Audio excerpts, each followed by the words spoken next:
of Persian purrs and lappings. "It makes me think of the old times," said the burglar, smearing his ragged coat cuff across his eyes, "about the apples in the orchard at home, and the rats at threshing time, and the rabbits and the ferrets, and how pretty it was seeing the pigs killed." Finding him in this softened mood, Jane said, "I wish you'd tell us how you came to choose our house for your burglaring tonight. I'm awfully glad you did. You've been so kind. I don't know what we should have done without you," she added hastily. "We all love you ever so. Do tell us." The others added their affectionate entreaties, and at last the burglar said, "Well, it's my first job, and I didn't expect to be made so welcome, and that's the truth, young gents and ladies. And I don't know but what it won't be my last, for this here cow, she reminds me of my father, and I know how he'd have hided me if I'd laid hands on an halfpenny that wasn't my own." "I'm sure he would," Jane agreed kindly, "but what made you come here?" "Well, miss," said the burglar, "you know best how you came by them cats, and why you don't like the police. So I'll give myself away free and trust to your noble arts. You'd best bail out a bit, the pan's getting fullish." "I was a-selling oranges off my barrow, for I ain't a burglar by trade, though you have used the name so free. And there was a lady brought 3 ha'porth off me, and while she was picking of them out, very careful indeed, and I'm always glad when them sort gets a few overripe ones, there was 2 other ladies talking over the fence, and one of them said to the other on them, just like this: 'I've told both gals to come, and they can doss in with Maria and Jane, 'cause their boss and his missus is miles away, and the kids too, so they can just lock up the house and leave the gas a-burning so no one won't know, and get back bright and early by 11 o'clock, and we'll make a night of it, Mrs. Prosser, so we will. I'm just going to run out and pop the letter in the post.' And then the lady what had chosen the 3 ha'porths so careful, she said, 'Law, Mrs. Wixon, I wonder at you and your hands all over suds. This good gentleman'll slip it in the post for you, I'll be bound, seeing as I'm a customer of his.' So they give me the letter, and of course I read the direction what was written on it afore I shoved it into the post. And then, when I sold my barrowful, I was going home with the chink in my pocket, and I'm blowed if some blooming thieving beggar didn't nick the lot while I was just a wetting of my whistle, for calling of oranges is dry work. Nick the blooming lot he did, and me with not a farden to take home to my brother and his missus." "How awful," said Anthea with much sympathy. "Awful indeed, miss, I believe you," the burglar rejoined with deep feeling. "You don't know her temper when she's roused, and I'm sure I hope you never may neither. And I'd had all my oranges off of them, so when it came back to me what was wrote on the envelope, and I says to myself, why not, seeing as I've been dumb myself, and if they keeps 2 slavies there must be some pickings, and so here I am. But them cats, they've brought me back to the ways of honestness, never no more." "Look here," said Cyril, "these cats are very valuable, very indeed, and we will give them all to you, if only you will take them away." "I see they're a breedy lot," replied the burglar, "but I don't want no bother with the coppers. Did you come by them honest now, straight?" "They're all our very own," said Anthea. "We wanted them, but the consignment, whispered Cyril, was larger than we wanted, and they're an awful bother. If you got your barrow and some sacks or baskets, your brother's missus would be awfully pleased. My father says Persian cats are worth pounds and pounds each." "Well," said the burglar, and he was certainly moved by her remarks, "I see you're in a hole, and I don't mind lending a helping hand. I don't ask how you come by them, but I got a pal, he's a mark on cats. I'll fetch him along, and if he thinks they'd fetch anything above their skins, I don't mind doing you a kindness." "You won't go away and never come back," said Jane, "because I don't think I could bear that." The burglar, quite touched by her emotion, swore sentimentally that alive or dead he would come back. Then he went, and Cyril and Robert sent the girls to bed and sat up to wait for his return. It soon seemed absurd to await him in a state of wakefulness, but his stealthy tap on the window awoke them readily enough, for he did return, with the pal and the barrow and the sacks. The pal approved of the cats, now dormant in Persian repletion, and they were bundled into the sacks and taken away on the barrow, mewing indeed, but with mews too sleepy to attract public attention. "I'm a fence, that's what I am," said the burglar gloomily. "I never thought I'd come down to this, and all a cause of my kind heart." Cyril knew that a fence is a receiver of stolen goods, and he replied briskly, "I give you my sacred, the cats aren't stolen. What do you make the time?" "I ain't got the time on me," said the pal, "but it was just about jacking out time as I come by the Bull and Gate. I shouldn't wonder if it was nigh up on 1 now." When the cats had been removed and the boys and the burglar had parted with warm expressions of friendship, there remained only the cow. "She must stay all night," said Robert. "Cook'll have a fit when she sees her." "All night?" said Cyril. "Why, it's tomorrow morning if it's 1. We can have another wish." So the carpet was urged in a hastily written note to remove the cow to wherever she belonged, and to return to its proper place on the nursery floor. But the cow could not be got to move onto the carpet, so Robert got the clothesline out of the back kitchen and tied one end very firmly to the cow's horns, and the other end to a bunched-up corner of the carpet, and said, "Fire away," and the carpet and cow vanished together, and the boys went to bed, tired out, and only too thankful that the evening was at last over. Next morning the carpet lay calmly in its place, but one corner was very badly torn. It was the corner that the cow had been tied to.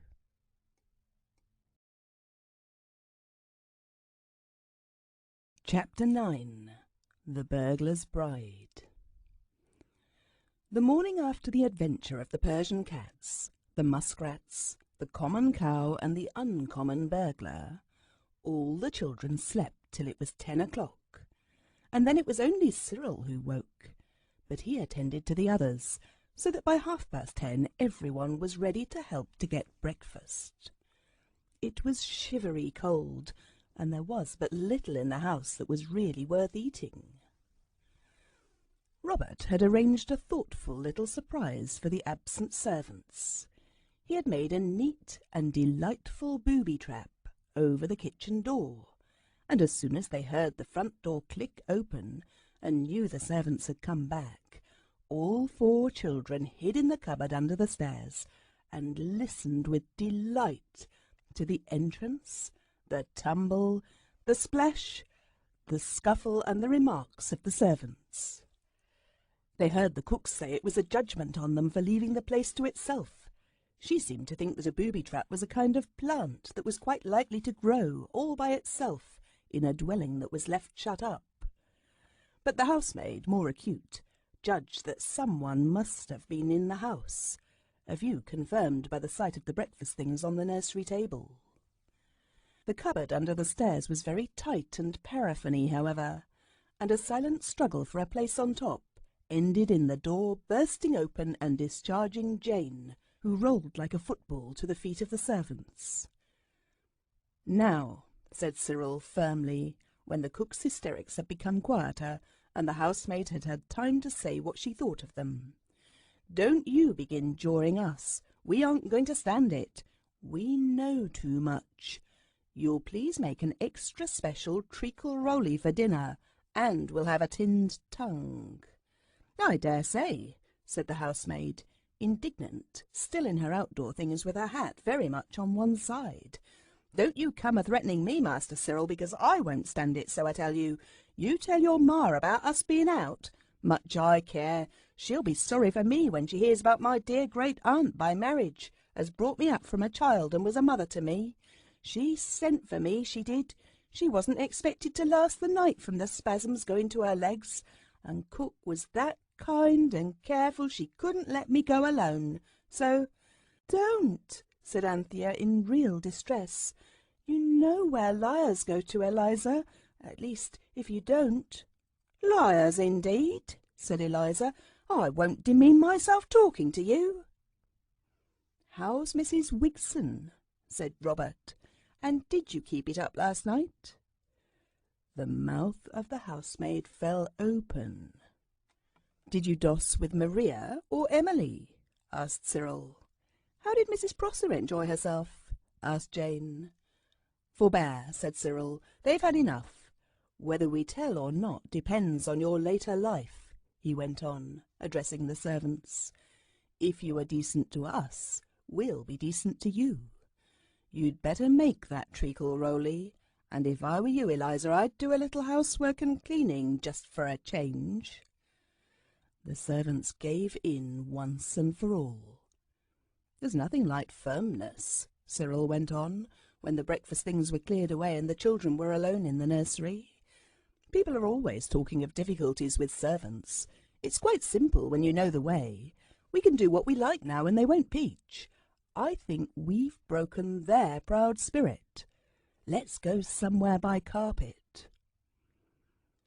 "I wouldn't if I were you," said the phoenix, yawning as it swooped down from its roost on the curtain pole. "I've given you 1 or 2 hints, but now concealment is at an end, and I see I must speak out." It perched on the back of a chair and swayed to and fro like a parrot on a swing. "What's the matter now?" said Anthea.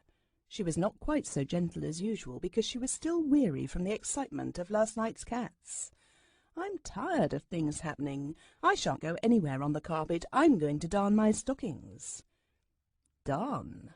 said the phoenix. "Darn?" From these young lips, these strange expressions. "Mend, then," said Anthea, "with a needle and wool."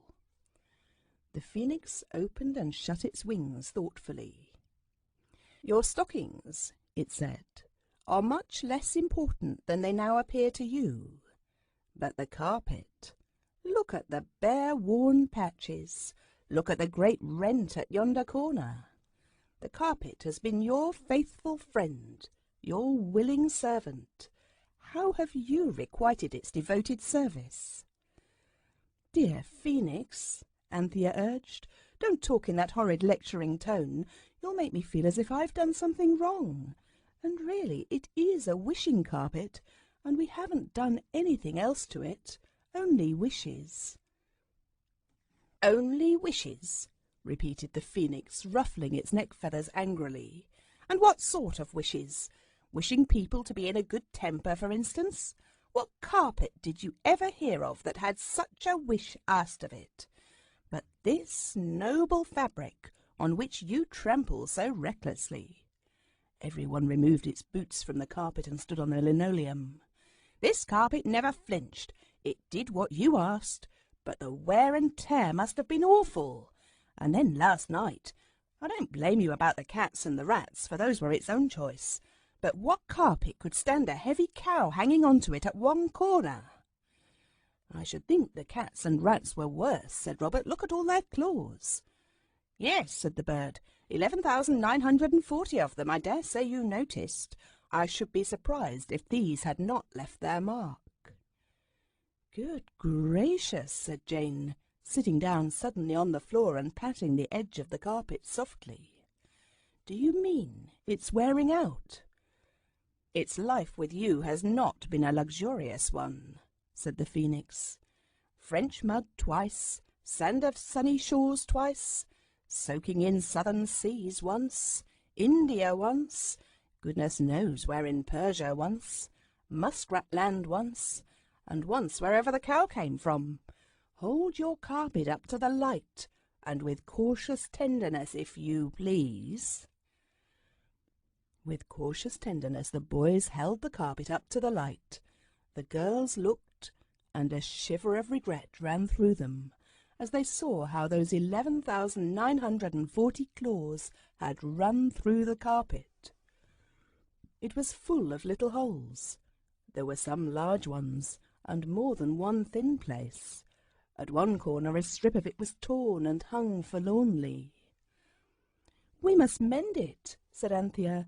"Never mind about my stockings. I can sew them up in lumps with sewing cotton, if there's no time to do them properly. I know it's awful, and no girl would who respected herself and all that, but the poor dear carpet's more important than my silly stockings. Let's go out now this very minute." So out they all went and bought wool to mend the carpet. But there is no shop in Camden Town where you can buy wishing wool. No, nor in Kentish Town either. However, ordinary Scotch heather mixture fingering seemed good enough, and this they bought. And all that day Jane and Anthea darned and darned and darned. The boys went out for a walk in the afternoon, and the gentle Phoenix paced up and down the table, for exercise as it said, and talked to the industrious girls about their carpet. "It is not an ordinary, ignorant, innocent carpet from Kidderminster," it said. "It is a carpet with a past, a Persian past. Do you know that in happier years, when that carpet was the property of caliphs, viziers, kings, and sultans, it never lay on a floor?" "I thought the floor was the proper home of a carpet," Jane interrupted. "Not of a magic carpet," said the Phoenix. "Why, if it had been allowed to lie about on floors, there wouldn't be much of it left now. No, indeed.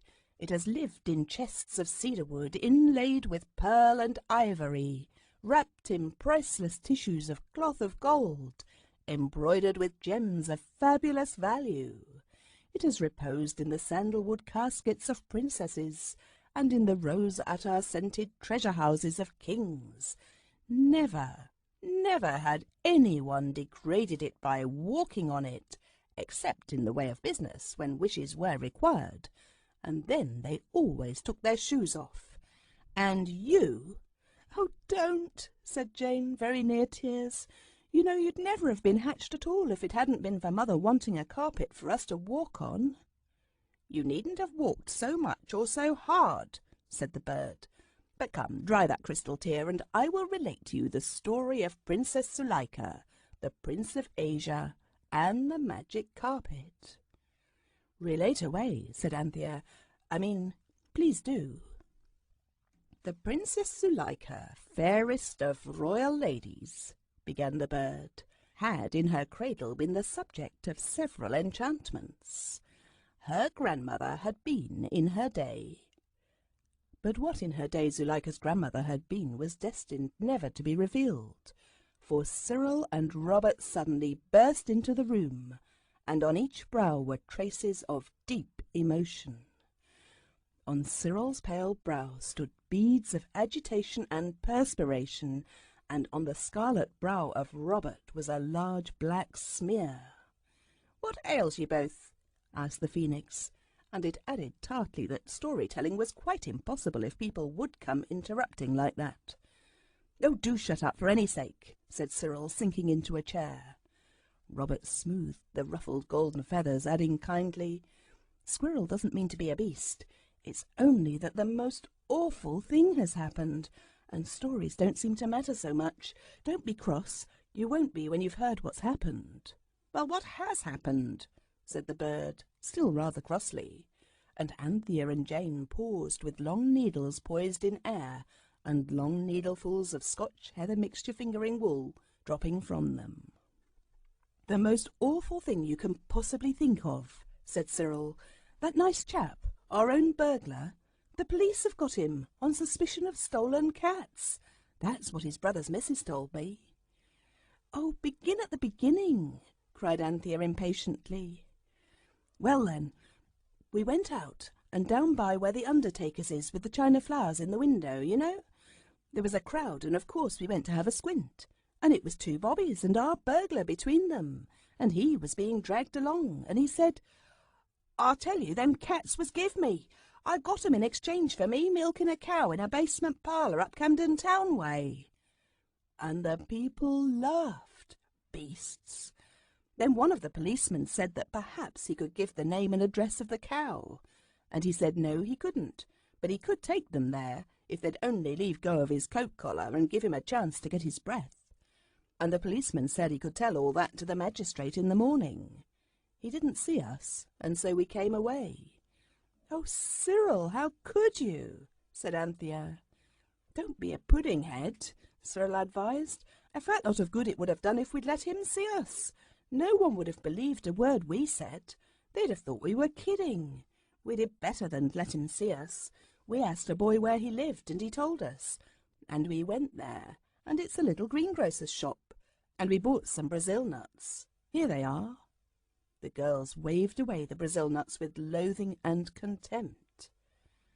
Well, we had to buy something, and while we were making up our minds what to buy, we heard his brother's missus talking. She said when he came home with all them meowlers, she thought there was more in it than met the eye. But he would go out this morning with the two likeliest of them, one under each arm. She said he sent her out to buy blue ribbon to put round their beastly necks, and she said if he got 3 months hard, it was her dying word that he'd got the blue ribbon to thank for that. And his own silly thieving ways, taking cats that anybody would know he couldn't have come by in the way of business, instead of things that wouldn't have been missed, which the Lord knows there are plenty such, and— "Oh, stop!" cried Jane. And indeed it was time, for Cyril seemed like a clock that had been wound up and could not help going on. "Where is he now?" "At the police station," said Robert, for Cyril was out of breath. "The boy told us they'd put him in the cells and would bring him up before the beak in the morning. I thought it was a jolly lark last night getting him to take the cats, but now—" "The end of a lark," said the Phoenix, "is the beak." "Let's go to him," cried both the girls, jumping up. "Let's go and tell the truth. They must believe us." "They can't," said Cyril. "Just think. If anyone came to you with such a tale, you couldn't believe it however much you tried. We should only mix things up worse for him." "There must be something we could do," said Jane, sniffing very much. "My own dear pet burglar, I can't bear it, and he was so nice. The way he talked about his father, and how he was going to be so extra honest. Dear Phoenix, you must be able to help us. You are so good and kind and pretty and clever. Do tell us what to do." The Phoenix rubbed its beak thoughtfully with its claw. "You might rescue him," it said, "and conceal him here till the law supporters had forgotten about him." "That would be ages and ages," said Cyril, "and we couldn't conceal him here. Father might come home at any moment, and if he found the burglar here, he wouldn't believe the true truth any more than the police would. That's the worst of the truth. Nobody ever believes it. Couldn't we take him somewhere else?" Jane clapped her hands. "The sunny southern shore," she cried, "where the cook is being queen. He and she would be company for each other." And really the idea did not seem bad, if only he would consent to go. So all talking at once, the children arranged to wait till evening and then to seek the dear burglar in his lonely cell. Meanwhile, Jane and Anthea darned away as hard as they could to make the carpet as strong as possible. They all felt how terrible it would be if the precious burglar, while being carried to the sunny southern shore, were to tumble through a hole in the carpet and be lost forever in the sunny southern sea.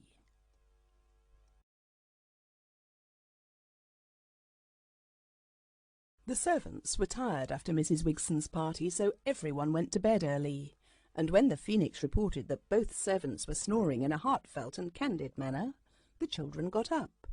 They had never undressed. Just putting their nightgowns on over their things had been enough to deceive Eliza when she came to turn out the gas. So they were ready for anything, and they stood on the carpet and said, "I wish we were in our burglar's lonely cell." And instantly they were. I think everyone had expected the cell to be the deepest dungeon below the castle moat. I am sure no one had doubted that the burglar, chained by heavy fetters to a ring in the damp stone wall, would be tossing uneasily on a bed of straw, with a pitcher of water and a mouldering crust, untasted, beside him. Robert, remembering the underground passage and the treasure, had brought a candle and matches, but these were not needed. The cell was a little whitewashed room about 12 feet long and 6 feet wide. On one side of it was a sort of shelf, sloping a little towards the wall. On this were 2 rugs, striped blue and yellow, and a waterproof pillow. rolled in the rugs with his head on the pillow, laid the burglar fast asleep. He had had his tea, though this the children did not know. It had come from the coffee shop round the corner in very thick crockery. The scene was plainly revealed by the light of the gas lamp in the passage outside, which shone into the cell through a pane of thick glass over the door.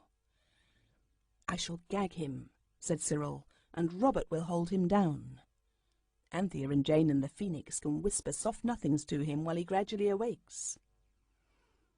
This plan did not have the success it deserved, because the burglar, curiously enough, was much stronger, even in his sleep, than Robert and Cyril, and at the first touch of their hands he leapt up and shouted out something very loud indeed.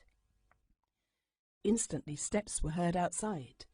Anthea threw her arms round the burglar and whispered, "It's us, the ones that gave you the cats. We've come to save you, only don't let on we're here. Can't we hide somewhere?" Heavy boots sounded on the flagged passage outside, and a firm voice shouted, "Here, you! Stop that row, will you?" "All right, governor," replied the burglar, still with Anthea's arms round him. "I was only a-talking in my sleep, no offence." It was an awful moment. Would the boots and the voice come in? Yes. No. The voice said, "Well, stow it, will you?" And the boots went heavily away along the passage and up some sounding stone stairs. "Now then," whispered Anthea. "How the blue Moses did you get in?" asked the burglar in a hoarse whisper of amazement. "On the carpet," said Jane truly. "Stow that," said the burglar. "One on you I could have swallowed, but four, and a yellow fowl." "Look here," said Cyril sternly. "You wouldn't have believed anyone if they'd told you beforehand about you finding a cow and all those cats in our nursery." "That I wouldn't," said the burglar with whispered fervour. "So help me, Bob, I wouldn't." "Well then," Cyril went on, ignoring this appeal to his brother, "just try to believe what we tell you and act accordingly. It can't do you any harm, you know," he went on in hoarse, whispered earnestness. "You can't be very much worse off than you are now, you know. But if you'll just trust us, we'll get you out of this right enough. No one saw us come in. The question is, where would you like to go?" "I'd like to go to Boulogne," was the instant reply of the burglar. "I've always wanted to go on that there trip, but I've never had the ready at the right time of the year." "Boulogne is a town like London," said Cyril, well-meaning but inaccurate. "How could you get a living there?" The burglar scratched his head in deep doubt. "It's hard to get an honest living anywheres nowadays," he said, and his voice was sad. "Yes, isn't it?" said Jane sympathetically. "But how about a sunny southern shore where there's nothing to do at all unless you want to?" "That's my billet, miss," replied the burglar. "I never did care about work, not like some people always fussing about." "Did you never like any sort of work?" asked Anthea severely. "Lor, lummy, yes," he answered. "Gardening was my hobby, so it was. But father died afore he could bind me to a nurseryman, and—" "We'll take you to the southern sunny shore," said Jane. "You have no idea what the flowers are like." "Our old cook's there," said Anthea. "She's queen." "Oh, chuck it," the burglar whispered, clutching at his head with both hands. "I knowed the first minute I see them cats and that cow as it was a judgment on me. I don't know now whether I'm a-standing on my hat or my boots, so help me I don't. If you can get me out, get me, and if you can't, get along with you for goodness sake and give me a chance to think about what'll be most likely to go down with a beak in the morning." "Come on the carpet then," said Anthea, gently shoving. The others quietly pulled, and the moment the feet of the burglar were planted on the carpet, Anthea wished, "I wish we were all on the sunny southern shore where Cook is." And instantly they were. There were the rainbow sands, the tropic glories of leaf and flower. And there, of course, was the cook, crowned with white flowers, with all the wrinkles of crossness and tiredness and hard work wiped out of her face. "Why, Cook, you're quite pretty," Anthea said, as soon as she had got her breath after the tumble-rush-whirl of the carpet. The burglar stood rubbing his eyes in the brilliant tropical sunlight and gazing wildly round him on the vivid hues of the tropic land. penny plain and twopence coloured," he exclaimed pensively. "Well worth any twopence, however hard-earned." The cook was seated on a grassy mound, with her court of copper-coloured savages around her. The burglar pointed a grimy finger at these. "Are they tame?" he asked anxiously. "Do they bite or scratch or do anything with your poisoned arrows or oyster shells or that?" "Don't you be so timid," said the cook. "Looky here, this here's only a dream what I've come into, and as it's only a dream there's no nonsense about what a young lady like me ought to say or not. So I'll say you're the best-looking feller I've seen this many a day." And the dream goes on and on, seemingly as long as you behaves. The things what you has to eat and drink taste just as good as real ones, and— "Look here," said the burglar, "I've come straight out of the police station. These here kids'll tell you it ain't no blame of mine." "Well, you were a burglar, you know," said the truthful Anthea gently. "Only because I was druv to it by dishonest blokes as well, you knows, miss," rejoined the criminal. "Blowed if this ain't the hottest January as I've known for years." "Wouldn't you like a bath?" asked the Queen, "and some white clothes like me?" "I should only look a juggins in 'em, miss, thanking you all the same," was the reply. "But a bath I wouldn't resist, and my shirt was only clean on week before last." Cyril and Robert led him to a rocky pool where he bathed luxuriously. Then, in shirt and trousers, he sat on the sand and spoke. "That cook or queen or whatever you call her with the white bouquet on her head, she's my sort. Wonder if she'd keep company." "I should ask her. I was always a quick hitter," the man went on. "It's a word and a blow with me. I will." In shirt and trousers, and crowned with a scented flowery wreath which Cyril hastily wove as they returned to the court of the Queen, the burglar stood before the cook and spoke. "Look here, miss," he said, "you and me being all forlorn like, both on us, in this here's dream, or whatever you calls it, I'd like to tell you straight, as I likes your looks." The cook smiled and looked down bashfully. "I'm a single man, what you might call a bachelor. I'm mild in me habits, which these kids'll tell you the same, and I'd like to have the pleasure of walking out with you next Sunday." "Law," said the Queen cook, "how sudden you are, mister." "Walking out means you're going to be married," said Anthea. "Why not get married and have done with it? I would." "I don't mind if I do," said the burglar. But the cook said, "No, miss, not me, not even in a dream. I don't say anything against the young chap's looks, but I always swore I'd be married in church if at all. And anyway, I don't believe that these here savages would know how to keep a registering office, even if I was to show them. No, mister, thanking you kindly, if you can't bring a clergyman into the dream, I'll live and die like what I am." "Will you marry her if we get a clergyman?" asked the matchmaking Anthea. "I'm agreeable, miss, I'm sure," said he, pulling his wreath straight. "How this here bouquet do tiddle a chap's ears, to be sure." So very hurriedly the carpet was spread out and instructed to fetch a clergyman. The instructions were written on the inside of Cyril's cap with a piece of billiard chalk Robert had got from the market at the hotel at Lyndhurst. The carpet disappeared, and more quickly than you would have thought possible it came back, bearing on its bosom the Reverend Septimus Blenkinsop.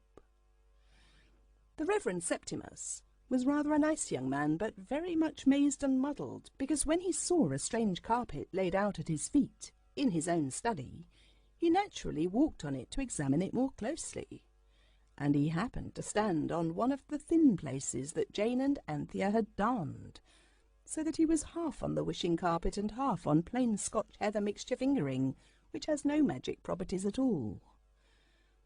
The effect of this was that he was only half there, so that the children could just see through him as though he had been a ghost. And as for him, he saw the sunny southern shore, the cook and the burglar, and the children quite plainly. But through them all he saw quite plainly also his study at home, with the books and the pictures and the marble clock that had been presented to him when he left his last situation. He seemed to himself to be in a sort of insane fit, so that it did not matter what he did, and he married the burglar to the cook. The cook said that she would rather have had a solider kind of clergyman, one that you couldn't see through so plain, but perhaps this was real enough for a dream. And of course the clergyman, though misty, was really real, and able to marry people, and he did. When the ceremony was over, the clergyman wandered about the island, collecting botanical specimens, for he was a great botanist, and the ruling passion was strong even in an insane fit. There was a splendid wedding feast. Can you fancy Jane and Anthea and Robert and Cyril dancing merrily in a ring, hand in hand with copper-coloured savages, round the happy couple, the queen cook and the burglar consort? There were more flowers gathered and thrown than you have ever dreamed of, and before the children took carpet for home, the now married and settled burglar made a speech. "Ladies and gentlemen," he said, "and savages of both kinds, only I know you can't understand what I'm a-saying of, but we'll let that pass. If this is a dream, I'm on. If it ain't, I'm oner than ever. If it's betwixt and between, well, I'm honest and I can't say more. I don't want no more high London society. I've got someone to put my arm around of, and I got the whole lot of this here island for my allotment. And if I don't grow some broccoli as'll open the judge's eye at the cottage flower shows, well, strike me pink. All I ask is, as these young gents and ladies'll bring some parsley seed into the dream, and a penn'orth of radish seed, and threepen'orth of onion, and I wouldn't mind going to fourpence or fippence for mixed kale, only I ain't got a brown, so I don't deceive you. And there's one thing more, you might take away the parson. I don't like things what I can see half through, so here's how." He drained a coconut shell of palm wine. It was now past midnight, though it was tea-time on the island. With all good wishes, the children took their leave. They also collected the clergyman and took him back to his study and his presentation clock. The phoenix kindly carried the seeds next day to the burglar and his bride, and returned with the most satisfactory news of the happy pair. "He's made a wooden spade and started on his allotment," it said, "and she is weaving him a shirt and trousers of the most radiant whiteness." The police never knew how the burglar got away. In Kentish Town Police Station his escape is still spoken of with bated breath as the Persian mystery. As for the Reverend Septimus Blenkinsop, he felt he had had a very insane fit indeed, and he was sure it was due to overstudy. So he planned a little dissipation and took his two maiden aunts to Paris, where they enjoyed a dazzling round of museums and picture galleries, and came back feeling that they had indeed seen life. He never told his aunts or anyone else about the marriage on the island, because no one likes it to be generally known that he has insane fits, however interesting and unusual.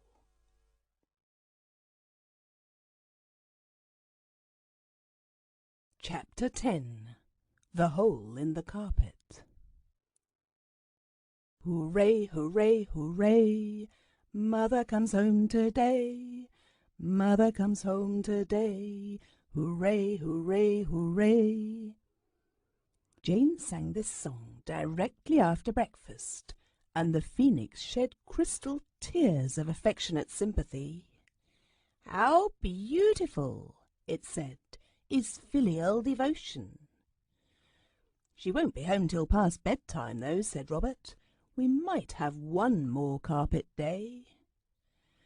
He was glad that Mother was coming home, quite glad, very glad, but at the same time that gladness was rudely contradicted by quite strong feeling of sorrow, because now they could not go out all day on the carpet. "I do wish we could go and get something nice for Mother, only she'd want to know where we'd got it," said Anthea, "and she'd never, never believe it, the truth. People never do, somehow, if it's at all interesting." "I'll tell you what," said Robert. "Suppose we wished the carpet to take us somewhere where we could find a purse with money in it. Then we could buy her something." Suppose it took us somewhere foreign, and the purse was covered with strange Eastern devices, embroidered in rich silks, and full of money that wasn't money at all here, only foreign curiosities. Then we couldn't spend it, and people would bother about where we'd got it, and we shouldn't know how on earth to get out of it at all. Cyril moved the table off the carpet as he spoke, and its leg caught in one of Anthea's darns and ripped away most of it, as well as a large slit in the carpet. "Well, now you have done it," said Robert. But Anthea was really a first-class sister. She did not say a word till she had got out the Scotch heather mixed fingering wool and the darning needle and the thimble and scissors, and by that time she had been able to get the better of her natural wish to be thoroughly disagreeable, and was able to say quite kindly, "Never mind, Squirrel, I'll soon mend it." Cyril thumped her on the back. He understood exactly how she had felt, and he was not an ungrateful brother. "Respecting the purse containing coins," the phoenix said, scratching its invisible ear thoughtfully with its shining claw, "it might be as well, perhaps, to state clearly the amount which you wish to find, as well as the country where you wish to find it, and the nature of the coins which you prefer. It would be indeed a cold moment when you should find a purse containing but 3 oboloi." "How much is an oboloi?" "An obol is about 2 halfpenny," the phoenix replied. "Yes," said Jane, "and if you find a purse, I suppose it is only because someone has lost it and you ought to take it to the policeman." "The situation," remarked the phoenix, "does indeed bristle with difficulties." "What about a buried treasure," said Cyril, "and everyone was dead that it belonged to?" "Mother wouldn't believe that," said more than one voice. "Suppose," said Robert, "suppose we asked to be taken where we could find a purse and give it back to the person it belonged to, and they would give us something for finding it." "We aren't allowed to take money from strangers. You know we aren't, Bobs," said Anthea, making a knot at the end of the needleful of Scotch heather mixed fingering wool, which is very wrong, and you must never do it when you are darning. "No, that wouldn't do," said Cyril. "Let's chuck it and go to the North Pole or somewhere really interesting." "No," said the girls together. "There must be some way." "Wait a sec," Anthea added. "I've got an idea coming. Don't speak." There was a silence as she paused with the darning needle in the air. Suddenly she spoke. "I see. Let's tell the carpet to take us somewhere where we can get the money for Mother's present, and get it some way that she'll believe in and not think wrong." "Well, I must say you are learning the way to get the most out of the carpet," said Cyril. He spoke more heartily and kindly than usual because he remembered how Anthea had refrained from snarking him about tearing the carpet. "Yes," said the phoenix, "you certainly are, and you have to remember that if you take a thing out, it doesn't stay in." No one paid any attention to this remark at the time, but afterwards everyone thought of it. "Do hurry up, Panther," said Robert, and that was why Anthea did hurry up, and why the big darn in the middle of the carpet was all open and webby like a fishing net, not tight and close like woven cloth, which is what a good, well-behaved darn should be. Then everyone put on its outdoor things, and the phoenix fluttered onto the mantelpiece and arranged its gold feathers in the glass, and all was ready. Everyone got onto the carpet. "Please go slowly, dear carpet," Anthea began. "We like to see where we're going." And then she added the difficult wish that had been decided on. Next moment the carpet, stiff and raft-like, was sailing over the roofs of Kentish Town. No, I don't mean that. I mean it's a pity we aren't higher up," said Anthea as the edge of the carpet grazed a chimney pot. "That's right, be careful," said the phoenix in warning tones. "If you wish when you're on a wishing carpet, you do wish, and there's an end of it." So for a short time no one spoke, and the carpet sailed on in calm magnificence over St. Pancras and King's Cross stations, and over the crowded streets of Clerkenwell. "We're going out Greenwich way," said Cyril as they crossed the streak of rough tumbled water that was the Thames. "We might go and have a look at the palace." On and on the carpet swept, still keeping much nearer to the chimney pots than the children found at all comfortable. And then, just over New Cross, a terrible thing happened. Jane and Robert were in the middle of the carpet. Part of them was on the carpet, and part of them, the heaviest part, was on the great central darn. "It's all very misty," said Jane. "It looks partly like out of doors and partly like in the nursery at home. I feel as if I was going to have measles. Everything looked awfully rum then, remember?" "I feel just exactly the same," Robert said. "It's the hole," said the Phoenix. "It's not measles, whatever that position may be." And at that, both Robert and Jane suddenly and at once made a bound to try and get on to the safer part of the carpet. And the darn gave way, and their boots went up, and the heavy heads and bodies of them went down through the hole, and they landed in a position something between sitting and sprawling on the flat leads on the top of a high, grey, gloomy, respectable house, whose address was 705 Amersham Road, New Cross. The carpet seemed to awaken to new energy as soon as it had got rid of their weight, and it rose high in the air. The others lay down flat and peeped over the edge of the rising carpet. "Are you hurt?" cried Cyril, and Robert shouted, "No!" And the next moment the carpet had sped away, and Jane and Robert were hidden from sight of the others by a stack of smoky chimneys. "Oh, how awful!" said Anthea. "It might have been worse," said the Phoenix. "What would have been the sentiments of the survivors if that darn had given away when we were crossing the river?" "Yes, there is that," said Cyril, recovering himself. "They'll be all right. They'll howl till someone gets them down, or drop tiles in the front garden to attract attention of passers-by. Bobs has got my 1 and 5 pence. Lucky you forgot to mend that hole in my pocket, Panther, or he wouldn't have had it. They can tram it home." But Anthea would not be comforted. "It's all my fault," she said. "I knew the proper way to darn, and I didn't do it. It's all my fault. Let's go home and patch the carpet with your Etons, something really strong, and send it to fetch them." "All right," said Cyril, "but your Sunday jacket is stronger than my Etons. We must just chuck Mother's present, that's all. I wish—" "Stop!" cried the Phoenix. "The carpet is dropping to earth." And indeed it was. It sank, swiftly yet steadily, and landed on the pavement of the Deptford Road.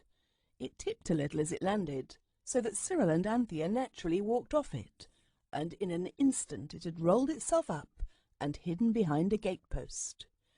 It did this so quickly that not a single person in the Deptford Road noticed it.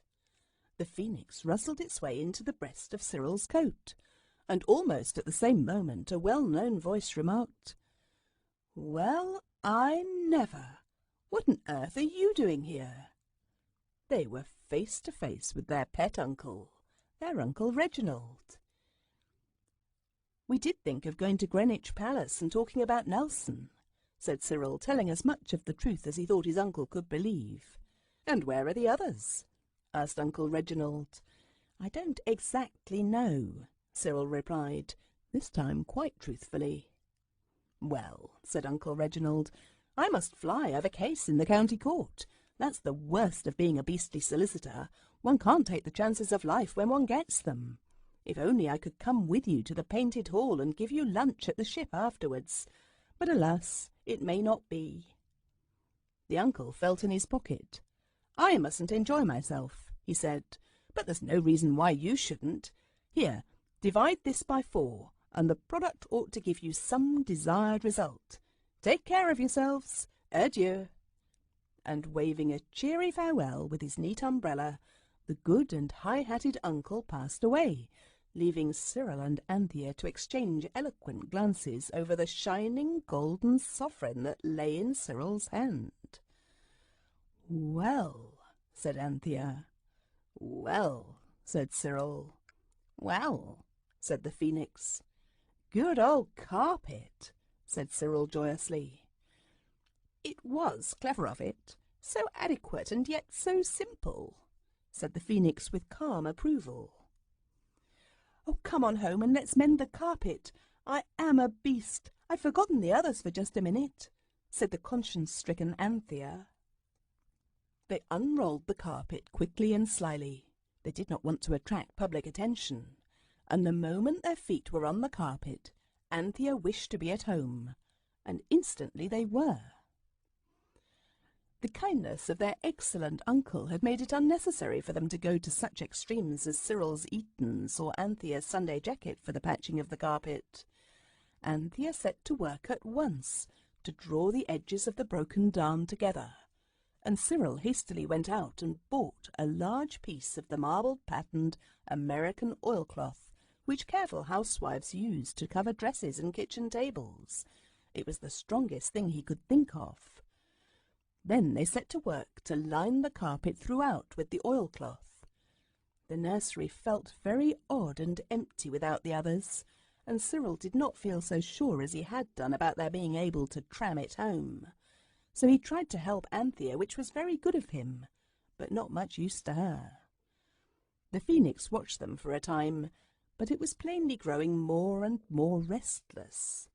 It fluffed up its special feathers, and stood first on one gilded claw and then on the other, and at last it said, "I can bear it no longer, this suspense. My Robert, who set my egg to hatch, in the bosom of whose Norfolk raiment I have nestled so often and so pleasantly. I think, if you'll excuse me—" "Yes, do," cried Anthea. "I wish we'd thought of asking you before." Cyril opened the window. The Phoenix flapped its sun-bright wings and vanished. "So that's all right," said Cyril, taking up his needle and instantly pricking his hand in a new place. "Of course, I know that what you have really wanted to know about all this time is not what Anthea and Cyril did, but what happened to Jane and Robert after they fell through the carpet onto the leads of the house, which was called number 705 Amersham Road. But I had to tell you the other first. That is one of the most annoying things about stories. You cannot tell all the different parts of them at the same time."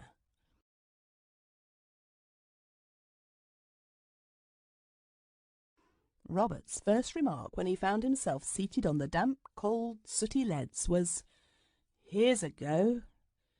Jane's first act was tears. "Dry up, Pussy, don't be a little duffer," said her brother kindly. "It'll be all right." And then he looked about, just as Cyril had known he would, for something to throw down so as to attract the attention of the wayfarers far below in the street. He could not find anything. Curiously enough, there were no stones on the leads, not even a loose tile. The roof was of slate, and every single slate knew its place and kept it. But, as so often happens in looking for one thing, he found another. There was a trapdoor leading down into the house, and that trapdoor was not fastened.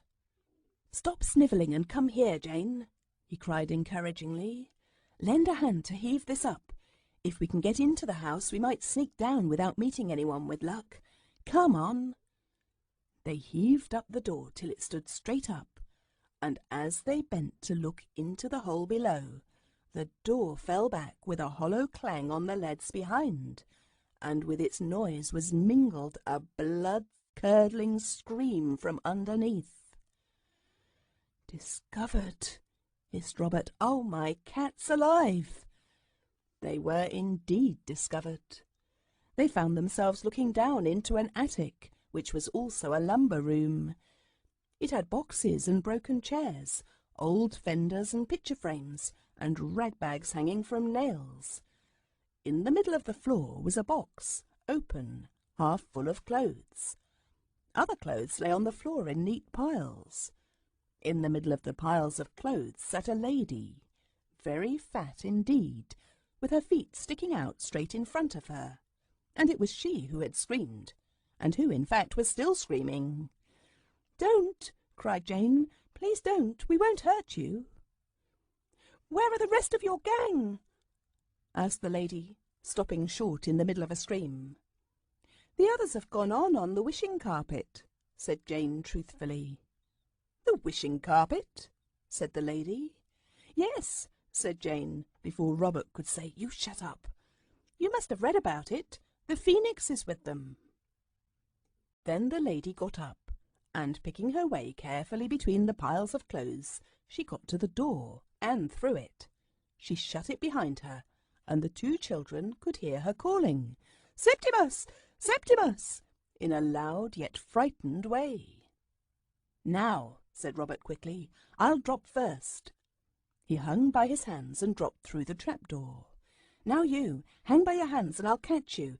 There's no time for jaw. Drop, I say." Jane dropped. Robert tried to catch her, and even before they had finished the breathless roll among the pile of clothes, which was what his catching ended in, he whispered, "We'll hide behind those fenders and things. They'll think we've gone along the roofs. Then, when all is calm, we'll creep down the stairs and take our chance." They hastily hid. A corner of an iron bedstead stuck into Robert's side, and Jane had only standing room for 1 foot. But they bore it, and when the lady came back in, not with Septimus but with another lady, they held their breath and their hearts beat thickly. "Gone," said the first lady. "Poor little things! Quite mad, my dear, and at large. We must lock this room and send for the police." "Let me look out," said the second lady, who was, if possible, older and thinner and primmer than the first.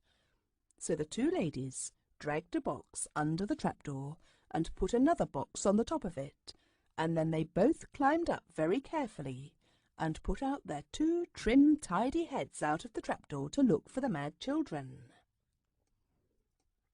"Now," whispered Robert, getting the bedstead leg out of his side. They managed to creep out from their hiding place and out through the door before the two ladies had done looking out of the trapdoor onto the empty leads. Robert and Jane tiptoed down the stairs, 1 flight, 2 flights. Then they looked over the banisters. Horror! A servant was coming up with a loaded scuttle. The children, with one consent, crept swiftly through the first open door. The room was a study, calm and gentlemanly, with rows of books, a writing table, and a pair of embroidered slippers warming themselves in the fender. The children hid behind the window curtains. As they passed the table, they saw on it a missionary box with its bottom label torn off, open and empty. "Oh, how awful!" whispered Jane. "We shall never get away alive." "Hush!" said Robert, not a moment too soon, for there were steps on the stairs. The next instant the two ladies came into the room. They did not see the children, but they saw the empty missionary box. "I knew it," said one. "Selina, it was a gang. I was certain of it from the first. The children were not mad. They were sent to distract our attention while their confederates robbed the house." "I am afraid you are right," said Selina. "And where are they now?" "Downstairs, no doubt, collecting the silver milk jug and sugar basin and the punch ladle that was Uncle Joe's, and Aunt Jerusha's teaspoons. I shall go down." "Oh, don't be so rash and heroic," said Selina. "Amelia, we must call the police from the window. Lock the door." "I will! I will!" The words ended in a yell as Selina, rushing to the window, came face to face with the hidden children. "Oh, don't," said Jane. "How can you be so unkind? We aren't burglars, and we haven't any gang, and we didn't open your missionary box.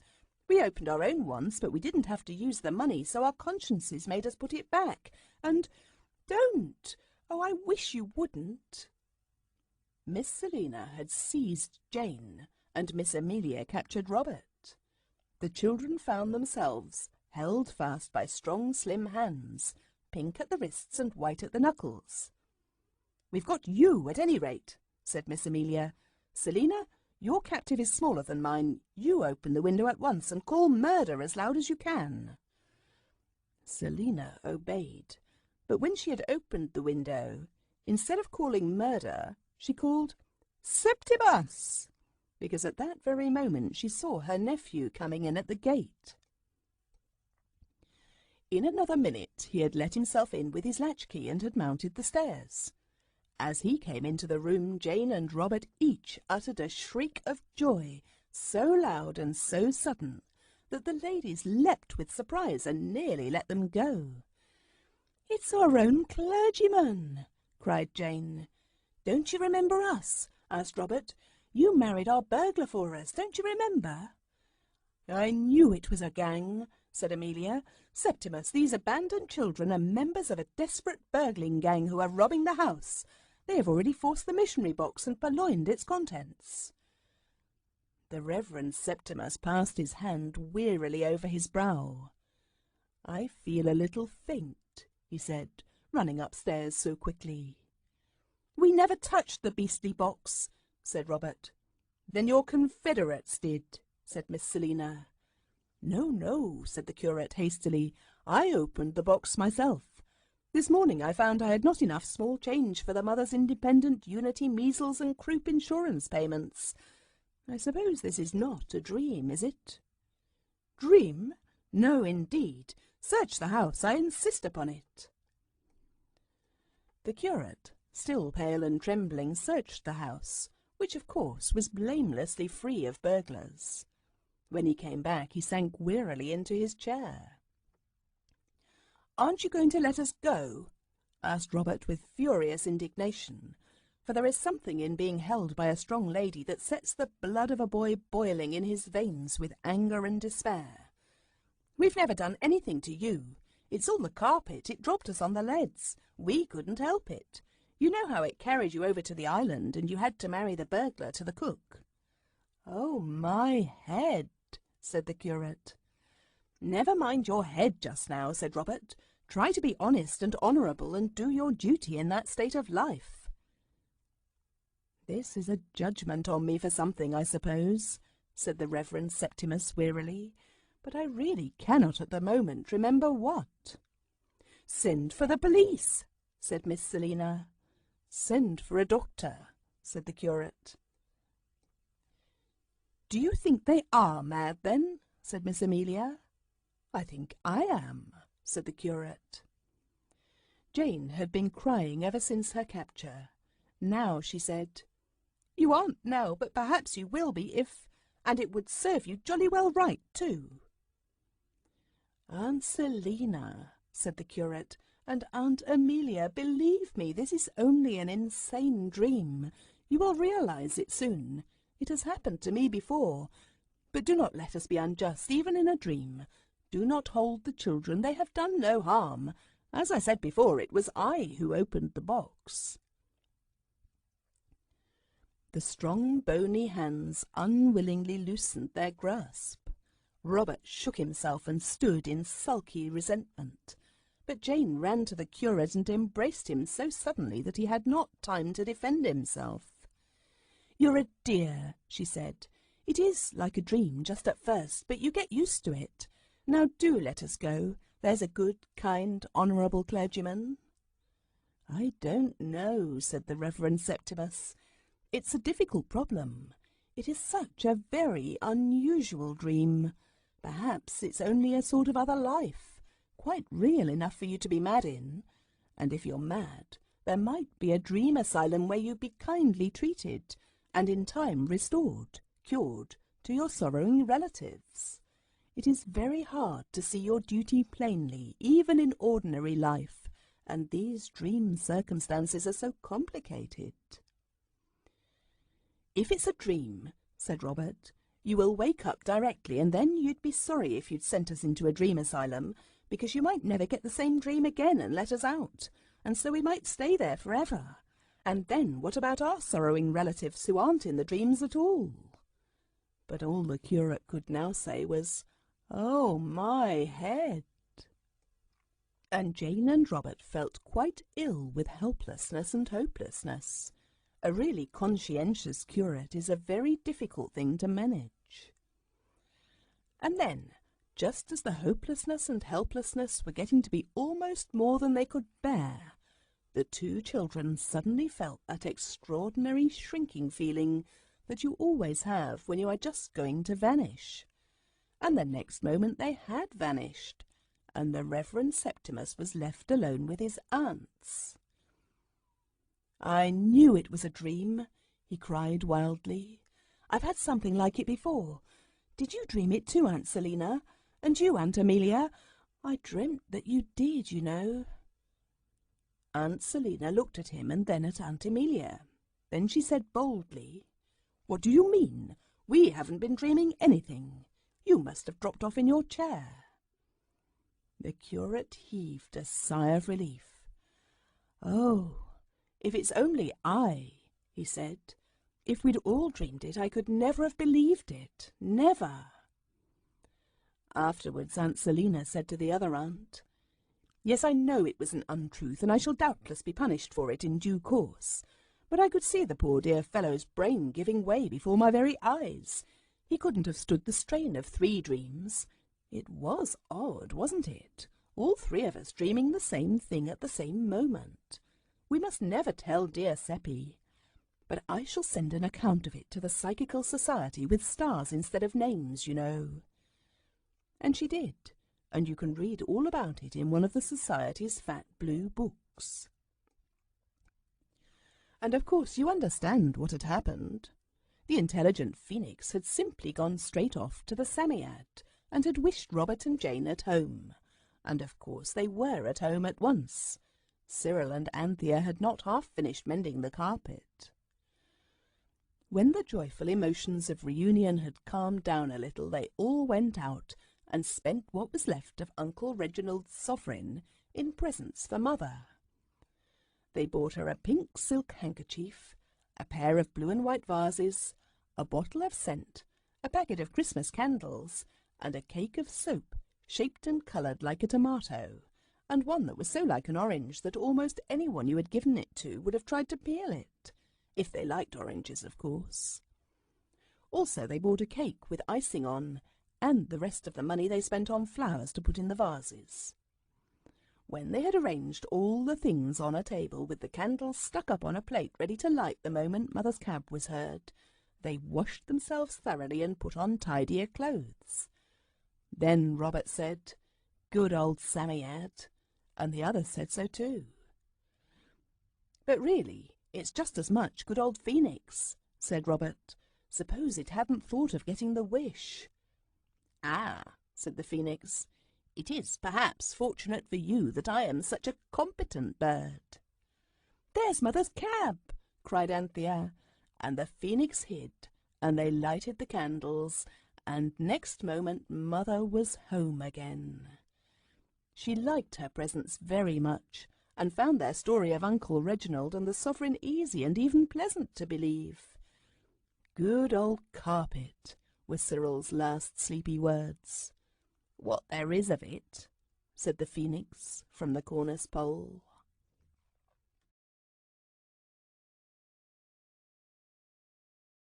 Chapter 11. The Beginning of the End. "Well, I must say," Mother said, looking at the wishing carpet as it laid, all darned and mended and backed with shiny American cloth, on the floor of the nursery, "I must say I've never in my life bought such a bad bargain as that carpet." A soft "Oh!" of contradiction sprang to the lips of Cyril, Robert, Jane, and Anthea. Mother looked at them quickly and said, "Well, of course, I see that you've mended it very nicely, and that was sweet of you, dears." "The boys helped too," said the dears honourably. "But still, 22 and 9pence. It ought to have lasted for years. It's simply dreadful now. Well, never mind, darlings, you've done your best. I think we'll have coconut matting next time. A carpet doesn't have an easy life of it in this room, does it?" "It's not our fault, Mother, is it, that our boots are the really reliable kind?" Robert asked the question more in sorrow than in anger. "No, dear, we can't help our boots," said Mother cheerfully, "but we might change them when we come in, perhaps. It's just an idea of mine. I wouldn't dream of scolding on the first morning after I've come home. Oh, my lamb, how could you?" This conversation was at breakfast, and the lamb had been beautifully good until everyone was looking at the carpet, and then it was for him but the work of a moment to turn a glass dish of syrupy blackberry jam upside down on his young head. It was the work of a good many minutes and several persons to get the jam off him again, and this interesting work took people's minds off the carpet, and nothing more was said just then about its badness as a bargain and about what Mother hoped for from coconut matting. When the lamb was clean again, he had to be taken care of while Mother rumpled her hair and inked her fingers and made her head ache over the difficult and twisted housekeeping accounts which cook gave her on dirty bits of paper, and which were supposed to explain how it was that the cook had only 5 halfpenny and a lot of unpaid bills left out of all the money Mother had sent her for housekeeping. Mother was very clever, but even she could not understand the cook's accounts. The lamb was very glad to have his brothers and sisters to play with. He had not forgotten them a bit, and he made them play all the old exhausting games. Whirling Worlds, where you swing the baby round and round by his hands, and Leg and Wing, where you swing him from side to side by one ankle and one wrist. There was also Climbing Vesuvius. In this game the baby walks up you, and when he is standing on your shoulders you shout as loud as you can, which is the rumbling of the burning mountain, and then tumble him gently onto the floor and roll him there, which is the destruction of Pompeii. "All the same, I wish we could decide what we better say next time Mother says anything about the carpet," said Cyril breathlessly, ceasing to be a burning mountain. "Well, you talk and decide," said Anthea. "Here, you lovely ducky lamb, come to Panther and play Noah's Ark." And Lamb came with his pretty hair all tumbled and his face all dusty from the destruction of Pompeii, and instantly became a baby snake, hissing and wriggling and creeping in Anthea's arms as she said, "I love my little baby snake. He hisses when he is awake. He creeps with such a wriggly creep. He wriggles even in his sleep." "Crocky," said the lamb, and showed all his little teeth. So Anthea went on. "I love my little crocodile. I love his truthful, toothful smile. It is so wonderful and wide. I like to see it from outside." "Well, you see," Cyril was saying, "it's just the old bother. Mother can't believe the real truth about the carpet, and—" "You speak sooth, though, Cyril," remarked the phoenix, coming out from the cupboard where the blackbeetles live, and the torn books and the broken slates and odd pieces of toys that had lost the rest of themselves. "Now hear the wisdom of Phoenix, the son of Phoenix." "There's a society called that," said Cyril. "Where is it, and what is a society?" asked the bird. "It's a sort of joined-together lot of people, a sort of brotherhood, a kind of, well, something like your temple, you know, only quite different." "I take your meaning," said the phoenix. "I would fain to see these calling themselves sons of the phoenix. But what about your words of wisdom?" "Wisdom is always welcome," said the phoenix. "Pretty Polly," remarked the lamb, reaching his hands towards the golden speaker. The phoenix modestly retreated behind Robert, and Anthea hastened to distract the attention of the lamb by murmuring, "I love my little baby rabbit, but oh, he has a dreadful habit of paddling out among the rocks and soaking both his bunny socks." "I don't think you'd care about the sons of the phoenix, really," said Robert. "I have heard that they don't do anything fiery. They only drink a great deal, much more than other people, because they drink lemonade and fizzy things, and the more you drink of those, the more good you get." "In your mind, perhaps," said Jane, "but it wouldn't be good in your body. You'd get too balloony." The phoenix yawned. "Look here," said Anthea, "I really have an idea. This isn't like a common carpet. It's very magic indeed. Don't you think if we put tacho on it and then gave it a rest, the magic part of it might grow like hair is supposed to do?" "It might," said Robert, "but I should think paraffin would do as well, at any rate as far as the smell goes, and that seems to be the great thing about tacho." With all its faults, Anthea's idea was something to do, and they did it. It was Cyril who fetched the tacho bottle from Father's wash-hand stand, but the bottle had not much in it. "We mustn't take it all," said Jane, "in case Father's hair begins to come off suddenly. If he hadn't anything to put on it, it might all drop off before Eliza had time to get round to the chemist's for another bottle. It would be dreadful to have a bald father, and it would be all our fault." "And wigs are very expensive, I believe," said Anthea. "Look here, leave enough in the bottle to wet Father's head all over with, in case any emergency emerges. And let's make up with paraffin. I expect it's the smell that does the good really, and the smell's exactly the same." So a small teaspoonful of the tacho was put on the edges of the worst darn in the carpet, and rubbed carefully into the roots of the hairs of it, and all the parts that there was not enough tacho for had paraffin rubbed into them with a piece of flannel. Then the flannel was burned. It made a gay flame which delighted the phoenix and the lamb. "How often," said Mother, opening the door, "how often am I to tell you that you are not to play with paraffin? What have you been doing?" "We've burnt a paraffin-y rag," Anthea answered. It was no use telling Mother what they had done to the carpet. She did not know that it was a magic carpet, and no one wants to be laughed at for trying to mend an ordinary carpet with lamp oil. "Well, don't do it again," said Mother. "And now away with melancholy. Father has sent a telegram. Look!"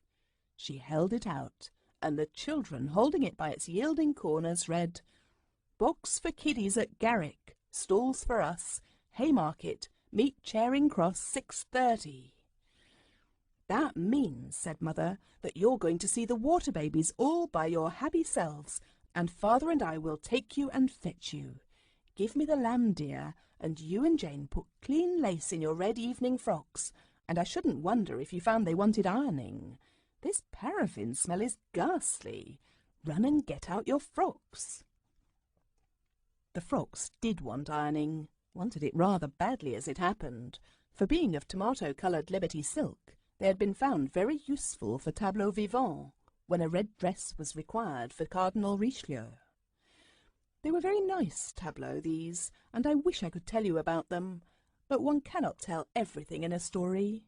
You would have been specially interested in hearing about the tableau of the princes in the tower, when one of the pillows burst and the youthful princes were so covered with feathers that the picture might very well have been called Michaelmas Eve or Plucking the Geese.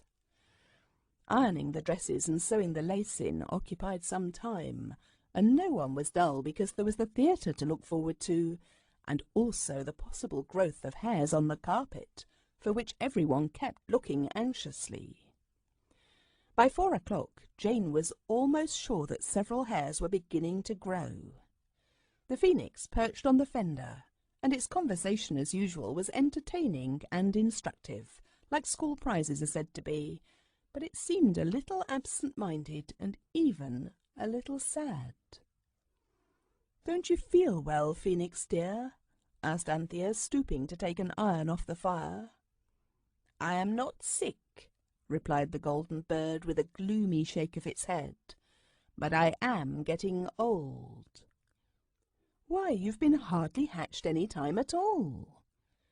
"Time," remarked the phoenix, "is measured by heartbeats. I'm sure the palpitations I've had since I've known you are enough to blanch the feathers of any bird." "But I thought you lived 500 years," said Robert, "and you've hardly begun this set of years. Think of all the time that's before you." "Time," said the phoenix, "is, as you are probably aware, merely a convenient fiction. There is no such thing as time. I have lived in these 2 months at a pace which generously counterbalances 500 years of life in the desert. I am old. I am weary. I feel as if I ought to lay my egg and lay me down to my fiery sleep. But unless I'm careful, I shall be hatched again instantly, and that is a misfortune which I really do not think I could endure. But do not let me intrude these desperate personal reflections on your youthful happiness. What is the show at the theatre tonight? Wrestlers? Gladiators? A combat of camel-leopards and unicorns? I don't think so, said Cyril. It's called The Water Babies, and if it's like the book, there isn't any gladiating in it. There are chimney sweeps and professors and a lobster and an otter and a salmon and children living in the water. It sounds chilly. The phoenix shivered and went to sit on the tongs. I don't suppose there will be real water, said Jane, and theatres are very warm and pretty with lots of gold and lamps. Wouldn't you like to come with us? I was just going to say that, said Robert in injured tones, only I know how rude it is to interrupt. Do come, Phoenix, old chap. It will cheer you up. It'll make you laugh like anything. Mr. Bourchier always makes ripping plays. You ought to have seen Shock-Headed Peter last year. Your words are strange, said the Phoenix, but I will come with you. The revels of this Bourchier of whom you speak may help me to forget the weight of my years.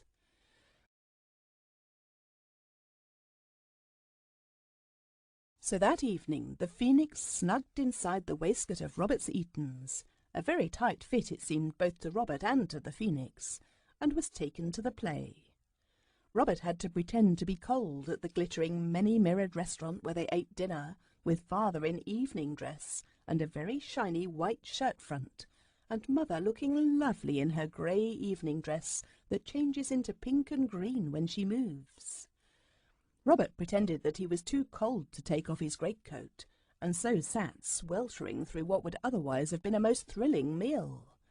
He felt that he was a blot on the smart beauty of the family, and he hoped the Phoenix knew what he was suffering for its sake. Of course, we are all pleased to suffer for the sake of others, but we like them to know it, unless we are the very best and noblest kind of people, and Robert was just ordinary. Father was full of jokes and fun, and everyone laughed all the time, even with their mouths full, which is not manners. Robert thought father would not have been quite so funny about his keeping his overcoat on if father had known all the truth, and there Robert was probably right. When dinner was finished, to the last grape and the last paddle in the finger-glasses, for it was a really truly grown-up dinner, the children were taken to the theatre, guided to a box close to the stage, and left. Father's parting words were, "Now, don't you stir out of this box, whatever you do. I shall be back before the end of the play. Be good, and you will be happy." Is this zone torrid enough for the abandonment of greatcoats, Bobs? No?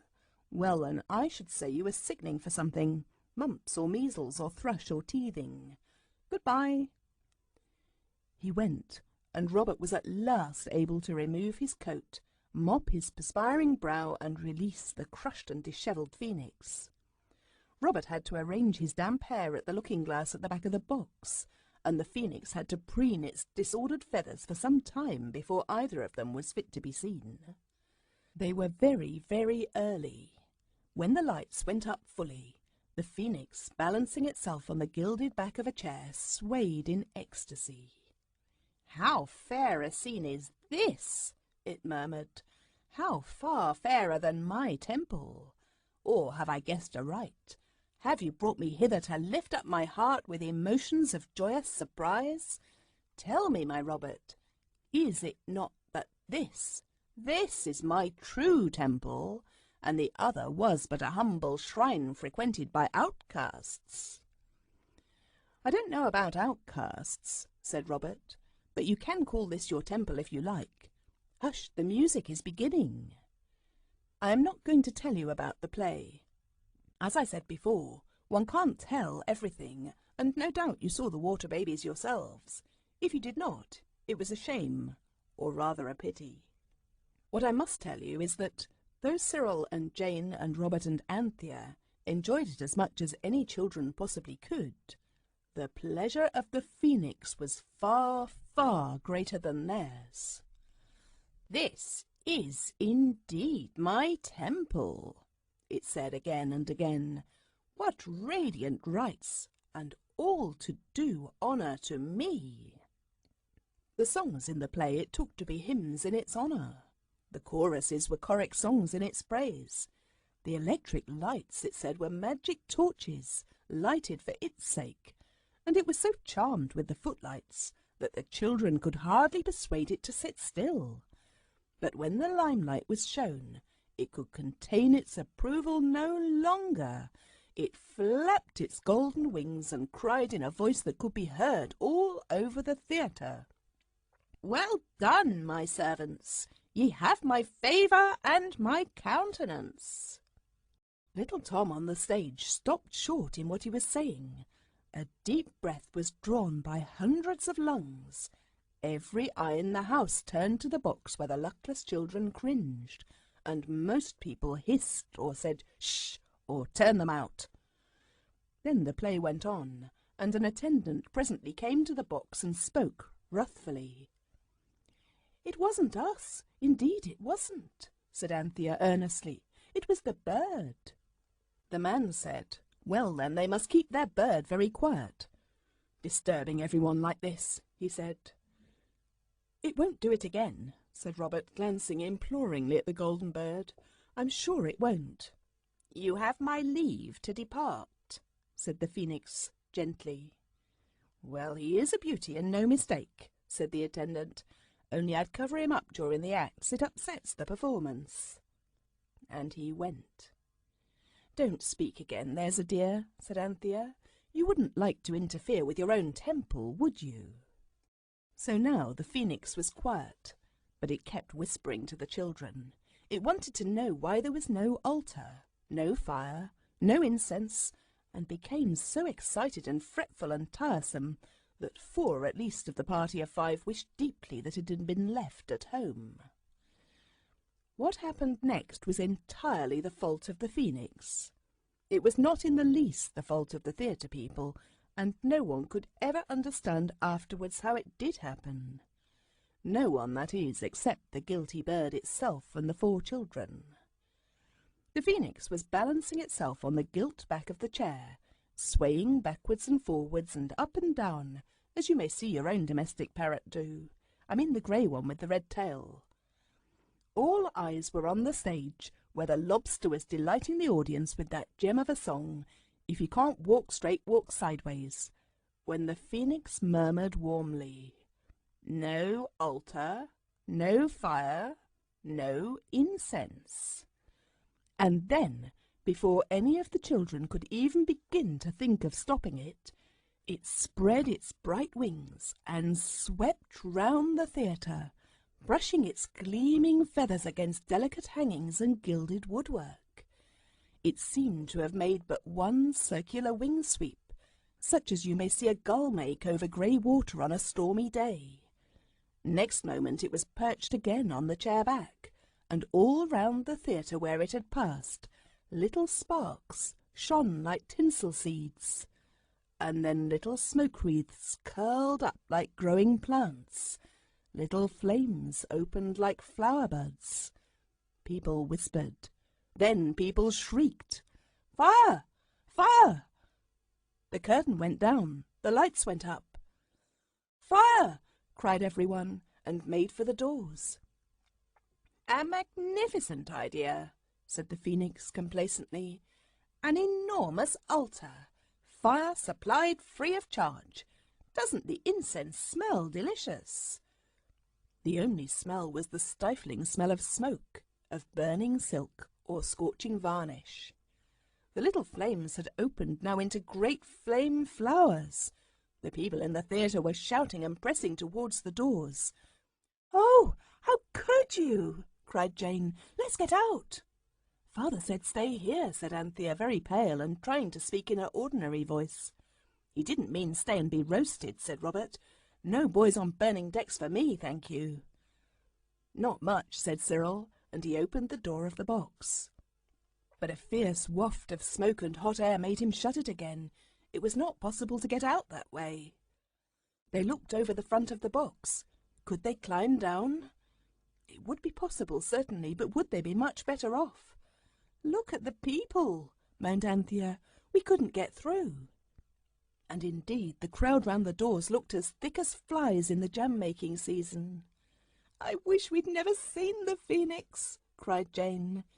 Even at that awful moment, Robert looked round to see if the bird had overheard a speech, which, however natural, was hardly polite or grateful.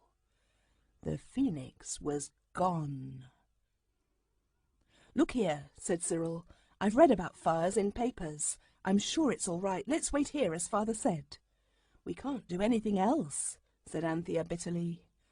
"Look here," said Robert. "I'm not frightened. No, I'm not. The phoenix has never been a skunk yet, and I'm certain it'll see us through somehow. I believe in the phoenix." "The phoenix thanks you, oh Robert," said a golden voice at his feet, and there was the phoenix itself on the wishing carpet. "Quick," it said, "stand on those portions of the carpet which are truly antique and authentic, and—" A sudden jet of flame stopped its words. Alas, the phoenix had unconsciously warmed to its subject, and in the unintentional heat of the moment had set fire to the paraffin with which that morning the children had anointed the carpet. It burned merrily. The children tried in vain to stamp it out. They had to stand back and let it burn itself out. When the paraffin had burned away, it was found that it had taken with it all the darns of Scotch heather mixture fingering. Only the fabric of the old carpet was left, and that was full of holes. "Come," said the phoenix, "I'm cool now." The 4 children got on to what was left of the carpet. Very careful they were not to leave a leg or a hand hanging over one of the holes. It was very hot. The theatre was a pit of fire. Everyone else had got out. Jane had to sit on Anthea's lap. "Home," said Cyril, and instantly the cool draught from under the nursery door played upon their legs as they sat. They were all on the carpet still, and the carpet was lying in its proper place on the nursery floor, as calm and unmoved as though it had never been to the theatre or taken part in a fire in its life. 4 long breaths of deep relief were instantly breathed. The draught, which they had never liked before, was for the moment quite pleasant, and they were safe, and everyone else was safe. The theatre had been quite empty when they left. Everyone was sure of that. They presently found themselves all talking at once. Somehow none of their adventures had given them so much to talk about. None other had seemed so real. "Did you notice," they said, "and do you remember?" when suddenly Anthea's face turned pale under the dirt which had collected on it during the fire. "Oh!" she cried, "Mother and Father! Oh, how awful! They'll think we're burnt to cinders. Oh, let's go this minute and tell them we aren't." "We should only miss them," said the sensible Cyril. "Will you go then?" said Anthea, "or I will. Only do wash your face first. Mother will be sure to think you're burnt to a cinder if she sees you as black as that, and she'll be faint or be ill or something. Oh, I wish we'd never got to know that phoenix." "Hush," said Robert. "It's no use being rude to the bird. I suppose it can't help its nature. Perhaps we'd better wash too. Now I come to think of it, my hands are rather—" No one had noticed the phoenix since it had bidden them to step on the carpet, and no one noticed that no one had noticed. All were partially clean, and Cyril was just plunging into his greatcoat to go and look for his parents. He, and not unjustly, called it looking for a needle in a bundle of hay, when the sound of Father's latchkey in the front door sent everyone bounding up the stairs. "Are you all safe?" cried Mother's voice. "Are you all safe?" And the next moment she was kneeling on the linoleum of the hall, trying to kiss 4 damp children at once, and laughing and crying by turns, while Father stood looking on and saying he was blessed or something. "But how did you guess we'd come home?" said Cyril later, when everyone was calm enough for talking. "Well, it was rather a rum thing. We heard the garret was on fire, and of course we went straight there," said Father briskly. "We couldn't find you, of course, and we couldn't get in, but the fireman told us everyone was safely out. And then I heard a voice say in my ear, 'Cyril, Anthea, Robert, and Jane,' and something touched me on the shoulder. It was a great yellow pigeon, and it got in the way of my seeing who'd spoken. It fluttered off, and then someone said in the other ear, 'They're safe at home.' And when I turned again to see who was speaking, hanged if there wasn't that confounded pigeon on my other shoulder. Dazed by the fire, I suppose. Your mother said it was the voice of—" "I said it was the bird that spoke," said Mother, "and so it was. Or at least I thought so then. It wasn't a pigeon, it was an orange-coloured cockatoo. I don't care who it was that spoke. It was true, and you're safe." Mother began to cry again, and Father said bed was a good place after all the pleasures of the stage, so everyone went there. Robert had a talk to the Phoenix that night. "Oh, very well," said the bird, when Robert had said what he felt. "Didn't you know that I had the power over fire? Do not distress yourself. I, like my high priests in Lombard Street, can undo the work of flames. Kindly open the casement." It flew out. That was why the papers said the next day that the fire at the theatre had done less damage than had been anticipated. As a matter of fact, it had done none, for the Phoenix spent the night in putting things straight. How the management accounted for this, and how many of the theatre officials still believed that they were mad on that night, will never be known. Next day, Mother saw the burnt holes in the carpet. "It caught where it was paraffin-y," said Anthea. "I must get rid of that carpet at once," said Mother. But what the children said, in sad whispers to each other as they pondered over the last night's events, was, "We must get rid of that Phoenix."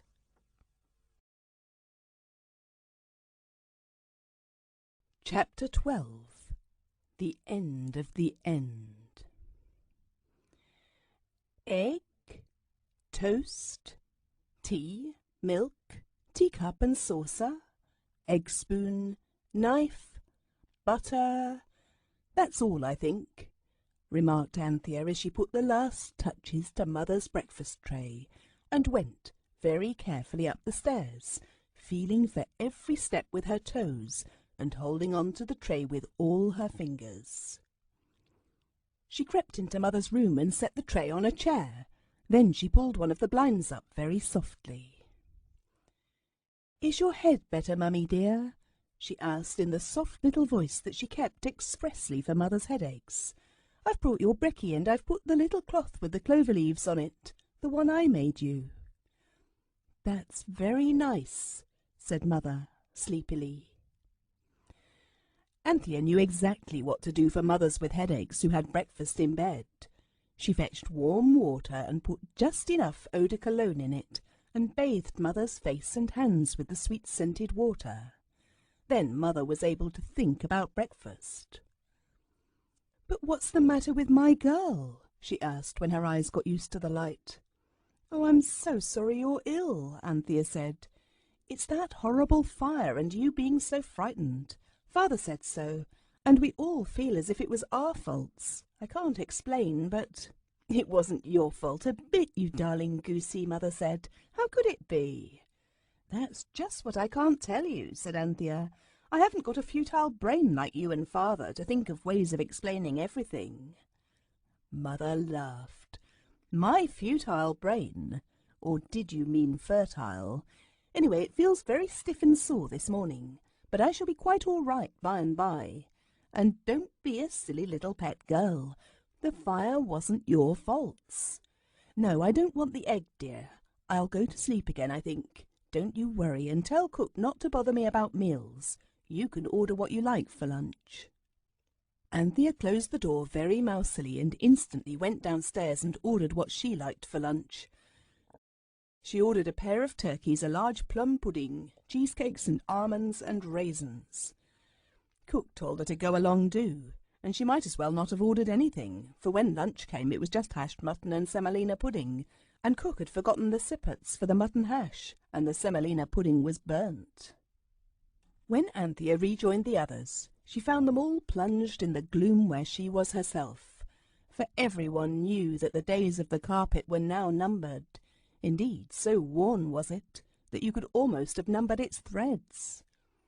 So that now, after nearly a month of magic happenings, the time was at hand when life would have to go on in the dull, ordinary way, and Jane, Robert, Anthea and Cyril would be just in the same position as the other children who live in Camden Town, the children whom these four had so often pitied and perhaps a little despised. "We shall be just like them," Cyril said. "Except," said Robert, "that we shall have more things to remember and be sorry we haven't got. Mother's going to send away the carpet as soon as she's well enough to see about that coconut matting. Fancy us with coconut matting. Us! And we've walked under live coconut trees on the island where you can't have whooping cough." "Pretty island," said the lamb. "Paint-box sands and sea all shiny sparkly." His brothers and sisters had often wondered whether he remembered that island. Now they knew that he did. "Yes," said Cyril, "no more cheap return trips by carpet for us, that's a dead cert." They were all talking about the carpet, but what they were all thinking about was the phoenix. The golden bird had been so kind, so friendly, so polite, so instructive, and now it had set fire to a theatre and made Mother ill. Nobody blamed the bird. It had acted in a perfectly natural manner. But everyone saw that it must not be asked to prolong its visit. Indeed, in plain English, it must be asked to go. The four children felt like base spies and treacherous friends, and each in its mind was saying who ought not to be the one to tell the phoenix that there could no longer be a place for it in that happy home in Camden Town. Each child was quite sure that one of them ought to speak out in a fair and manly way, but nobody wanted to be the one. They could not talk the whole thing over as they would have liked to do, because the phoenix itself was in the cupboard, among the blackbeetles and the odd shoe and the broken chessman. But Anthea tried. "It's very horrid. I do hate thinking things about people and not being able to say the things you're thinking, because of the way they would feel when they thought what things you were thinking and wondered what they'd done to make you think things like that and why you were thinking them." Anthea was so anxious that the phoenix should not understand what she said that she made a speech completely baffling to all. It was not till she pointed to the cupboard in which all believed the phoenix to be that Cyril understood. "Yes," he said, while Jane and Robert were trying to tell each other how deeply they didn't understand what Anthea was saying. "But after recent eventfulnesses, a new leaf has to be turned over. And, after all, Mother is more important than the feelings of any of the lower forms of creation, however unnatural." "How beautifully you do it," said Anthea, absently beginning to build a card-house for the lamb. "Mixing up what you're saying, I mean. We ought to practice doing it, so as to be ready for mysterious occasions. We're talking about that," she said to Jane and Robert, frowning and nodding towards the cupboard where the phoenix was. Then Robert and Jane understood, and each opened its mouth to speak. "Wait a minute," said Anthea quickly. "The game is to twist up what you want to say so that no one can understand what you're saying except the people you want to understand it, and sometimes not them." "The ancient philosophers," said a golden voice, "well understood the art of which you speak." Of course it was the phoenix, who had not been in the cupboard at all, but had been cocking a golden eye at them from the cornice during the whole conversation. "Pretty Dicky," remarked the lamb. "Canary Dicky." "Poor misguided infant," said the phoenix. There was a painful pause. The four could not but think it likely that the phoenix had understood their very veiled allusions, accompanied as they had been by gestures indicating the cupboard, for the phoenix was not wanting in intelligence. "We were just saying," Cyril began, and I hope he was not going to say anything but the truth. Whatever it was, he did not say it, for the phoenix interrupted him, and all breathed more freely as it spoke. "I gather," it said, "that you have some tidings of a fatal nature to communicate to our degraded black brothers who run to and fro for ever yonder." It pointed a claw at the cupboard where the black beetles lived. "Canary talk," said the lamb joyously. "Go and show Mummy." He wriggled off Anthea's lap. "Mummy's asleep," said Jane hastily. "Come and be wild beasts in a cage under the table."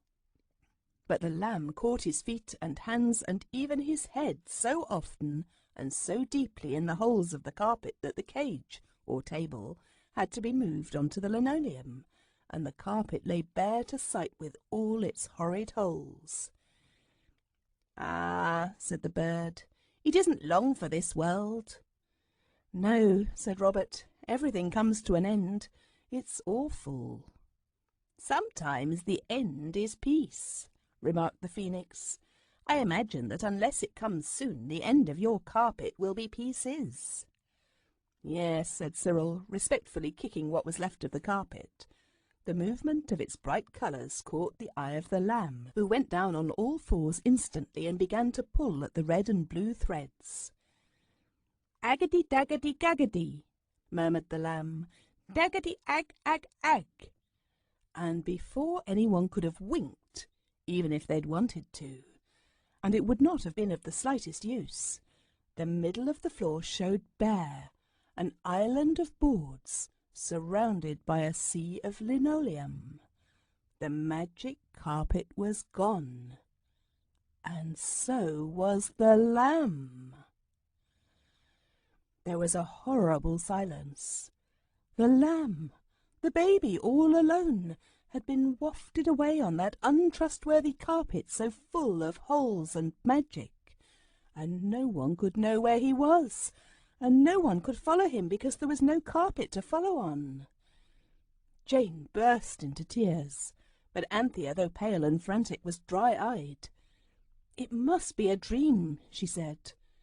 "That's what the clergyman said," remarked Robert forlornly, "but it wasn't, and it isn't." "But the lamb never wished," said Cyril. "He was only talking bosh." "The carpet understands all speech," said the phoenix, "even bosh. I know not this bosh land, but be assured that its tongue is not unknown to the carpet." "Do you mean, then," said Anthea in white terror, "that when he was saying Agglety-dag, or whatever it was, that he meant something by it?" "All speech has meaning," said the phoenix. "There I think you're wrong," said Cyril. "Even people who talk English sometimes say things that don't mean anything in particular." "Oh, never mind that now," moaned Anthea. "You think Agglety-dag means something to him and the carpet?" "Beyond doubt it held some meaning to the carpet as to the luckless infant," the phoenix said calmly. "And what did it mean? Oh, what?" "Unfortunately," the bird rejoined, "I never studied bosh." Jane sobbed noisily, but the others were calm with what is sometimes called the calmness of despair. The lamb was gone. The lamb, their own precious baby brother, who had never in his happy little life been for a moment out of the sight of eyes that loved him. He was gone. He had gone alone into the great world with no other companion and protector than a carpet with holes in it. The children had never really understood before what an enormous big place the world is, and the lamb might be anywhere in it. "And it's no use going to look for him." Cyril, in flat and wretched tones, only said what the others were thinking. "Do you wish him to return?" the phoenix asked. It seemed to speak with some surprise. "Of course we do," cried everybody. "Isn't he more trouble than he's worth?" asked the bird doubtfully. "No, no, oh, we do want him back, we do." "Then," said the wearer of gold plumage, "if you'll excuse me, I'll just pop out and see what I can do." Cyril flung open the window and the phoenix popped out. Oh, if only Mother goes on sleeping. Oh, suppose she wakes up and wants the lamb. Or suppose the servants come. Stop crying, Jane. It's no earthly good. No, I'm not crying myself. At least I wasn't till you said so. And I shouldn't anyway, if there was any mortal thing we could do. Oh, oh, oh. Cyril and Robert were boys, and boys never cry, of course. Still, the position was a terrible one, and I do not wonder that they made faces in their efforts to behave in a really manly way. And at this awful moment Mother's bell rang. A breathless stillness held the children. Then Anthea dried her eyes. She looked round her and caught up the poker. She held it out to Cyril. "Hit my hand hard," she said. "I must show Mother some reason for my eyes being like they are." "Harder!" she cried as Cyril gently tapped her with the iron handle. And Cyril, agitated and trembling, nerved himself to hit harder, and hit very much harder than he intended. Anthea screamed. "Oh, Panther, I didn't mean to hurt, really," cried Cyril, clattering the poker back into the fender. It's all right," said Anthea breathlessly, clasping the hurt hand with the one that wasn't hurt. "It's getting red." It was. A round red and blue bump was rising on the back of it. "Now, Robert," she said, trying to breathe more evenly, "you go out, I don't know where, onto the dustbin, anywhere, and I shall tell Mother you and the lamb are out." Anthea was now ready to deceive her mother for as long as ever she could. Deceit is very wrong, we know, but it seemed to Anthea that it was her plain duty to keep her mother from being frightened about the lamb for as long as possible, and the phoenix might help. "It always has helped," Robert said. "It got us out of the tower, and even when it made the fire in the theatre it got us out all right. I'm certain it will manage somehow." Mother's bell rang again. "Oh, Eliza's never answered it," cried Anthea. "She never does. Oh, I must go." And she went. Her heart beat bumpingly as she climbed the stairs. Mother would be certain to notice her eyes. Well, her hand would account for that. But the lamb. "No, I must not think of the lamb," she said to herself, and bit her tongue till her eyes watered again, so as to give herself something else to think of. Her arms and legs and back, and even her tear-reddened face, felt stiff with her resolution not to let Mother be worried if she could help it. She opened the door softly. "Yes, Mother," she said. "Dearest," said Mother, "the lamb." Anthea tried to be brave. She tried to say that the lamb and Robert were out.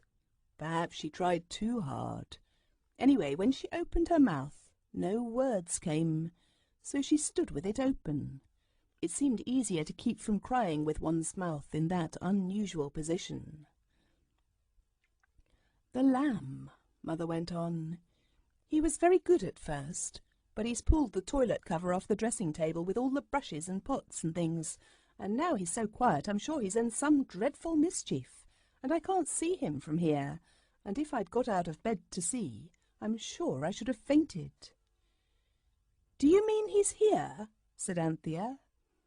"Of course he's here," said Mother a little impatiently. "Where did you think he was?" Anthea went round the foot of the big mahogany bed. There was a pause. "He's not here now," she said. That he had been there was plain from the toilet cover on the floor, the scattered pots and bottles, the wandering brushes and combs, all involved in the tangle of ribbons and laces which an open drawer had yielded to the baby's inquisitive fingers.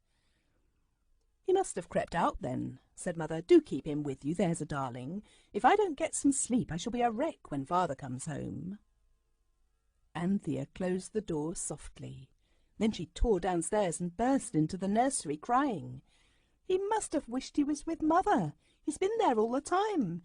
Aggerty dag." The unusual word was frozen on her lip, as people say in books. For there, on the floor, lay the carpet. And on the carpet, surrounded by his brothers and by Jane, sat the lamb. He had covered his face and clothes with Vaseline and violet powder, but he was easily recognizable in spite of this disguise. "You are right," said the Phoenix, who was also present. "It is evident that, as you say, Agate Dag is bosh for I want to be where my mother is, and so the faithful carpet understood it." "But how?" said Anthea, catching up the lamb and hugging him. "How did he get back here?" "Oh," said the Phoenix, "I flew to the Psammead and wished that your infant brother were restored to your midst, and immediately it was so." "Oh, I am glad, I am glad," cried Anthea, still hugging the baby. "Oh, you darling! Shut up, Jane. I don't care how much comes off on me. Cyril, you and Robert roll that carpet up and put it in the beetle cupboard. You might say Agate Dag again, and it might mean something quite different next time. Now, my lamb, Panther will clean you a little. Come on." "I hope the beetles won't go wishing," said Cyril as they rolled up the carpet.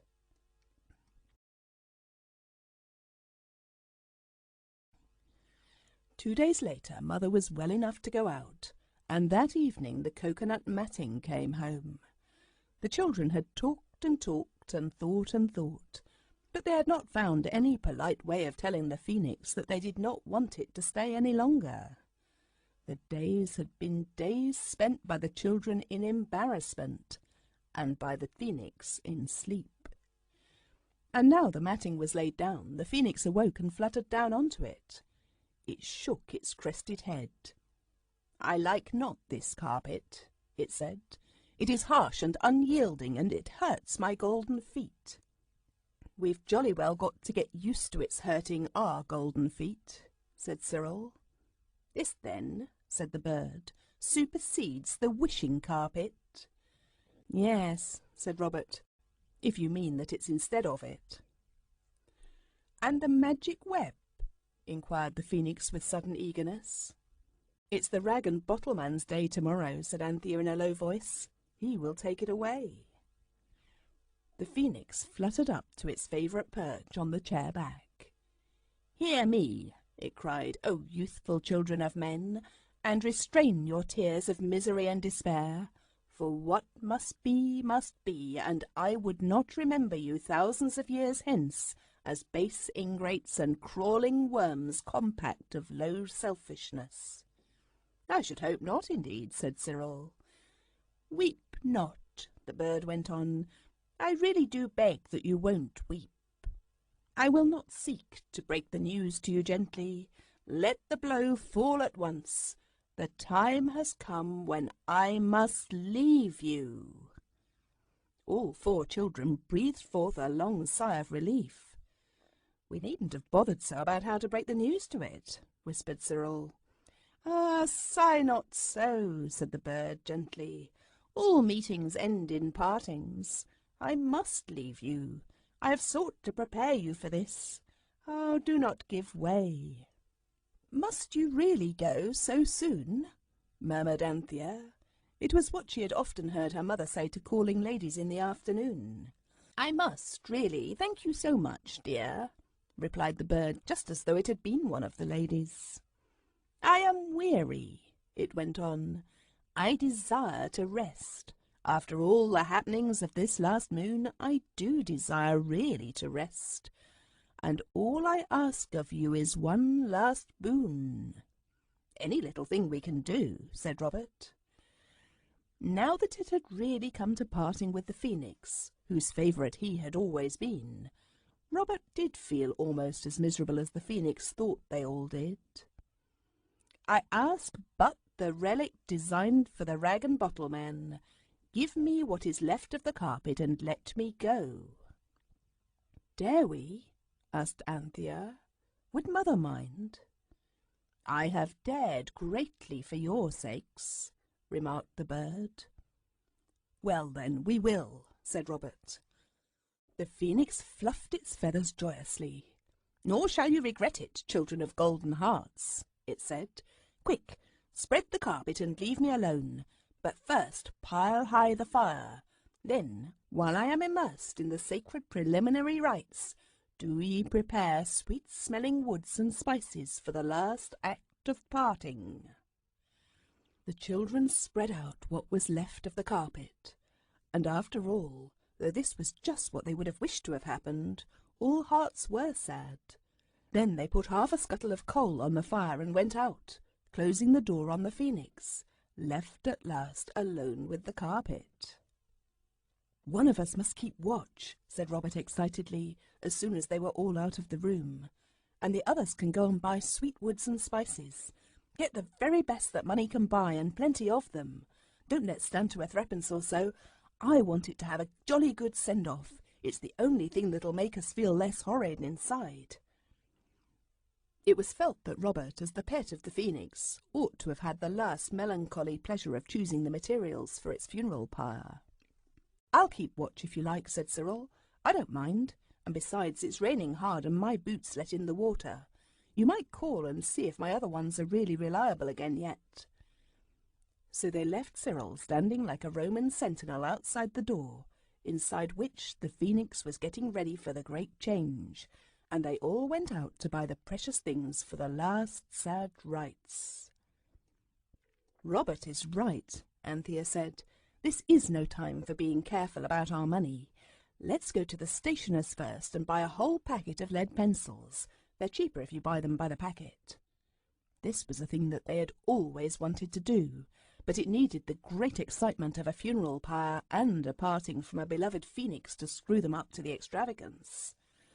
The people at the stationer's said the pencils were real cedar wood, so I hoped they were, for stationers should always speak the truth.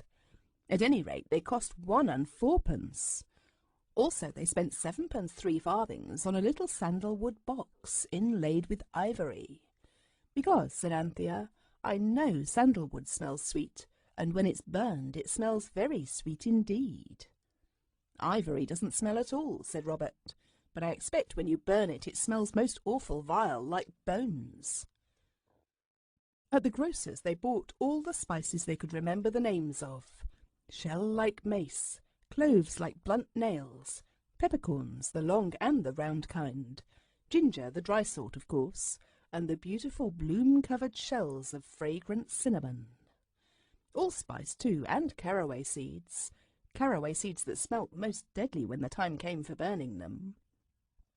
Camphor and oil of lavender were bought at the chemist's, and also a little scent sachet labelled Violette de Parme. They took the things home and found Cyril still on guard. When they had knocked and the golden voice of the phoenix had said, "Come in," they went in. There lay the carpet, or what was left of it, and on it lay an egg, exactly like the one out of which the phoenix had been hatched. The phoenix was walking round and round the egg, clucking with joy and pride. "I've laid it, you see," it said, "and as fine an egg as ever I laid in all my born days."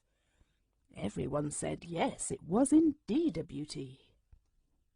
The things which the children had bought were now taken out of their papers and arranged on the table, and when the phoenix had been persuaded to leave its egg for a moment and look at the materials for its last fire, it was quite overcome. "Never, never have I had a finer pyre than this will be.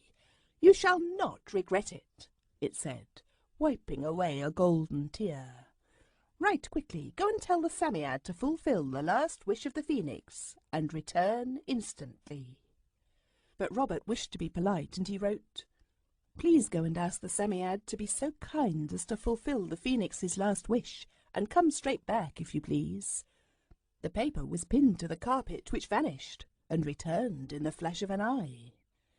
Then another paper was written ordering the carpet to take the egg somewhere where it wouldn't be hatched for another 2,000 years. The phoenix tore itself away from its cherished egg, which it watched with yearning tenderness, till the paper being pinned on, the carpet hastily rolled itself up round the egg, and both vanished forever from the nursery of the house in Camden Town. "Oh dear, oh dear, oh dear," said everybody. "Bear up," said the bird. "Do you think I don't suffer being parted from my precious new-laid egg like this? Come, conquer your emotions and build my fire." "Oh," cried Robert suddenly and wholly breaking down, "I can't bear you to go." The phoenix perched on his shoulder and rubbed its beak softly against his ear. "The sorrows of youth soon appear but as dreams," it said.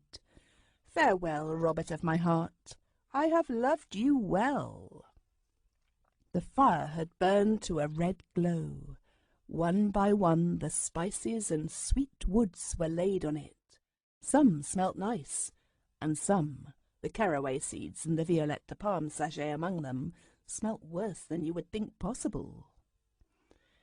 "Farewell, farewell, farewell, farewell," said the phoenix in a faraway voice. "Oh, goodbye," said everyone, and now all were in tears. The bright bird fluttered 7 times round the room and settled in the hot heart of the fire. The sweet gums and spices and woods flared and flickered around it, but its golden feathers did not burn. It seemed to grow red-hot to the very inside heart of it, and then, before the 8 eyes of its friends, it fell together, a heap of white ashes, and the flames of the cedar pencils and the sandalwood box met and joined above it. "Whatever have you done with the carpet?"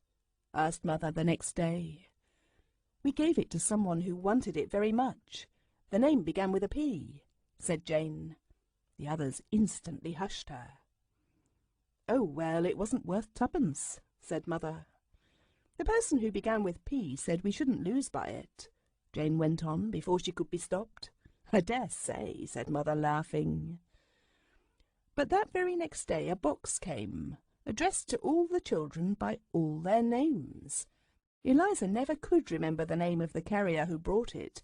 It wasn't Carter Paterson or the parcels delivery. It was instantly opened. It was a big wooden box, and it had to be opened with a hammer and the kitchen poker. The long nails came squeaking out, and boards scrunched as they were wrenched off. Inside the box was soft paper with beautiful Chinese patterns on it, blue and green and red and violet. And under the paper, well, almost everything lovely that you can think of. Everything of reasonable size, I mean, for of course there were no motors or flying machines or thoroughbred chargers. But there really was almost everything else, everything that the children had always wanted. Toys and games and books and chocolate and candied cherries and paint boxes and photographic cameras and all the presents they'd always wanted to give to Father and Mother and the lamb, only they never had the money for them. At the bottom of the box was a tiny golden feather. No one saw it but Robert, and he picked it up and hid it in the breast of his jacket, which had so often been the nesting place of the golden bird. When he went to bed, the feather was gone. It was the last he ever saw of the phoenix. Pinned to the lovely fur cloak that Mother had always wanted was a paper, and it said, "In return for the carpet, with gratitude, P." You may guess how Father and Mother talked it over. They decided at last the person who had had the carpet, and whom curiously enough the children were quite unable to describe, must be an insane millionaire who amused himself by playing at being a rag-and-bone man. But the children knew better.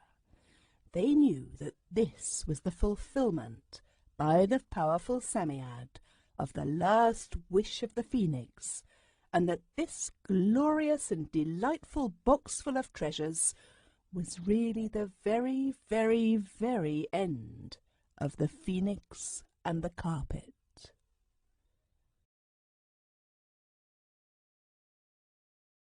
The Story of the Amulet by Edith Nesbit. Chapter 1. The Psammead. There were once 4 children who spent their summer holidays in a white house, happily situated between a sandpit and a chalk pit. One day they had the good fortune to find in the sandpit a strange creature. Its eyes were on long horns like snails' eyes, and it could move them in and out like telescopes. It had ears like a bat's ears, and its tubby body was shaped like a spider's, and covered with thick, soft fur, and it had hands and feet like a monkey's. It told the children, whose names were Cyril, Robert, Anthea, and Jane, that it was a Psammead or sand fairy. It was old, old, old, and its birthday was almost at the very beginning of everything, and it had been buried in the sand for thousands of years. But it still kept its fairy-likeness, and part of this fairy-likeness was its power to give people whatever they wished for. You know, fairies have always been able to do this. Cyril, Robert, Anthea, and Jane now found their wishes come true, but somehow they never could think of just the right things to wish for, and their wishes sometimes turned out very oddly indeed. In the end, their unwise wishings landed them in what Robert called a very tight place indeed, and the Psammead consented to help them out of it, in return for their promise never to ask it to grant them any more wishes, and never to tell anyone about it, because it did not want to be bothered to give wishes to anyone ever any more. At the moment of parting, Jane said politely, "I wish we were going to see you again some day," and the Psammead, touched by this friendly thought, granted the wish. The book about all this is called 5 Children and It, and it ends up in a most tiresome way by saying, "The children did see the Psammead again, but it was not in the sandpit. It was, but I must say no more." The reason that nothing more could be said was that I had not then been able to find out exactly when and where the children met the Psammead again. Of course I knew that they would meet it, because it was a beast of its word, and when it said a thing would happen, that thing happened without fail. How different from the people who tell us about what weather it's going to be on Thursday next in London, the South Coast and Channel. The summer holidays during which the Psammead had been found and the wishes given had been wonderful holidays in the country, and the children had the highest hopes of just such another holiday for the next summer. The winter holidays were beguiled by the wonderful happenings of the phoenix and the carpet, and the loss of these 2 treasures would have left the children in despair but for the splendid hope of their next holiday in the country.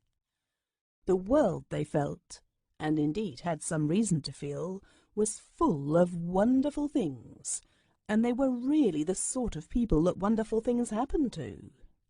So they looked forward to the summer holidays, but when it came, everything was different and very, very horrid. Father had to go out to Manchuria to telegraph news about the war to a tiresome paper he worked for. The Daily Bellower or something like that was its name.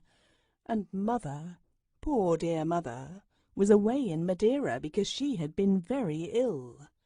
And the lamb, I mean the baby, was with her. And Aunt Emma, who was Mother's sister, had suddenly married Reginald, who was Father's brother, and they had gone to China, which is much too far off for you to expect to be asked to spend the holidays in, however fond your aunt and uncle may be of you. So the children were left in the care of old Nurse, who lived in Fitzroy Street near the British Museum, and though she was always very kind to them, and indeed spoiled them far more than would be good for the most grown-up of us, the 4 children felt perfectly wretched, and when the cab had driven off with Father and all his boxes and guns and the sheepskin, with blankets and the aluminium mess kit inside it, the stoutest heart quailed, and the girls broke down altogether and sobbed in each other's arms, while the boys each looked out of one of the long gloomy windows of the parlour and tried to pretend that no boy would be such a muff as to cry. I hope you noticed that they were not cowardly enough to cry till their father had gone. They knew he had quite enough to upset him without that. But when he was gone, everyone felt as if it had been trying not to cry all its life, and that it must cry now if it died for it. So they cried. Tea, with shrimps and watercress, cheered them a little. The watercress was arranged in a hedge round a fat glass salt cellar, a tasteful device that they had never seen before, but it was not a cheerful meal. After tea, Anthea went up to the room that had been Father's, and when she saw how dreadfully he wasn't there, and remembered how every minute was taking him further and further from her, and nearer to the guns of the Russians, she cried a little more.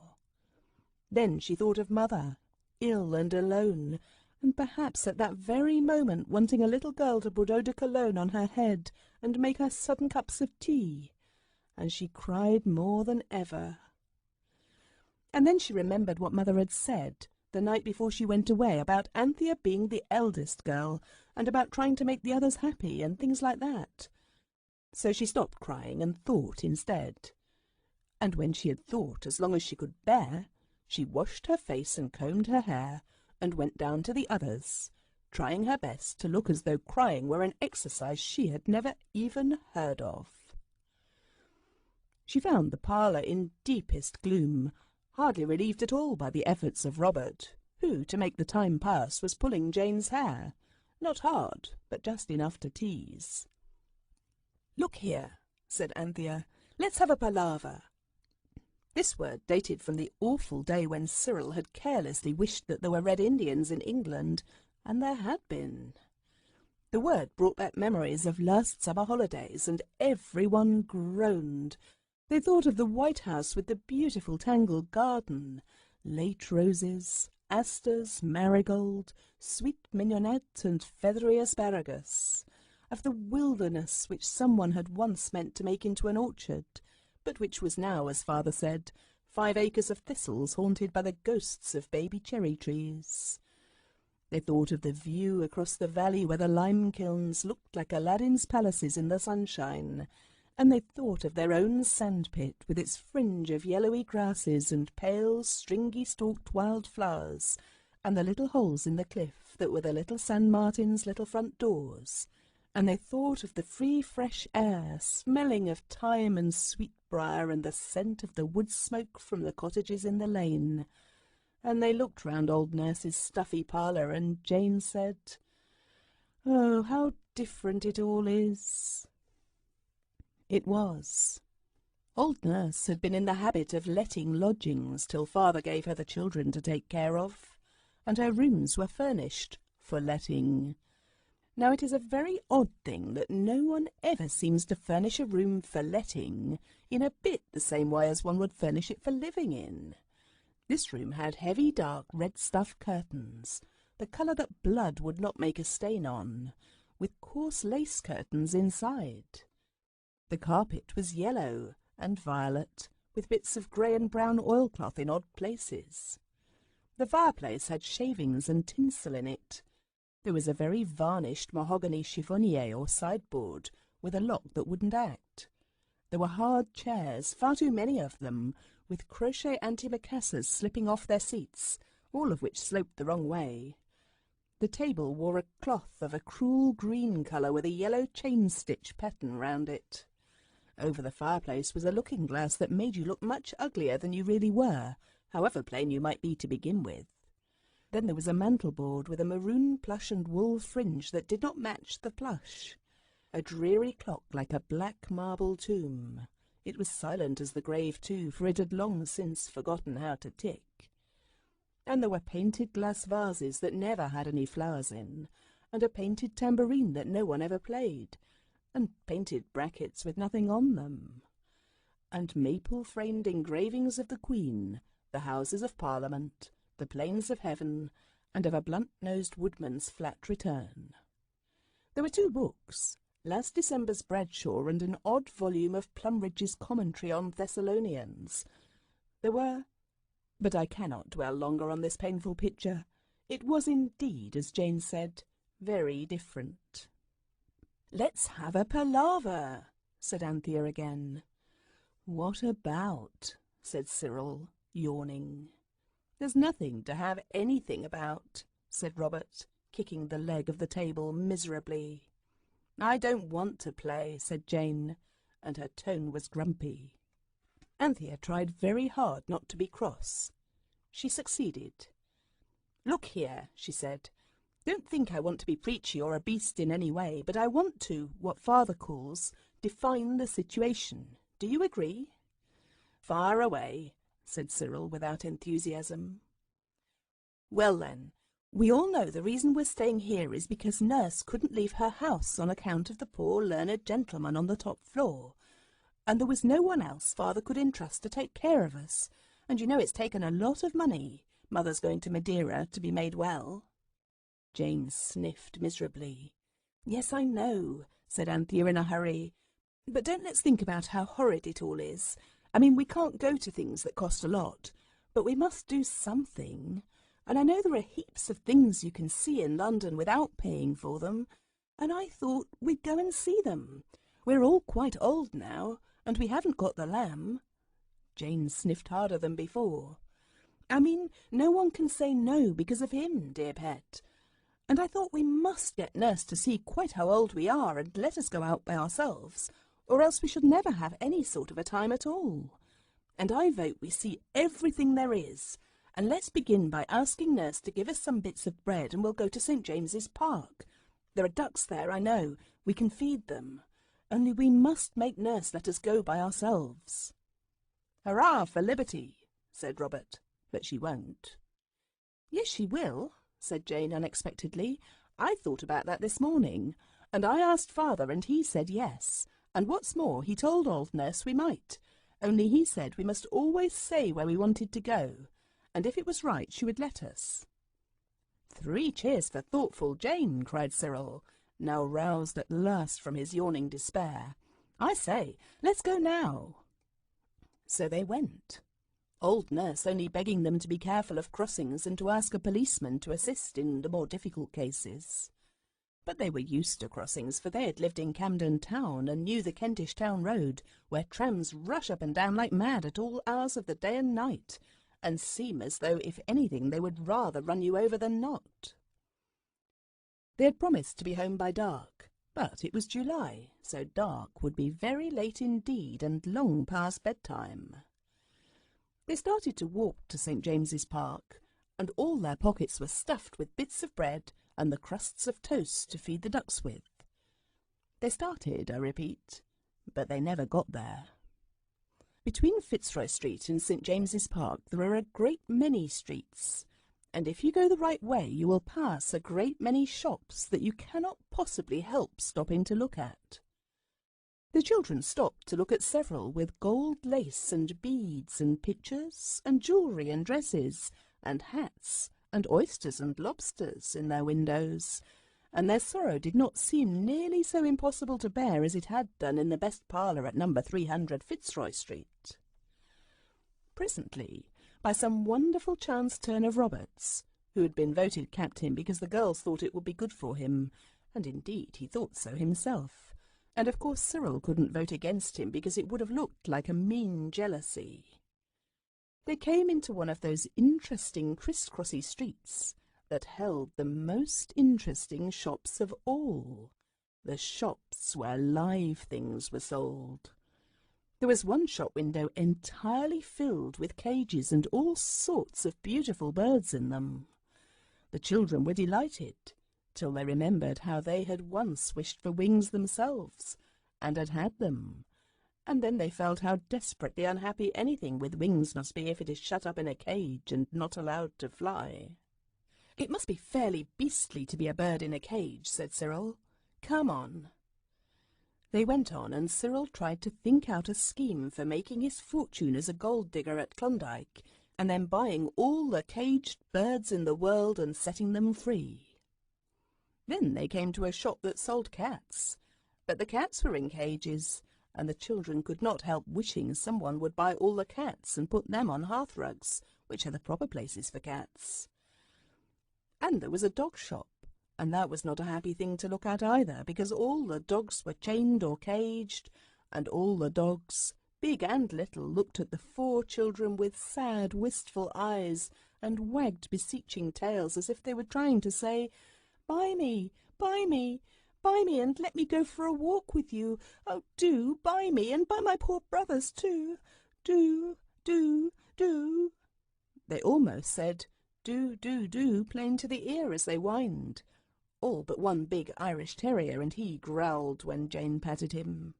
"Grr," he seemed to say, as he looked at them from the back corner of his eye. "You won't buy me. Nobody will, ever. I shall die chained up, and I don't know that I care how soon it is, either." I don't know that the children would have understood all this. Only once they had been in a besieged castle, so they knew how hateful it is to be kept in when you wanted to get out. But of course they could not buy any of the dogs. They did indeed ask the price of the very, very smallest, and it was £65. But that was because it was a Japanese toy spaniel like the Queen once had her portrait painted with when she was only Princess of Wales. But the children thought if the smallest was all that money, the biggest would run into thousands. So they went on. And they did not stop at any more cat or dog or bird shops, but passed them by, and at last they came to a shop that seemed as though it only sold creatures that did not mind much where they were, such as goldfish and white mice and sea anemones and other aquarium beasts and lizards and toads and hedgehogs and tortoises and tame rabbits and guinea pigs. And there they stopped for a long time and fed the guinea pigs with bits of bread through the cage bars, and wondered whether it would be possible to keep a sandy-coloured double lop in the basement of the house at Fitzroy Street. "I don't suppose old Nurse would mind very much," said Jane. "Rabbits are most awfully tame sometimes. I expect it would know her voice and follow her all about." "She'd tumble over it 20 times a day," said Cyril. "Now a snake—" "There aren't any snakes," said Robert hastily. "And besides, I never could cotton to snakes somehow. I wonder why." "Worms are as bad," said Anthea, "and eels and slugs. I think it's because we don't like things that haven't got legs." "Father says snakes have got legs hidden away inside of them," said Robert. "Yes, and he says we've got tails hidden away inside us. But it doesn't either of it come to anything really," said Anthea. "I hate things that haven't got any legs." "It's worse when they have too many," said Jane with a shudder. "Think of centipedes."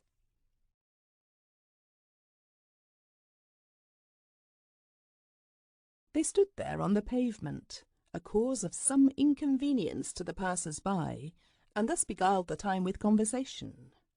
Cyril was leaning his elbow on the top of a hutch that had seemed empty when they had inspected the whole edifice of hutches one by one, and he was trying to reawaken the interest of a hedgehog that had curled itself into a ball earlier in the interview, when a small, soft voice just below his elbow said, quietly, plainly, and quite unmistakably, not in any squeak or whine that had to be translated, but in downright common English, "Buy me. Do, please buy me." Cyril started as though he'd been pinched, and jumped a yard away from the hutch.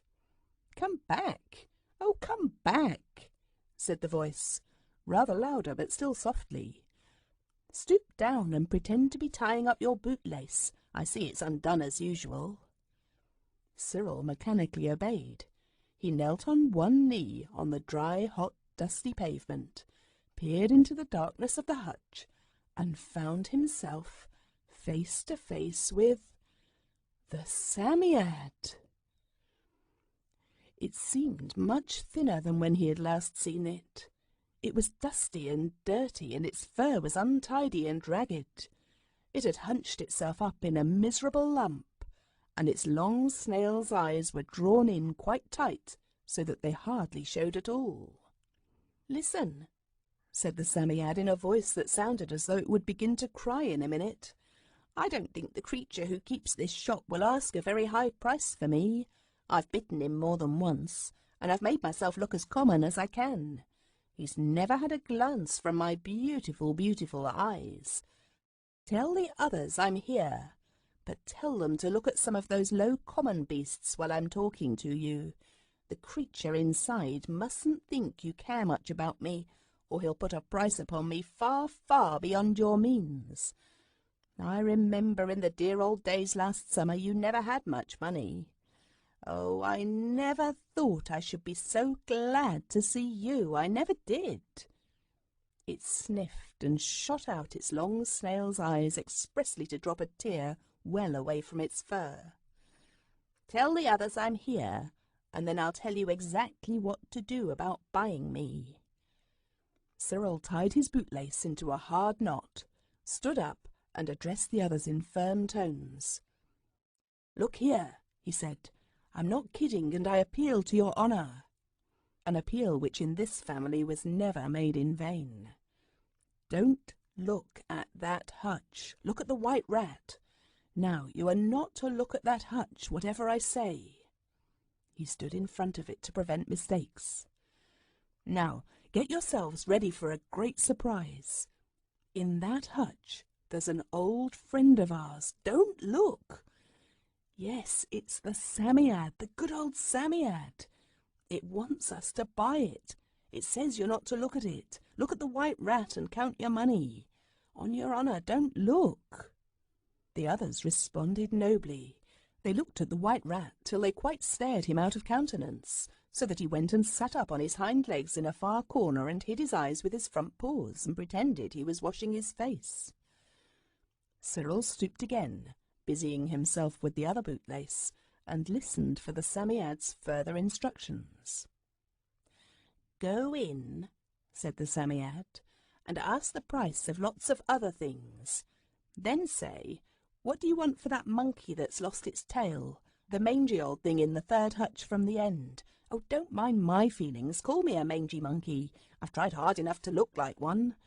I don't think he'll put a high price on me. I've bitten him 11 times since I came here the day before yesterday. If he names a bigger price than you can afford, say you wish you had the money." "But you can't give us wishes. I've promised never to have another wish from you," said the bewildered Cyril.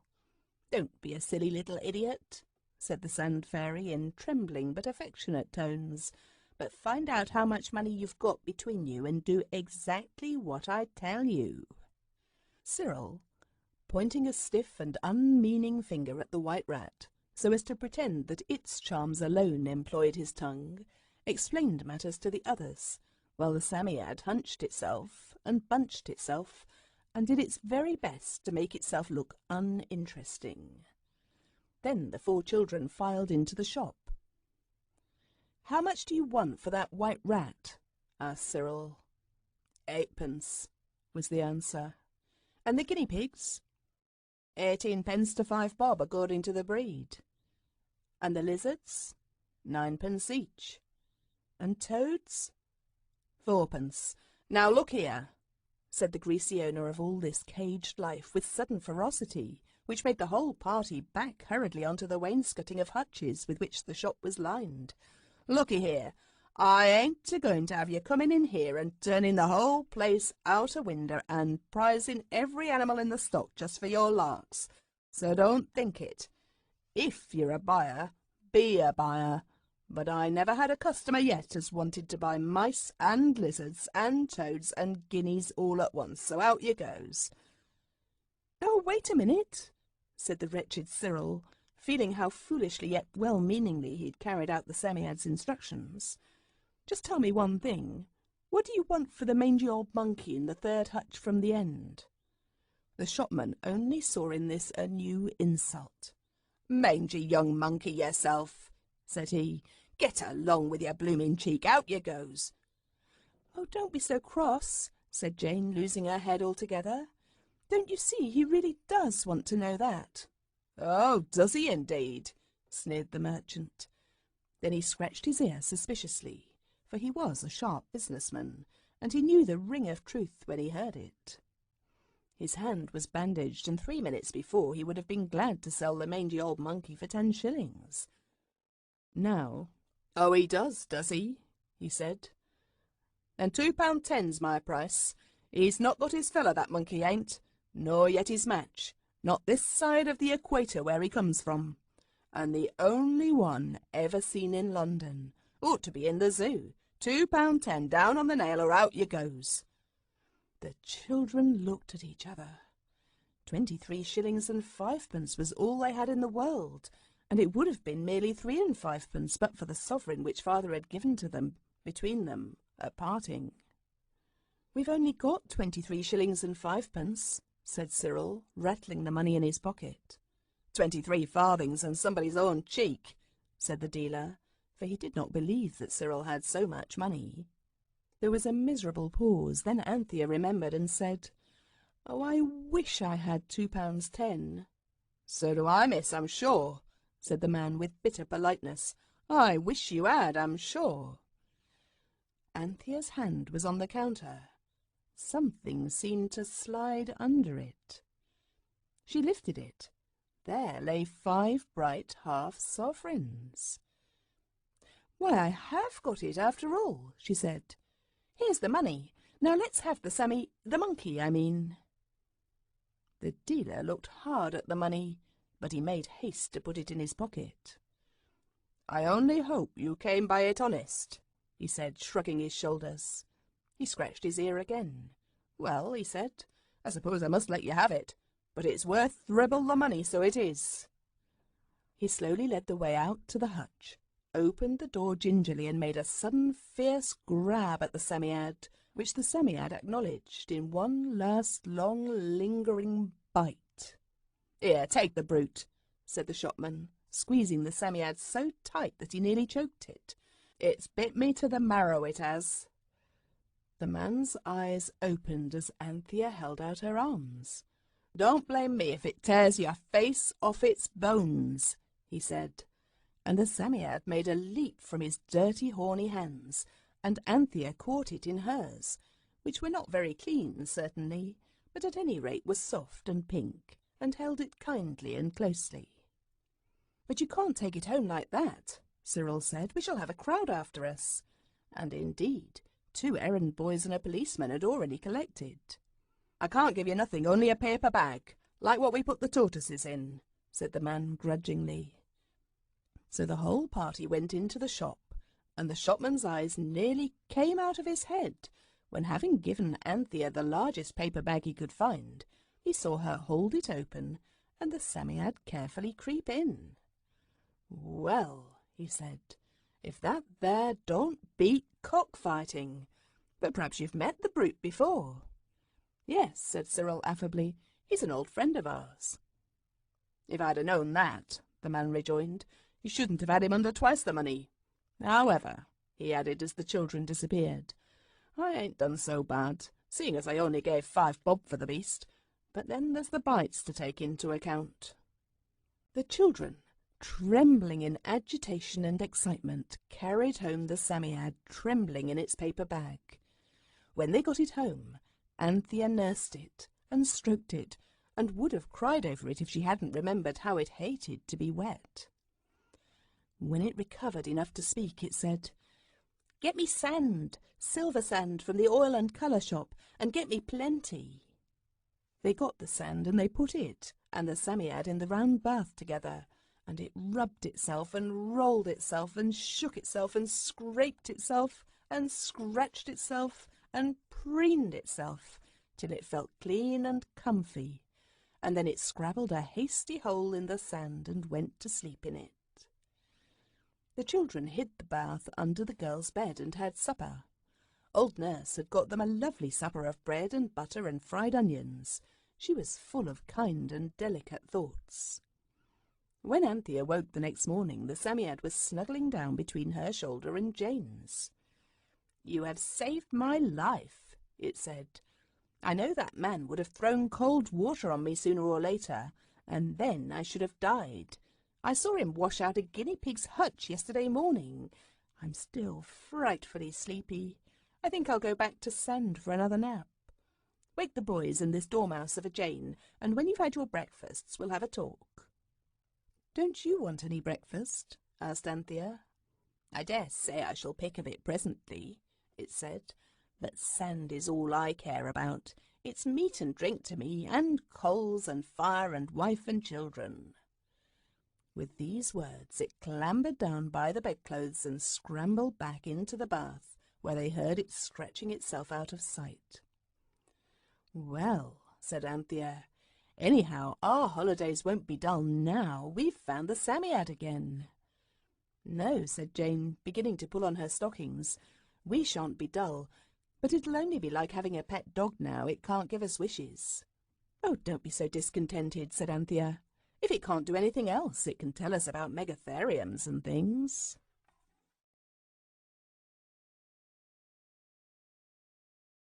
Chapter 2. The Half Amulet. Long ago, that is to say last summer, the children, finding themselves embarrassed by some wish which the Psammead had granted them, and which the servants had not received in a proper spirit, had wished that the servants might not notice the gifts which the Psammead gave. And when they parted from the Psammead, their last wish had been that they should meet it again. Therefore they had met it, and it was jolly lucky for the Psammead, as Robert pointed out. Now, of course, you see that the Psammead's being where it was the consequence of one of their wishes, and therefore it was a Psammead wish, and as such could not be noticed by the servants. And it was soon plain that in the Psammead's opinion, old Nurse was still a servant, although she had now a house of her own, for she never noticed the Psammead at all. And that was as well, for she would never have consented to allow the girls to keep an animal and a bath of sand under their bed. When breakfast had been cleared away, it was a very nice breakfast with hot rolls to it, a luxury quite out of the common way, Anthea went and dragged out the bath and woke the Psammead. It stretched and shook itself. "You must have bolted your breakfast most unwholesomely," it said. "You can't have been 5 minutes over it." "We've been nearly an hour," said Anthea. "Come, you know you promised." "Now look here," said the Psammead, sitting back on the sand and shooting out its long eyes suddenly. "We'd better begin as we mean to go on. It won't do to have any misunderstanding, so I tell you plainly that—" "Oh, please," Anthea pleaded, "do wait till we get the others. They'll think it most awfully sneakish of me to talk to you without them. Do come down, there's a dear." She knelt before the sand bath and held out her arms. The Psammead must have remembered how glad it had been to jump into those same little arms only the day before, for it gave a little grudging grunt and jumped once more. Anthea wrapped it in her pinafore and carried it downstairs. It was welcomed in a thrilling silence. At last Anthea said, "Now then." "What place is this?" asked the Psammead, shooting its eyes out and turning them slowly round. "It's a sitting room, of course," said Robert. "Then I don't like it," said the Psammead. "Never mind," said Anthea kindly. "We'll take you anywhere you like if you want us to. What was it you were going to say upstairs when I said the others wouldn't like it if I stayed talking to you without them?" It looked keenly at her and she blushed. "Don't be silly," it said sharply. "Of course, it's quite natural that you should like your brothers and sisters to know exactly how good and unselfish you were." "I wish you wouldn't," said Jane. "Anthea was quite right. What was it you were going to say when she stopped you?" "I'll tell you," said the Psammead, "since you're so anxious to know. I was going to say this. You've saved my life, and I'm not ungrateful, but it doesn't change your nature or mine. You're still very ignorant and rather silly, and I am worth 1,000 of you any day of the week." "Of course you are," Anthea was beginning, but it interrupted her. "It's very rude to interrupt," it said. "What I mean is that I'm not going to stand any nonsense, and if you think what you've done is to give you the right to pet me or make me demean myself by playing with you, you'll find out that what you think doesn't matter a single penny. See? It's what I think that matters." "I know," said Cyril. "It always was, if you remember." "Well," said the Psammead, Then that's settled. We're to be treated as we deserve, I with respect, and all of you with... but I don't wish to be offensive. Do you want me to tell you how I got into that horrible den you brought me out of? Oh, I'm not ungrateful. I haven't forgotten it, and I shan't forget it. Do tell us, said Anthea. I know you're awfully clever, but even with all your cleverness, I don't believe you can possibly know how respectfully we do respect you, don't we? The others all said yes and fidgeted in their chairs. Robert spoke the wishes of all when he said, I do wish you'd go on. So it sat up on the green-covered table and went on. When you'd gone away, it said, I went to sand for a bit and slept. I was tired out with all your silly wishes, and I felt as though I hadn't really been to sand for a year. To sand? Jane repeated. Where I sleep. You go to bed, I go to sand. Jane yawned. The mention of bed made her feel sleepy. All right, said the Psammead in offended tones. I'm sure I don't want to tell you a long tale. A man caught me and I bit him, and he put me in a bag with a dead hare and a dead rabbit, and he took me to his house and put me out of the bag into a basket with holes that I could see through, and I bit him again. And then he brought me to this city, which I'm told is called the modern Babylon, though it's not a bit like the old Babylon, and he sold me to the man you bought me from, and then I bit them both. Now what's your news? There's not quite so much biting in our story, said Cyril regretfully. In fact, there isn't any. Father's gone to Manchuria, and Mother and the lamb have gone to Madeira because Mother was ill, and don't I just wish they were both safe home again? Merely from habit, the sand fairy began to blow itself out, but it stopped short suddenly. I forgot, it said. I can't give you any more wishes. No, but look here, said Cyril. Couldn't we call in old Nurse and get her to say she wishes they were safe home? I'm sure she does. No go, said the Psammead. It's just the same as your wishing yourself if you get someone else to wish for you. It won't act. But it did yesterday with the man in the shop, asked Robert. Ah, yes, said the creature, but you didn't ask him to wish, and you didn't know what would happen if he did.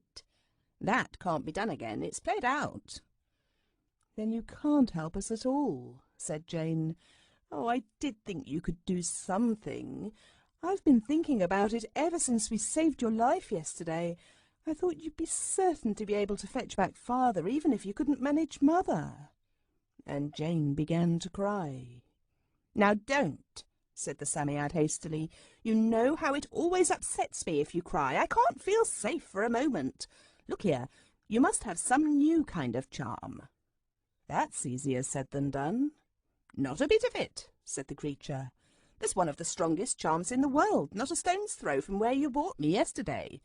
The man I bit so, the first one, I mean, went into a shop to ask how much something cost. I think he said it was a concertina. And while he was telling the man in the shop how much he wanted for it, I saw the charm in a sort of tray with a lot of other things. If you can only buy that, you will be able to have your heart's desire. The children looked at each other and then at the Psammead. Then Cyril coughed awkwardly and took sudden courage to say what everybody was thinking. I do hope you won't be waxy, he said, but it's like this. When you used to give us our wishes, they almost always got us into some row or other, and we used to think you wouldn't have been pleased if they hadn't. Now about this charm. We haven't got over and above too much tin, and if we blew it all on this charm, and it turns out not to be up to much, well, you see what I'm driving at, don't you? I see that you don't see more than the length of your nose, and that's not far, said the Psammead crossly. Look here, I had to give you the wishes, and of course they turned out badly in a sort of way, because you hadn't the sense to wish for what was good for you. But this charm's quite different. I haven't got to do this for you, it's just my own generous kindness that makes me tell you about it. So it's bound to be all right, see? Don't be cross, said Anthea. Please, please don't. You see, it's all we've got. We shan't have any more pocket money till Daddy comes home, unless he sends us some in a letter. But we do trust you. And I say, all of you," she went on, "don't you think it's worth spending all the money if there's even the chanciest chance of getting Father and Mother back safe now? Just think of it. Oh, do let's." "I don't care what you do," said the Psammead. "I'll go back to send again till you've made up your minds." "No, don't," said everybody, and Jane added, "We are quite mind made up. Don't you see we are? Let's get our hats. Will you come with us?" "Of course," said the Psammead. "How else would you find the shop?" So everybody got its hat. The Psammead was put into a flat bass bag that had come from Farringdon Market with 2 pounds of filleted plaice in it. Now it contained about 3 pounds and a quarter of solid Psammead, and the children took it in turns to carry it. "It's not half the weight of the lamb," Robert said, and the girls sighed. The Psammead poked a wary eye out of the top of the basket every now and then, and told the children which turnings to take. "How on earth do you know?" asked Robert. "I can't think how you do it." And the Psammead said sharply, "No, I don't suppose you can." At last they came to the shop. It had all sorts and kinds of things in the window, concertinas and silk handkerchiefs, china vases and teacups, blue Japanese jars, pipes, swords, pistols, lace collars, silver spoons tied up in half-dozens, and wedding rings in a red lacquered basin. There were officers' epaulettes and doctors' lancets. There were tea caddies inlaid with red turtle shell and brass curly-whirlies, plates of different kinds of money, and stacks of different kinds of plates. There was a beautiful picture of a little girl washing a dog, which Jane liked very much. And in the middle of the window there was a dirty silver tray full of mother-of-pearl card counters, old seals, paste buckles, snuff boxes, and all sorts of little dingy odds and ends. The Psammead put its head quite out of the fish basket to look in the window, when Cyril said, "There's a tray there with rubbish in it." And then its long snail's eyes saw something that made them stretch out so much that they were as long and thin as new slate pencils. Its fur bristled thickly, and its voice was quite hoarse with excitement as it whispered, "That's it! That's it! There! Under that blue and yellow buckle. You can see a bit sticking out. It's red, do you see?" "Is it that thing something like a horseshoe?" asked Cyril, "and red like the common sealing wax you do out parcels with?" "Yes, that's it," said the Psammead. "Now, you do just as you did before. Ask the price of other things. That blue buckle would do. Then the man will get the tray out of the window. I think you'd better be the one," it said to Anthea. "We'll wait out here." So the others flattened their noses against the shop window, and presently a large, dirty, short-fingered hand with a very big diamond ring came stretching through the green half-curtains at the back of the shop window and took away the tray. They could not see what was happening in the interview between Anthea and the diamond ring, and it seemed to them that she had had time, if she had had money, to buy everything in the shop before the moment came when she stood before them, her face wreathed in grins, as Cyril said later, and in her hand the charm. It was shaped like a horseshoe, and it was made of a red, smooth, softly shiny stone. "I've got it," Anthea whispered, just opening her hand to give the others a glimpse of it. "Do let's get home. We can't stand here like stuck pigs looking at it in the street." So home they went. The parlour in Fitzroy Street was a very flat background to magic happenings. Down in the country, among the flowers and green fields, anything had seemed, and indeed had been, possible. But it was hard to believe that anything really wonderful could happen so near the Tottenham Court Road. But the Psammead was there, and it in itself was wonderful. And it could talk, and it had showed them where a charm could be bought that would make the owner of it perfectly happy. So the 4 children hurried home, taking very long steps, with their chins stuck out and their mouths shut very tight indeed. They went so fast that the Psammead was quite shaken about in its fish bag, but it did not say anything, perhaps for fear of attracting public notice. They got home at last, very hot indeed, and set the Psammead on the green tablecloth. "Now then," said Cyril.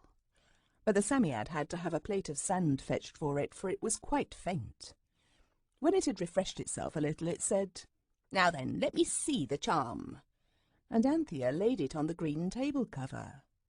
The Psammead shot out his long eyes to look at it. Then it turned them reproachfully on Anthea and said, "But there's only half of it here." This was indeed a blow. "It was all there was," said Anthea with timid firmness. She knew it was not her fault. "There should be another piece," said the Psammead, "and a sort of pin to fasten the two together." "Isn't half any good? Won't it work without the other bit? It costs 7 and 6.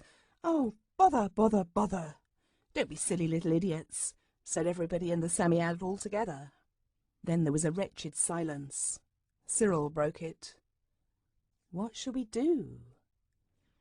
"Go back to the shop and see if they haven't got the other half," said the Psammead. "I'll go to sand till you come back. Cheer up. Even the bit you've got is some good, but it'll be no end of a bother if you can't find the other."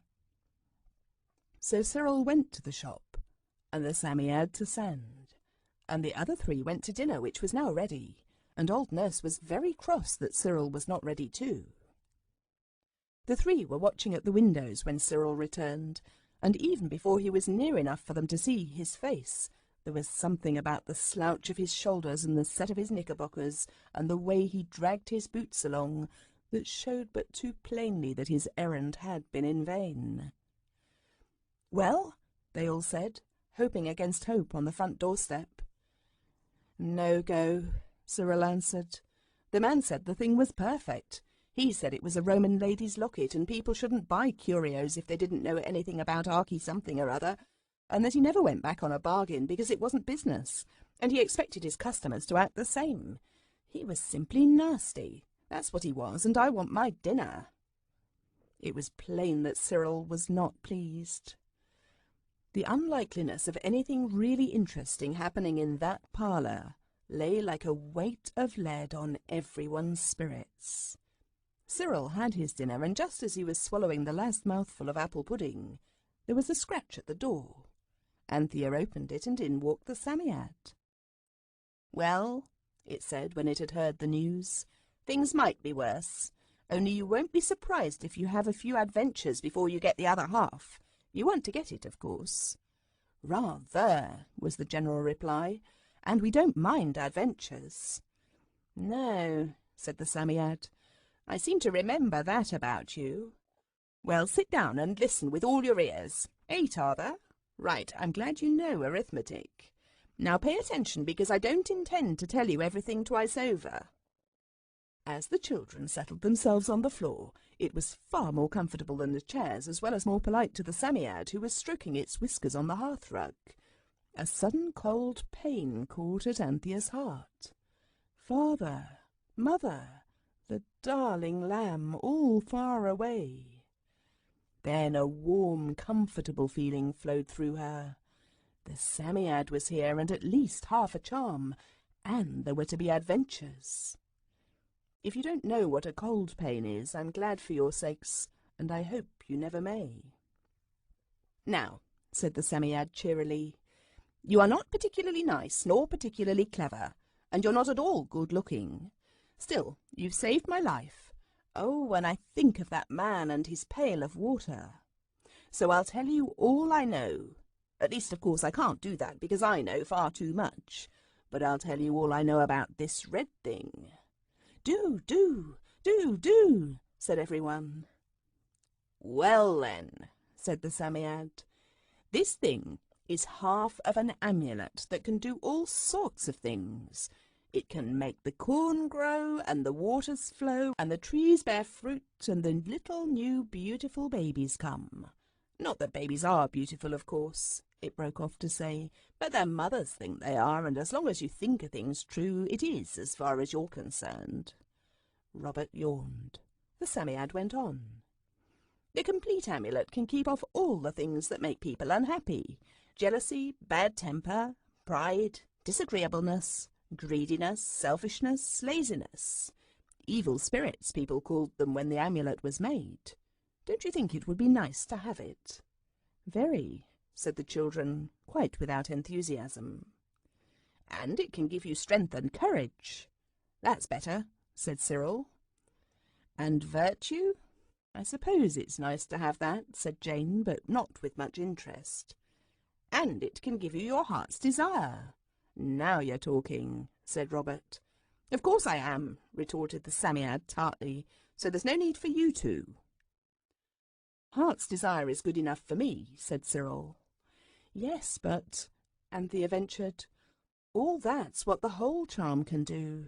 There's something that the half we've got can win off its own bat, isn't there? She appealed to the Psammead. It nodded. Yes, it said. The half has the power to take you anywhere you like to look for the other half.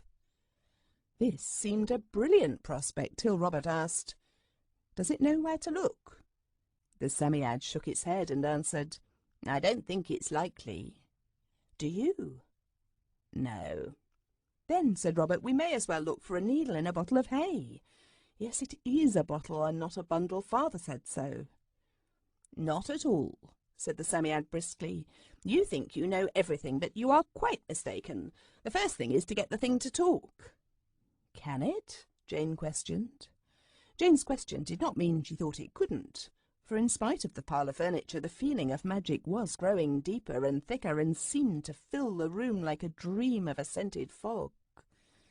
Of course it can. I suppose you can read. Oh, yes. Everyone was rather hurt at the question.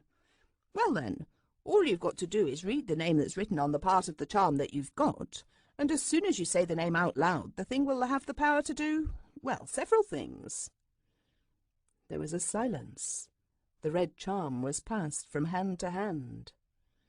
There's no name on it, said Cyril at last. Nonsense, said the Psammead. What's that? Oh, that, said Cyril, is not reading. It looks like pictures of chickens and snakes and things. I've no patience with you, said the Psammead. If you can't read, you must find someone who can. A priest now.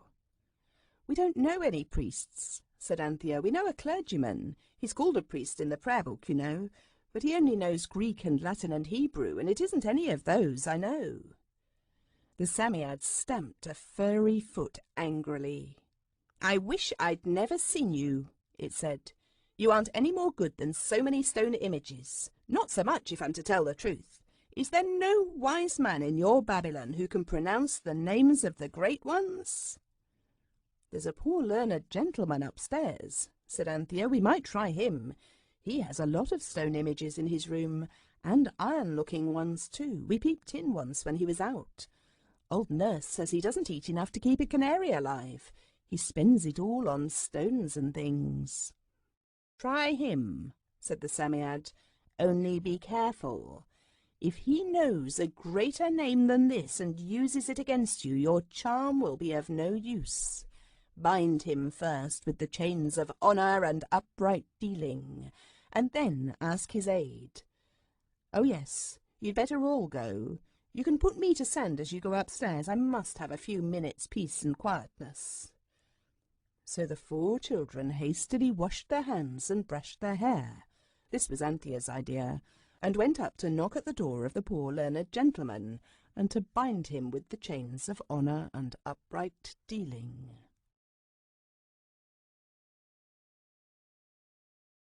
Chapter 3. The Past. The learned gentleman had let his dinner get quite cold. It was mutton chop, and as it lay on the plate, it looked like a brown island in the middle of a frozen pond, because the grease of the gravy had become cold and consequently white. It looked very nasty, and it was the first thing the children saw when, after knocking 3 times and receiving no reply, one of them ventured to turn the handle and softly to open the door. The chop was on the end of a long table that ran down one side of the room. The table had images on it and queer-shaped stones and books, and there were glass cases fixed against the wall behind with little strange things in them. The cases were rather like the ones you see in jewellers' shops. The poor learned gentleman was sitting at a table in the window looking at something very small which he held in a pair of fine pincers. He had a round spyglass sort of thing in one eye which reminded the children of watchmakers, and also of the long snail's eyes of the Psammead. The gentleman was very long and thin, and his long thin boots stuck out under the other side of his table. He did not hear the door open, and the children stood, hesitating. At last Robert gave the door a push, and they all started back, for in the middle of the wall that the door had hidden was a mummy case, very, very big, painted in red and yellow and green and black, and the face of it seemed to look at them quite angrily. You know what a mummy case is like, of course. If you don't, you had better go to the British Museum at once and find out. Anyway, it is not at all the sort of thing you expect to meet in a top floor, front flat in Bloomsbury, looking as though it would like to know what business you had there. So everyone said, "Oh," rather loud, and their boots clattered as they stumbled back. The learned gentleman took the glass out of his eye and said, "I beg your pardon," in a very soft, quiet, pleasant voice, the voice of a gentleman who has been to Oxford. "It's us that beg yours," said Cyril politely. "We are sorry to disturb you." "Come in," said the gentleman, rising, with the most distinguished courtesy, Anthea told herself. "I am delighted to see you. Won't you sit down? No, not there. Allow me to move that papyrus." He cleared a chair and stood, smiling and looking kindly through his large round spectacles. "He treats us like grown-ups," whispered Robert, "and he doesn't seem to know how many of us there are." "Hush," said Anthea. "It isn't manners to whisper. You say, Cyril, go ahead." "We're very sorry to disturb you," said Cyril politely, "but we did knock 3 times, and you didn't say, 'Come in,' or 'Run away now,' or that you couldn't be bothered just now, or to come when you weren't so busy, or any of the things people do say when you knock at doors. So we opened it. We knew you were in because we heard you sneeze while we were waiting." "Not at all," said the gentleman. "Do sit down."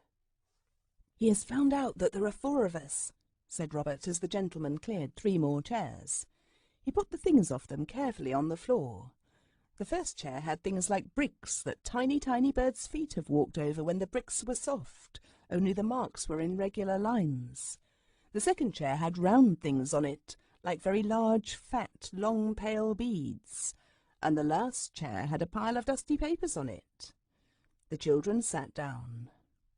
"We know you are very, very learned," said Cyril, "and we have got a charm, and we want you to read the name on it because it isn't Latin or Greek or Hebrew or any of the languages we know. A thorough knowledge of even those languages is a very fair foundation on which to build an education," said the gentleman politely. "Oh," said Cyril, blushing, "but we only know them to look at, except Latin, and I'm only in Caesar with that." The gentleman took off his spectacles and laughed.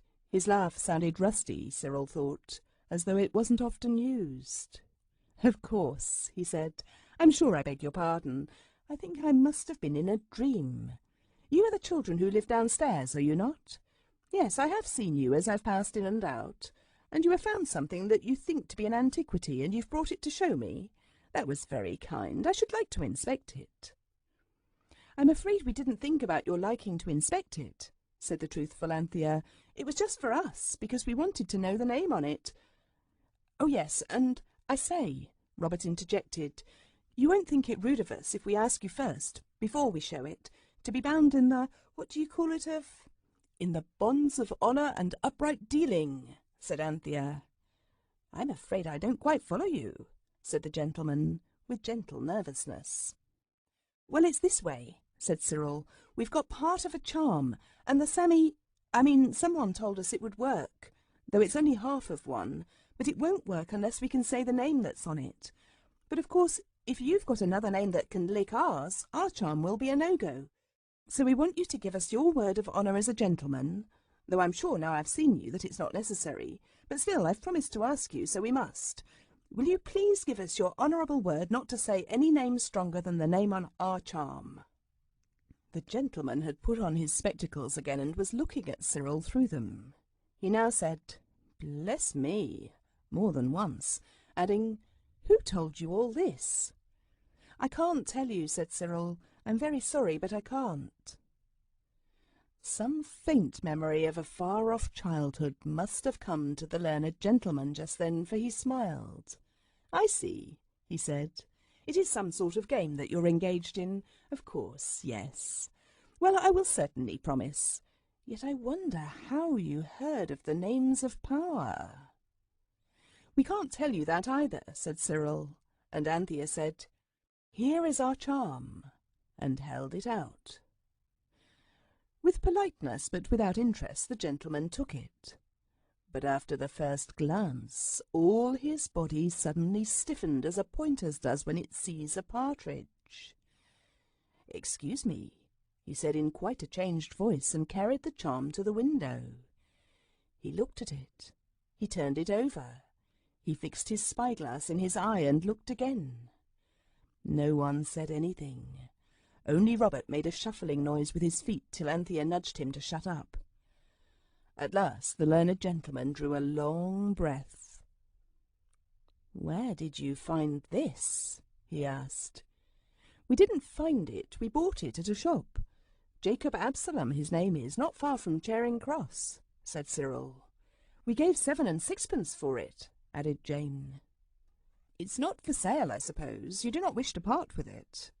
"I ought to tell you it is extremely valuable, extraordinarily valuable, I may say." "Yes," said Cyril, "we know that, so of course we want to keep it." "Keep it carefully, then," said the gentleman impressively, "and if ever you should wish to part with it, may I ask you to give me the refusal of it?" "The refusal?" "I mean, do not sell it to anyone else until you have given me the opportunity of buying it." "All right," said Cyril, "we won't, but we don't want to sell it. We want to make it do things." "I suppose you can play at that as well as at anything else," said the gentleman, "but I'm afraid the days of magic are over." "They aren't really," said Anthea earnestly.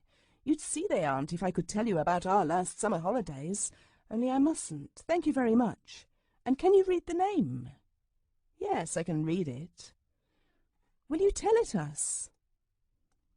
"The name," said the gentleman, "is Ur Hekau Setche." "Ur Hekau Setche," repeated Cyril. "Thanks awfully. I do hope we haven't taken up too much of your time." "Not at all," said the gentleman, "and do let me entreat you to be very, very careful of that most valuable specimen." They said thank you in all the different polite ways they could think of, and filed out of the door and down the stairs. Anthea was last. Halfway down to the first landing she turned and ran up again. The door was still open, and the learned gentleman and the mummy case were standing opposite to each other, and both looked as though they'd stood like that for years. The gentleman started when Anthea put her hand on his arm. "I hope you won't be cross and say it's not my business," she said, "but do look at your chop. Don't you think you ought to eat it? Father forgets his dinner sometimes when he's writing, and Mother always says I ought to remind him if she's not at home to do it herself, because it's so bad to miss your regular meals. So I thought perhaps you wouldn't mind my reminding you, because you don't seem to have anyone else to do it." She glanced at the mummy case. It certainly did not look as though it would ever think of reminding people of their meals. The learned gentleman looked at her for a moment before he said, "Thank you, my dear. It was a kindly thought. No, I haven't anyone to remind me about things like that." He sighed and looked at the chop. "It looks very nasty," said Anthea. "Yes," he said, "it does. I'll eat it immediately before I forget." As he ate it, he sighed more than once. Perhaps because the chop was nasty. Perhaps because he longed for the charm which the children did not want to sell. Perhaps because it was so long since anyone cared whether he ate his chops or forgot them. Anthea caught the others at the stair foot. They woke the Psammead, and it taught them exactly how to use the word of power and to make the charm speak. I am not going to tell you how this is done because you might try to do it, and for you any such trying would be almost sure to end in disappointment, because in the first place it is 1,000 million to 1 against your ever getting hold of the right sort of charm, and if you did, there would be hardly any chance at all of your finding a learned gentleman clever enough and kind enough to read the word for you. The children and the Psammead crouched in a circle on the floor in the girls' bedroom, because in the parlour they might have been interrupted by old nurses coming in to lay the cloth for tea, and the charm was put in the middle of the circle. The sun shone splendidly outside and the room was very light. Through the open window came the hum and rattle of London, and in the street below they could hear the voice of the milkman. When all was ready, the Psammead signed to Anthea to say the word, and she said it. Instantly the whole light of all the world seemed to go out. The room was dark, the world outside was dark, darker than the darkest night there ever was. And all the sounds went out too, so that there was a silence deeper than any silence you have ever dreamed of imagining. It was like being suddenly deaf and blind, only darker and quieter even than that. But before the children had got over the sudden shock of it enough to be frightened, a faint, beautiful light began to show in the middle of the circle, and at the same moment a faint, beautiful voice began to speak. The light was too small for one to see anything by, and the voice was too small for you to hear what it said. You could just see the light and just hear the voice. But the light grew stronger. It was greeny like glowworms' lamps, and it grew and grew, till it was as though thousands and thousands of glowworms were signalling to their winged sweethearts from the middle of the circle. And the voice grew, not so much in loudness as in sweetness, though it grew louder too, till it was so sweet that you wanted to cry with pleasure just at the sound of it. It was like nightingales and the sea and the fiddle and the voice of your mother when you've been away a long time, and she meets you at the door when you get home. And the voice said, "Speak, what is it that you would hear?" I cannot tell you what language the voice used. I only know that everyone present understood it perfectly. If you come to think of it, there must be some language that everyone could understand if only we knew what it was. Nor can I tell you how the charm spoke, or whether it was the charm that spoke or some presence in the charm. The children could not have told you either. Indeed, they could not look at the charm while it was speaking, because the light was too bright. They looked instead at the green radiance on the faded Kidderminster carpet at the edge of the circle. They all felt very quiet, and not inclined to ask questions or fidget with their feet, for this was not like the things that had happened in the country when the Psammead had given them their wishes. That had been funny somehow, and this was not. It was something like Arabian Nights magic, and something like being in church. No one cared to speak. It was Cyril who said at last, "Please, we want to know where the other half of the charm is." "The part of the amulet which is lost," said the beautiful voice, "was broken and ground into the dust of the shrine that held it. It and the pin that joined the two halves are themselves dust, and the dust is scattered over many lands and sunk in many seas." "Oh, I say," murmured Robert, and a blank silence fell. "Then it's all up," said Cyril at last. "It's no use our looking for a thing that's smashed into dust and the dust scattered all over the place."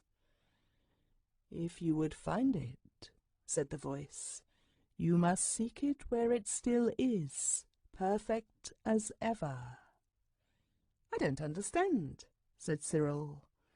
"In the past you may find it," said the voice. "I wish we may find it," said Cyril. The Psammead whispered crossly, "Don't you understand? The thing existed in the past. If you were in the past too, you could find it. It's very difficult to make you understand things. Time and space are only forms of thought." "I see," said Cyril. "No, you don't," said the Psammead, "and it doesn't matter if you don't either. What I mean is that if you were only made the right way, you could see everything happening in the same place at the same time. Now do you see?" "I'm afraid I don't," said Anthea. "I'm sorry I'm so stupid." "Well, at any rate, you see this. That lost half of the amulet is in the past. Therefore it's in the past we must look for it. I mustn't speak to the charm myself. Ask it things, find out." "Where can we find the other part of you?" asked Cyril obediently. "In the past," said the voice. "What part of the past?" "I may not tell you.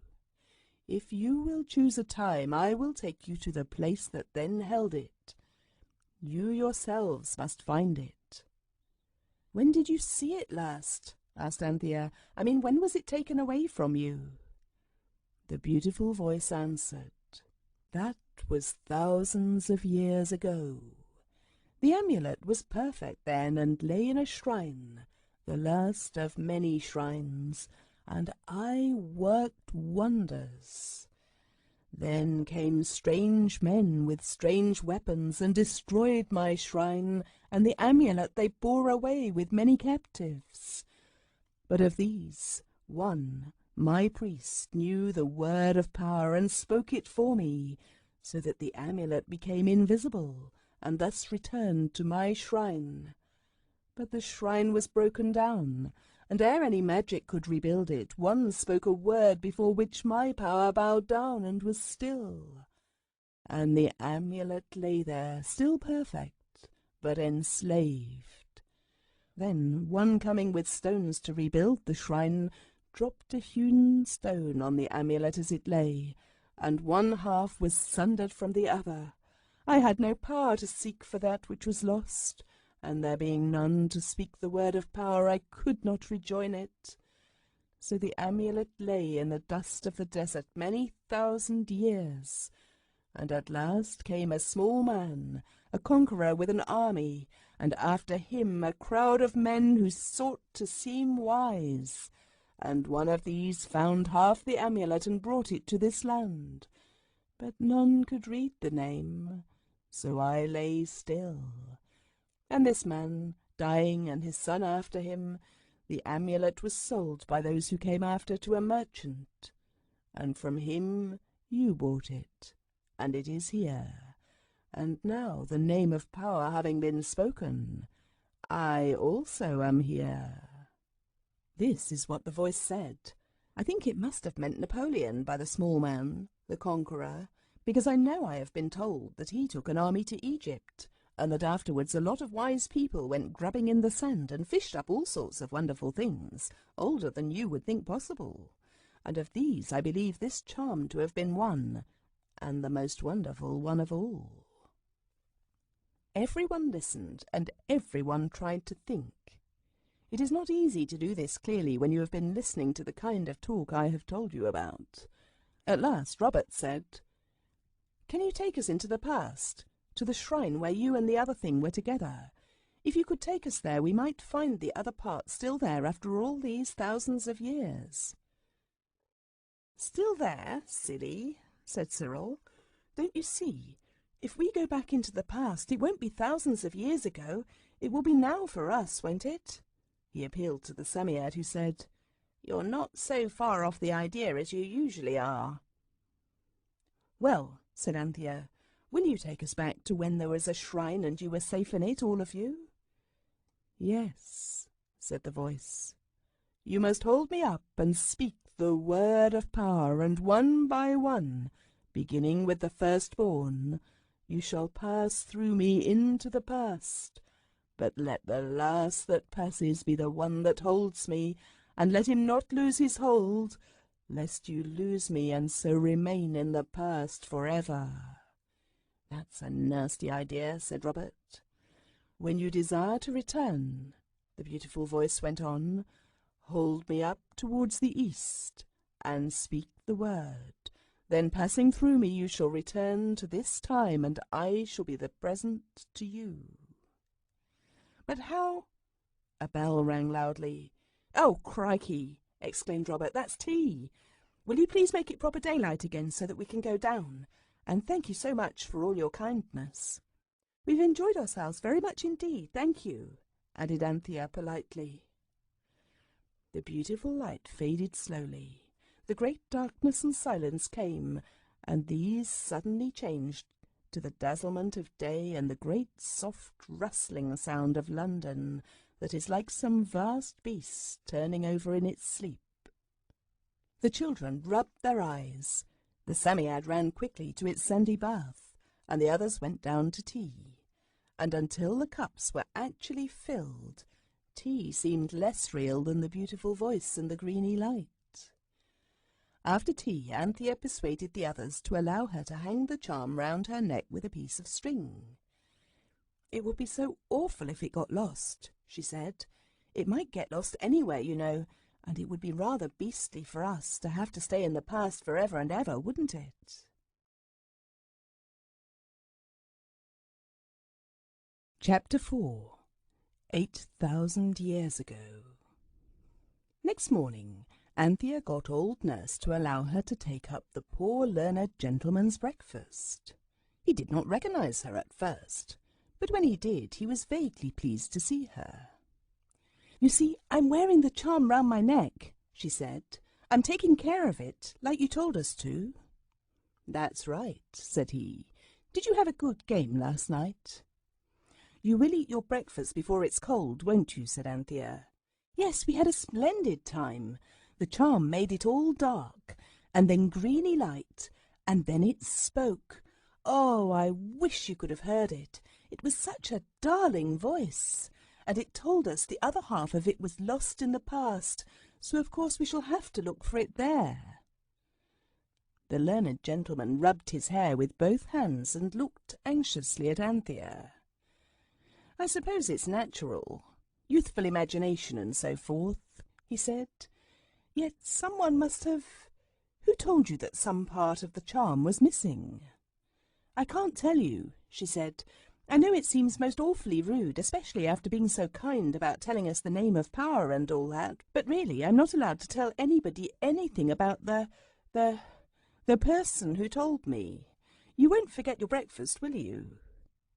The learned gentleman smiled feebly, and then frowned, not a cross frown, but a puzzled frown. "Thank you," he said.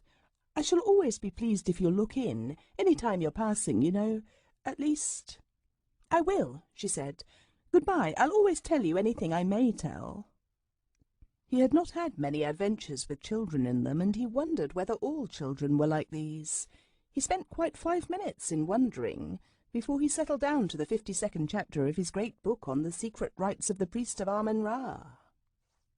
It is no use to pretend that the children did not feel a good deal of agitation at the thought of going through the charm into the past. That idea that perhaps they might stay in the past and never get back again was anything but pleasing. Yet no one would have dared to suggest that the charm should not be used, and though each was in its heart very frightened indeed, they would all have joined in jeering at the cowardice of any one of them who should have uttered the timid but natural suggestion, "Don't let's." It seemed necessary to make arrangements for being out all day, for there was no reason to suppose that the sound of the dinner bell would be able to reach back into the past, and it seemed unwise to excite old Nurse's curiosity when nothing they could say, not even the truth, could in any way satisfy it. They were all very proud to think how well they had understood what the charm and the Psammead had said about time and space and things like that, and they were perfectly certain that it would be quite impossible to make old Nurse understand a single word of it. So they merely asked her to let them take their dinner out into Regent's Park, and this, with the implied cold mutton and tomatoes, was readily granted. "You can get yourself some buns or sponge cakes or whatever you fancy like," said the old Nurse, giving Cyril a shilling. "Don't go getting jam tarts now, so messy at the best of times, and without forks and plates, ruination to your clothes, besides your not being able to wash your hands and faces afterwards." So Cyril took the shilling, and they all started off. They went round by the Tottenham Court Road to buy a piece of waterproof sheeting to put over the Psammead in case it should be raining in the past when they got there, for it is almost certain death to a Psammead to get wet. The sun was shining very brightly, and even London looked pretty. Women were selling roses from big baskets full, and Anthea bought 4 roses, one each for herself and the others. They were red roses and smelt of summer, the kind of roses you always want so desperately at about Christmas time, when you can only get mistletoe, which is pale right through to its very scent, and holly which pricks your nose if you try to smell it. So now everyone had a rose in its buttonhole, and soon everyone was sitting on the grass in Regent's Park, under trees whose leaves would have been clean, clear green in the country, but here were dusty and yellowish and brown at the edges. "We've got to go on with it," said Anthea, "and as the eldest has to go first, you'll have to be last, Jane. You quite understand about holding on to the charm as you go through, don't you, Pussy?" "I wish I hadn't got to be last," said Jane. "You shall carry the Psammead if you like," said Anthea. "That is," she added, remembering the beast's queer temper, "if it'll let you." The Psammead, however, was unexpectedly amiable. "I don't mind," it said, "who carries me, so long as it doesn't drop me. I can't bear being dropped." Jane, with trembling hands, took the Psammead and its fish basket under one arm. The charm's long string was hung round her neck. Then they all stood up. Jane held out the charm at arm's length, and Cyril solemnly pronounced the word of power. As he spoke it, the charm grew tall and broad, and he saw that Jane was just holding on to the edge of a great red arch of very curious shape. The opening of the arch was small, but Cyril saw that he could go through it. All round and beyond the arch were faded trees and trampled grass of Regent's Park, where the little ragged children were playing ring-a-roses. But through the opening of it shone a blaze of blue and yellow and red.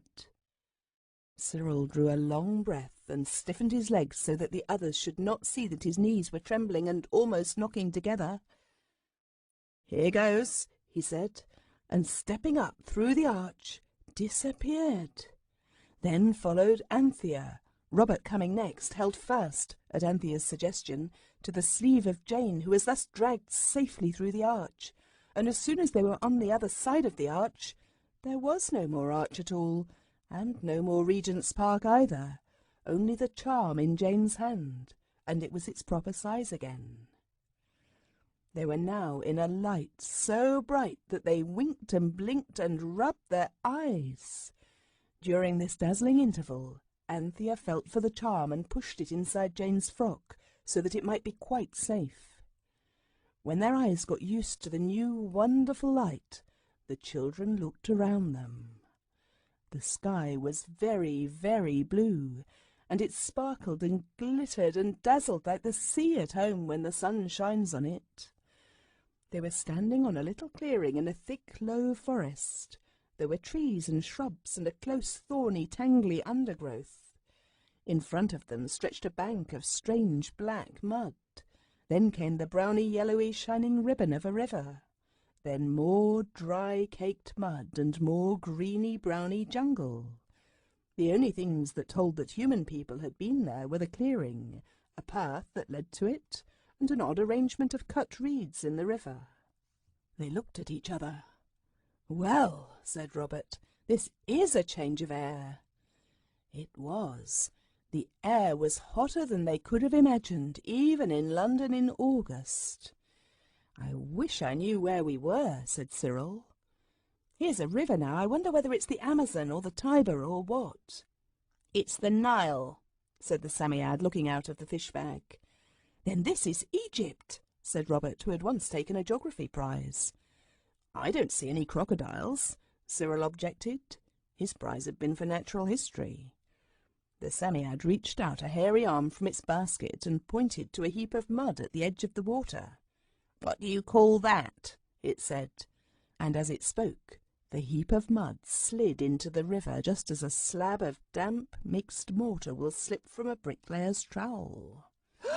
"Oh!" said everybody. There was a crashing among the reeds on the other side of the water.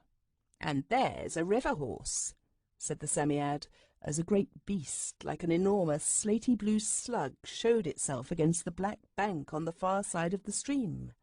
"It's a hippopotamus," said Cyril. "It seems much more real somehow than the one at the zoo, doesn't it?" "I'm glad it's being real on the other side of the river," said Jane. And now there was a crackling of reeds and twigs behind them. This was horrible. Of course it might be another hippopotamus, or a crocodile, or a lion, or in fact almost anything. "Keep your hand on the charm, Jane," said Robert hastily. "We ought to have a means of escape handy. I'm dead certain this is the sort of place where simply anything might happen to us." "I believe a hippopotamus is going to happen to us," said Jane. "A very, very big one." They had all turned to face the danger. "Don't be silly little duffers," said the Psammead in its friendly, informal way. "It's not a river horse, it's a human." It was. It was a girl of about Anthea's age. Her hair was short and fair, and though her skin was tanned by the sun, you could see that it would have been fair too if it had had a chance. She had every chance of being tanned, for she had no clothes to speak of, and the 4 English children, carefully dressed in frocks, hats, shoes, stockings, coats, collars, and all the rest of it, envied her more than any words of theirs or of mine could possibly say. There was no doubt that here was the right costume for that climate. She carried a pot on her head of red and black earthenware. She did not see the children, who shrank back against the edge of the jungle, and she went forward to the brink of the river to fill her pitcher. As she went, she made a strange sort of droning, humming, melancholy noise, all on 2 notes. Anthea could not help thinking that perhaps the girl thought this noise was singing. The girl filled the pitcher and set it down by the river bank. Then she waded into the water and stooped over the circle of cut reeds. She pulled 6 fine fish out of the water within the reeds, killing each as she took it out, and threading it on a long osier that she carried. Then she knotted the osier, hung it on her arm, picked up the pitcher, and turned to come back. And as she turned, she saw the 4 children. The white dresses of Jane and Anthea stood out like snow against the dark forest background. She screamed, and the pitcher fell, and the water was spilled out over the hard mud surface, and over the fish which had fallen too. Then the water slowly trickled away into the deep cracks. "Don't be frightened," Anthea cried. "We won't hurt you." "Who are you?" said the girl. Now, once and for all, I am not going to be bothered to tell you how it was that the girl could understand Anthea, and Anthea could understand the girl.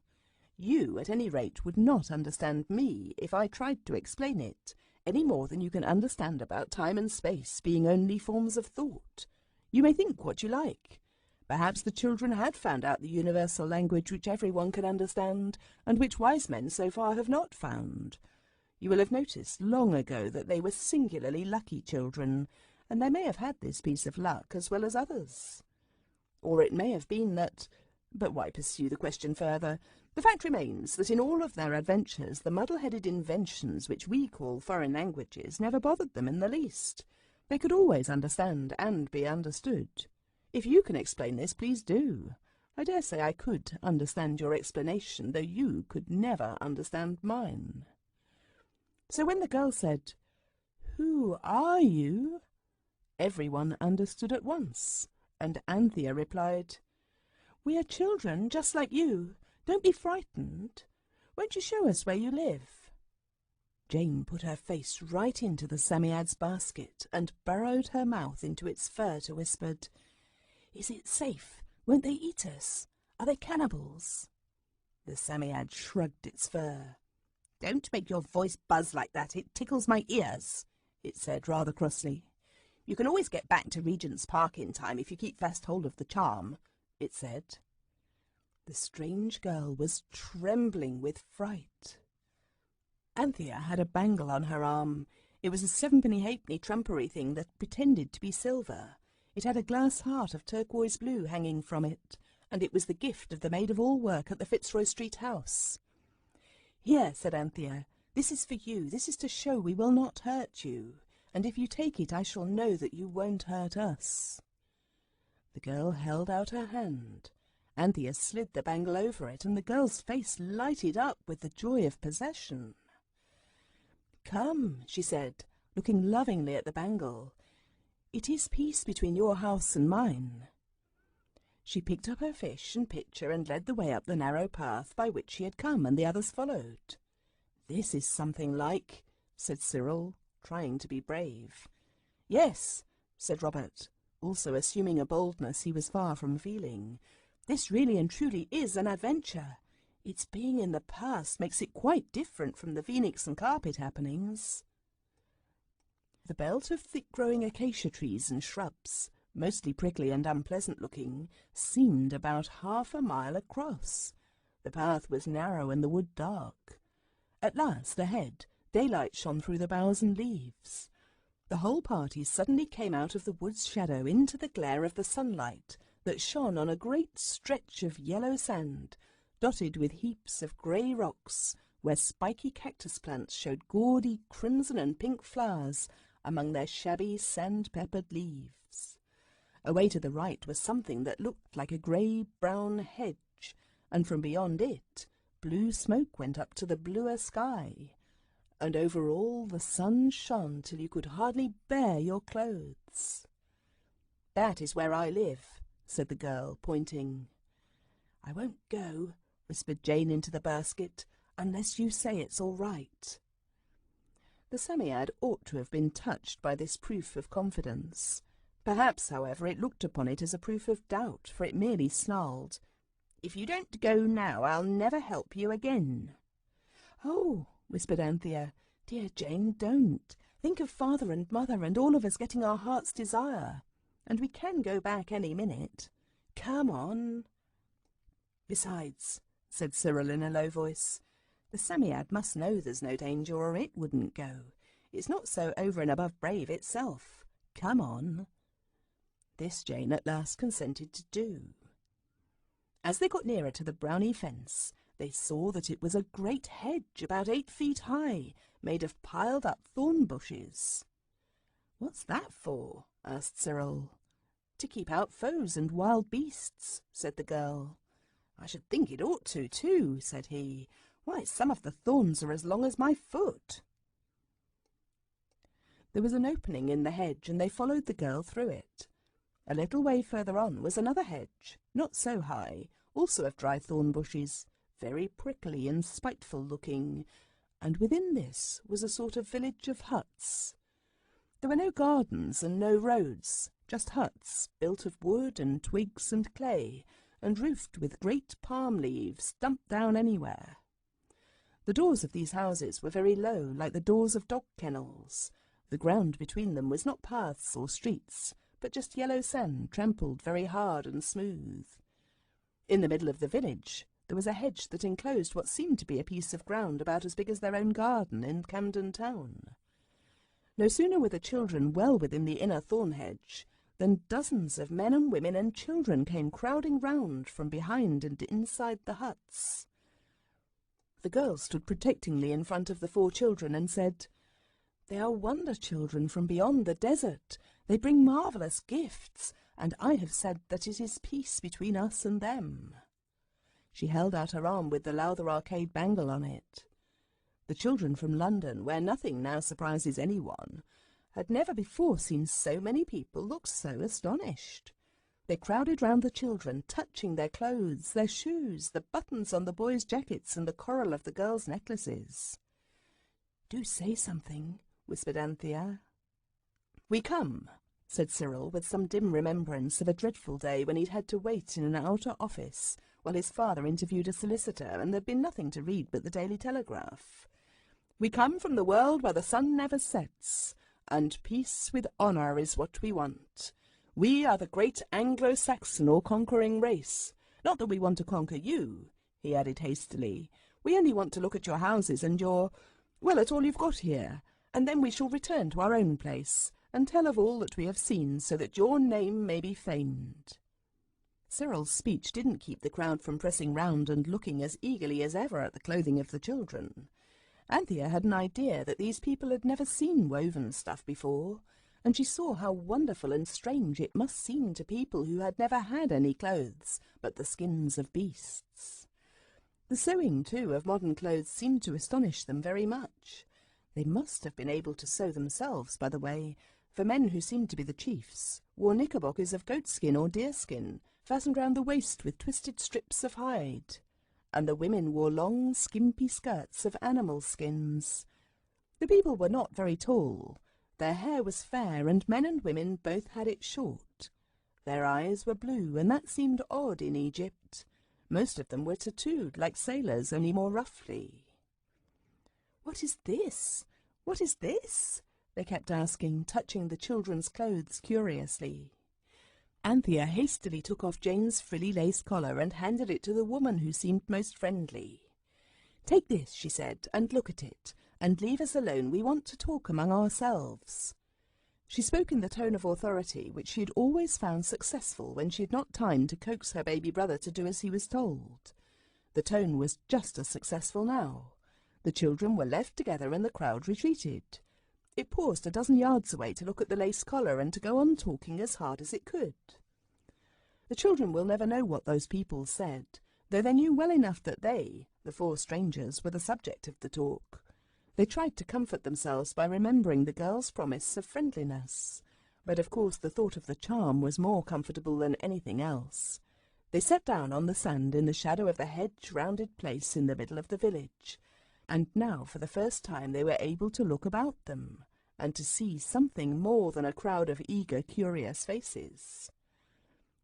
They here noticed that the women wore necklaces made of beads of different-coloured stone, and from these hung pendants of odd, strange shapes, and some of them had bracelets of ivory and flint.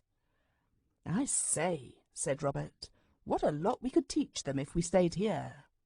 "I expect they could teach us something too," said Cyril. "Did you notice that flint bracelet the woman had that Anthea gave the collar to? That must have taken some making. Look here, they'll get suspicious if we talk among ourselves, and I do want to know about how they do things. Let's get the girl to show us round, and we can be thinking about how to get the amulet at the same time. Only mind, we must keep together." Anthea beckoned to the girl, who was standing a little way off, looking wistfully at them, and she came gladly. "Tell us how you make the bracelets, the stone ones," said Cyril. "With other stones," said the girl. "The men make them. We have men of special skill in such work." "Haven't you any iron tools?" "Iron?" said the girl. "I don't know what you mean." It was the first word she had not understood. "Are all of your tools of flint?" asked Cyril. "Of course," said the girl, opening her eyes wide. I wish I had time to tell you of that talk.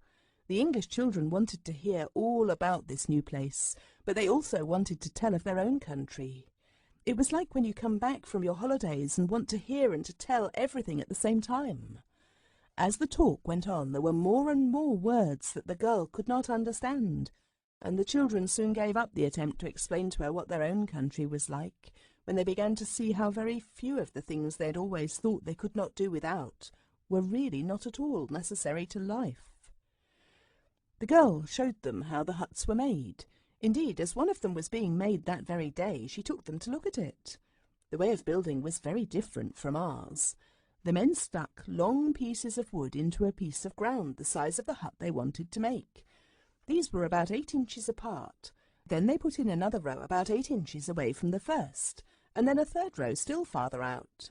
Then all the space between was filled up with small branches and twigs, and then daubed over with black mud, worked with the feet till it was soft and sticky like putty. The girl told them how the men went hunting with flint spears and arrows, and how they made boats with reeds and clay. Then she explained the reed thing in the river that she'd taken the fish out of. It was a fish trap, just a ring of reeds set up in the water with only one little opening in it, and in this opening, just below the water, were stuck reeds slanting the way of the river's flow, so that the fish, when they'd swum sillily in, sillily couldn't get out again. She showed them the clay pots and jars and platters, some of them ornamented with black and red patterns, and the most wonderful things made of flint and different sorts of stone, beads and ornaments and tools and weapons of all sorts and kinds. "It is really wonderful," said Cyril patronizingly, "when you consider that it's all 8,000 years ago." "I don't understand you," said the girl. "It isn't 8,000 years ago," whispered Jane. "It's now, and that's just what I don't like about it. I say, do let's get home again before anything more happens. You can see for yourselves the charm isn't here." "What's in that place in the middle?" asked Anthea, struck by a sudden thought and pointing to the fence. "That's the secret sacred place," said the girl in a whisper. "No one knows what's in there. There are many walls, and inside the insidest one it is, but no one knows what it is except the headsman." "I believe you know," said Cyril, looking at her very hard. "I'll give you this if you'll tell me," said Anthea, taking off a bead ring which had already been much admired. "Yes," said the girl, catching eagerly at the ring. "My father is one of the heads, and I know a water charm to make him talk in his sleep, and he has spoken. I will tell you, but if they know I have told you, they will kill me. In the insidest inside there is a stone box, and in it there is the amulet. No one knows whence it came. It came from very far away." "Have you seen it?" asked Anthea. The girl nodded. "Is it anything like this?" asked Jane, rashly producing the charm. The girl's face turned a sickly, greenish white. "Hide it! Hide it!" she whispered. "You must put it back. If they see it, they will kill us all. You for taking it, and me for knowing that there was such a thing. Oh, woe! Woe! Why did you ever come here?" "Don't be frightened," said Cyril. "They shan't know. Jane, don't you be such a little jackape again, that's all. You see what will happen if you do. Now tell me." He turned to the girl, but before he had time to speak the question, there was a loud shout, and a man bounded in through the opening in the thorn hedges. "Many foes are upon us," he cried. "Make ready the defences." His breath only served for that, and he lay panting on the ground. "Oh, do let's go home," said Jane. "Look here, I don't care, I will." She held up the charm. Fortunately, all the strange fair people were too busy to notice her. She held up the charm, and nothing happened. "You haven't said the word of power," said Anthea. Jane hastily said it, and still nothing happened. "Hold it up towards the east, you silly," said Robert. "Which is the east?" said Jane, dancing about in her agony of terror. Nobody knew. So they opened the fish bag to ask the Psammead, and the bag had only a waterproof sheet in it. The Psammead was gone. "Hide the sacred thing! Hide it! Hide it!" whispered the girl. Cyril shrugged his shoulders and tried to look as brave as he knew he ought to feel. "Hide it up, Pussy," he said. "We're in for it now. We've just got to stay and see it out." Chapter 5. The Fight in the Village. Here was a horrible position. 4 English children whose proper date was AD 1905 and whose proper address was London, set down in Egypt in the year 6000 BC, with no means whatever of getting back into their own time and place. They could not find the east, and the sun was of no use at the moment, because some officious person had once explained to Cyril that the sun did not really set in the west at all, nor rise in the east either, for the matter of that. The Psammead had crept out of the bus bag when they were not looking, and had basely deserted them. An enemy was approaching. There would be a fight. People got killed in fights, and the idea of taking part in a fight was one that did not appeal to the children. The man who had brought the news of the enemy still lay panting on the sand. His tongue was hanging out, long and red, like a dog's. The people of the village were hurriedly filling the gaps in the fence with thorn bushes from the heap that seemed to have been piled there, ready for just such a need. They lifted the cluster thorns with long poles, much as men at home nowadays lift hay with a fork. Jane bit her lip and tried to decide not to cry. Robert felt in his pocket for a toy pistol and loaded it with a pink paper cap. It was his only weapon. Cyril tightened his belt 2 holes, and Anthea absently took the drooping red roses from the buttonholes of the others, bit the ends of the stalks, and set them in a pot of water that stood in the shadow by a hut door. She was always rather silly about flowers. "Look here," she said. "I think perhaps the Psammead is really arranging something for us. I don't believe it would go away and leave us all alone in the past. I'm certain it wouldn't." Jane succeeded in deciding not to cry, at any rate yet. "But what can we do?" Robert asked. "Nothing," Cyril answered promptly, "except keep our eyes and ears open. Look, that runner chap's getting his wind. Let's go and hear what he's got to say." The runner had risen to his knees and was sitting back on his heels. Now he stood up and spoke. He began by some respectful remarks addressed to the heads of the village. His speech got more interesting when he said, "I went out in my raft to snare ibises, and I had gone up the stream an hour's journey. Then I set my snares and waited, and I heard the sound of many wings, and looking up saw many herons circling in the air, and I saw that they were afraid, so I took thought. A beast may scare one heron coming upon it suddenly, but no beast will scare a whole flock of herons, and still they flew and circled and would not light. So then I knew that what scared the herons must be men, and men who knew not our ways of going softly, so as to take the birds and beasts unawares. By this I knew they were not of our race or of our place. So leaving my raft, I crept along the river bank, and at last came upon the strangers. They are many as the sands of the desert, and their spearheads shine red like the sun. They are a terrible people, and their march is towards us. Having seen this, I ran, and I did not stay till I was before you." "These are your folk," said the headman, turning suddenly and angrily on Cyril. "You came as spies for them." "We did not," said Cyril indignantly. "We wouldn't be spies for anything. I'm certain these people aren't a bit like us. Are they now?" he asked the runner. "No," was the answer. "These men's faces were darkened, and their hair black as night. Yet these strange children maybe are their gods, who have come before to make ready the way for them." A murmur ran through the crowd. "No, no," said Cyril again.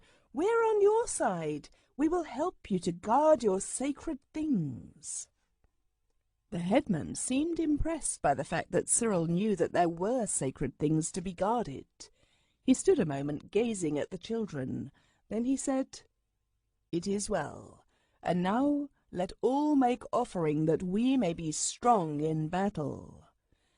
The crowd dispersed, and 9 men, wearing antelope skins, grouped themselves in front of the opening in the hedge in the middle of the village. And presently, one by one, the men brought all sorts of things: hippopotamus flesh, ostrich feathers, the fruit of the date palms, red chalk, green chalk, fish from the river, and ibex from the mountains. And the headman received these gifts. There was another hedge inside the first, about a yard from it, so that there was a lane inside between the hedges, and every now and then one of the headmen would disappear along this lane with full hands and come back with hands empty. "They're making offerings to their amulet," said Anthea. "We'd better give something too." The pockets of the party, hastily explored, yielded a piece of pink tape, a bit of sealing wax, and part of the Waterbury watch that Robert had not been able to help taking to pieces at Christmas and had never had time to rearrange. Most boys have a watch in this condition. They presented their offerings, and Anthea added the red roses. The headman who took the things looked at them with awe, especially at the red roses and the Waterbury watch fragment. "This is a day of very wondrous happenings," he said. "I have no more room in me to be astonished. Our maiden said there was peace between you and us. But for this coming of a foe, we should have made sure." The children shuddered. "Now speak. Are you upon our side?" "Yes, don't I keep telling you we are?" Robert said. "Look here, I will give you a sign. You see this?" He held out the toy pistol. "I shall speak to it, and if it answers me, you will know that I and the others are come to guard your sacred thing that we've just made the offerings to." "Will that God whose image you hold in your hands speak to you alone, or shall I also hear it?" asked the man cautiously. "You'll be surprised when you do hear it," said Robert. "Now then," he looked at the pistol and said, "if we are to guard the sacred treasure within," he pointed to the hedged-in space, "speak with thy loud voice, and we shall obey." He pulled the trigger, and the cap went off. The noise was loud, for it was a 2-shilling pistol, and the caps were excellent. Every man, woman, and child in the village fell on its face in the sand. The headman, who had accepted the test, rose first. "The voice has spoken," he said. "Lead them into the ante-room of the sacred thing." So now the 4 children were led in through the opening of the hedge and round the lane till they came into an opening in the inner hedge, and they went through an opening in that, and so passed into another lane. The thing was built something like this, and all the hedges were of brushwood and thorns. "It's like the maze at Hampton Court," whispered Anthea. The lanes were all open to the sky, but the little hut in the middle of the maze was round-roofed, and a curtain of skins hung over the doorway. "Here you may wait," said their guide, "but do not dare to pass the curtain."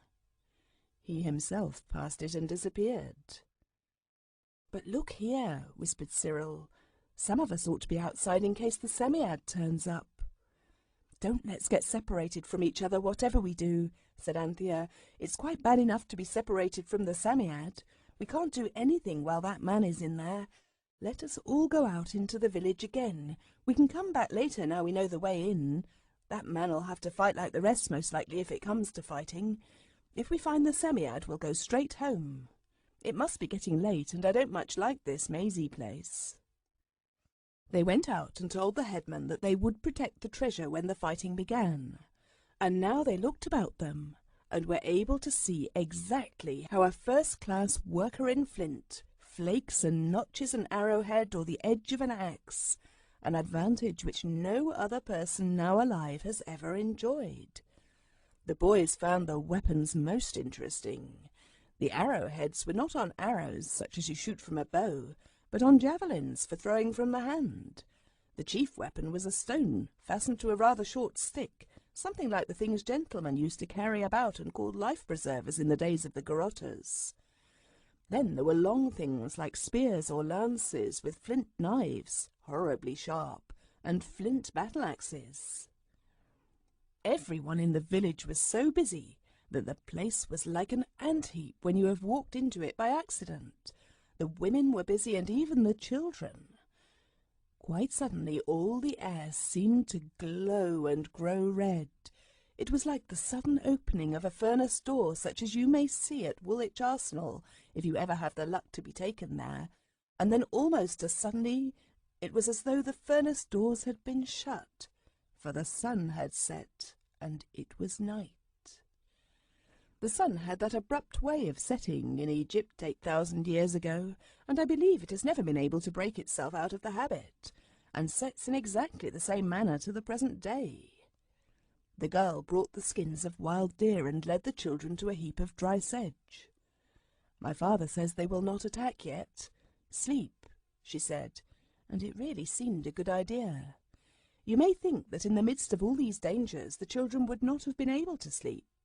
But somehow, though they were rather frightened now and then, the feeling was growing in them, deep down and almost hidden away, but still growing, that the Psammead was to be trusted, and that they were really and truly safe. This did not prevent their being quite as much frightened as they could bear to be without being perfectly miserable.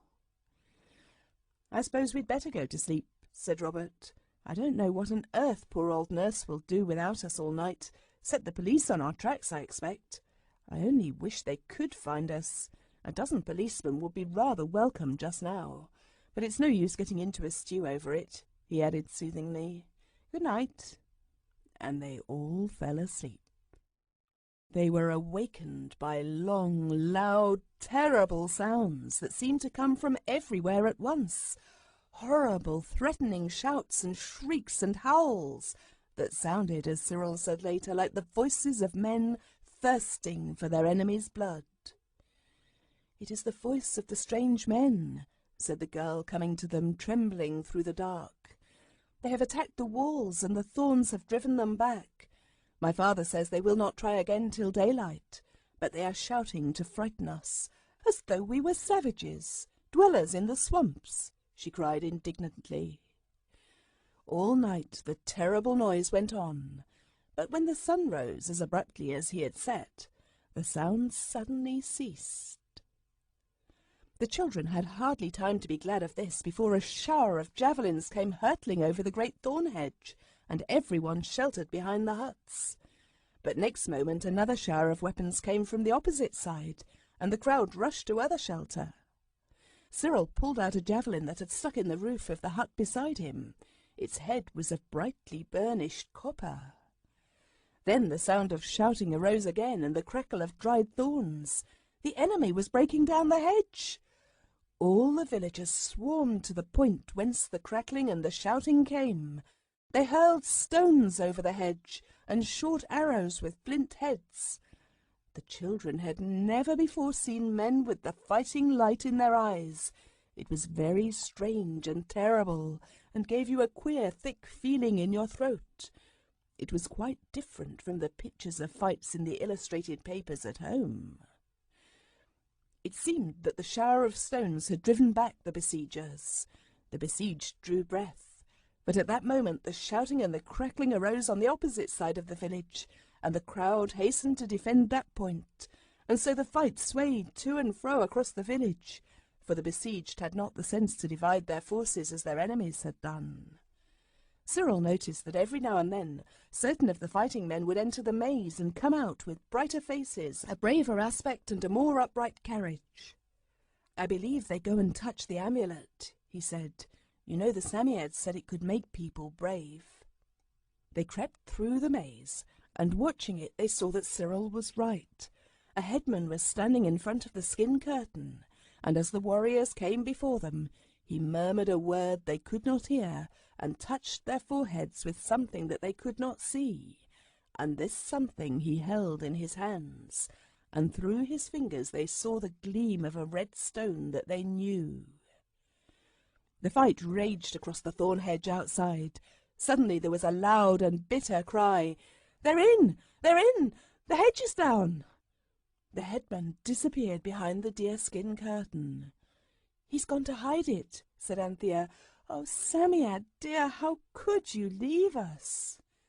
Suddenly there was a shriek from inside the hut, and the headman staggered out, white with fear, and fled out through the maze. The children were as white as he. "Oh, what is it? What is it?" moaned Anthea. "Oh, Psammead, how could you? How could you?" And the sound of the fight sank breathlessly and swelled fiercely all around. It was like the rising and falling of the waves of the sea. Anthea shuddered and said again, "Oh, Psammead, Psammead." "Well?" said a brisk voice, and the curtain of skins was lifted at one corner by a furry hand, and out peeped the bat's ears and snail's eyes of the Psammead. Anthea caught it in her arms, and a sigh of desperate relief was breathed by each of the four. "Oh, which is the east?" Anthea said, and she spoke hurriedly, for the noise of the wild fighting drew nearer and nearer.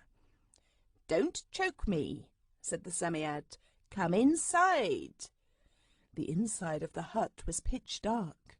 "I've got a match," said Cyril, and struck it. The floor of the hut was of soft, loose sand. "I've been asleep here," said the Psammead, Most comfortable it's been. The best sand I've had for a month. It's all right.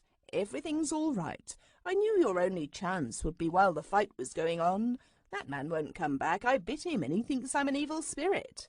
Now you've only got to take the thing and go." The hut was hung with skins.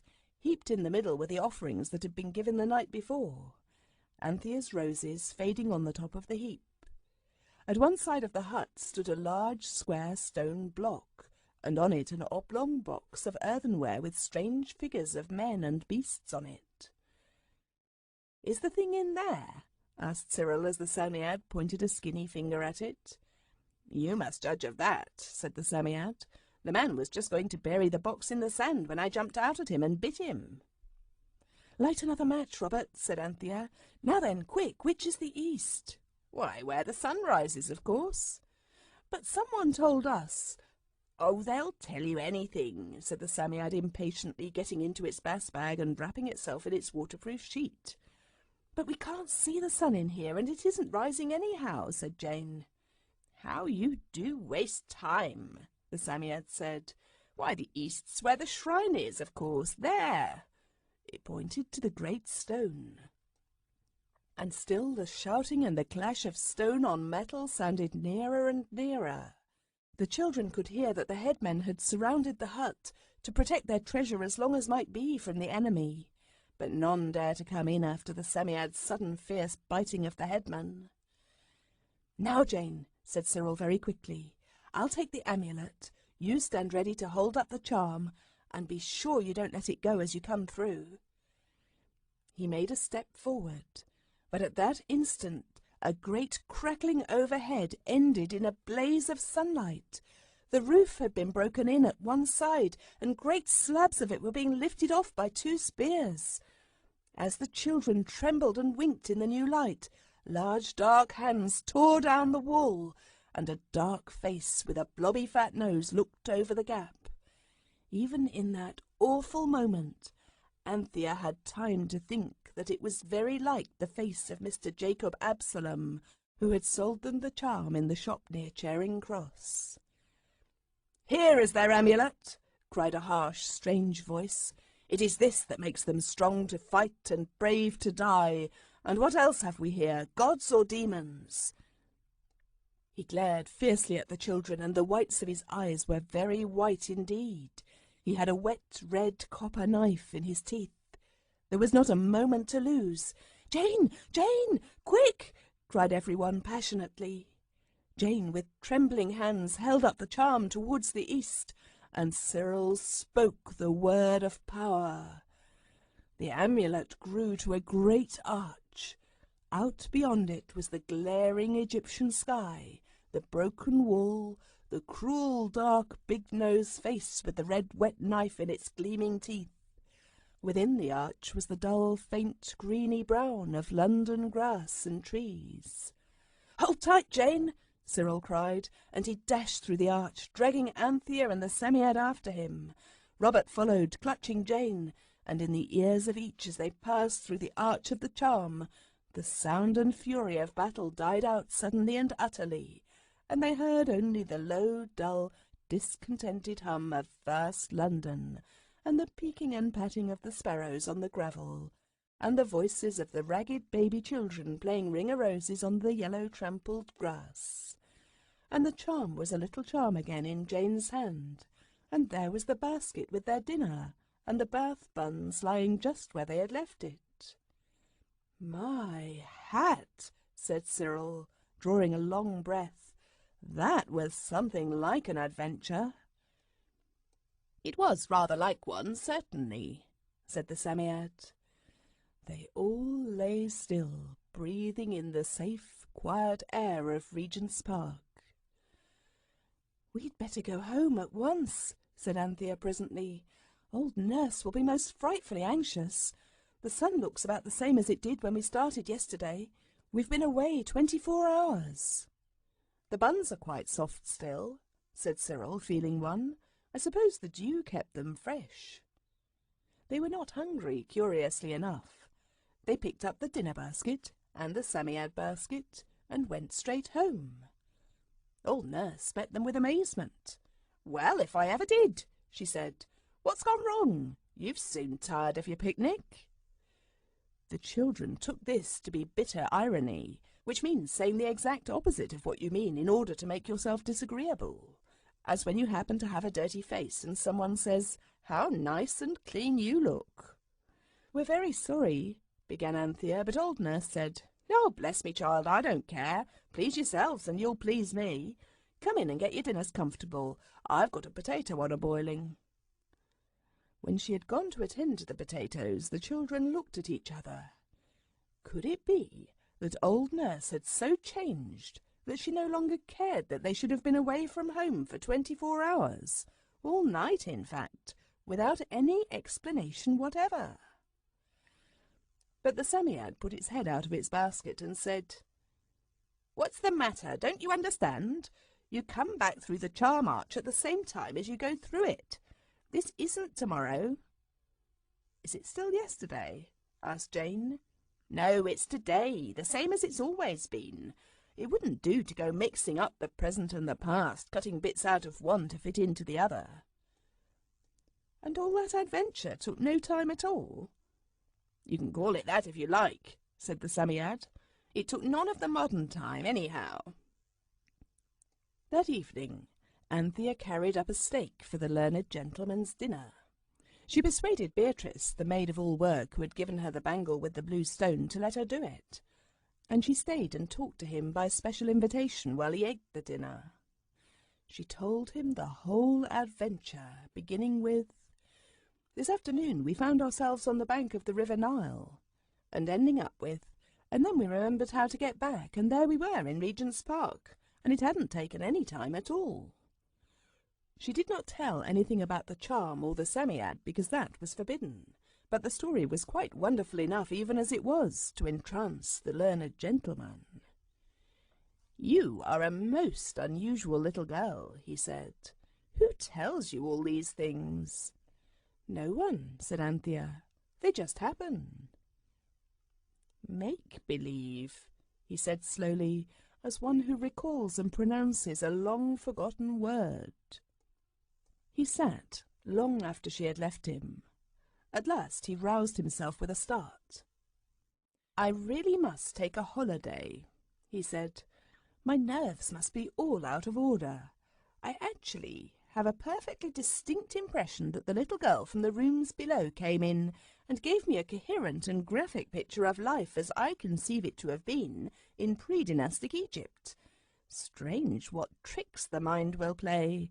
I shall have to be more careful." He finished his bread conscientiously and actually went for a mile walk before he went back to his work.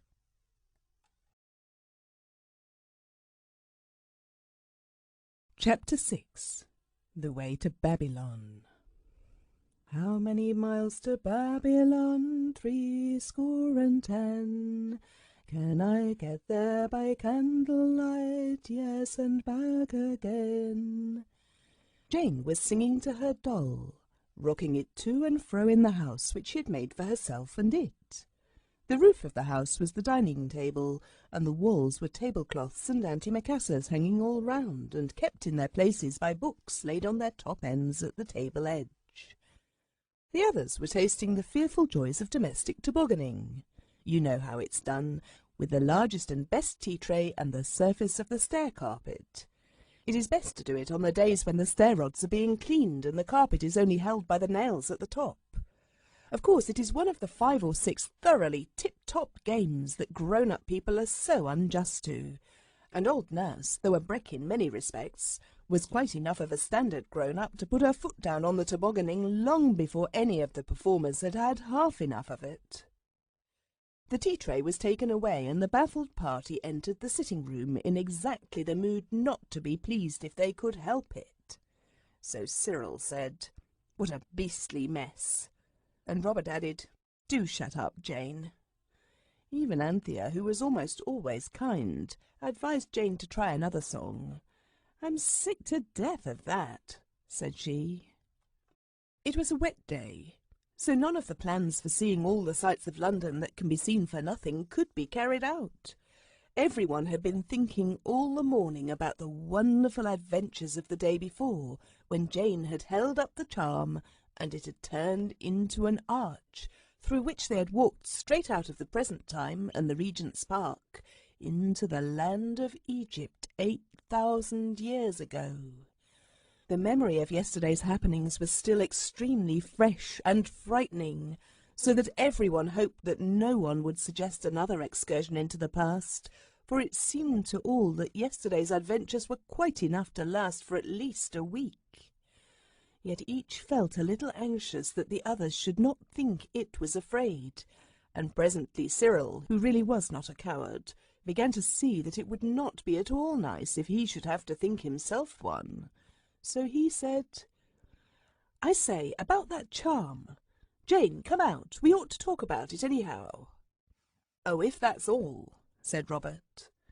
Jane obediently wriggled to the front of her house and sat there. She felt for the charm to make sure it was still round her neck. "It isn't all," said Cyril, saying much more than he meant, because he thought Robert's tone had been rude, as indeed it had. "We ought to go and look for that amulet. What's the good of having a first-class charm and keeping it idle, just eating its head off in the stable?"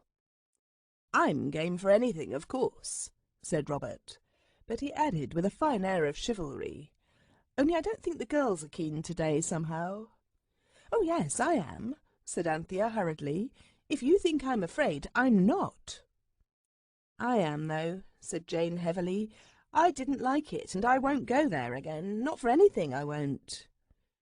"We shouldn't go there again, silly," said Cyril. "It would be some other place." "I dare say. A place with lions and tigers in it, as likely as not."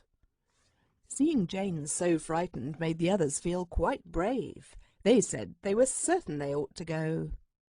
"It's so ungrateful to the Psammead not to," Anthea added a little primly. Jane stood up. She was desperate. "I won't," she cried. "I won't, I won't, I won't. If you make me, I'll scream and I'll scream and I'll tell old nurse and I'll get her to burn the charm in the kitchen fire. So now then." You can imagine how furious everyone was with Jane for feeling what each of them had felt all the morning. In each breast the same thought arose: no one can say it's our fault. And they at once began to show Jane how angry they all felt that all the fault was hers. This made them feel quite brave. "Tell, tell, tit, its tongue shall be split, and all the dogs in our town shall have a little bit," sang Robert. "It's always the way if you have girls in anything." Cyril spoke in cold displeasure that was worse than Robert's cruel quotation, and even Anthea said, "Well, I'm not afraid if I am a girl," which of course was the most cutting thing of all. Jane picked up her doll and faced the others with what is sometimes called the courage of despair. "I don't care," she said. "I won't, so there. It's just silly going to places when you don't want to and when you don't know what they're going to be like. You can laugh at me as much as you like. You're beasts and I hate you all." With these awful words she went out and banged the door. Then the others would not look at each other, and they did not feel so brave as they had done. Cyril took up a book, but it was not interesting to read. Robert kicked a chair leg absently. His feet were always eloquent in moments of emotion. Anthea stood pleating the end of the tablecloth into folds. She seemed earnestly anxious to get all the pleats the same size. The sound of Jane's sobs had died away. Suddenly Anthea said, "Oh, let's be Pax, poor little pussy. You know she's the youngest." "She called us beasts," said Robert, kicking the chair suddenly. "Well," said Cyril, who was subject to passing fits of justice, "we began, you know. At least you did."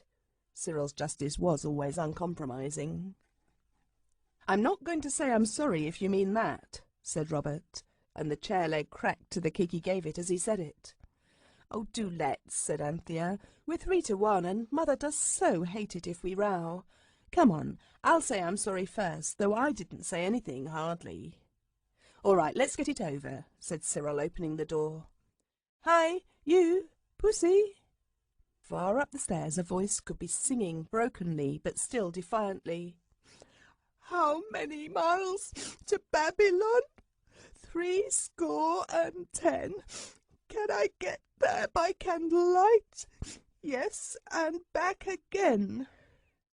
It was trying, for this was plainly meant to annoy. But Anthea would not give herself time to think this. She led the way up the stairs, taking 3 at a time, and bounded to the level of Jane, who sat on the top step of all, thumping her doll to the tune of the song she was trying to sing. "I say, Pussy, let it be Pax. We're sorry if you are." It was enough. The kiss of peace was given by all. Jane, being the youngest, was entitled to this ceremonial. Anthea added a special apology of her own. "I'm sorry if I was a pig, Pussy dear," she said, "especially because in my really and truly inside mind I've been feeling a little as if I'd rather not go into the past again either. But then do think, if we don't go we shan't get the amulet. And, oh, Pussy, think if we could only get Father and Mother and the lamb safe back. We must go, but we'll wait a day or two if you like, and then perhaps you'll feel braver." "Raw meat makes you brave, however cowardly you are," said Robert, to show that there was now no ill feeling. "And cranberries. That's what Tartars eat, and they're so brave it's simply awful. I suppose cranberries are only for Christmas time, but I'll ask old Nurse to let you have your chop very raw if you like." "I think I could be brave without that," said Jane hastily. She hated underdone meat. "I'll try." At this moment the door of the learned gentleman's room opened, and he looked out. "Excuse me," he said in that gentle, polite, weary voice of his, "but was I mistaken in thinking I caught a familiar word just now? Were you not singing some old ballad of Babylon?" "No," said Robert. "At least, Jane was singing How Many Miles, but I shouldn't have thought you could have heard the words for—" He would have said, "for the sniffing." But Anthea pinched him just in time. "I did not hear all the words," said the learned gentleman. "I wonder, would you recite them to me?" So they all said together, "How many miles to Babylon? 70. Can I get there by candlelight? Yes, and back again." "I wish one could," the learned gentleman said with a sigh. "Can't you?" asked Jane. "Babylon has fallen," he answered with a sigh. "You know, it was once a great and beautiful city and the centre of learning and art, but now it is only ruins and so covered up with earth that people are not even agreed as to where it once stood." He was leaning on the banisters, and his eyes had a far-away look in them as though he could see through the staircase window the splendour and glory of ancient Babylon. "I say," Cyril remarked abruptly, "you know that charm we showed you and you told us how to say the name that's on it?" "Yes." "Well, do you think that charm was ever in Babylon?" "It is quite possible," the learned gentleman replied. "Such charms have been found in very early Egyptian tombs, yet their origin has not been accurately determined as Egyptian. They may have been brought from Asia, or supposing the charm to have been fashioned in Egypt, it might very well have been carried to Babylon by some friendly embassy, or brought back by the Babylonish army from some Egyptian campaign as part of the spoils of war. The inscription may be much later than the charm. Oh yes, it is a pleasant fancy that that splendid specimen of yours was once used amid Babylonish surroundings." The others looked at each other, but it was Jane who spoke. "Were the Babylon people savages? Were they always fighting and throwing things about?" For she had read the thoughts of the others by the unerring light of her own fears. "The Babylonians were certainly more gentle than the Assyrians," said the learned gentleman, "and they were not savages by any means, a very high level of culture." He looked doubtfully at his audience and went on. "I mean that they made beautiful statues and jewellery and built splendid palaces, and they were very learned. They had glorious libraries and high towers for the purpose of astrological and astronomical observation." Said Robert. "I mean for stargazing and fortune-telling," said the learned gentleman. "And there were temples and beautiful hanging gardens." "I'll go to Babylon if you like," said Jane abruptly, and the others hastened to say "done" before she should have time to change her mind. "Ah," said the learned gentleman, smiling rather sadly, "one can go so far in dreams when one is young." He sighed again, and then added with a laboured briskness, "I hope you have a jolly game." He went into his room and shut the door. "He said jolly as if it was a foreign language," said Cyril. "Come on, let's get the Psammead and go now. I think Babylon seems a most frightfully jolly place to go to." So they woke the Psammead and put it in its bass bag with the waterproof sheet, in case of inclement weather in Babylon. It was very cross, but it said it would as soon go to Babylon as anywhere else. "The sand is good thereabouts," it added. Then Jane held up the charm, and Cyril said, "We want to go to Babylon to look for the part of you that was lost. Will you please let us go there through you?" "Please put us down just outside," said Jane hastily, "and then if we don't like it we needn't go inside." "Don't be all day," said the Psammead. So Anthea hastily uttered the word of power without which the charm could do nothing. "Ua hakao seche," she said softly, and as she spoke the charm grew into an arch so tall that the top of it was close against the bedroom ceiling. Outside the arch was the bedroom painted chest of drawers and the Kidderminster carpet, and the wash-hand stand with the riveted willow-pattern jug, and the faded curtains, and the dull light of indoors on a wet day. Through the arch showed the gleam of soft green leaves and white blossoms. They stepped forward quite happily. Even Jane felt that this did not look like lions, and her hand hardly trembled at all as she held the charm for the others to go through, and last slipped through herself and hung the charm, now grown small again, round her neck. The children found themselves under a white-blossomed, green-leafed fruit tree, in what seemed to be an orchard of such trees, all white-flowered and green-foliaged. Among the long green grass under their feet grew crocuses and lilies and strange blue flowers. In the branches overhead thrushes and blackbirds were singing, and the coo of a pigeon came softly to them in the green quietness of the orchard. "Oh, how perfectly lovely!" cried Anthea. "Why, it's like home, exactly. I mean England. Only everything's bluer and whiter and greener, and the flowers are bigger." The boys owned that it certainly was fairly decent, and even Jane admitted that it was all very pretty. "I'm certain there's nothing to be frightened of here," said Anthea. "I don't know," said Jane. "I suppose the fruit trees go on just the same even when people are killing each other. I didn't half like what the learned gentleman said about the hanging gardens. I suppose they have gardens on purpose to hang people in. I do hope this isn't one." "Of course it isn't," said Cyril. "The hanging gardens are just gardens hung up, I think, on chains between houses, don't you know? Like trays. Come on, let's get somewhere." They began to walk through the cool grass. As far as they could see was nothing but trees and more trees. At the end of their orchard was another one, only separated from theirs by a little stream of clear water. They jumped this and went on. Cyril, who was fond of gardening, which meant that he liked to watch the gardener at work, was able to command the respect of the others by telling them the names of a good many trees. There were nut trees and almond trees and apricots and fig trees with their big 5-fingered leaves, and every now and then the children had to cross another brook. "It's like between the squares in Through the Looking-Glass," said Anthea. At last they came to an orchard which was quite different from the other orchards. It had a low building in one corner. "These are vines," said Cyril superiorly, "and I know this is a vineyard. I shouldn't wonder if there was a wine-press inside that place over there." At last they got out of the orchards and onto a sort of road, very rough and not at all like the roads you were used to. It had cypress trees and acacia trees along it, and a sort of hedge of tamarisks, like those you see on the road between Nice and Cannes, or near Littlehampton, if you've only been as far as that. And now in front of them they could see a great mass of buildings. There were scattered houses of wood and stone here and there among green orchards, and beyond these a great wall that shone red in the early morning sun.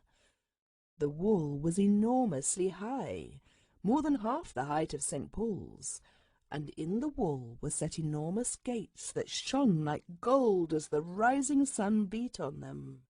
Each gate had a solid square tower on each side of it that stood out from the wall and rose above it.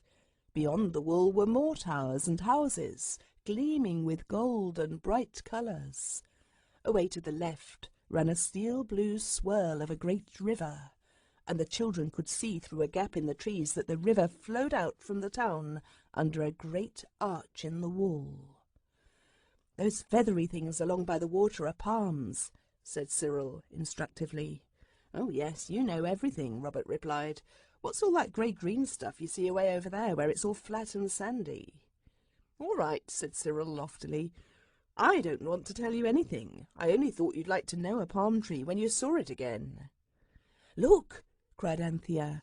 "They're opening the gates."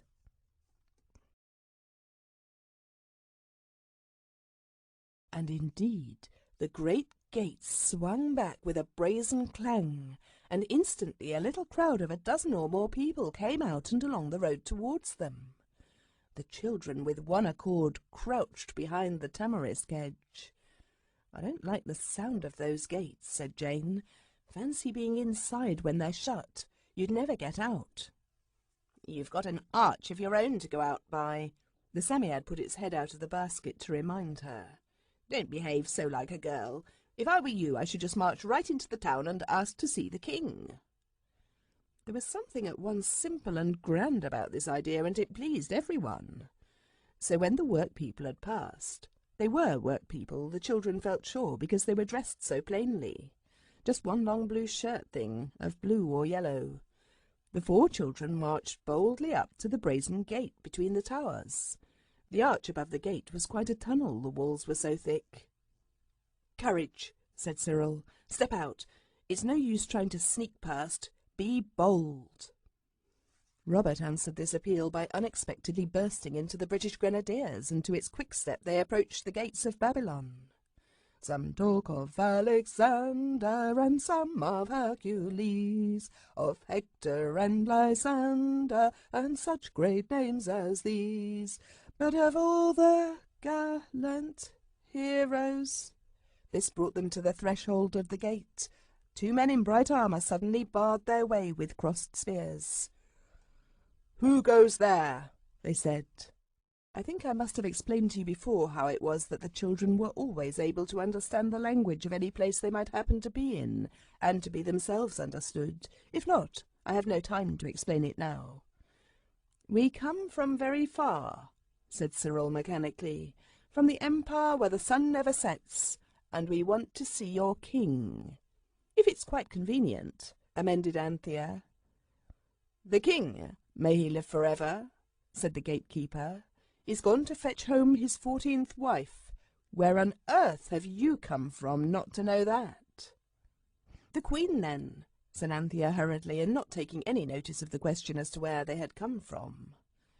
"The Queen," said the gatekeeper, "may she live forever, gives audience today 3 hours after sunrising." "But what are we to do till the end of the 3 hours?" asked Cyril. The gatekeeper seemed neither to know nor to care. He appeared less interested in them than they could have thought possible. But the man who had crossed spears with him to bar the children's way was more human.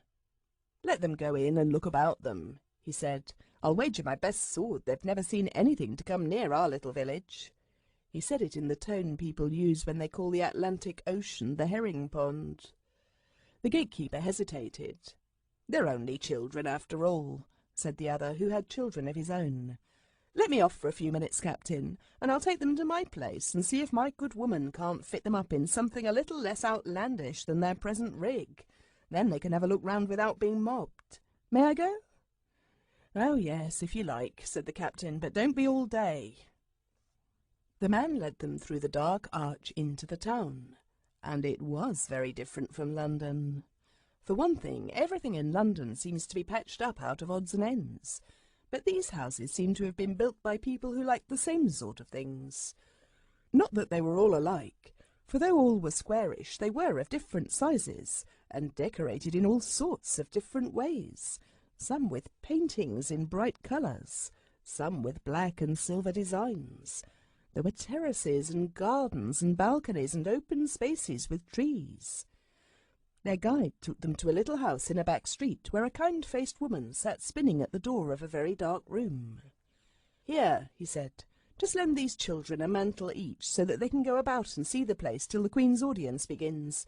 You leave that wool for a bit and show them round if you like. I must be off now."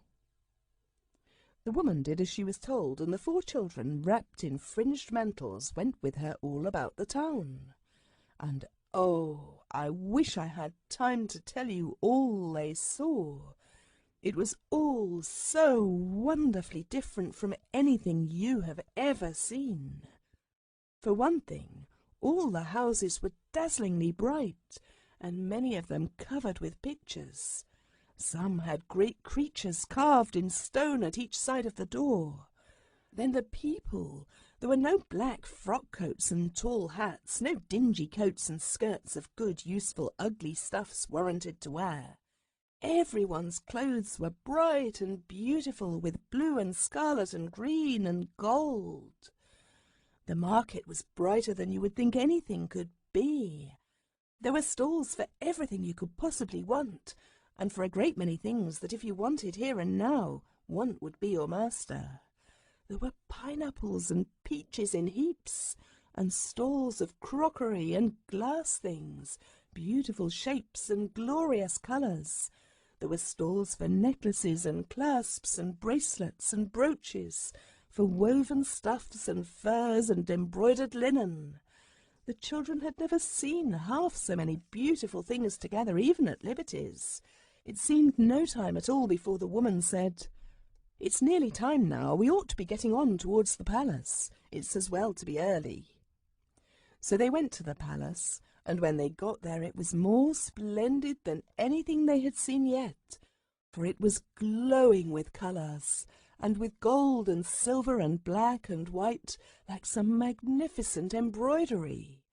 Flight after flight of broad marble steps led up to it, and at the edges of the steps stood great images, 20 times as big as a man, images of men with wings like chain armour, and hawks' heads, and winged men with the heads of dogs. And there were statues of great kings. Between the flights of steps were terraces where fountains played, and the Queen's guard in white and scarlet, and armour that shone like gold stood by twos, lining the way up the stairs, and a great body of them was massed by the vast door of the palace itself, where it stood glittering like an impossibly radiant peacock in the noonday sun. All sorts of people were passing up the steps to seek audience of the Queen.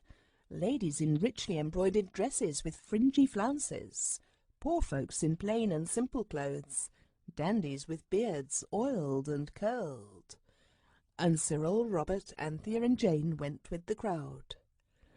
At the gate of the palace the Psammead put one eye cautiously out of the basket and whispered, "I can't be bothered with queens. I'll go home with this lady. I'm sure she'll get me some sand, if you ask her to." "Oh, don't leave us," said Jane. The woman was giving some last instructions in court etiquette to Anthea and did not hear Jane. "Don't be a little muff," said the Psammead quite fiercely.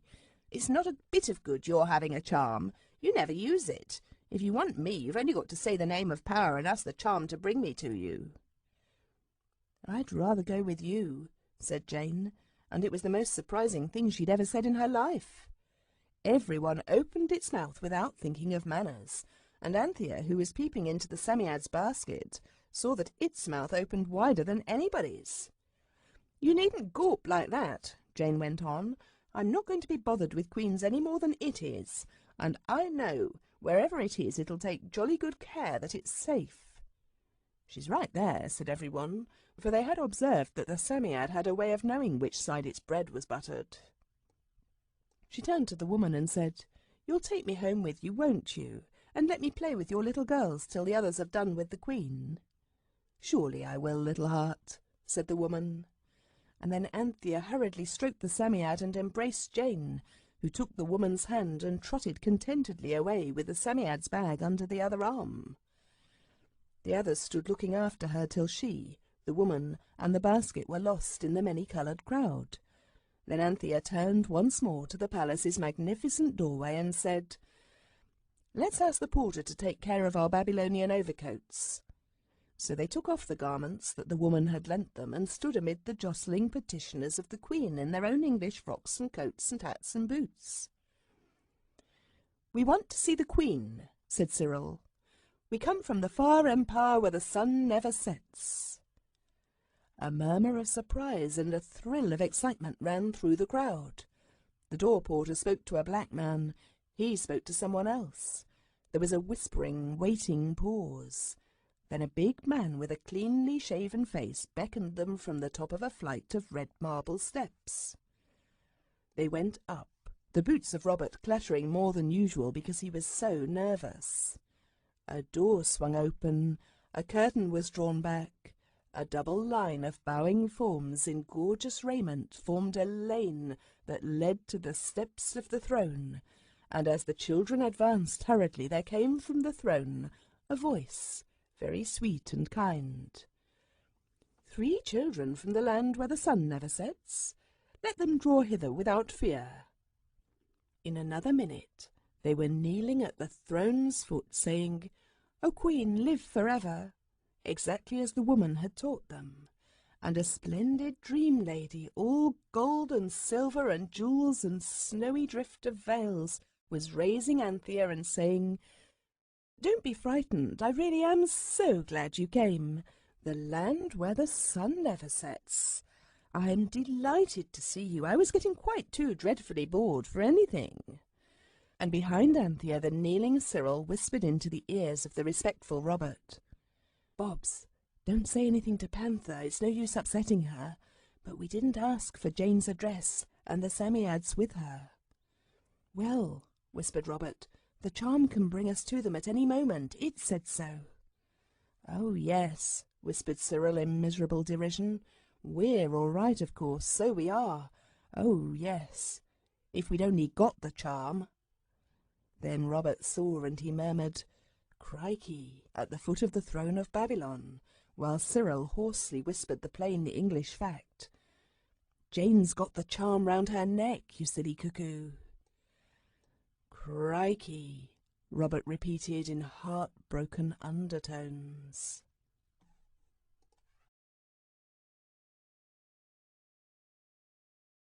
Chapter 7. The Deepest Dungeon Below the Castle Moat. The Queen threw 3 of the red and gold embroidered cushions off the throne onto the marble steps that led up to it. "Just make yourselves comfortable there," she said. "I'm simply dying to talk to you and hear all about your wonderful country and how you got here and everything, but I have to do justice every morning. Such a bore, isn't it? Do you do justice in your country?" "No," said Cyril. "At least, of course, we try to, but not in this public sort of way, only in private." "Ah, yes," said the Queen. "I should much prefer a private audience myself, much easier to manage. But public opinion has to be considered. Doing justice is very hard work, even when you're brought up to it." "We don't do justice, but we do have to do scales, Jane and me," said Anthea. 20 minutes a day. It's simply horrid." "What are scales?" asked the Queen. "And what is Jane?" "Jane is my little sister. One of the guards at the gate's wife is taking care of her, and scales are music." "I never heard of the instrument," said the Queen. "Do you sing?" "Oh, yes, we can sing in parts," said Anthea. "That is magic," said the Queen. "How many parts are you cut into before you do it?" "We aren't cut at all," said Robert hastily. "We couldn't sing if we were. We'll show you afterwards." "So you shall. And now sit quiet, like dear children, and hear me do justice. The way I do it has always been admired. I oughtn't to say that, should I? Sound so conceited. But I don't mind with you, dears. Somehow I feel as though I'd known you quite a long time already." The queen settled herself on her throne and made a signal to her attendants. The children, whispering together among the cushions on the steps of the throne, decided that she was very beautiful and very kind, but perhaps just the least bit flighty. The first person who came to ask for justice was a woman whose brother had taken the money the father had left for her. The brother said it was the uncle who had the money. There was a great deal of talk, and the children were growing rather bored, when the queen suddenly clapped her hands and said, "Put both men in prison till one of them owns up that the other is innocent." "But suppose they both did it?" Cyril could not help interrupting. "Then prison's the best place for them," said the queen. "But suppose neither did it?" "That's impossible," said the queen. "A thing's not done unless somebody does it, and you mustn't interrupt." Then came a woman in tears with a torn veil and real ashes on her head. At least Anthea thought so, but it may have been only road dust. She complained that her husband was in prison. "What for?" said the queen. "They said it was for speaking evil of your majesty," said the woman. "But it wasn't. Someone had a spite against him. That was what it was." "How do you know he hadn't spoken evil of me?" said the queen. "No one could," said the woman simply, "when they'd once seen your beautiful face." "Let the man out," said the queen, smiling. "Next case." The next case was that of a boy who had stolen a fox. "Like the Spartan boy," whispered Robert. But the queen ruled that nobody could have any possible reason for owning a fox, and still less for stealing one, and she did not believe there were any foxes in Babylon. She, at any rate, had never seen one, so the boy was released. The people came to the queen about all sorts of family quarrels and neighbourly misunderstandings, from a fight between brothers over the division of an inheritance, to the dishonest and unfriendly conduct of a woman who had borrowed a cooking pot at the last New Year's festival and had not returned it yet. And the queen decided everything, very, very decidedly indeed. At last she clapped her hands quite suddenly and with extreme loudness, and said, "The audience is over for today." Everyone said, "May the queen live forever," and went out. The children were left alone in the justice hall with the Queen of Babylon and her ladies. "There," said the queen with a long sigh of relief, "that's over. I couldn't have done another stitch of justice if you'd offered me the crown of Egypt. Now come into the garden, and we'll have a nice, long, cosy talk." She led them through long, narrow corridors, whose walls they somehow felt were very, very thick, into a sort of garden courtyard. There were thick shrubs closely planted, and roses were trailed over trellises and made a pleasant shade, needed indeed, for already the sun was as hot as it is in England in August at the seaside. Slaves spread cushions on a low marble terrace, and a big man with a smooth face served cool drink in cups of gold studded with beryls. He drank a little from the queen's cup before handing it to her. "That's a rather nasty trick," whispered Robert, who had been carefully taught never to drink out of one of the nice shiny metal cups that are chained to the London drinking fountains without first rinsing it out thoroughly. The queen overheard him. "Not at all," said she. "Ritti Marduk is a very clean man, and one has to have someone as tasty, you know, because of poison." The word made the children feel rather creepy, but Ritti Marduk had tasted all the cups, so they felt pretty safe. The drink was delicious, very cold and tasting like lemonade and partly like penny ices. "Leave us," said the queen, and all the court ladies in their beautiful, many-folded, many-coloured, fringed dresses filed out slowly, and the children were left alone with the queen. "Now," she said, "tell me all about yourselves." They looked at each other. "You, Bobs," said Cyril. "No, Anthea," said Robert. "No, you, Cyril," said Anthea. "Don't you remember how pleased the Queen of India was when you told her all about us?" Cyril muttered that it was all very well, and so it was, for when he had told the tale of the phoenix and the carpet to the Rani, it had been only the truth, and all the truth he had to tell. But now it was not easy to tell a convincing story without mentioning the amulet, which of course it wouldn't have done to mention, and without owning that they were really living in London about 2,500 years later than the time that they were talking in. Cyril took refuge in the tale of the Psammead and its wonderful power of making wishes come true. The children had never been able to tell anyone before, and Cyril was surprised to find that the spell which kept them silent in London did not work here. Something to do with our being in the past, I suppose, he said to himself. "This is most interesting," said the Queen. "We must have this Psammead for the banquet tonight. Its performance will be one of the most popular turns in the whole programme. Where is it?" Anthea explained that they did not know, also why it was that they did not know. "Oh, that's quite simple," said the Queen, and everyone breathed a deep sigh of relief as she said it. "Ritty Mardoc shall run down to the gates and find out which guard your sister went home with." "Might he?" Anthea's voice was tremulous. "Might he? Would it interfere with his mealtimes or anything like that if he went now?" "Of course he shall go now. He may think himself lucky if he gets his meals at any time," said the Queen heartily, and clapped her hands. "May I send a letter?" asked Cyril, pulling out a red-backed penny account book and feeling in his pockets for a stump of pencil that he knew was in one of them.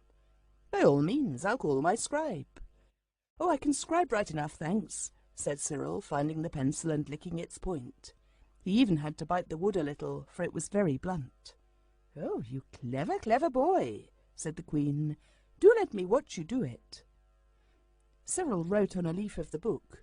It was of rough, woolly paper with hairs that stuck out and would have got in his pen if he had been using one, and ruled for accounts.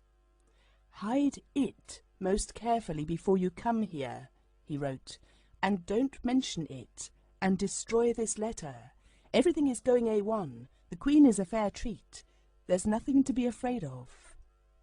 "What curious characters, and what a strange flat surface," said the Queen. "What have you inscribed?" "I've scribed," replied Cyril cautiously, "that you are fair, and like a festival, and that she need not be afraid, and that she is to come at once." Ritty Mardoc, who had come in and had stood waiting while Cyril wrote, his Babylonish eyes nearly starting out of his Babylonish head, now took the letter with some reluctance. "O Queen, live forever, is it a charm?" he timidly asked. "A strong charm, most great lady?" "Yes," said Robert unexpectedly, "it is a charm, but it won't hurt anyone until you've given it to Jane, and then she'll destroy it, so that it can't hurt anyone. It's most awful strong, as strong as peppermint," he added abruptly. "I know not the god," said Ritty Mardoc, bending timorously. "She'll tear it up directly she gets it," said Robert. "That'll end the charm. You needn't be afraid if you go now."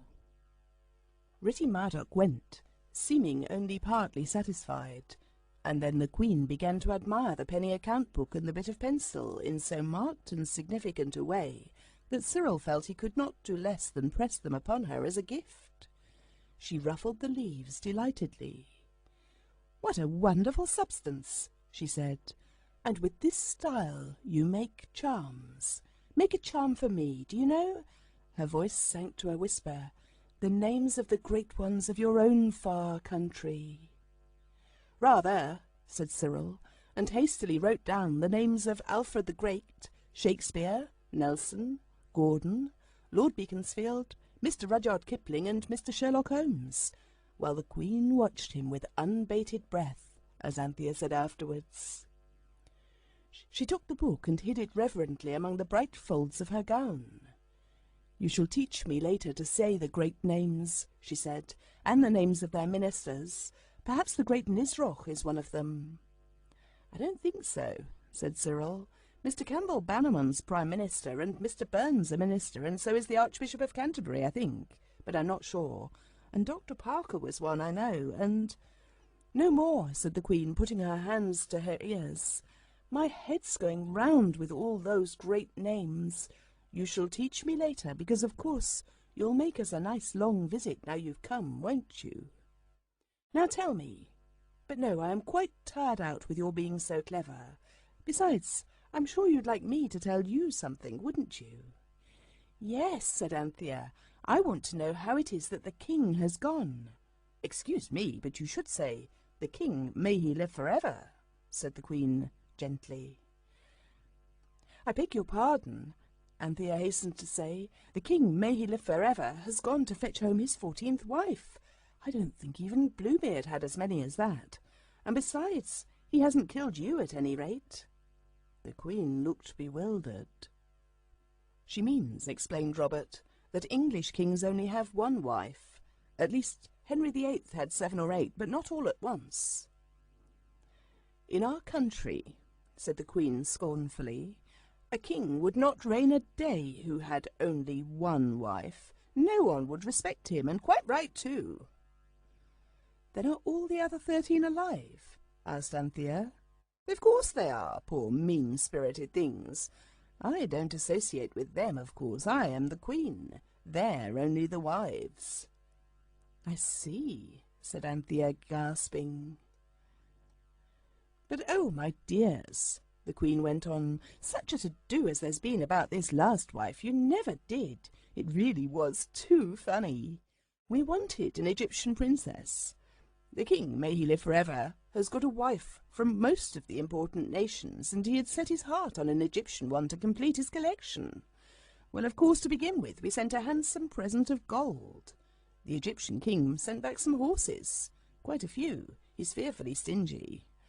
And he said he liked the gold very much, but what they were really short of was lapis lazuli. So, of course, we sent him some. By that time, he'd begun to use the gold to cover the beams of the roof of the temple of the sun god, and he hadn't nearly enough to finish the job, so we sent some more. And so it went on, for years. You see, each journey takes at least 6 months. And at last we asked for the hand of his daughter in marriage." "Yes, and then?" said Anthea, who wanted to get to the princess part of the story. "Well then," said the Queen, "when he'd got everything out of us that he could, and only given the meanest presents in return, he sent to say he would esteem the honour of an alliance very highly. Only unfortunately he hadn't any daughter, but he hoped one would be born soon, and if so, she should certainly be reserved for the king of Babylon." "What a trick!" said Cyril. "Yes, wasn't it? So then we said his sister would do, and then there were more gifts and more journeys, and now at last the tiresome black-haired thing is coming, and the king, may he live forever, has gone 7 days' journey to meet her at Carchemish, and he's gone in his best chariot, the one inlaid with lapis lazuli and gold, with the gold-plated wheels and onyx-studded hubs. Much too great an honour in my opinion. She'll be here tonight. There'll be a grand banquet to celebrate her arrival. She won't be present, of course. She'll be having her baths and her anointings and all that sort of thing. We always clean our foreign brides very carefully. It takes 2 or 3 weeks. Now it's dinner time, and you shall eat with me, for I can see that you are of high rank." She led them into a dark, cool hall with many cushions on the floor. On these they sat, and low tables were brought, beautiful tables of smooth blue stone mounted in gold. On these golden trays were placed, but there were no knives or forks or spoons. The children expected the Queen to call for them, but no, she just ate with her fingers. And as the first dish was a great tray of boiled corn and meat and raisins all mixed up together, and melted fat poured all over the tray, it was found difficult to follow her example with anything like what we are used to think of as good table manners.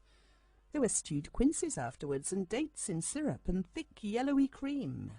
It was the kind of dinner you hardly ever get in Fitzroy Street. After dinner, everybody went to sleep, even the children.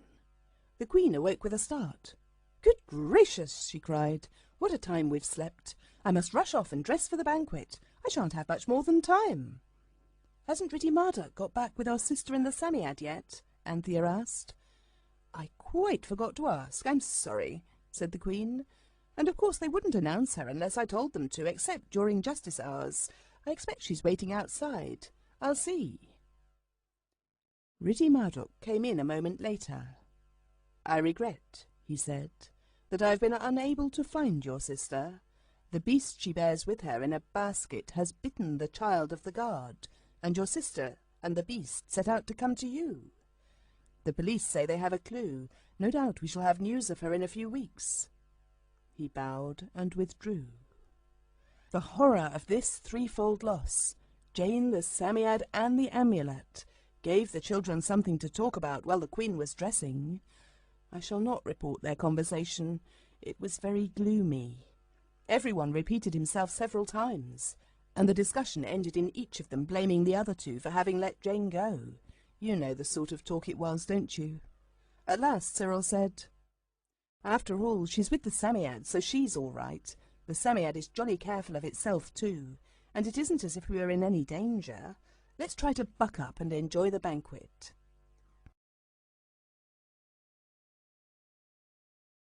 They did enjoy the banquet. They had a beautiful bath, which was delicious, and were heavily oiled all over, including their hair, and that was most unpleasant. Then they dressed again and were presented to the king, who was most affable. The banquet was long. There were all sorts of nice things to eat, and everybody seemed to eat and drink a good deal. Everyone lay on cushions and couches, ladies on one side and gentlemen on the other. And after the eating was done, each lady went and sat by some gentleman, who seemed to be her sweetheart or her husband, for they were very affectionate to each other. The court dresses had gold threads woven in them, very bright and beautiful. The middle of the room was left clear, and different people came and did amusing things. There were conjurers and jugglers and snake charmers, which last Anthea did not like at all. When it got dark, torches were lighted. Cedar splinters dipped in oil blazed in copper dishes set high on poles. Then there was a dancer who hardly danced at all, only just struck attitudes. She had hardly any clothes and was not at all pretty. The children were rather bored by her, but everyone else was delighted, including the king. "By the beard of Nimrod," he cried, "ask what you like, girl, and you shall have it." "I want nothing," said the dancer. "The honour of having pleased the king, may he live forever, is reward enough for me." And the king was so pleased with this modest and sensible reply that he gave her the gold collar off his own neck. "I say," said Cyril, awed by the magnificence of the gift.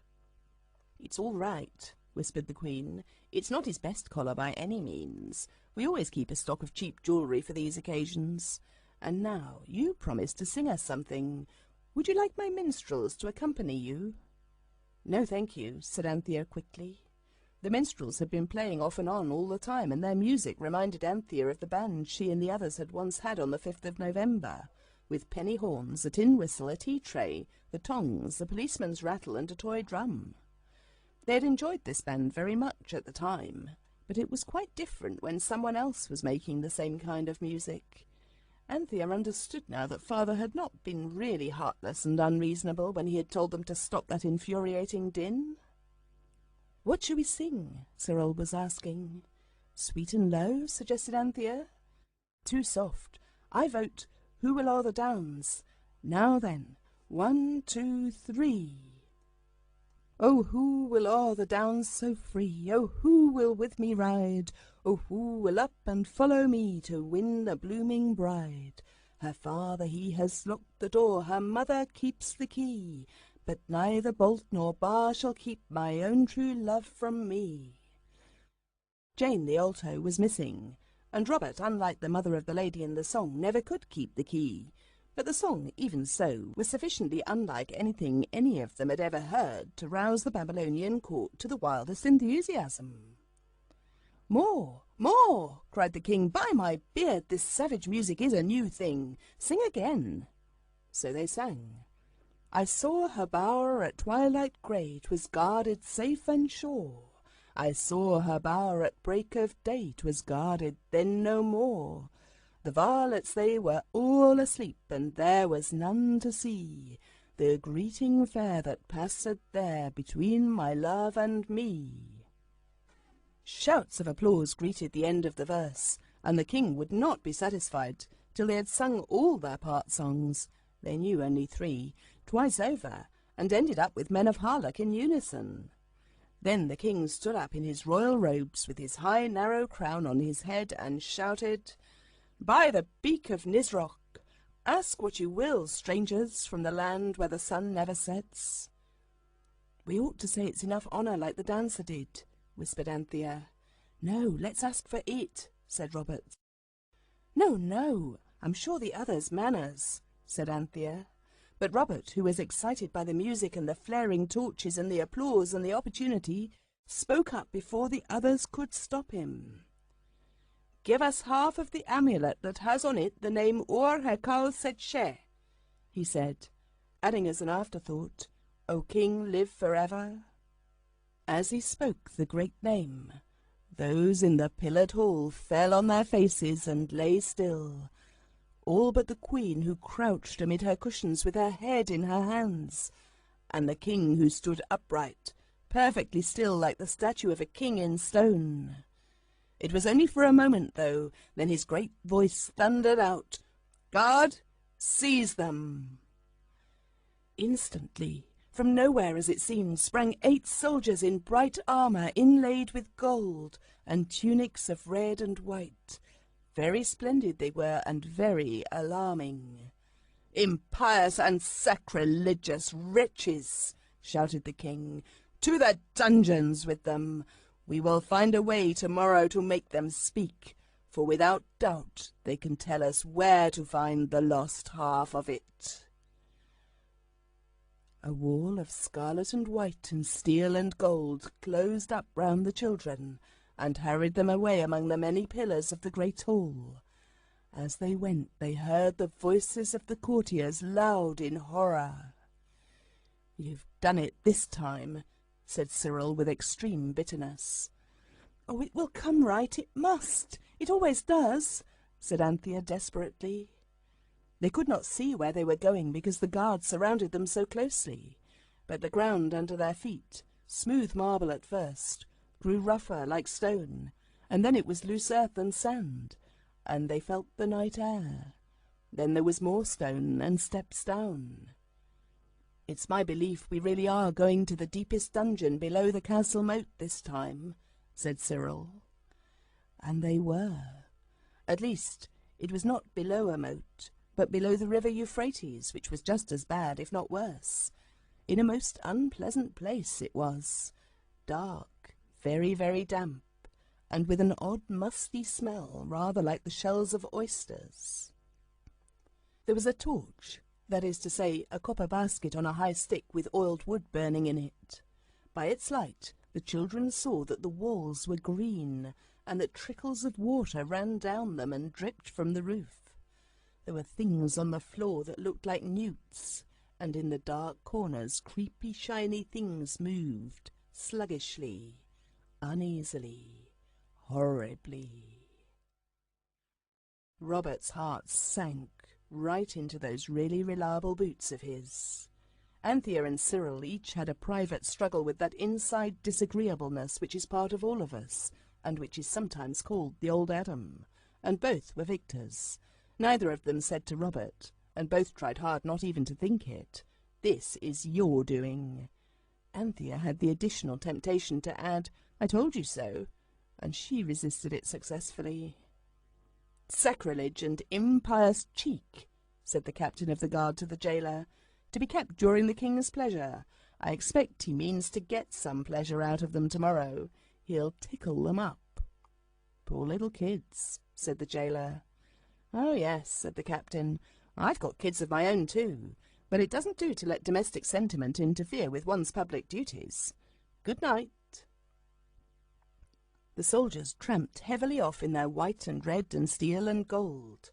The jailer, with a bunch of big keys in his hand, stood looking pityingly at the children. He shook his head twice and went out. "Courage," said Anthea. "I know it will be all right. It's only a dream, really, you know. It must be. I don't believe about time being only a something or other of thought.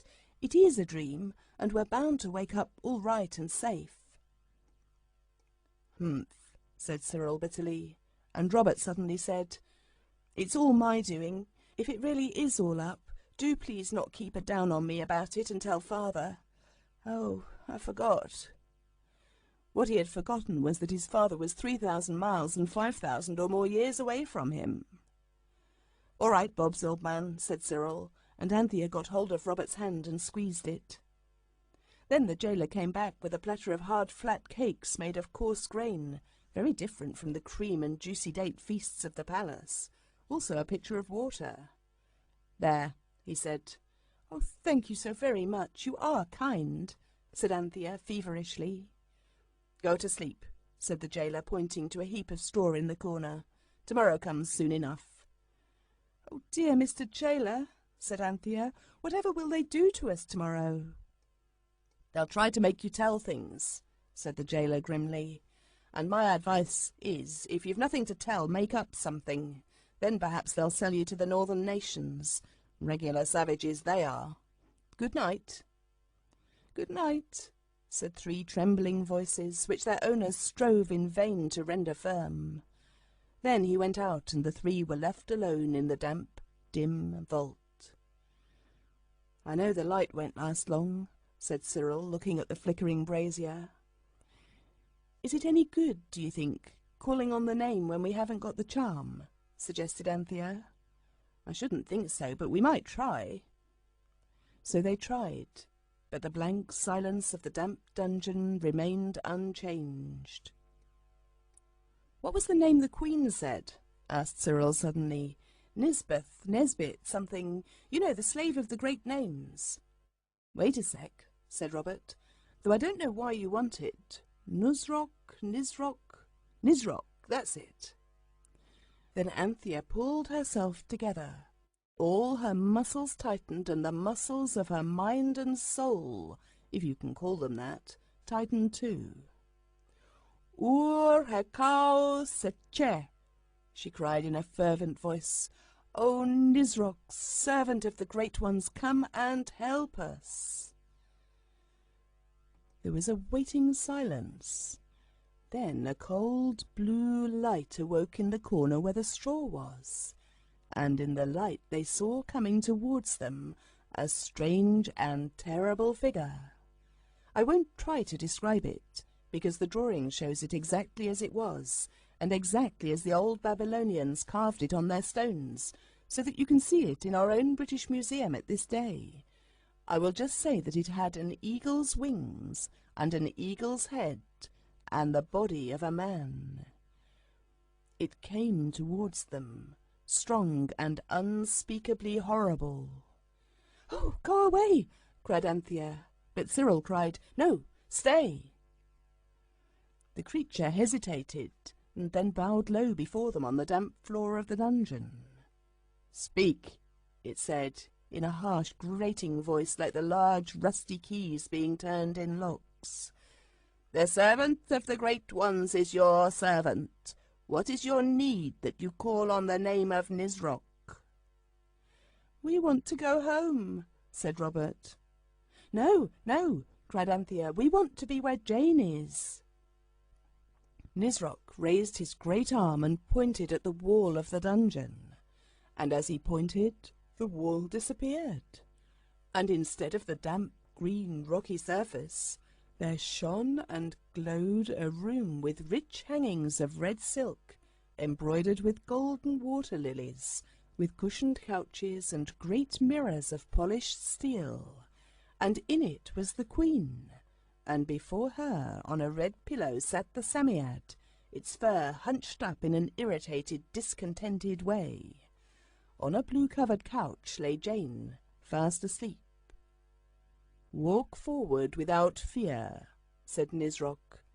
"Is there aught else that the servant of the great name can do for those who speak that name?" "No, oh no," said Cyril. "It's all right now, thanks ever so." "You are a dear," cried Anthea, not in the least knowing what she was saying. "Oh, thank you, thank you. But do go now." She caught the hand of the creature, and it was cold and hard in hers like a hand of stone. "Go forward," said Nisroch, and they went. "Oh, my goodness gracious," said the Queen as they stood before her. "How did you get here? I knew you were magic. I meant to let you out first thing in the morning if I could slip away, but thanks be to Dagon you've managed it for yourselves. You must get away. I'll wake my chief lady, and she shall call Ritty Marduk, and he'll let you out the back way, and—" "Don't rouse anybody, for goodness sake," said Anthea, "except Jane, and I'll rouse her." She shook Jane with energy, and Jane slowly awoke. "Ritty Marduk brought them in hours ago, really," said the Queen, "but I wanted to have the Psammead all to myself for a bit. You'll excuse the little natural deception. It's part of the Babylonish character, don't you know? But I don't want anything to happen to you. Do let me rouse someone." "No, no, no," said Anthea with desperate earnestness. She thought she knew enough of what the Babylonians were like when they were roused. "We can go by our own magic, and you will tell the king it wasn't the jailer's fault, it was Nisroch." "Nisroch?" echoed the Queen. "You are indeed magicians." Jane sat up, blinking stupidly. "Hold it up and say the word," cried Cyril, catching up the Psammead, which mechanically bit him, but only very slightly. "Which is the east?" asked Jane. "Behind me," said the Queen. "Why?" "War Hekau Setche," said Jane sleepily, and held up the charm. And there they all were in the dining room at 300 Fitzroy Street. "Jane," cried Cyril with great presence of mind, "go and get the plate of sand down for the Psammead." Jane went. "Look here," he said quickly, as the sound of her boots grew less loud on the stairs. "Don't let's tell her about the dungeon and all that. It'll only frighten her so that she'll never want to go anywhere else." "Righto," said Cyril, but Anthea felt she could not have said a word to save her life. "Why did you want to come back in such a hurry?" asked Jane, returning with the plate of sand. "It was awfully jolly in Babylon, I think. I liked it no end." "Oh, yes," said Cyril carelessly. "It was jolly enough, of course, but I thought we'd been there long enough. Mother always says you oughtn't to wear out your welcome."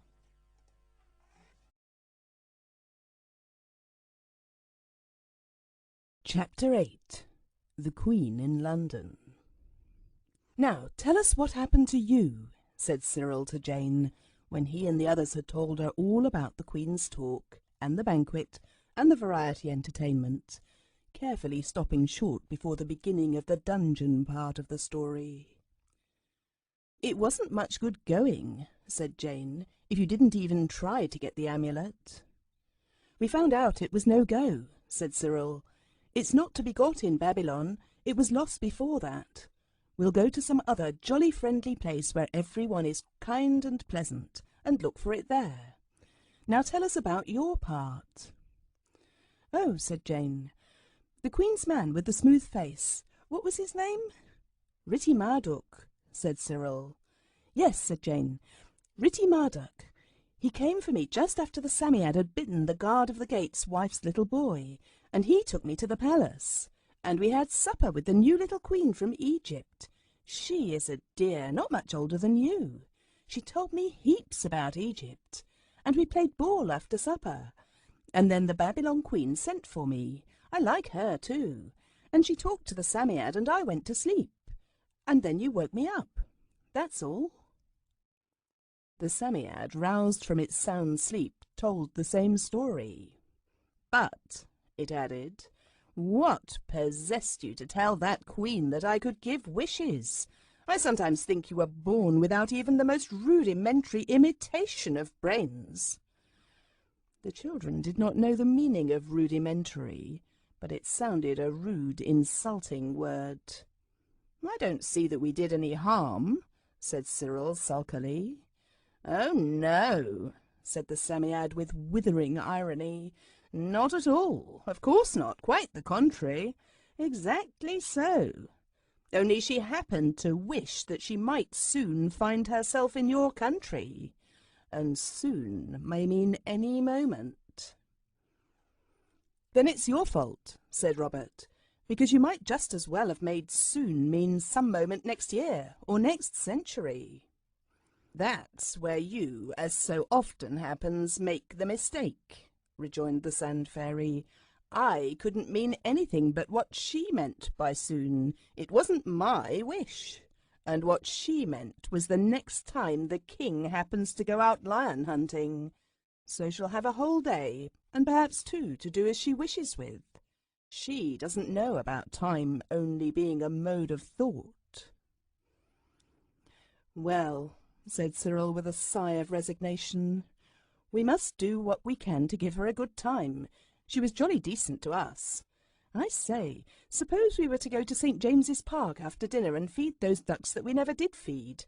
After all that Babylon and all those years ago, I feel I should like to see something real and now. You'll come, Psammead?"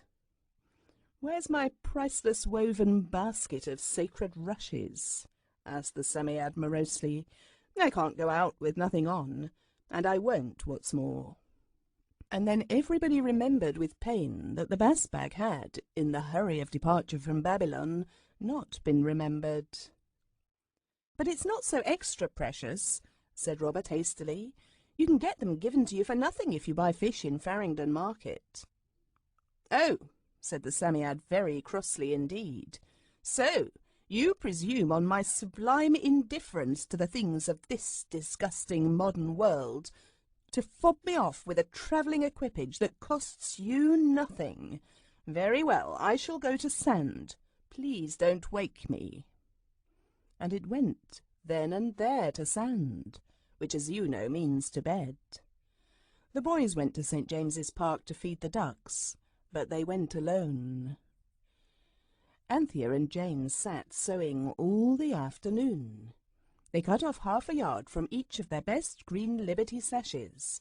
A towel cut in two formed a lining, and they sat and sewed and sewed and sewed. What they were making was a bag for the Psammead. Each worked at half of the bag. Jane's half had four-leafed shamrocks embroidered on it. They were the only things she could do, because she had been taught how at school, and fortunately some of the silk she had been taught with was left over. And even so, Anthea had to draw the pattern for her. Anthea's side of the bag had letters on it, worked hastily but affectionately in chain-stitch. They were something like this: Sam's Travel Car. She would have put travelling carriage, but she made the letters too big, so there was no room. The bag was made into a bag with old Nurse's sewing machine, and the strings of it were Anthea's and Jane's best red hair ribbons. At tea-time, when the boys had come home with a most unfavourable report of the St. James's Park ducks, Anthea ventured to awaken the Psammead and to show it its new travelling bag. "Humph," it said, sniffing a little contemptuously, yet at the same time affectionately. "It's not so dusty." The Psammead seemed to pick up very easily the kind of things that people said nowadays. For a creature that had, in its time, associated with megatheriums and pterodactyls, its quickness was really wonderful.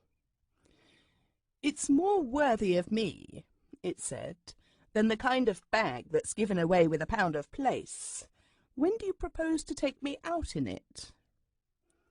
"I should like a rest from taking you or us anywhere," said Cyril. But Jane said, "I want to go to Egypt. I did like that Egyptian princess that came to marry the king in Babylon. She told me about the larks they have in Egypt, and the cats. Do let's go there."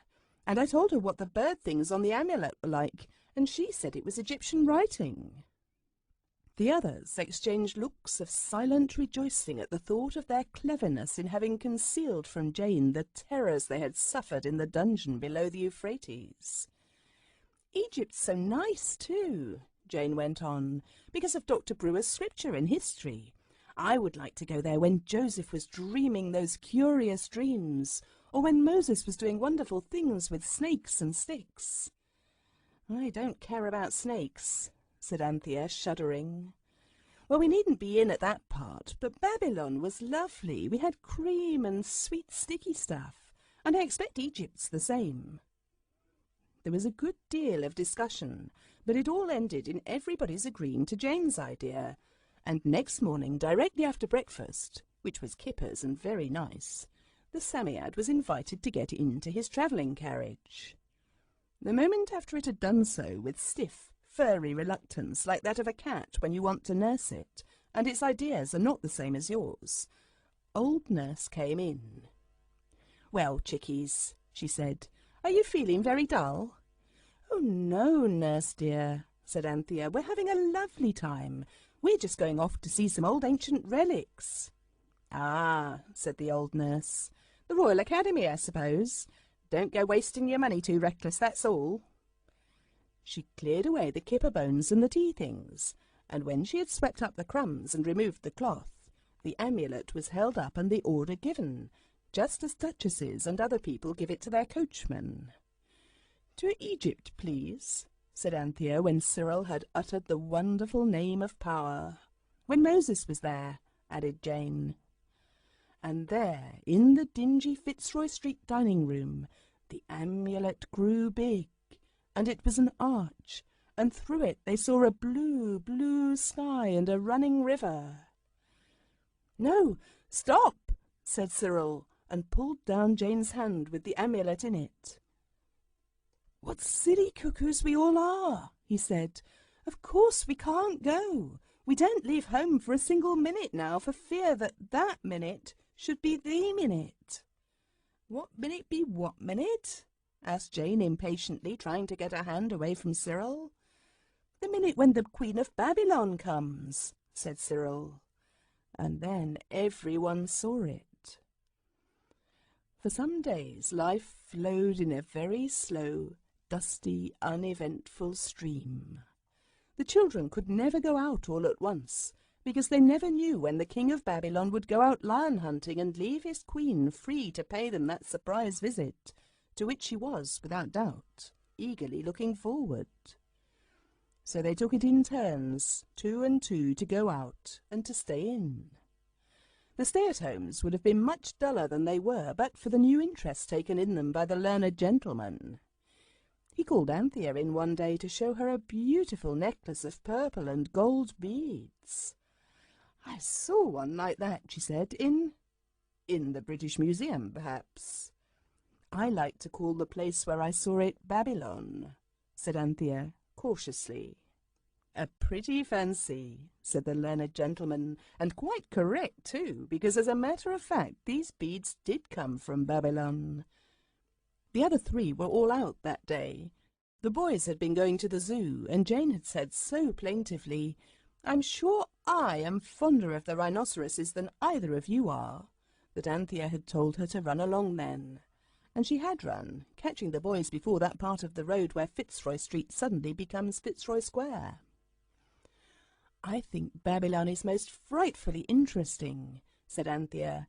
"I do have such interesting dreams about it. At least, not dreams exactly, but quite as wonderful." "Do sit down and tell me," said he. So she sat down and told, and he asked her a lot of questions, and she answered them as well as she could. "Wonderful, wonderful," he said at last. "Once heard of thought transference, but I never thought I had any power of that sort. Yet it must be that, and very bad for you, I should think. Doesn't your head ache very much?" He suddenly put a cold, thin hand on her forehead. "No, thank you, not at all," said she. "I assure you it is not done intentionally," he went on. "Of course, I know a good deal about Babylon, and I unconsciously communicate it to you. You've heard of thought-reading, but some of the things you say I don't understand. They never enter my head, and yet they're so astoundingly probable." "It's all right," said Anthea reassuringly. "I understand, and don't worry, it's all quite simple, really." It was not quite so simple when Anthea, having heard the others came in, went down, and before she had time to ask how they had liked the zoo, heard a noise outside compared to which the wild beasts' noises were gentle as singing birds. "Good gracious!" cried Anthea. "What's that?" The loud hum of many voices came through the open window. Words could be distinguished. "Here's a guy. This ain't November, that ain't no guy. It's a ballet lady, that's what it is. Not it. It's a bloomin' loony, I tell you." Then came a clear voice that they knew. "Retire, slaves," it said. "What's you saying of?" cried a dozen voices. "Some blamed foreign lingo," one voice replied. The children rushed to the door. A crowd was on the road and pavement. In the middle of the crowd, plainly to be seen from the top of the steps, were the beautiful face and bright veil of the Babylonian queen.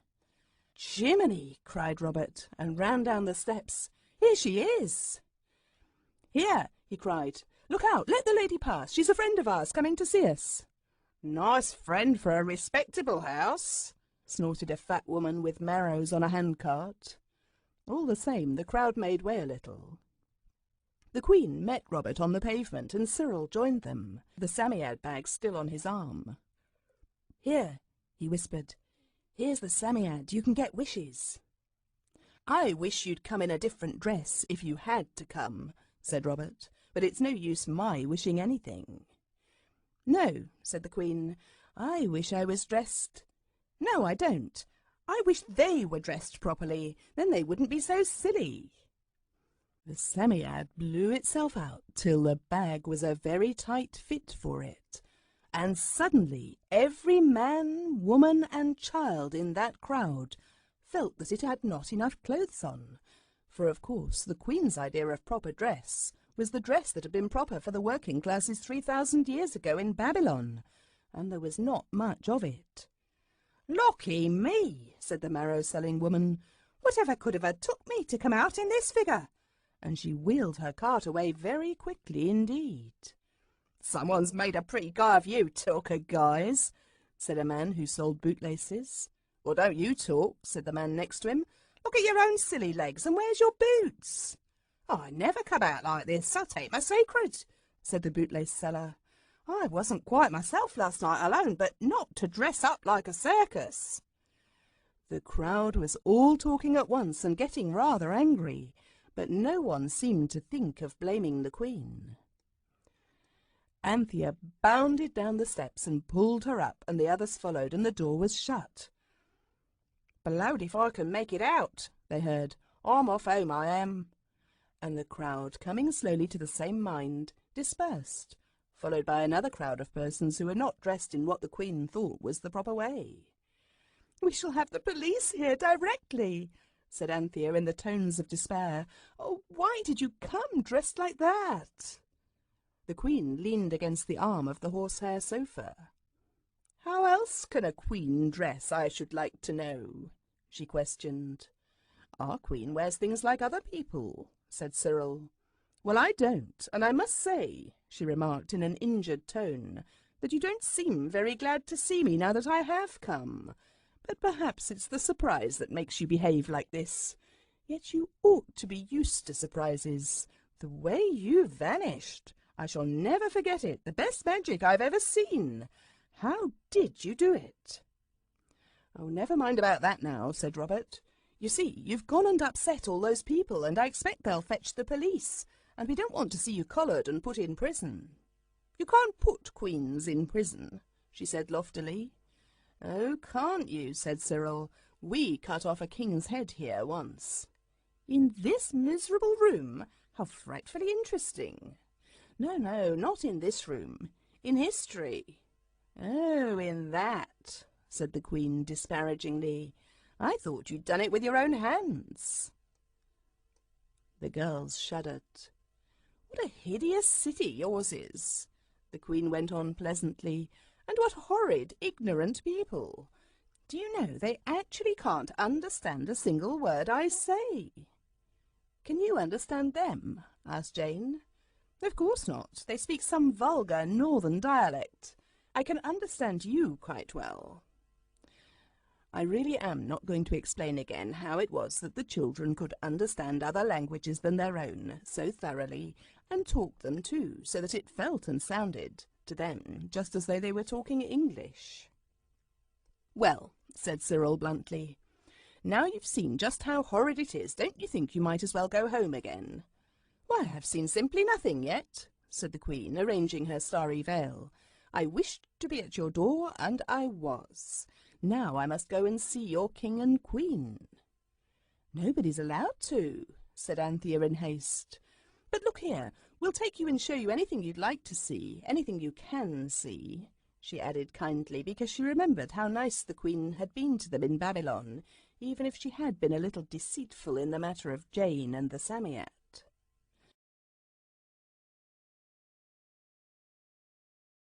"There's the museum," said Cyril hopefully. "There are lots of things from your country there, if only we could disguise you a little."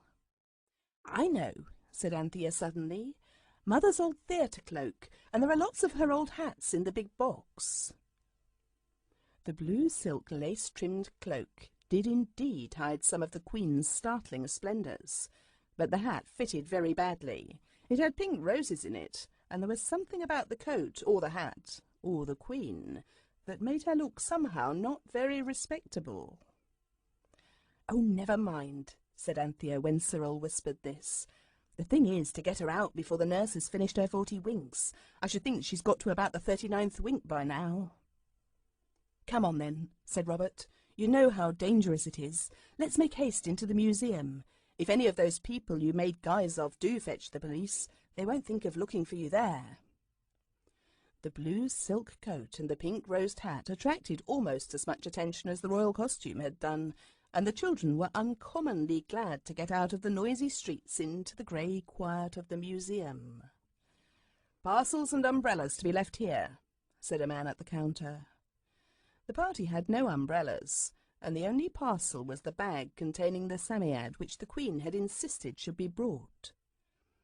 "I'm not going to be left," said the Psammead softly, "so don't you think it." "I'll wait outside with you," said Anthea hastily, and went to sit on the seat near the drinking fountain. "Don't sit so near that nasty fountain," said the creature crossly. "I might get splashed." Anthea obediently moved to another seat and waited. Indeed, she waited and waited and waited and waited and waited. The Psammead dropped into an uneasy slumber. Anthea had long ceased to watch the swing door that always let out the wrong person, and she was herself almost asleep, and still the others did not come back. It was quite a start when Anthea suddenly realized that they had come back, and that they were not alone. Behind them was quite a crowd of men in uniform, and several gentlemen were there. Everyone seemed very angry. "Now go," said the nicest of the angry gentlemen.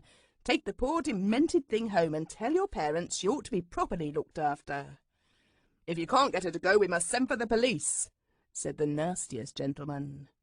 "But we don't wish to use harsh measures," added the nice one, who was really very nice indeed, and seemed to be over all the others. "May I speak to my sister for a moment first?" asked Robert. The nicest gentleman nodded, and the officials stood round the Queen, the others forming a sort of guard, while Robert crossed over to Anthea. "Everything you can think of," he replied to Anthea's glance of inquiry. "Kicked up the most frightful shine in there. Said those necklaces and earrings and things in the glass cases were all hers. Would have them out of the cases. Tried to break the glass. She did break one bit. Everybody in the place has been at her. No good. I only got her out by telling her that this was the place where they cut queens' heads off. Oh, Bobs, what a whacker! You'd have told a whackinger one to get her out. Besides, it wasn't. I meant mummy queens. How do you know they don't cut off mummies' heads to see how the embalming is done? What I want to say is, can't you get her to go with you quietly?" "I'll try," said Anthea, and went up to the Queen. "Do come home," she said. "The learned gentleman in our house has a much nicer necklace than anything they've got here. Come and see it." The Queen nodded. "You see," said the nastiest gentleman, "she does understand English." "I was talking Babylonian, I think," said Anthea bashfully. "My good child," said the nice gentleman, "what you're talking is not Babylonian, but nonsense. You just go home at once and tell your parents exactly what has happened." Anthea took the Queen's hand and gently pulled her away. The other children followed, and the black crowd of angry gentlemen stood on the steps watching them. It was when the little party of disgraced children, with the queen who had disgraced them, had reached the middle of the courtyard, that her eyes fell on the bag where the Psammead was. She stopped short.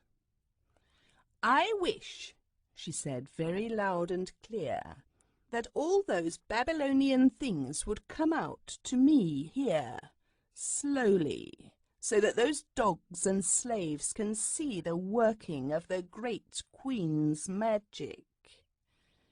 "Oh, you are a tiresome woman," said the Psammead in its bag, but it puffed itself out. Next moment there was a crash. The glass swing doors and all their framework were smashed, suddenly and completely. The crowd of angry gentlemen sprang aside when they saw what had done this. But the nastiest of them was not quick enough, and he was roughly pushed out of the way by an enormous stone bull that was floating steadily through the door. It came and stood beside the Queen in the middle of the courtyard. It was followed by more stone images, by great slabs of carved stone, bricks, helmets, tools, weapons, fetters, wine jars, bowls, bottles, vases, jugs, saucers, seals, and the round long things, something like rolling pins with marks on them, like the print of little bird feet. Necklaces, collars, rings, armlets, earrings, heaps and heaps and heaps of things, far more than anyone had time to count or even to see distinctly. All the angry gentlemen had abruptly sat down on the museum steps, except the nice one.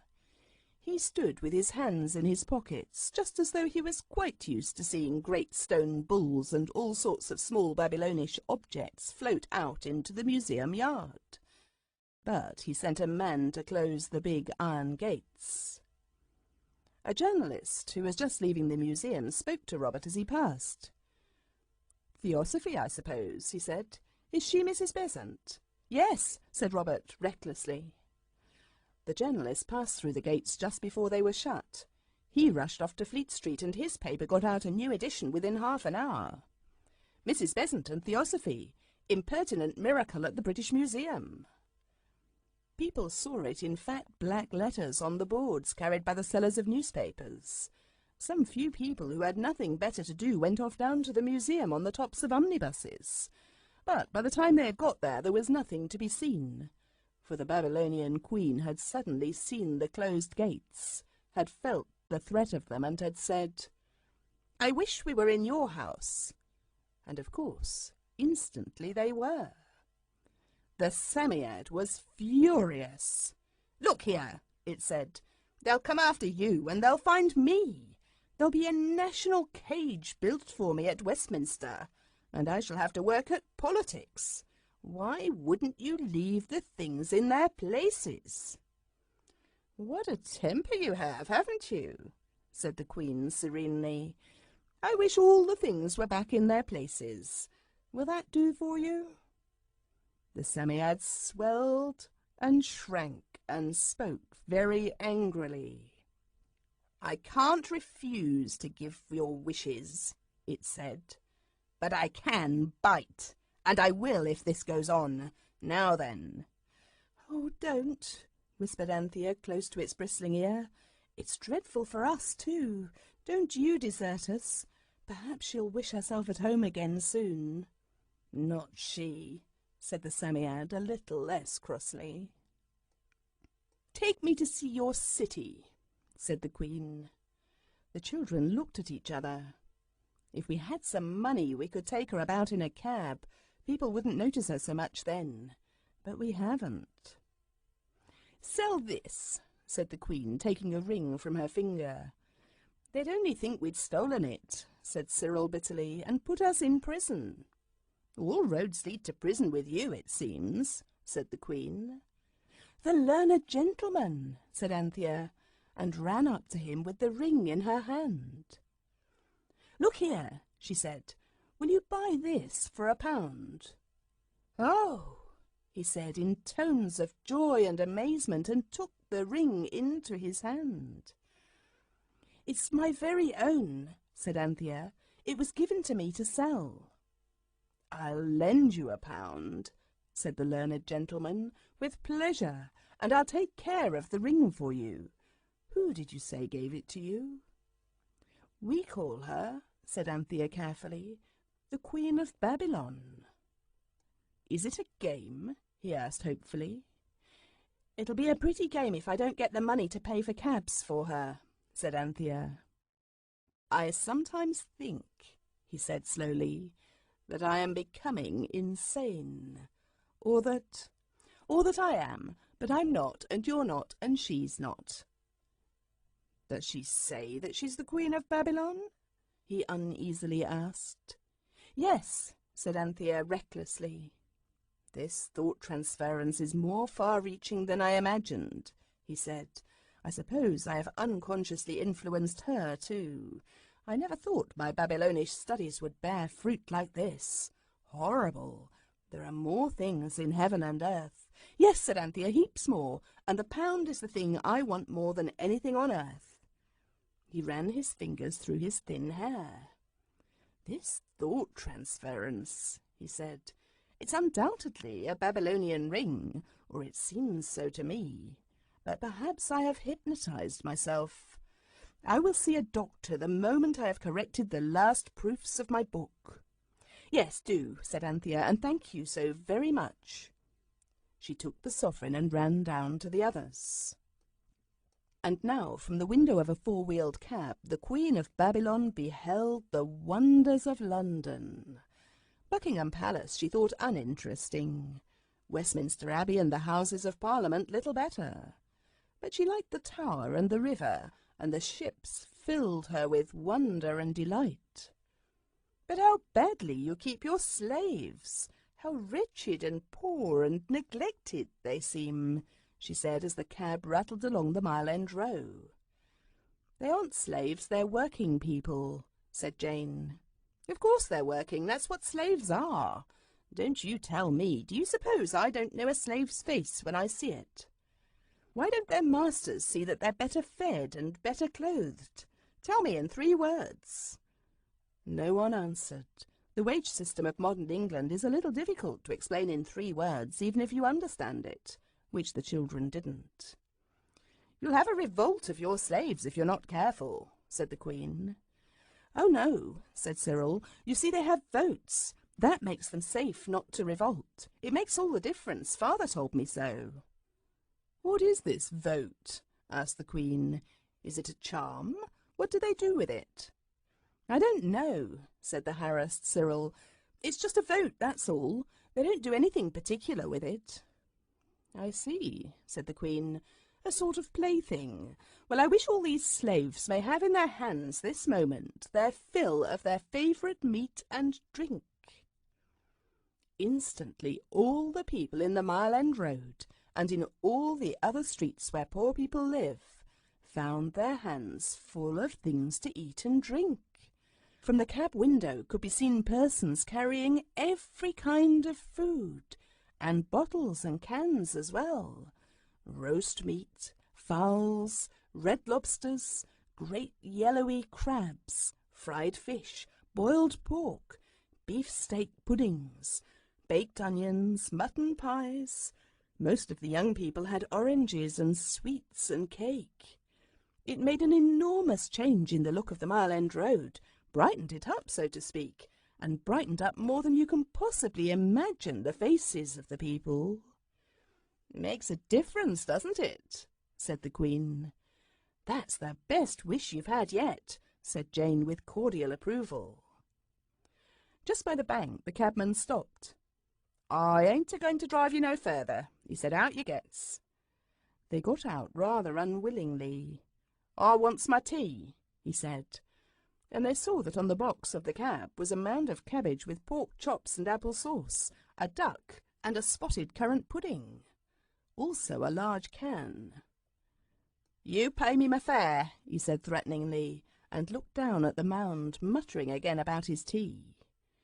"We'll take another cab," said Cyril with dignity. "Give me change for a sovereign, if you please." But the cabman, as it turned out, was not at all a nice character. He took the sovereign, whipped up his horse, and disappeared in the stream of cabs and omnibuses and wagons without giving them any change at all. Already a little crowd was collecting round the party. "Come on," said Robert, leading the wrong way.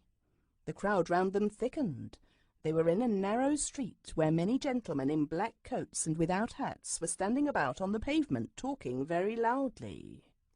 "How ugly their clothes are," said the Queen of Babylon. "They'd be rather fine men, some of them, if they were dressed decently, especially the ones with the beautiful long curved noses. I wish they were dressed like the Babylonians of my court." And of course it was so. The moment the almost fainting Psammead had blown itself out, every man in Throgmorton Street appeared abruptly in Babylonian full dress.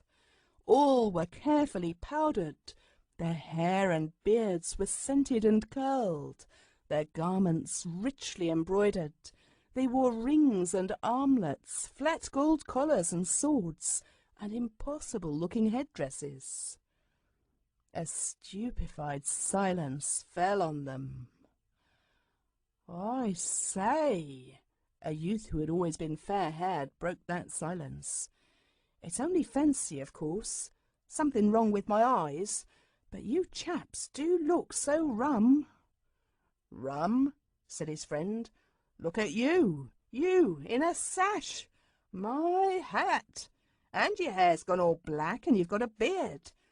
It's my belief we've been poisoned. You do look a jackape. Old Levinstein don't look so bad. But how was it done? That's what I want to know. How was it done? Is it conjuring or what?" "I think it is just a very bad dream," said old Levinstein to his clerk. "All along Bishopsgate I have seen the common people have their hands full of food, good food. Oh, yes, without doubt a very bad dream." "Then I'm dreaming too, sir," said the clerk, looking down at his legs with an expression of loathing. "I see my feet in beastly sandals as plain as plain." "All that good food wasted," said old Mr. Levinstein. "A bad dream, a bad dream." The members of the Stock Exchange are said to be at all times a noisy lot, but the noise they made now to express their disgust at the costumes of ancient Babylon was far louder than their ordinary row. One had to shout before one could hear oneself speak. "I only wish," said the clerk, who thought it was conjuring. He was quite close to the children, and they trembled because they knew that whatever he wished would come true. "I only wish we knew who'd done it." And of course, instantly they did know, and they pressed round the Queen. "Scandalous! Shameful! Ought to be put down by law! Give her in charge! Fetch the police!" 2 or 3 voices shouted at once. The Queen recoiled. "What is it?" she asked. "They sound like caged lions, lions by the thousand. What is it that they say?" "They say police," said Cyril briefly. "I knew they would sooner or later, and I don't blame them, mind you." "I wish my guards were here," cried the Queen. The exhausted Psammead was panting and trembling, but the Queen's guards in red and green garments and brass and iron gear choked Throgmorton Street, and bared weapons flashed round the Queen. "I'm mad," said a Mr. Rosenbaum. "That's what it is. Mad." "It's a judgment on you, Rosie," said his partner. "I always said you were too hard in that matter of flower-dew. It's a judgment, and I'm in it too." The members of the Stock Exchange had edged carefully away from the gleaming blades, the mailed figures, the hard, cruel Eastern faces. But Throgmorton Street is narrow, and the crowd was too thick for them to get away as quickly as they wished. "Kill them!" cried the Queen. "Kill the dogs!" The guards obeyed. "It is all a dream," cried Mr. Levinstein. cowering in a doorway behind his clerk. "It isn't," said the clerk. "It isn't. Oh, my goodness gracious, those foreign brutes are killing everybody. Henry Hirsch is down now, and Prentice is cut in two. Oh, Lord, and Huth, and there goes Lionel Cohen with his head off, and Guy Nichols has lost his head now. A dream. I wish to goodness it was all a dream." And of course, instantly it was. The entire stock exchange rubbed its eyes and went back to close, to over, and either side of 7/8, and trunks and Kaffirs, and steel common and contangos and backwardations, double options, and all the interesting subjects concerning which they talk in the street without ceasing. No one said a word about it to anyone else. I think I have explained before that businessmen do not like it to be known that they have been dreaming in business hours, especially mad dreams including such dreadful things as hungry people getting dinners and the destruction of the stock exchange. The children were in the dining room at 300 Fitzroy Street, pale and trembling. The Psammead crawled out of the embroidered bag and lay flat on the table, its legs stretched out, looking more like a dead hare than anything else. "Thank goodness that's over," said Anthea, drawing a deep breath. "She won't come back, will she?" asked Jane tremulously. "No," said Cyril, "she's thousands of years ago, but we spent a whole precious £1 on her. It'll take all our pocket money for ages to pay that back." "Not if it was all a dream," said Robert. "The wish said all a dream, you know. Panther, you cut up and asked if he lent you anything." "I beg your pardon," said Anthea politely, following the sound of her knock into the presence of the learned gentleman. "I'm so sorry to trouble you, but did you lend me £1 today?" "No," said he, looking kindly at her through his spectacles.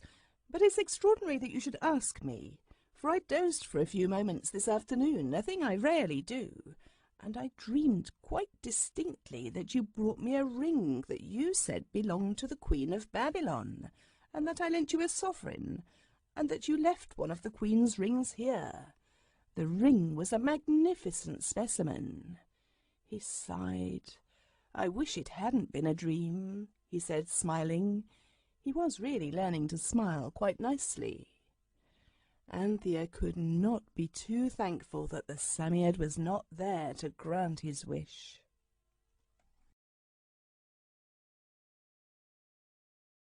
Chapter 9. Atlantis. You will understand that the adventure of the Babylonian Queen in London was the only one that had occupied any time at all. But the children's time was very fully taken up by talking over all the wonderful things seen and done in the past, where, by the power of the amulet, they seemed to spend hours and hours, only to find when they got back to London that the whole thing had been briefer than a lightning flash. They talked of the past at their meals, in their walks, in the dining room, in the first-floor drawing-room, but most of all on the stairs. It was an old house. It had once been a fashionable one, and was a fine one still. The banister rails of the stairs were excellent for sliding down, and in the corners of the landings were big alcoves that had once held graceful statues, and now quite often held the graceful forms of Cyril, Robert, Anthea, and Jane. One day Cyril and Robert, in tight white underclothing, had spent a pleasant hour in reproducing the attitudes of statues seen either in the British Museum or in Father's big photograph book. But the show ended abruptly because Robert wanted to be the Venus of Milo, and for this purpose pulled at the sheet which served for drapery at the very moment when Cyril, looking really quite like the disco bolus, with a gold and white saucer for the disc, was standing on one foot, and under that one foot was the sheet. Of course the disco bolus and his disc and the would-be Venus came down together, and everyone was a good deal hurt, especially the saucer, which would never be the same again, however neatly one might join its uneven bits with seccotine or the white of an egg. I hope you're satisfied, said Cyril, holding his head where a large lump was rising. Quite, thanks, said Robert bitterly. His thumb had caught in the banisters and bent itself back almost to breaking point. I am so sorry, poor dear squirrel, said Anthea, and you were looking so lovely. I'll get a wet rag, Bobs. Go and hold your hand under the hot water tap. It's what ballet girls do with their legs when they hurt them. I saw it in a book. What book? Said Robert disagreeably. But he went. When he came back, Cyril's head had been bandaged by his sisters, and he had been brought to the state of mind where he was able, reluctantly, to admit that he supposed Robert hadn't done it on purpose. Robert replying with equal suavity, Anthea hastened to lead the talk away from the accident. I suppose you don't feel like going anywhere through the amulet, she said. Egypt, said Jane promptly. I want to see the pussycats. Not me. Too hot, said Cyril. It's about as much as I can stand here, let alone Egypt. It was indeed hot, even on the second landing, which was the coolest place in the house. Let's go to the North Pole. I don't suppose the amulet was ever there. We might get our fingers frostbitten so that we could never hold it up to get home again. No, thanks, said Robert. I say, said Jane, let's get the Psammead and ask its advice. It will like us asking, even if we don't take it. The Psammead was brought up in its green silk-embroidered bag, but before it could be asked anything, the door of the learned gentleman's room opened, and the voice of the visitor who had been lunching with him was heard on the stairs. He seemed to be speaking with the door-handle in his hand. You see a doctor, old boy, he said. All that about thought transference is just simply twaddle. You've been overworking. Take a holiday. Go to Dieppe. I'd rather go to Babylon, said the learned gentleman. I wish you'd go to Atlantis sometime while we're about it, so as to give me some tips for my 19th century article when you come home. I wish I could, said the voice of the learned gentleman. Goodbye. Take care of yourself. The door was banged, and the visitor came smiling down the stairs, a stout, prosperous, big man. The children had to get up to let him pass. Hello, kiddies, he said, glancing at the bandages on the head of Cyril and the hand of Robert. Been in the wars? It's all right, said Cyril. I say, what was that Atlantic place you wanted him to go to? We couldn't help hearing you talk. You talk so very loud, you see, said Jane soothingly. Atlantis, said the visitor. The lost Atlantis, garden of the Hesperides, great continent, disappeared in the sea. You can read about it in Plato. Thank you, said Cyril doubtfully. Were there any amulets there? Asked Anthea, made anxious by a sudden thought. Hundreds, I should think. So he's been talking to you. Yes, often. He's very kind to us. We like him awfully. Well, what he wants is a holiday. You persuade him to take one. What he wants is a change of scene. You see, his head is crusted so thickly inside with knowledge about Egypt and Assyria, and things that you can't hammer anything into it unless you keep hard at it, all day long, for days and days. And I haven't time. But you live in the house. You can hammer almost incessantly. Just try your hands, will you? Right, so long. He went down the stairs 3 at a time, and Jane remarked that he was a nice man, and she thought he had little girls of his own. I should like to have them to play with, she added pensively. The 3 elder ones exchanged glances. Cyril nodded. All right, let's go to Atlantis, he said. Let's go to Atlantis and take the learned gentleman with us, said Anthea. He'll think it's a dream afterwards, but it'll certainly be a change of scene. Why not take him to nice Egypt? Asked Jane. Too hot, said Cyril shortly. Or Babylon, where he wants to go. I've had enough of Babylon, said Robert, at least for the present, and so have the others. I don't know why, he added, forestalling the question on Jane's lips, but somehow we have. Squirrel, let's take off these beastly bandages and get into flannels. We can't go in our unders.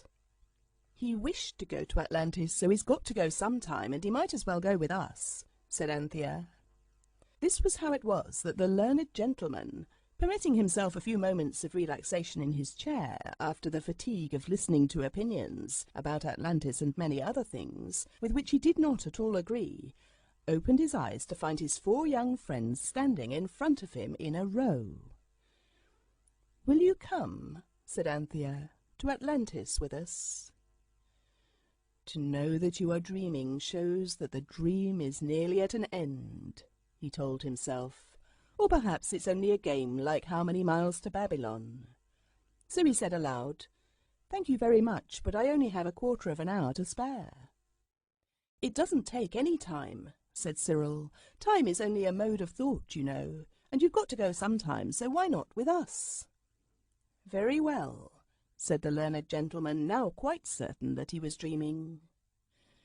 Anthea held out her soft pink hand. He took it.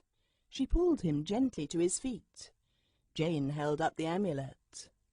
"To just outside Atlantis," said Cyril, and Jane said the name of power. "You owl," said Robert, "it's an island. Outside an island's all water." "I won't go, I won't," said the Psammead, kicking and struggling in its bag. But already the amulet had grown to a great arch. Cyril pushed the learned gentleman, as undoubtedly the firstborn, through the arch, not into water but onto a wooden floor out of doors. The others followed. The amulet grew smaller again, and there they all were, standing on the deck of a ship, whose sailors were busy making her fast with chains to rings on a white quayside. The rings and chains were of a metal that shone red-yellow like gold. Everyone on the ship seemed too busy at first to notice the group of newcomers from Fitzroy Street. Those who seemed to be officers were shouting orders to the men. They stood and looked across the wide quay to the town that rose beyond it. What they saw was the most beautiful sight any of them had ever seen or even dreamed of. The blue sea sparkled in soft sunlight. Little white-capped waves broke softly against the marble breakwaters that guarded the shipping of a great city from the wilderness of winter winds and seas. The quay was of marble, white and sparkling, with a veining bright as gold. The city was of marble, red and white. The greater buildings that seemed to be temples and palaces were roofed with what looked like gold and silver. But most of the roofs were of copper that glowed golden red on the houses on the hills among which the city stood, and shaded into marvellous tints of green and blue and purple where they had been touched by the sea salt spray and the fumes of the dyeing and smelting works of the lower town. Broad and magnificent flights of marble stairs led up from the quay to a sort of terrace that seemed to run along for miles, and beyond rose the town built on a hill. The learned gentleman drew a long breath. "Wonderful," he said. "Wonderful."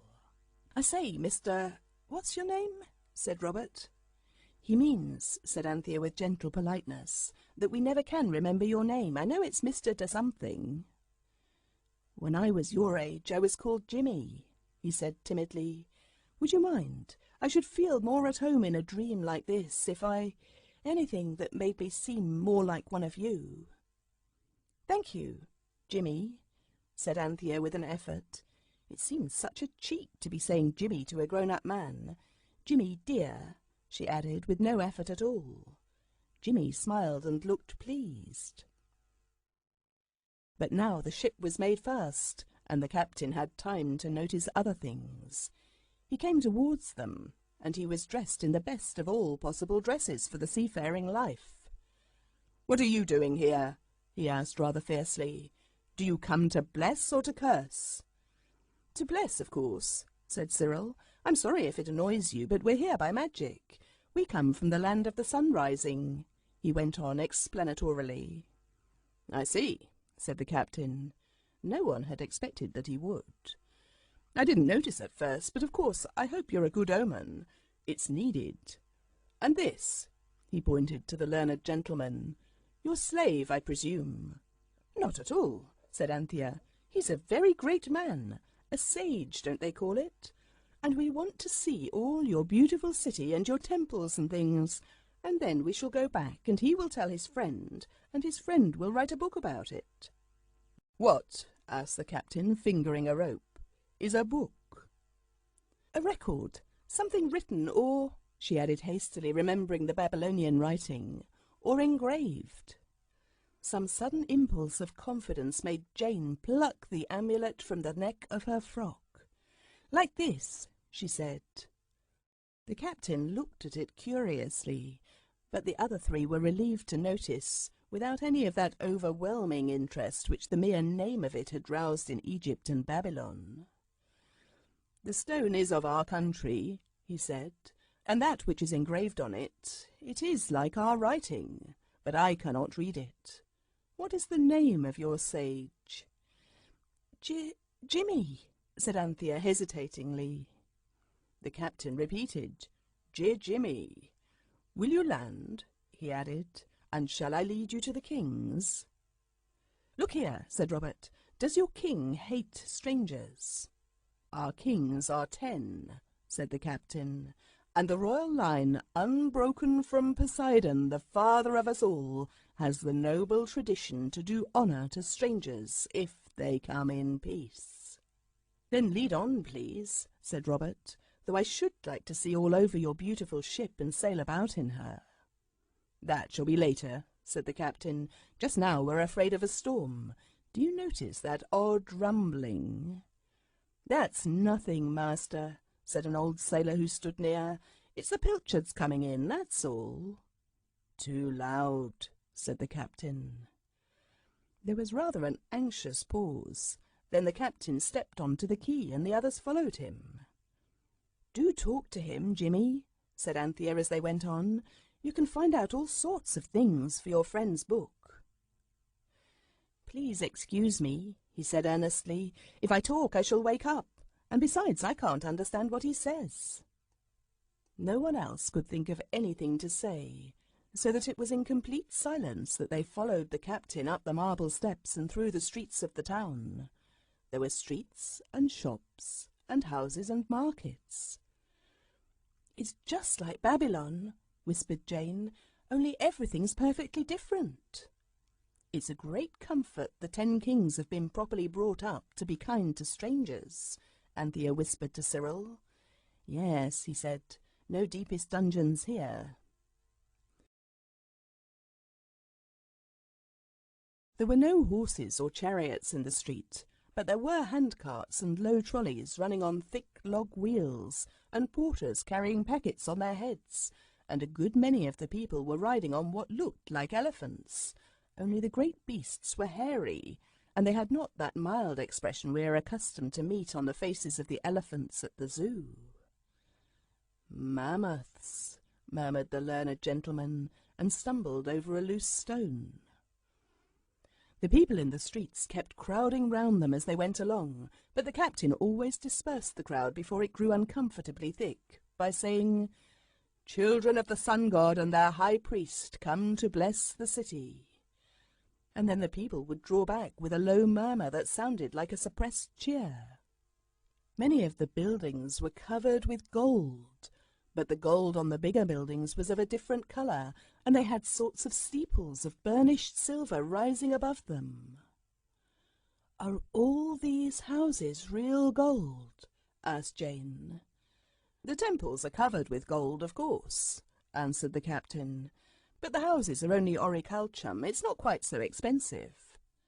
The learned gentleman, now very pale, stumbled along in a dazed way, repeating, "Orichalcum, orichalcum." "Don't be frightened," said Anthea. "We can get home in a minute just by holding up the charm. Would you rather go back now? We could easily come some other day without you." "Oh, no, no," he pleaded fervently. "Let the dream go on, please, please do."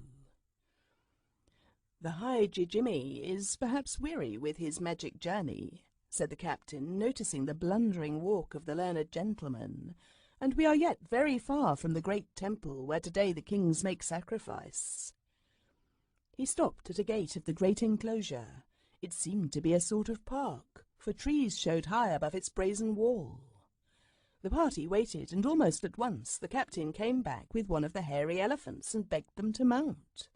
This they did. It was a glorious ride. The elephant at the zoo, to ride on him is also glorious, but he goes on such a very little way, and then he goes back again, which is always dull.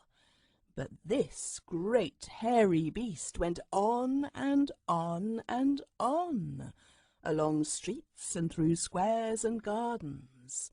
It was a glorious city. Almost everything was built of marble, red or white or black. Every now and then the party crossed a bridge. It was not till they had climbed to the hill which is the centre of the town that they saw that the whole city was divided into 20 circles, alternately land and water, and over each of the water circles were the bridges by which they had come. And now they were in a great square. A vast building filled up one side of it. It was overlaid with gold and had a dome of silver. The rest of the buildings round the square were of orichalcum, and it looked more splendid than you can possibly imagine, standing up bold and shining in the sunlight. "You would like a bath," said the captain, as the hairy elephant went clumsily down on its knees. "It's customary, you know, before entering the presence. We have baths for men, women, horses, and cattle. The high-class baths are here. Our father Poseidon gave us a spring of hot water and one of cold." The children had never before bathed in baths of gold. "It feels very splendid," said Cyril, splashing. "At least, of course, it's not gold. It's what's its name?" said Robert. "Hand over that towel." The bathing hall had several great pools sunk below the level of the floor. One went down to them by steps. "Jimmy," said Anthea timidly, when very clean and boiled-looking they all met in the flowery courtyard of the public, "don't you think all this seems much more like now than Babylon or Egypt? Oh, I forgot, you've never been there." "I know a little of those nations, however," said he, "and I quite agree with you. A most discerning remark, my dear," he added awkwardly. "This city certainly seems to indicate a far higher level of civilization than the Egyptian or Babylonish, and—" "Follow me," said the captain. "Now, boys, get out of the way." He pushed through a little crowd of boys who were playing with dried chestnuts fastened to a string. "Ginger," remarked Robert, "they're playing conkers, just like the kids in Kentish Town Road." They could see now that 3 walls surrounded the island on which they were. The outermost wall was of brass, the captain told them. The next, which looked like silver, was covered with tin, and the innermost one was of orichalcum. And right in the middle was a wall of gold, with golden towers and gates. "Behold the temples of Poseidon," said the captain. "It is not lawful for me to enter. I will await your return here." He told them what they ought to say, and the 5 people from Fitzroy Street took hands and went forward. The golden gates slowly opened. "We are the children of the sun," said Cyril, as he had been told, "and our high priest, at least that's what the captain calls him. We have a different name for him at home." "What is his name?" asked a white-robed man who stood in the doorway with his arms extended. Jimmy," replied Cyril, and he hesitated as Anthea had done. It really did seem to be taking a great liberty with so learned a gentleman. "And we have come to speak with your kings in the temple of Poseidon. Does that word sound right?" he whispered anxiously. "Quite," said the learned gentleman. "It's very odd. I can understand what you say to them, but not what they say to you." "The Queen of Babylon found that too," said Cyril. "It's part of the magic." "Oh, what a dream!" said the learned gentleman. The white-robed priest had been joined by others, and all were bowing low. "Enter," he said. "Enter, children of the sun, with your high Jimmy." In an inner courtyard stood the temple, all of silver with gold pinnacles and doors, and 20 enormous statues in bright gold of men and women, also an immense pillar of the other precious yellow metal.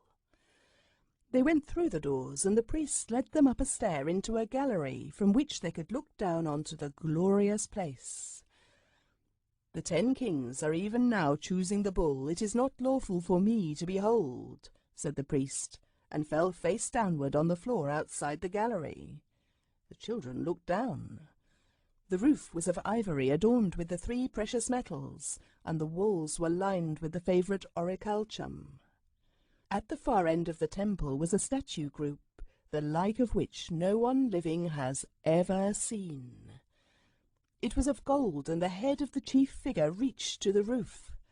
That figure was Poseidon, the father of the city. He stood in a great chariot drawn by 6 enormous horses, and round about it were 100 mermaids riding on dolphins. 10 men, splendidly dressed and armed only with sticks and ropes, were trying to capture one of some 15 bulls who ran this way and that about the floor of the temple. The children held their breath, for the bulls looked dangerous, and the great horned heads were swinging more and more wildly. Anthea did not like looking at the bulls. She looked about the gallery and noticed that another staircase led up from it to a still higher story, also that a door led out into the open air where there seemed to be a balcony. So that when a shout went up and Robert whispered, "Got him!" and she looked down and saw the herd of bulls being driven out of the temple by whips, and the 10 kings following, one of them spurring with his stick a black bull that writhed and fought in the grip of a lasso, she answered the boys' agitated, "Now we shan't see anything more," with, "Yes, we can, there's an outside balcony." So they crowded out, but very soon the girls crept back. "I don't like sacrifices," Jane said, so she and Anthea went and talked to the priest, who was no longer lying on his face, but sitting on the top step, mopping his forehead with his robe, for it was a hot day. "It's a special sacrifice," he said. "Usually it's only done on the justice days, every 5 years and 6 years alternately, and then they drink the cup of wine with some of the bull's blood in it, and swear to judge truly, and they wear the sacred blue robe and put out all the temple fires. But this today is because the city's so upset by the odd noises from the sea, and the god inside that big mountain speaking with his thunder voice. But all that's happened so often before. If anything could make me uneasy, it wouldn't be that." "What would it be?" asked Jane kindly. "It would be the lemmings." "Who are they? Enemies?" "They're a sort of rat, and every year they come swimming over from the country that no man knows, and stay here a while, and then swim away. This year they haven't come. You know, rats won't stay on a ship that's going to be wrecked. If anything horrible were going to happen to us, it's my belief those lemmings would know, and that may be why they fought shy of us." "What do you call this country?"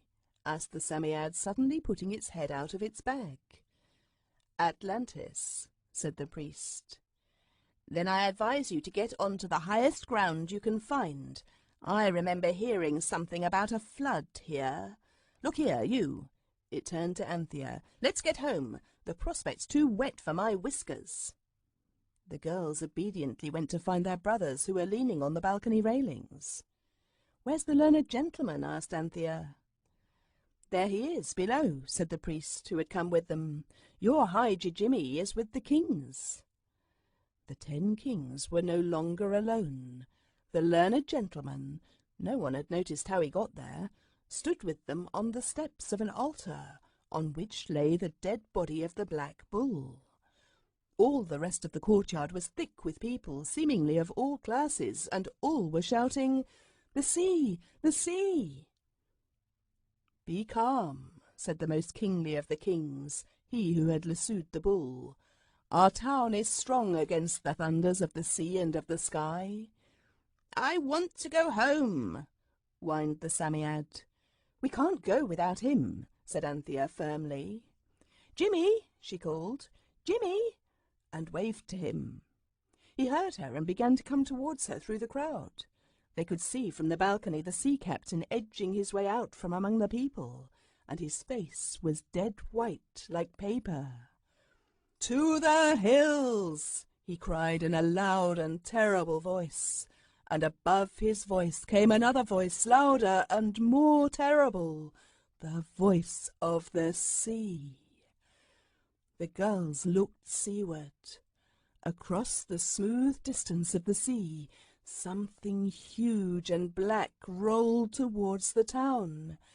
It was a wave, but a wave 100 feet in height, a wave that looked like a mountain, a wave rising higher and higher, till suddenly it seemed to break into two. One half of it rushed out to sea again, the other— "Oh!" cried Anthea, "the town! The poor people!" "It's all thousands of years ago, really," said Robert, but his voice trembled. They hid their eyes for a moment. They could not bear to look down, for the wave had broken on the face of the town, sweeping over the quays and docks, overwhelming the great storehouses and factories, tearing giant stones from forts and bridges and using them as battering rams against the temples. Great ships were swept over the roofs of the houses and dashed down halfway up the hill among ruined gardens and broken buildings. The water ground brown fishing boats to powder on the golden roofs of palaces. Then the waves swept back towards the sea. "I want to go home," cried the Psammead fiercely. "Oh, yes, yes," said Jane, and the boys were ready, but the learned gentleman had not come. Then suddenly they heard him dash up to the inner gallery, crying, "I must see the end of the dream." He rushed up the higher flight. The others followed him. They found themselves in a sort of turret, roofed but open to the air at the sides.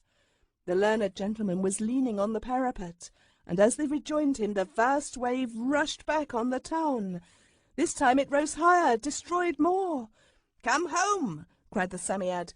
"That's the last! I know it is! That's the last, over there!" It pointed with a claw that trembled. "Oh, come!" cried Jane, holding up the amulet. "I will see the end of the dream!" cried the learned gentleman. "You'll never see anything else if you do," said Cyril. "Oh, Jimmy!" appealed Anthea. "I'll never bring you out again." "You'll never have the chance if you don't go soon," said the Psammead. "I will see the end of the dream," said the learned gentleman obstinately. The hills around were black with people fleeing from the villages to the mountains, and even as they fled, thin smoke broke from the great white peak, and then a faint flash of flame. Then the volcano began to throw up its mysterious fiery inside parts. The earth trembled, ashes and sulphur showered down, a rain of fine pumice stone fell like snow on all the dry land. The elephants from the forest rushed up towards the peaks. Great lizards 30 yards long broke from the mountain pools and rushed down towards the sea. The snows melted and rushed down, first in avalanches, then in roaring torrents. Great rocks cast up by the volcano fell splashing in the sea miles away. "Oh, this is horrible!" cried Anthea. "Come home! Come home!" "The end of the dream!" gasped the learned gentleman. "Hold up the amulet!" cried the Psammead suddenly. The place where they stood was now crowded with men and women, and the children were strained tight against the parapet. The turret rocked and swayed. The wave had reached the golden wall. Jane held up the amulet. "Now!" cried the Psammead, "say the word!" And as Jane said it, the Psammead leapt from its bag and bit the hand of the learned gentleman. At the same moment the boys pushed him through the arch, and all followed him. He turned to look back, and through the arch he saw nothing but a waste of waters, with above it the peak of the terrible mountain with fire raging from it. He staggered back to his chair. "What a ghastly dream," he gasped. "Oh, you're here, my, dears. Can I do anything for you?" "You've hurt your hand," said Anthea gently. "Let me bind it up." The hand was indeed bleeding rather badly. The Psammead had crept back into its bag. All the children were very white. "Never again," said the Psammead later on, "will I go into the past with a grown-up person. I will say for you four, you do as you're told." "We didn't even find the amulet," said Anthea later still. "Of course you didn't. It wasn't there. Only the stone it was made of was there. It fell onto a ship miles away that managed to escape and got to Egypt. I could have told you that." "I wish you had," said Anthea, and her voice was still rather shaky. "Why didn't you?" "You never asked me," said the Psammead very sulkily. "I'm not the sort of chap to go shoving my oar in where it's not wanted." "Mr. Jimmy's friend will have something worth having to put in his article now," said Cyril very much later. "Not he," said Robert sleepily. "The learned Jimmy will think it's a dream, and it's 10 to 1 he never tells the other chap a word about it at all." Robert was right on both points. The learned gentleman did, and he never did.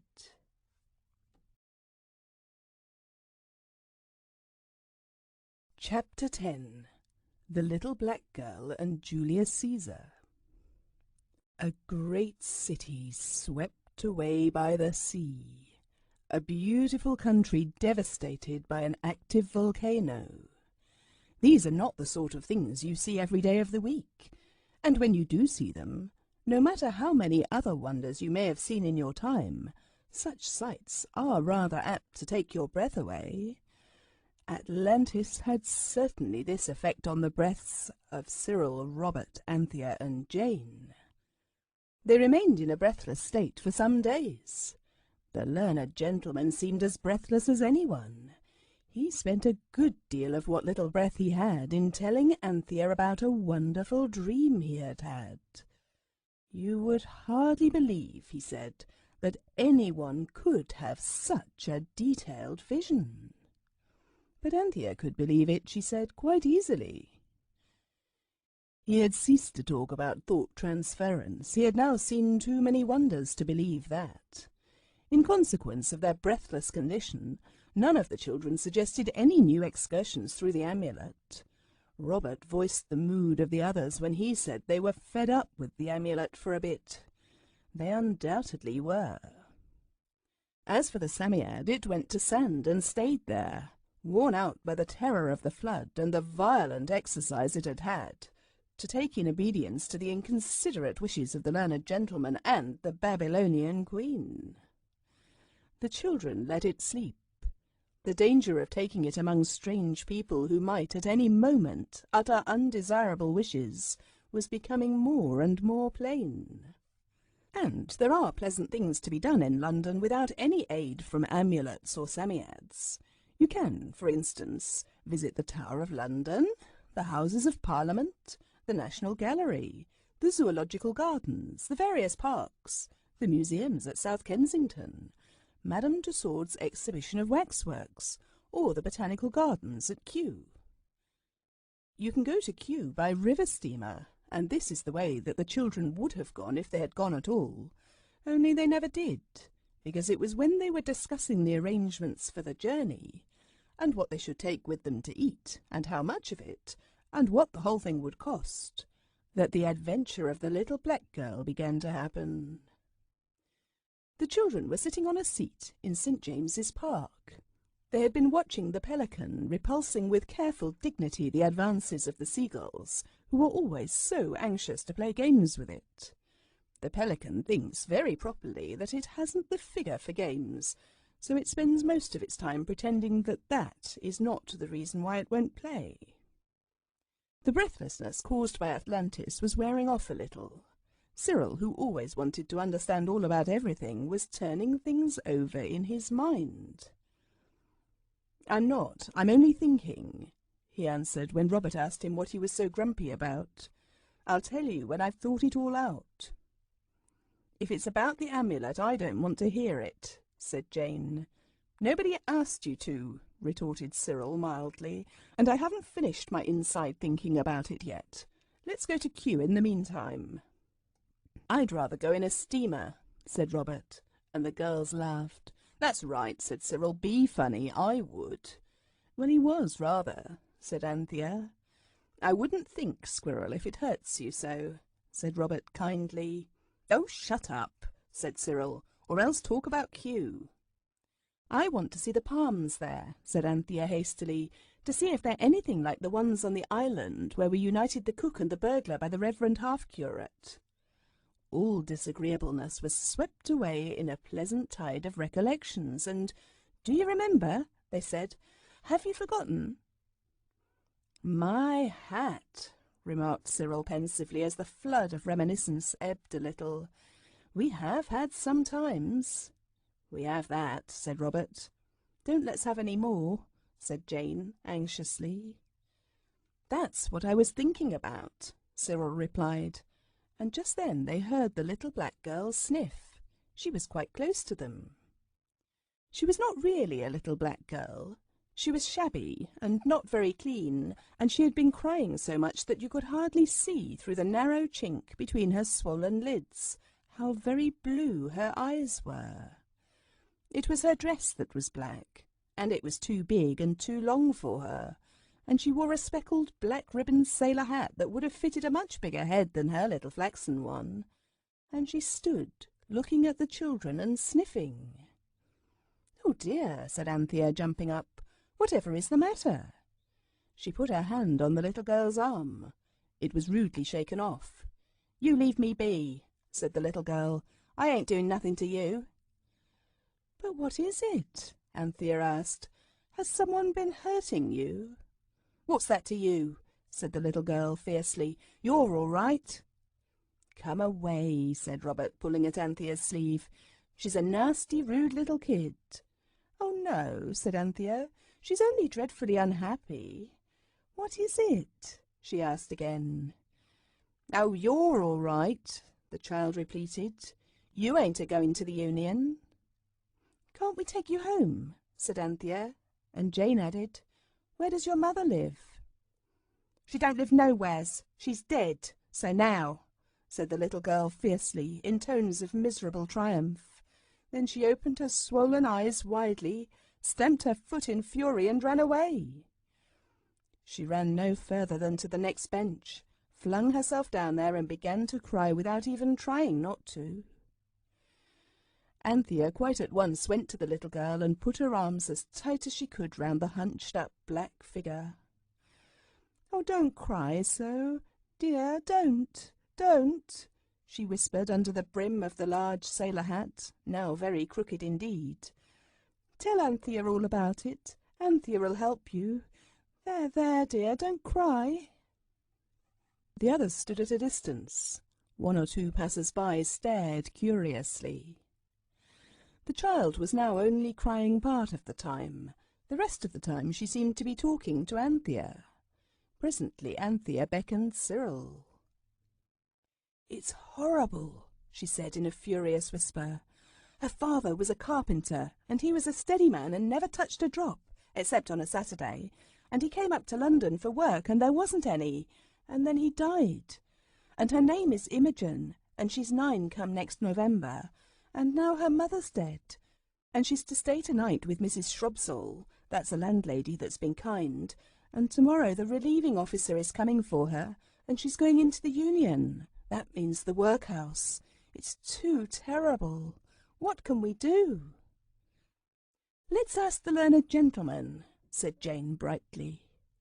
And as no one else could think of anything better, the whole party walked back to Fitzroy Street as fast as it could, the little girl holding tight to Anthea's hand, and now not crying any more, only sniffing gently. The learned gentleman looked up from his writing with the smile that had grown much easier to him than it used to be.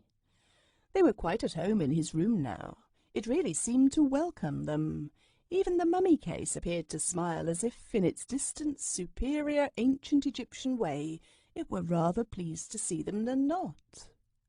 Anthea sat on the stairs with Imogen, who was 9 come next November, while the others went in and explained the difficulty. The learned gentleman listened with grave attention. "It really does seem rather rough luck," Cyril concluded, "because I've often heard about rich people who wanted children most awfully, though I know I never should, but they do. There must be somebody who'd be glad to have her." "Gypsies are awfully fond of children," Robert hopefully said. "They're always stealing them. Perhaps they'd have her." "She's quite a nice little girl, really," Jane added. "She was only rude at first because we looked jolly and happy and she wasn't. You understand that, don't you?" "Yes," said he, absently fingering a little blue image from Egypt. "I understand that very well.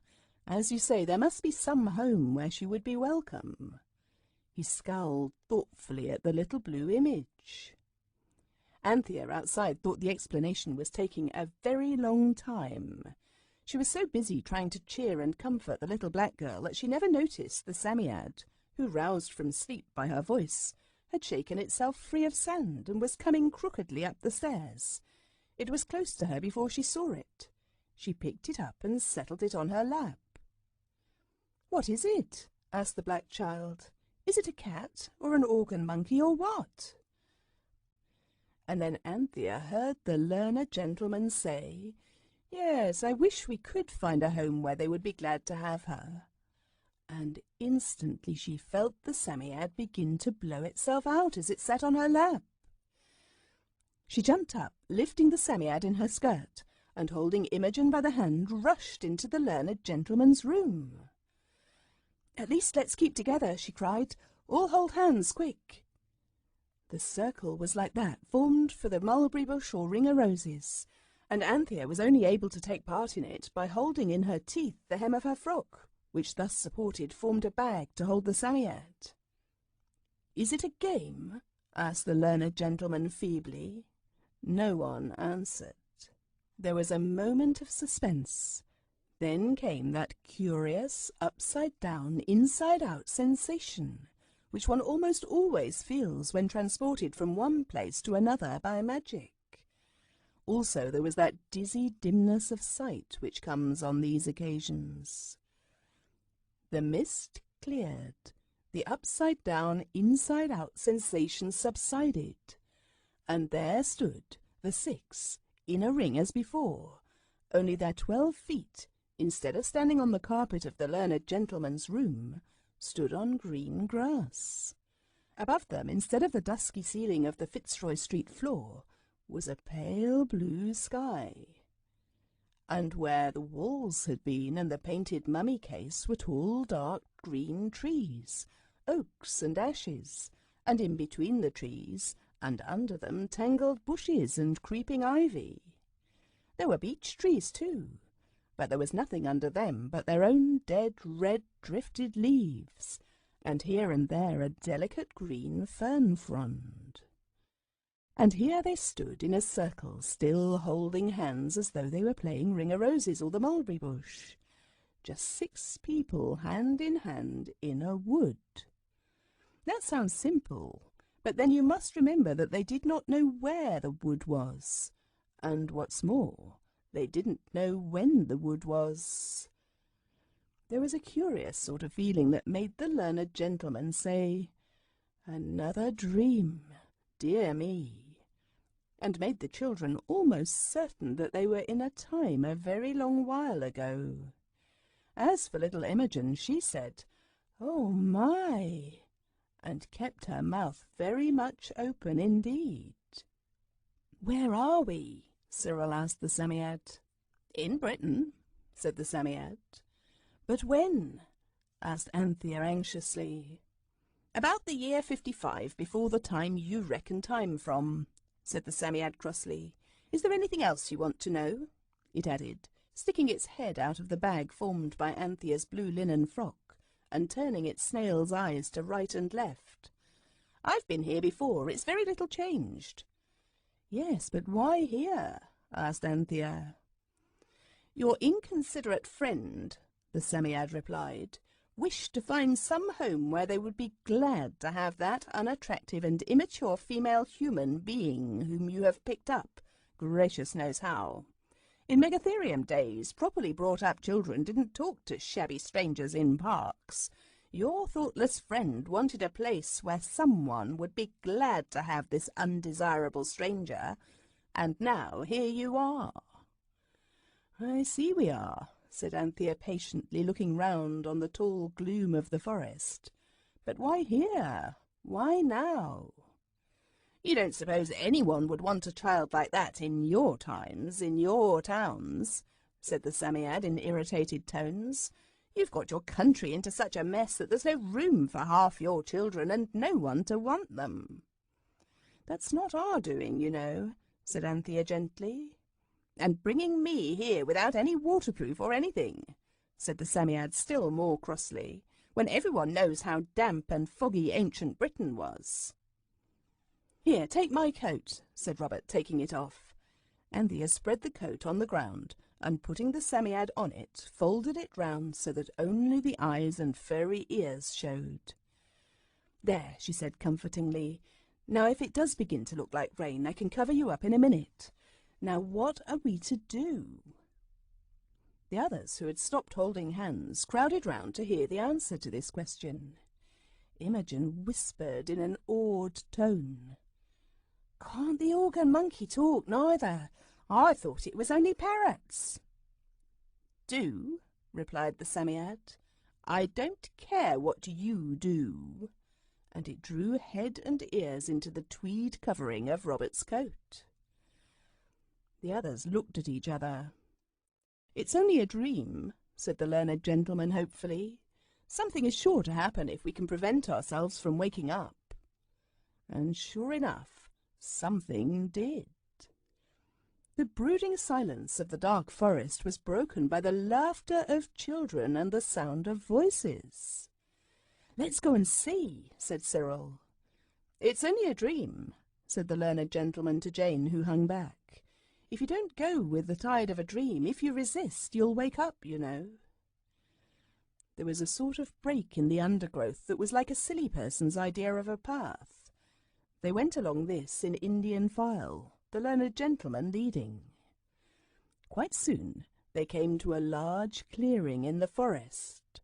There were a number of houses, huts perhaps you would have called them, with a sort of mud and wood fence. "It's like the old Egyptian town," whispered Anthea, and it was rather. Some children with no clothes on at all were playing what looked like ring-a-roses or mulberry bush. That is to say, they were dancing round in a ring, holding hands. On a grassy bank, several women dressed in blue and white robes and tunics of beast skins sat watching the playing children. The children from Fitzroy Street stood on the fringe of the forest looking at the games.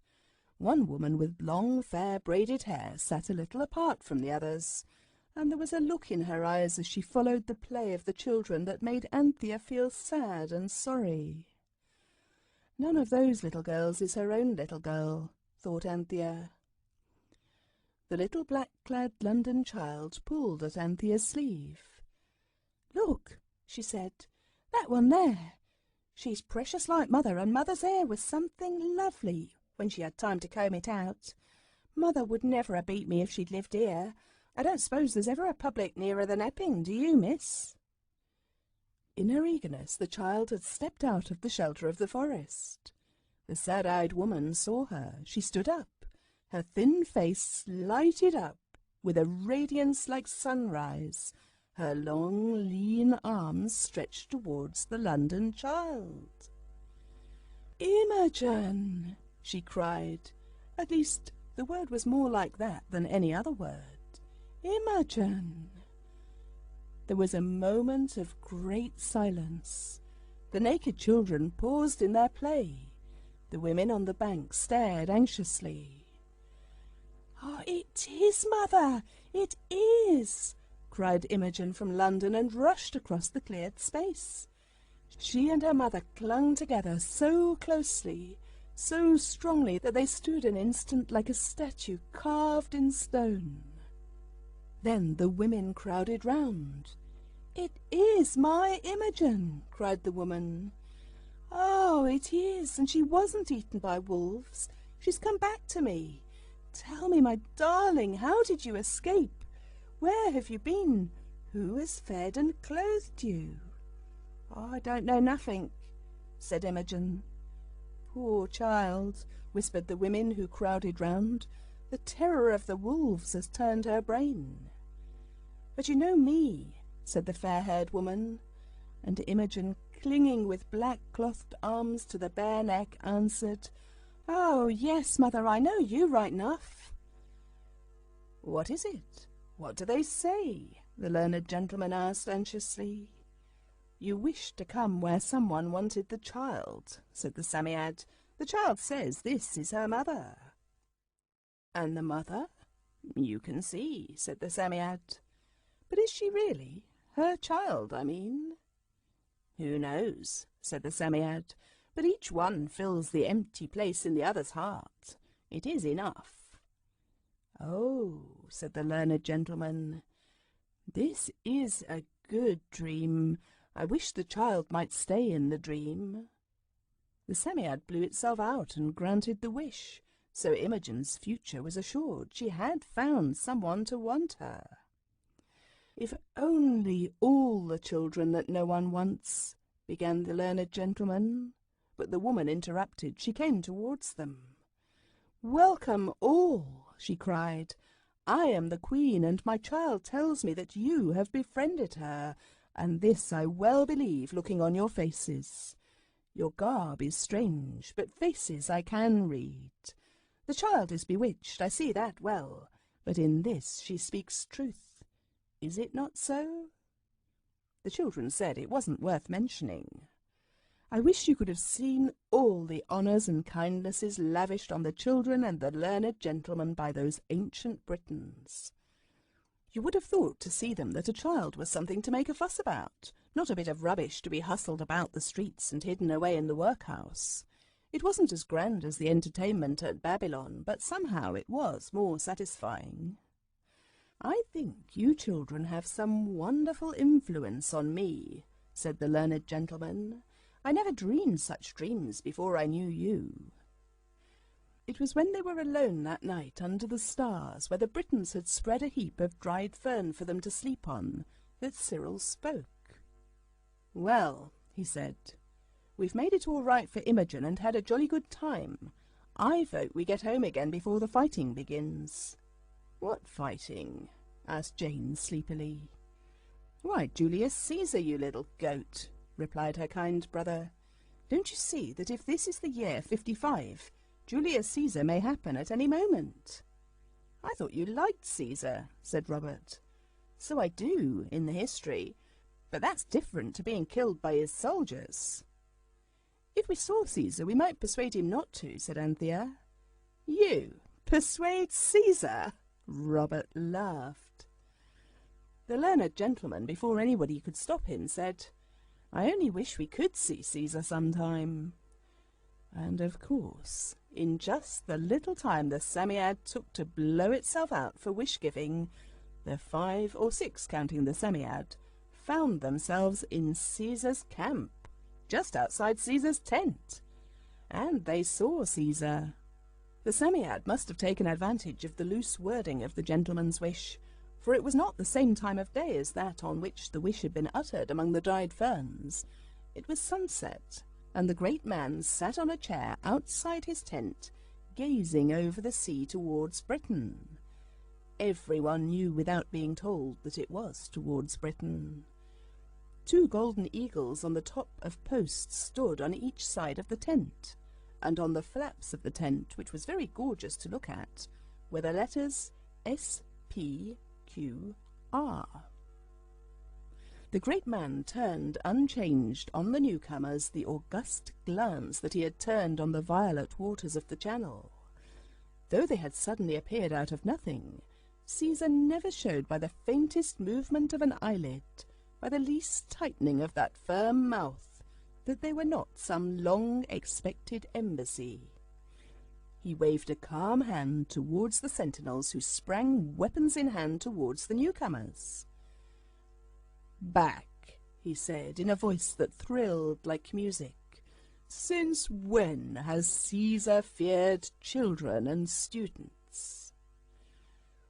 To the children he seemed to speak in the only language they knew, but the learned gentleman heard, in rather a strange accent, but quite intelligibly, the lips of Caesar speaking in the Latin tongue, and in that tongue, a little stiffly, he answered, "It is a dream, O Caesar."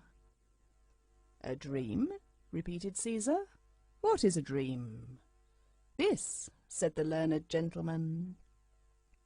"Not it," said Cyril. "It's a sort of magic. We come out of another time and another place." "And we want to ask you not to trouble about conquering Britain," said Anthea. "It's a poor little place and not worth bothering about." "Are you from Britain?" the general asked. "Your clothes are uncouth, but well woven, and your hair is short as the hair of Roman citizens, not long like the hair of barbarians. Yet such I deem you to be." "We're not," said Jane with angry eagerness. "We're not barbarians at all. We come from the country where the sun never sets, and we've read about you in books, and our country's full of fine things. St. Paul's and the Tower of London and Madame Tussauds exhibition and—" Then the others stopped her. "Don't talk nonsense," said Robert in a bitter undertone. Caesar looked at the children a moment in silence. Then he called a soldier and spoke with him apart. Then he said aloud, "You 3 elder children may go where you will within the camp. Few children are privileged to see the camp of Caesar. The student and the smaller girl child will remain here with me." Nobody liked this, but when Caesar said a thing, that thing was so, and that was an end to it. So the 3 went. Left alone with Jane and the learned gentleman, the great Roman found it easy to turn them inside out. But it was not easy even for him to make head or tail of the insides of their minds when he had got at them. The learned gentleman insisted that the whole thing was a dream and refused to talk much, on the grounds that if he did he would wake up. Jane, closely questioned, was full of information about railways, electric lights, balloons, men of war, cannons, and dynamite. "And do they fight with swords?" asked the general. "Yes, swords and guns and cannons." Caesar wanted to know what guns were. "You fire them," said Jane, "and they go bang and people fall down dead." "But what are guns like?" Jane found them hard to describe. "But Robert has a toy one in his pocket," she said. So the others were recalled. The boys explained the pistol to Caesar very fully, and he looked at it with great interest. It was a 2-shilling pistol, the one that had done such good service in the old Egyptian village. "I shall cause guns to be made," said Caesar, "and you will be detained till I know whether you have spoken the truth. I had just decided that Britain was not worth the bother of invading, but what you tell me decides me that it is very much worth while." "But it's all nonsense," said Anthea. "Britain is just a savage sort of island, all fogs and trees and big rivers. But the people are kind. We know a little girl there called Imogen, and it's no use your making guns because you can't fire them without gunpowder, and that won't be invented for hundreds of years, and we don't know how to make it, and we can't tell you. Do go straight home, dear Caesar, and let poor little Britain alone." "But this other girl-child says," said Caesar. "All Jane's been telling you is what's going to be," Anthea interrupted, "hundreds and hundreds of years from now." "The little one is a prophetess, eh?" said Caesar with a whimsical look. "Rather young for the business, isn't she?" "You can call her a prophetess if you like," said Cyril, "but what Anthea says is true." "Anthea," said Caesar. "That's a Greek name."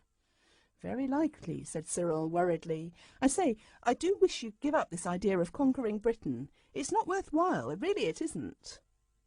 "On the contrary," said Caesar, What you've told me has decided me to go, if it's only to find out what Britain is really like.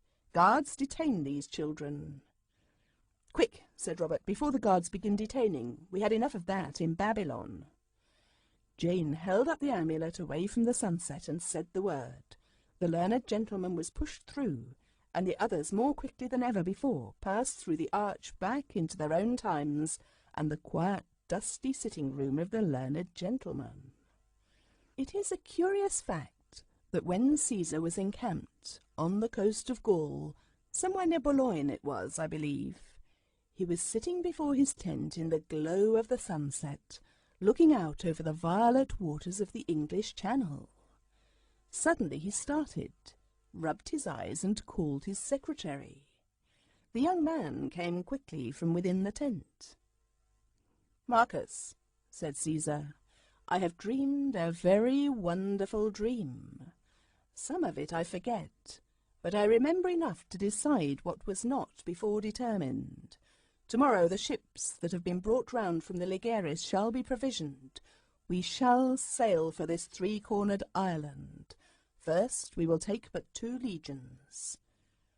This, if what we have heard be true, should suffice. But if my dream be true, then 100 legions will not suffice.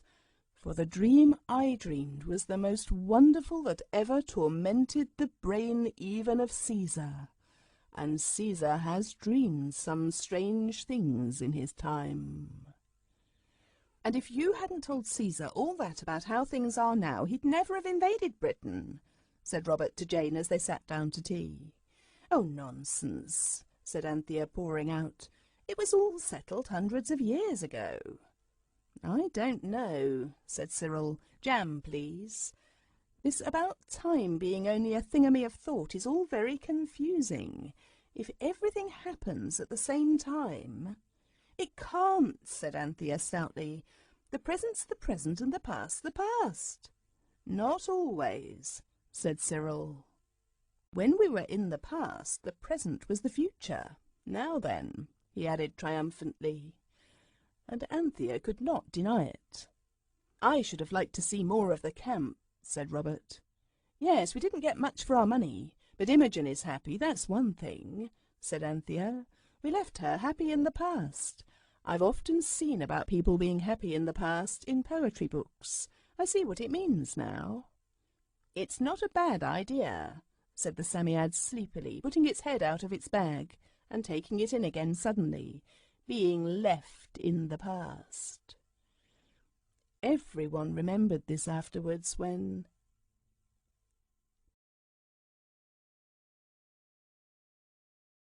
Chapter 11.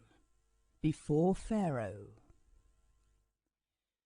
It was the day after the adventure of Julius Caesar and the little black girl that Cyril, bursting into the bathroom to wash his hands for dinner— you have no idea how dirty they were, for he had been playing shipwrecked mariners all the morning on the leads at the back of the house where the water cistern is— found Anthea leaning her elbows on the edge of the bath and crying steadily into it. "Hello," he said with brotherly concern. "What's up now? Dinner'll be cold before you've got enough salt water for a bath." "Go away," said Anthea fiercely. "I hate you. I hate everybody." There was a stricken pause. "I didn't know," said Cyril tamely.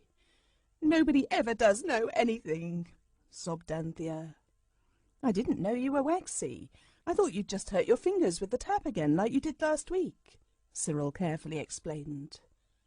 "Oh, fingers," sneered Anthea through her sniffs. "Here, drop it, Panther," he said uncomfortably. "You haven't been having a row or anything." "No," she said. "Wash your horrid hands, for goodness sake, if that's what you've come for, or go." Anthea was so seldom cross that when she was cross, the others were always more surprised than angry.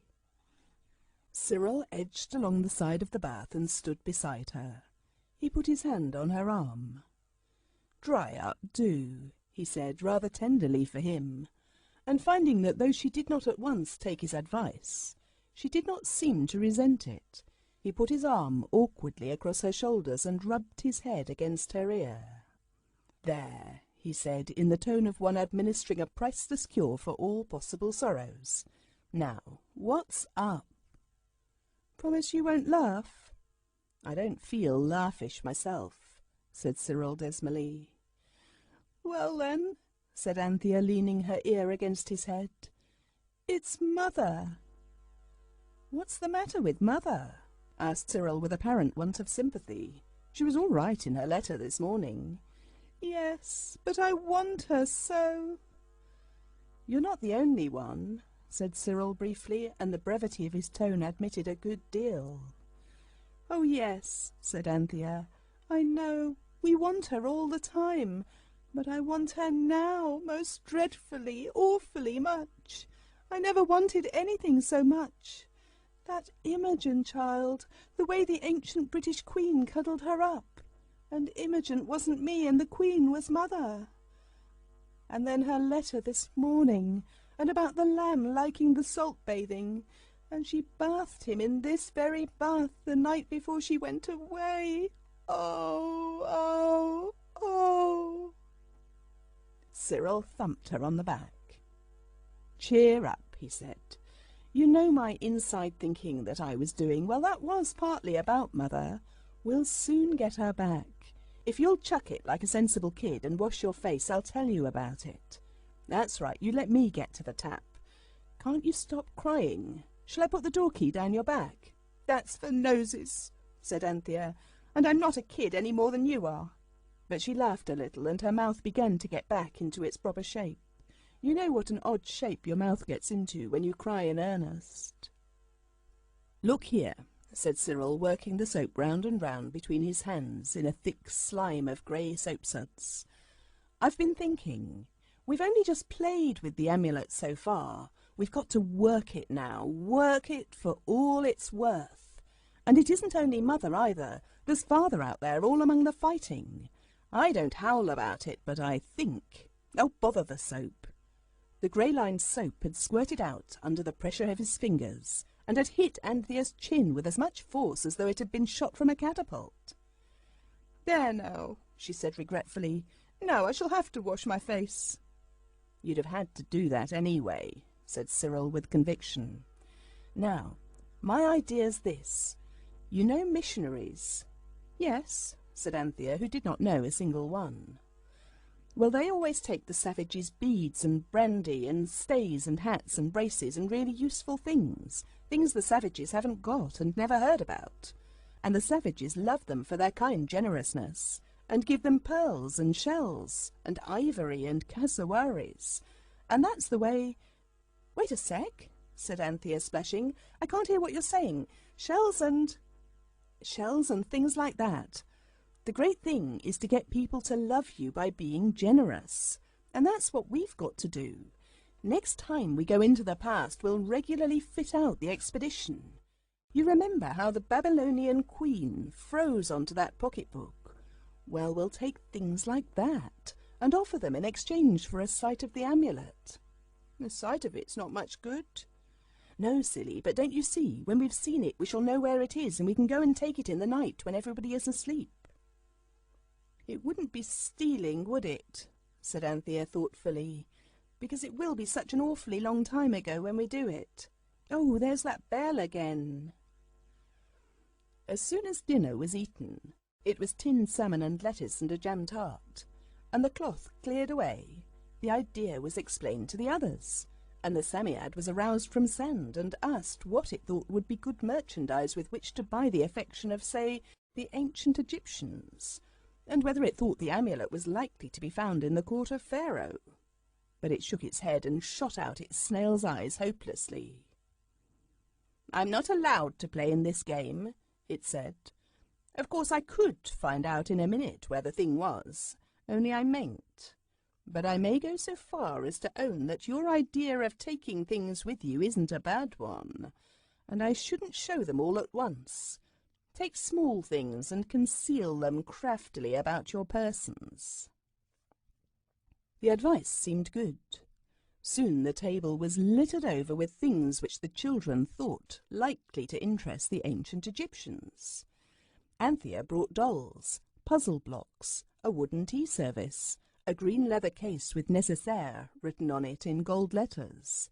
Aunt Emma had once given it to Anthea, and it had then contained scissors, penknife, bodkin, stiletto, thimble, corkscrew, and glove buttoner. The scissors, knife and thimble and penknife were, of course, lost, but the other things were there and as good as new. Cyril contributed lead soldiers, a cannon, a catapult, a tin opener, a tie clip, and a tennis ball and a padlock, no key. Robert collected a candle. I don't suppose they ever saw a self-fitting paraffin one, he said.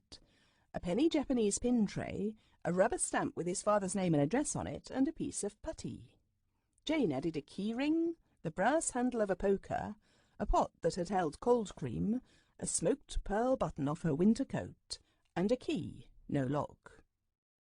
"We can't take all this rubbish," said Robert with some scorn. "We must just each choose one thing." The afternoon passed very agreeably in the attempt to choose from the table the 4 most suitable objects.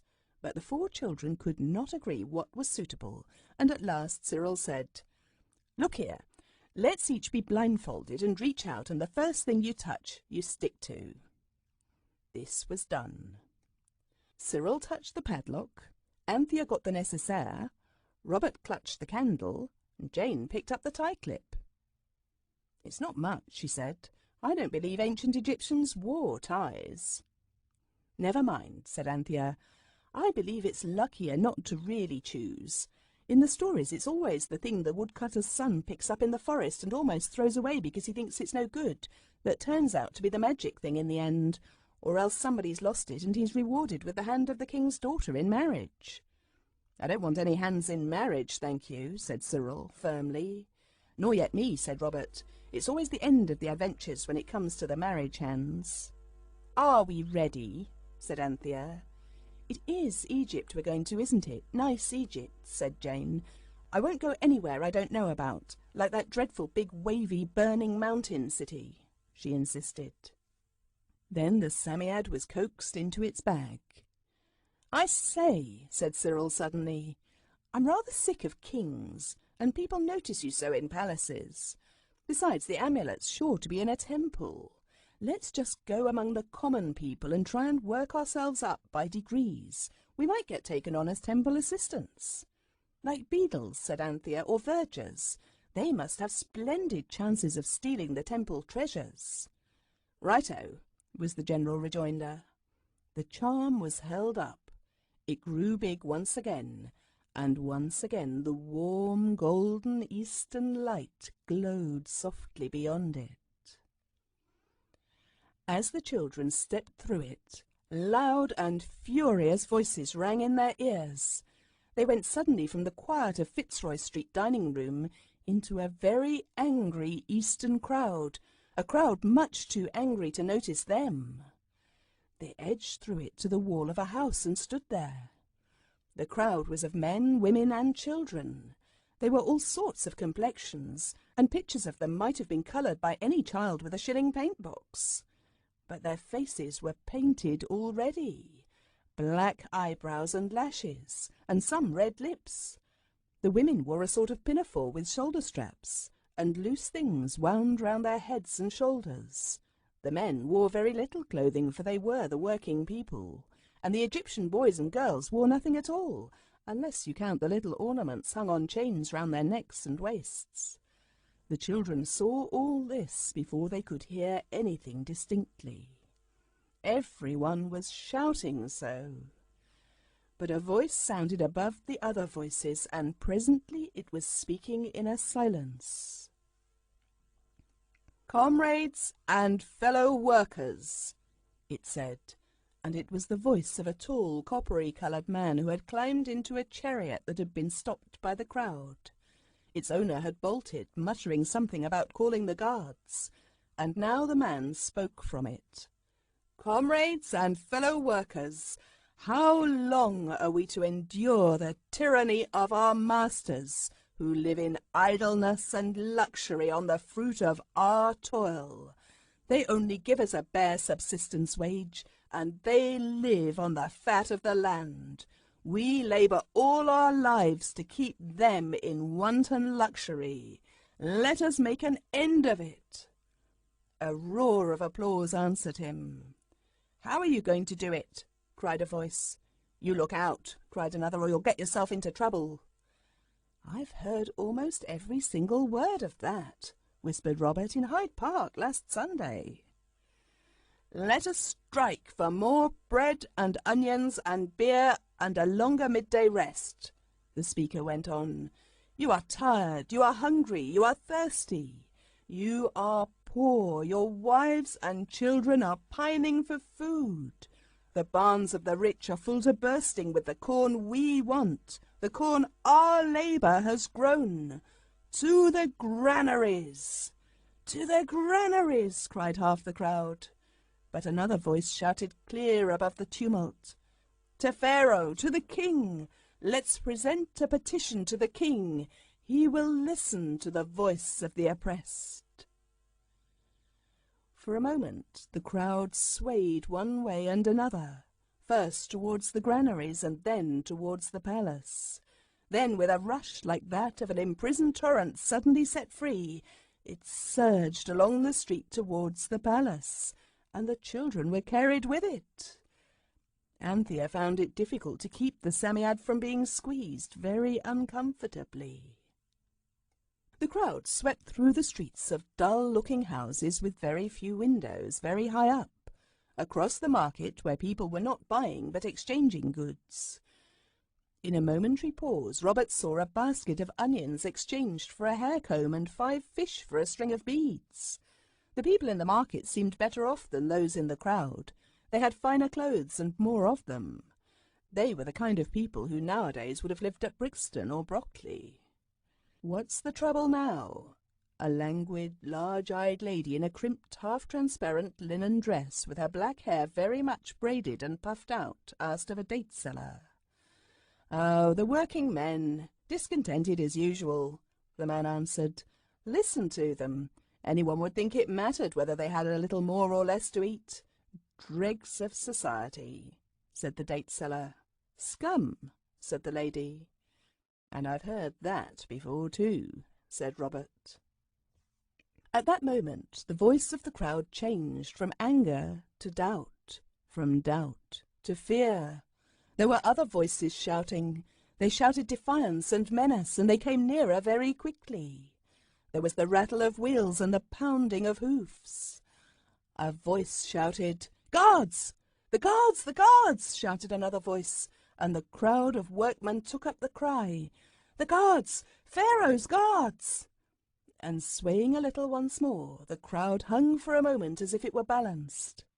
Then, as the trampling hoofs came nearer, the workmen fled, dispersed, up alleys and into the courts of houses, and the guards, in their embossed leather chariots, swept down the street at a gallop, their wheels clattering over the stones, and their dark-coloured blue tunics blown open and back with the wind of their going.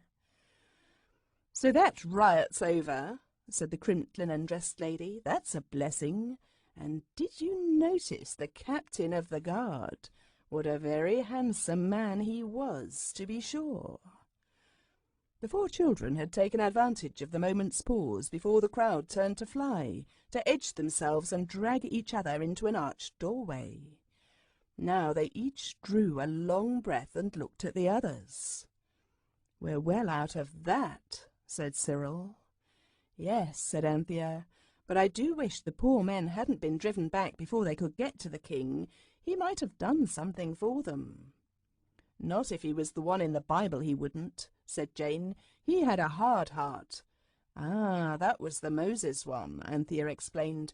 "The Joseph one was quite different. I should like to see Pharaoh's house. I wonder whether it's like the Egyptian court in the Crystal Palace." "I thought we decided to try and get taken on in a temple," said Cyril in injured tones. "Yes, but we've got to know someone first. Couldn't we make friends with the temple doorkeeper? We might give him the padlock or something.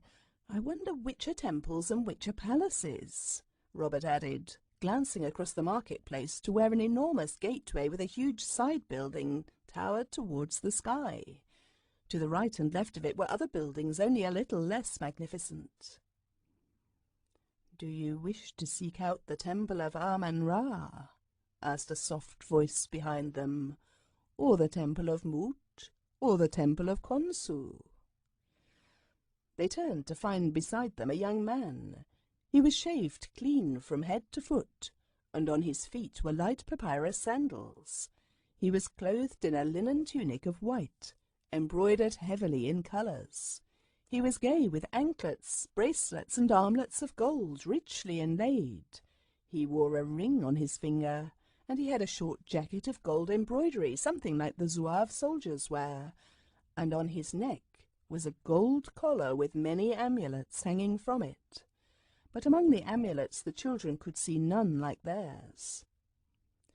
"It doesn't matter which temple," said Cyril frankly.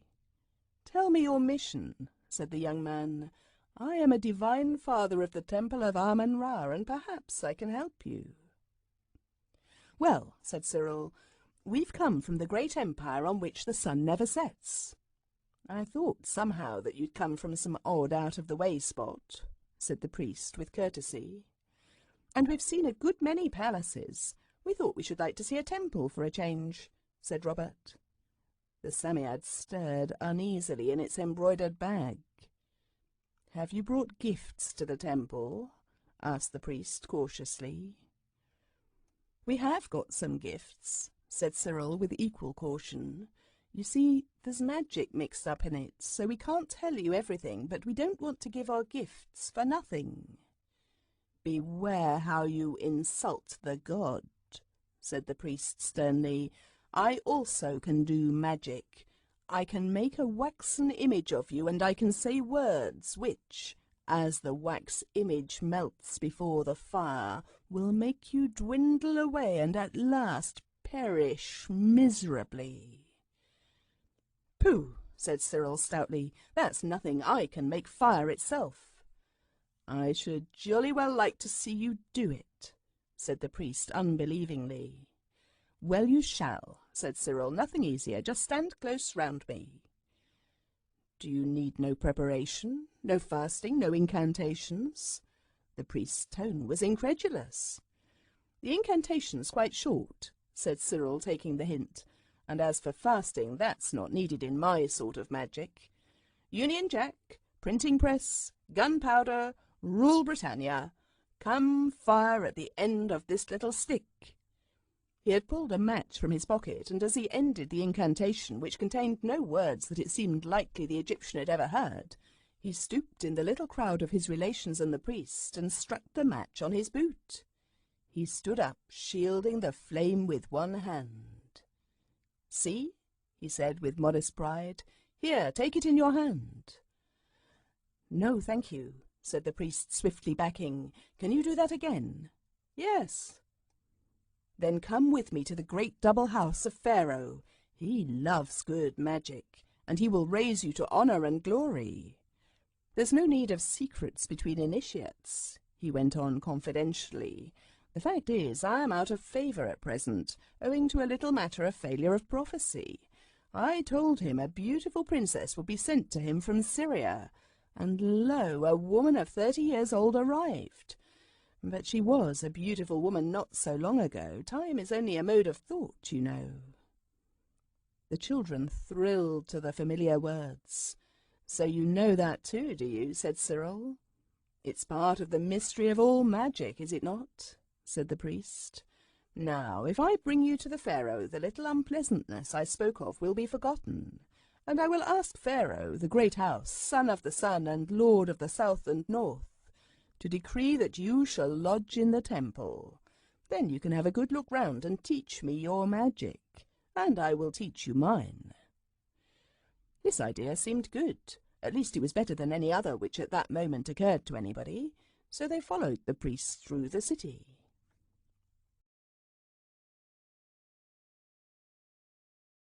The streets were very narrow and dirty.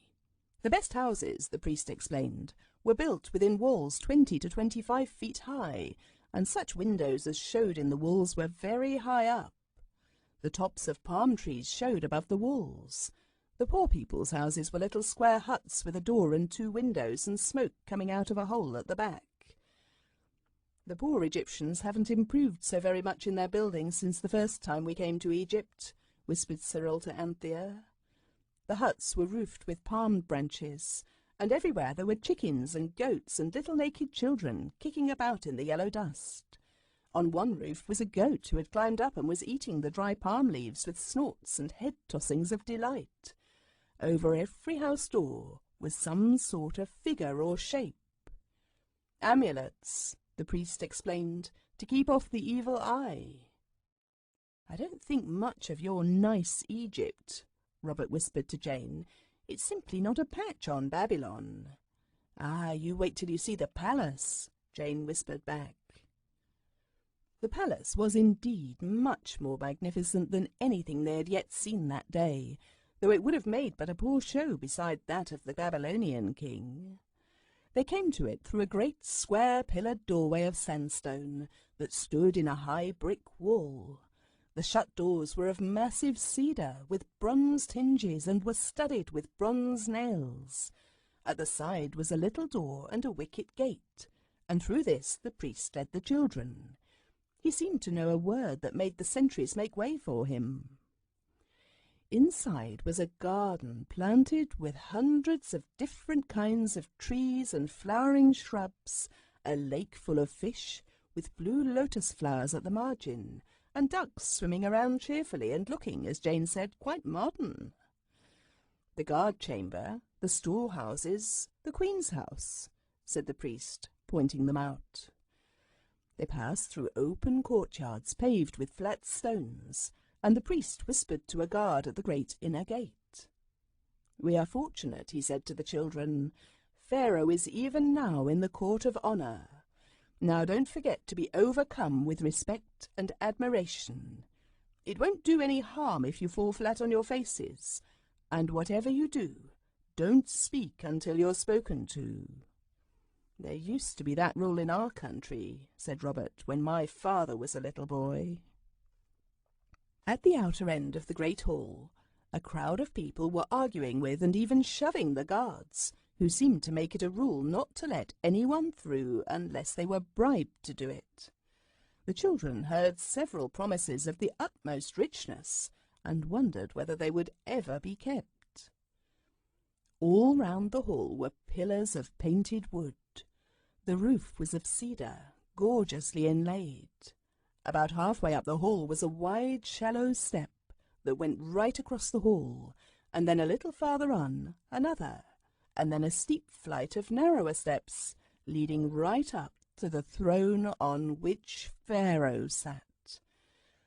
He sat there very splendid, his red and white double crown on his head and his sceptre in his hand.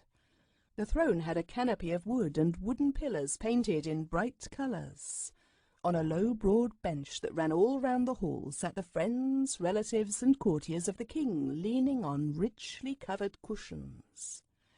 The priest led the children up the steps till they all stood before the throne, and then suddenly he fell on his face with hands outstretched. The others did the same, Anthea falling very carefully because of the Psammead. "Raise them," said the voice of the Pharaoh, "that they may speak to me." The officers of the king's household raised them. "Who are these strangers?" Pharaoh asked, and added very crossly, "And what do you mean, Rekmara, by daring to come into my presence while your innocence is not established?" "Oh, great king," said the young priest, "you are the very image of Ra and the likeness of his son Horus in every respect. You know the thoughts of the hearts of the gods and of men, and you have divined that these strangers are the children of the vile and conquered kings of the empire where the sun never sets.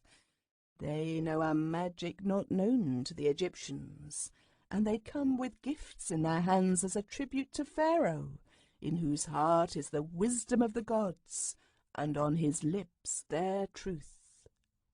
"That is all very well," said Pharaoh.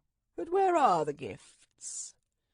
The children, bowing as well as they could in their embarrassment at finding themselves the centre of interest in a circle more grand, more golden, and more highly coloured than they could have imagined possible, pulled out the padlock, the nécessaire, and the tie-clip. "But it's not tribute all the same," Cyril muttered. "England doesn't pay tribute." Pharaoh examined all the things with great interest when the chief of the household had taken them up to him. "Deliver them to the keeper of the treasury," he said to one near him, and to the children he said, "A small tribute, truly, but strange and not without worth. And the magic, O Rekmara?" "These unworthy sons of a conquered nation," began Rekmara. "Nothing of the kind," Cyril whispered angrily. "Of a vile and conquered nation, can make fire to spring from dry wood in the sight of all." "I should jolly well like to see them do it," said Pharaoh, just as the priest had done. So Cyril, without more ado, did it. "Do more magic," said the king, with simple appreciation. "He cannot do any more magic," said Anthea suddenly, and all eyes were turned on her. "Because of the voice of the free people who are shouting for bread and onions and beer and a long midday rest. If the people had what they wanted, he could do more." "A rude-spoken girl," said Pharaoh. "But give the dogs what they want," he said, without turning his head. "Let them have their rest and their extra rations. There are plenty of slaves to work." A richly dressed official hurried out. "You will be the idol of the people," Rekmara whispered joyfully. "The temple of Amun will not contain their offerings." Cyril struck another match, and all the court was overwhelmed with delight and wonder. And when Cyril took the candle from his pocket and lighted it with the match, and then held the burning candle up before the king, the enthusiasm knew no bounds. "O greatest of all, before whom sun and moon and stars bow down," said Rekmara insinuatingly, "am I pardoned? Is my innocence made plain?" "As plain as it will ever be, I dare say," said Pharaoh shortly. "Get along with you. You are pardoned. Go in peace." The priest went with lightning swiftness. "And what," said the king suddenly, "is it that moves in that sack? Show me, O strangers." There was nothing for it but to show the Psammead. "Seize it," said Pharaoh carelessly. "A very curious monkey. It will be a nice little novelty for my wild beast collection."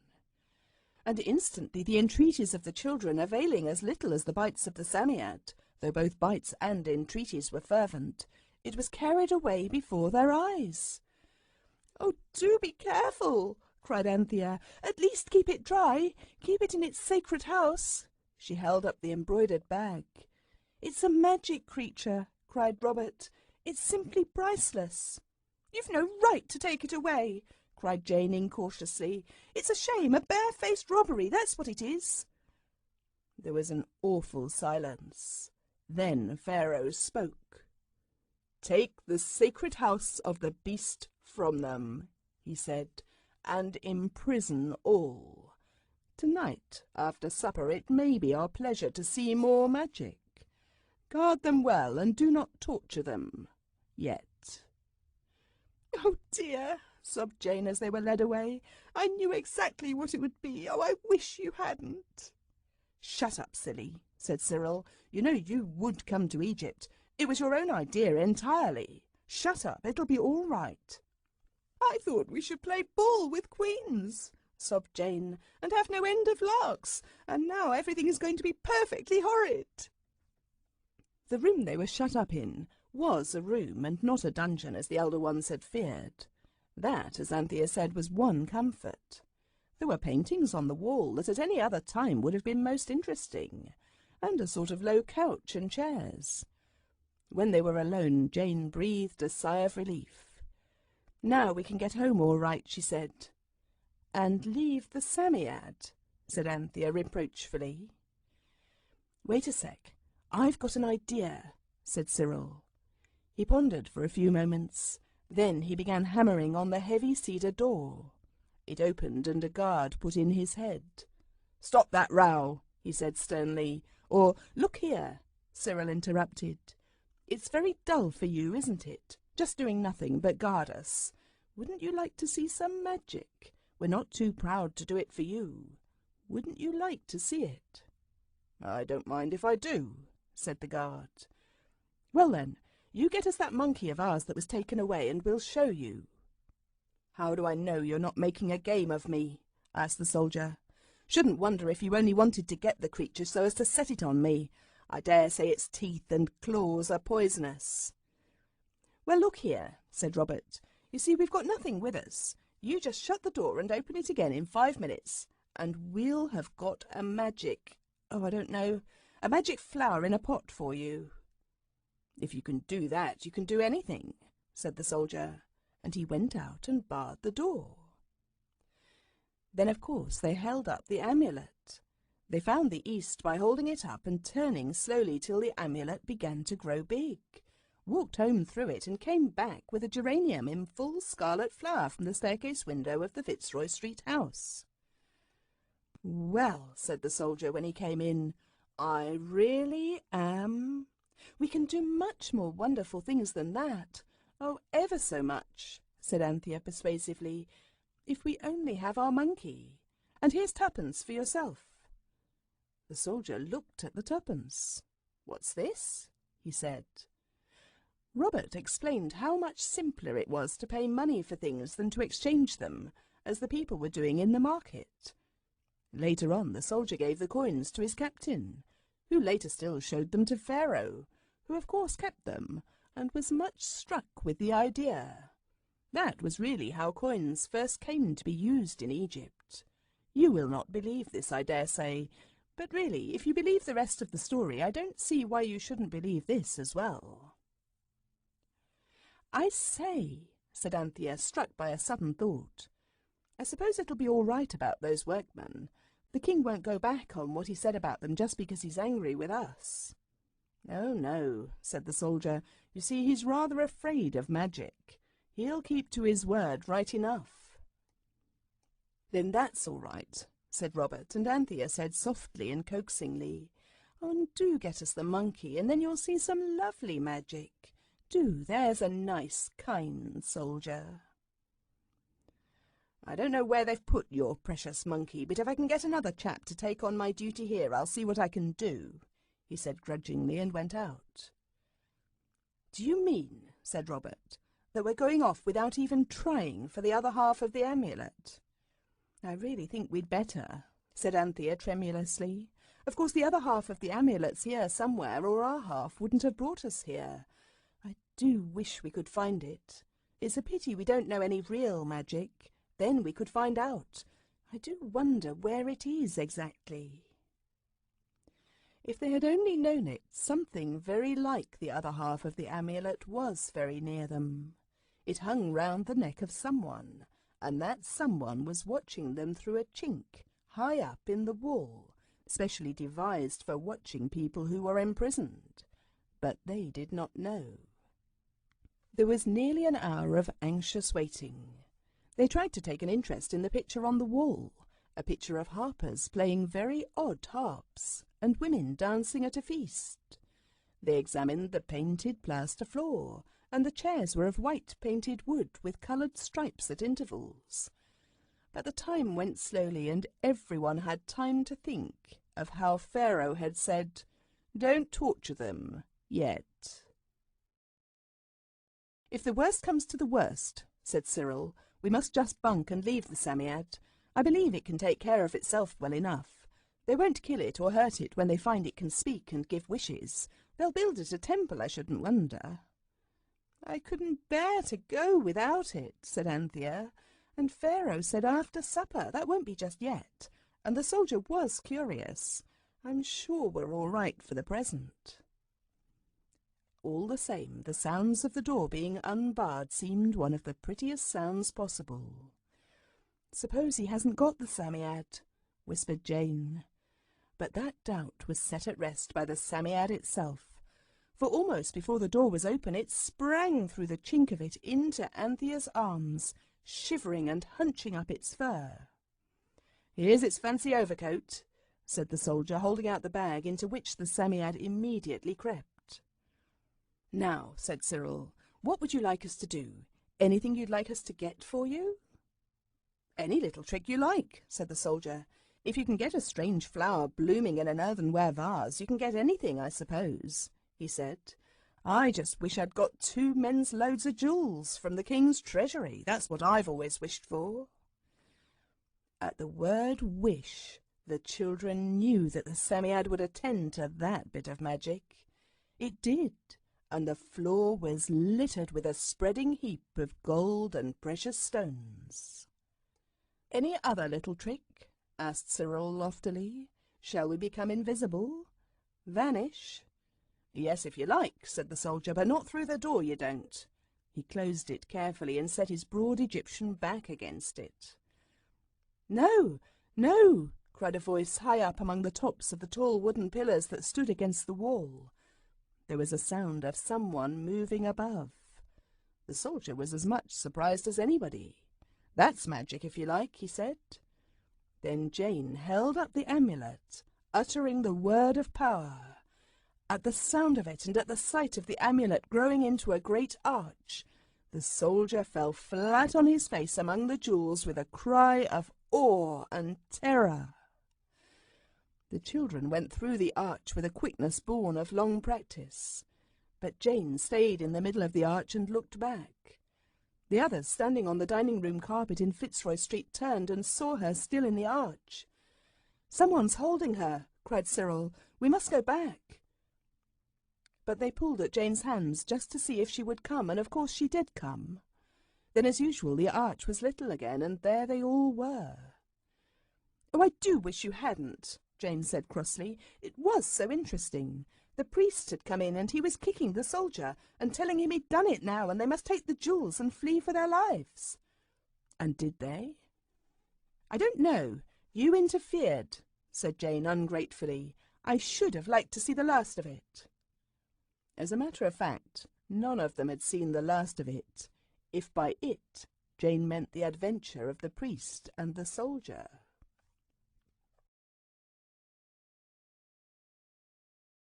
Chapter 12.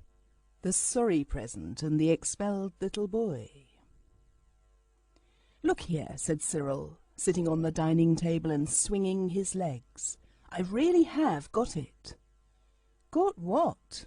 was not the unnatural rejoinder of the others. Cyril was making a boat with a penknife and a piece of wood, and the girls were making warm frocks for their dolls, for the weather was growing chilly. "Why, don't you see? It's really not any good our going into the past looking for that amulet. The past's as full of different times as the sea is of sand. We're simply bound to hit upon the wrong time. We might spend our lives looking for the amulet and never see a sight of it. Why, it's the end of September already. It's like looking for a needle in—" "A bottle of hay, I know," interrupted Robert. "But if we don't go on doing that, what are we to do?" "That's just it," said Cyril in mysterious accents. "Oh, bother." Old Nurse had come in with the tray of knives, forks and glasses, and was getting the tablecloth and table napkins out of the chiffonier drawer. "It's always meal times just when you come to anything interesting." "And a nice interesting handful you'd be, Master Cyril," said Old Nurse, "if I wasn't to bring your meals up to time. Don't you begin grumbling now, for you get something to grumble at." "I wasn't grumbling," said Cyril, quite untruly, "but it does always happen like that." "You deserve to have something happen," said Old Nurse. "Slave, slave, slave for you, day and night, and never a word of thanks." "Why, you do everything beautifully," said Anthea. "It's the first time any of you's troubled to say so, anyhow," said Nurse shortly. "What's the use of saying?" inquired Robert. "We eat our meals fast enough, and almost always 2 helps. That ought to show you." "Ah," said old Nurse, going round the table and putting the knives and forks in their places. "You're a man all over, Master Robert. There was my Paul Green all the years he lived with me. I never could get more out of him than 'It's all right' when I asked him if he fancied his dinner. And yet when he lay a-dying his last words to me was, 'Maria, you was always a good cook.'" She ended with a trembling voice. "And so you are," cried Anthea, and she and Jane instantly hugged her. When she had gone out of the room, Anthea said, "I know exactly how she feels. Now look here, let's do a penance to show we're sorry we didn't think about telling her before what nice cooking she does and what a dear she is." "Penances are silly," said Robert. "Not if the penance is something to please someone else. I didn't mean old peas and hair shirts and sleeping on the stones. I mean we'll make her a sorry present," explained Anthea. "Look here, I vote Cyril doesn't tell us his idea until we've done something for old Nurse. It's worse for us than him," she added hastily, "because he knows what it is and we don't. Do you all agree?" The others would have been ashamed not to agree, so they did. It was not till quite near the end of dinner, mutton fritters and blackberry and apple pie, that out of the earnest talk of the four came an idea that pleased everybody, and would, they hoped, please Nurse. Cyril and Robert went out with the taste of apples still in their mouths and the purple of blackberries on their lips, and in the case of Robert on the wristband as well, and bought a big sheet of cardboard at the stationer's. Then at the plumber's shop that has tubes and pipes and taps and gas fittings in the window, they bought a pane of glass the same size as the cardboard. The man cut it with a very interesting tool that had a bit of diamond at the end, and he gave them out of his own free generousness a large piece of putty and a small piece of glue. While they were out, the girls had floated 4 photographs of the 4 children off their cards in hot water. These were now stuck in a row along the top of the cardboard. Cyril put the glue to melt in a jam pot, and put the jam pot in a saucepan and the saucepan on the fire, while Robert painted a wreath of poppies round the photographs. He painted rather well and very quickly, and poppies are easy to do if you've once been shown how. Then Anthea drew some printed letters and Jane coloured them. The words were, "With all our loves to shew, we like the figs to eat." And when the painting was dry, they all signed their names at the bottom and put the glass on, and glued brown paper round the edge and over the back, and put 2 loops of tape to hang it up by. Of course, everyone saw when it was too late that there were not enough letters in things, so the missing N was put in. It was impossible, of course, to do the whole thing over again for just 1 letter. "There," said Anthea, placing it carefully face up under the sofa. "It'll be hours before the glue's dry. Now, Squirrel, fire ahead." "Well then," said Cyril in a great hurry, rubbing at his gluey hands with his pocket handkerchief, "what I mean to say is this." There was a long pause. "Well," said Robert at last, "what is it that you mean to say?" "It's like this," said Cyril, and again stopped short. "Like what?" asked Jane. "How can I tell you if you will all keep on interrupting?" said Cyril sharply. So no one said any more, and with wrinkled frowns he arranged his ideas. "Look here," he said, "what I really mean is, we can remember now what we did when we went to look for the amulet, and if we'd found it, we should remember that too." "Rather," said Robert, "only you see we haven't." "But in the future we shall have." "Shall we, though?" said Jane. "Yes, unless we've been made fools of by the Psammead.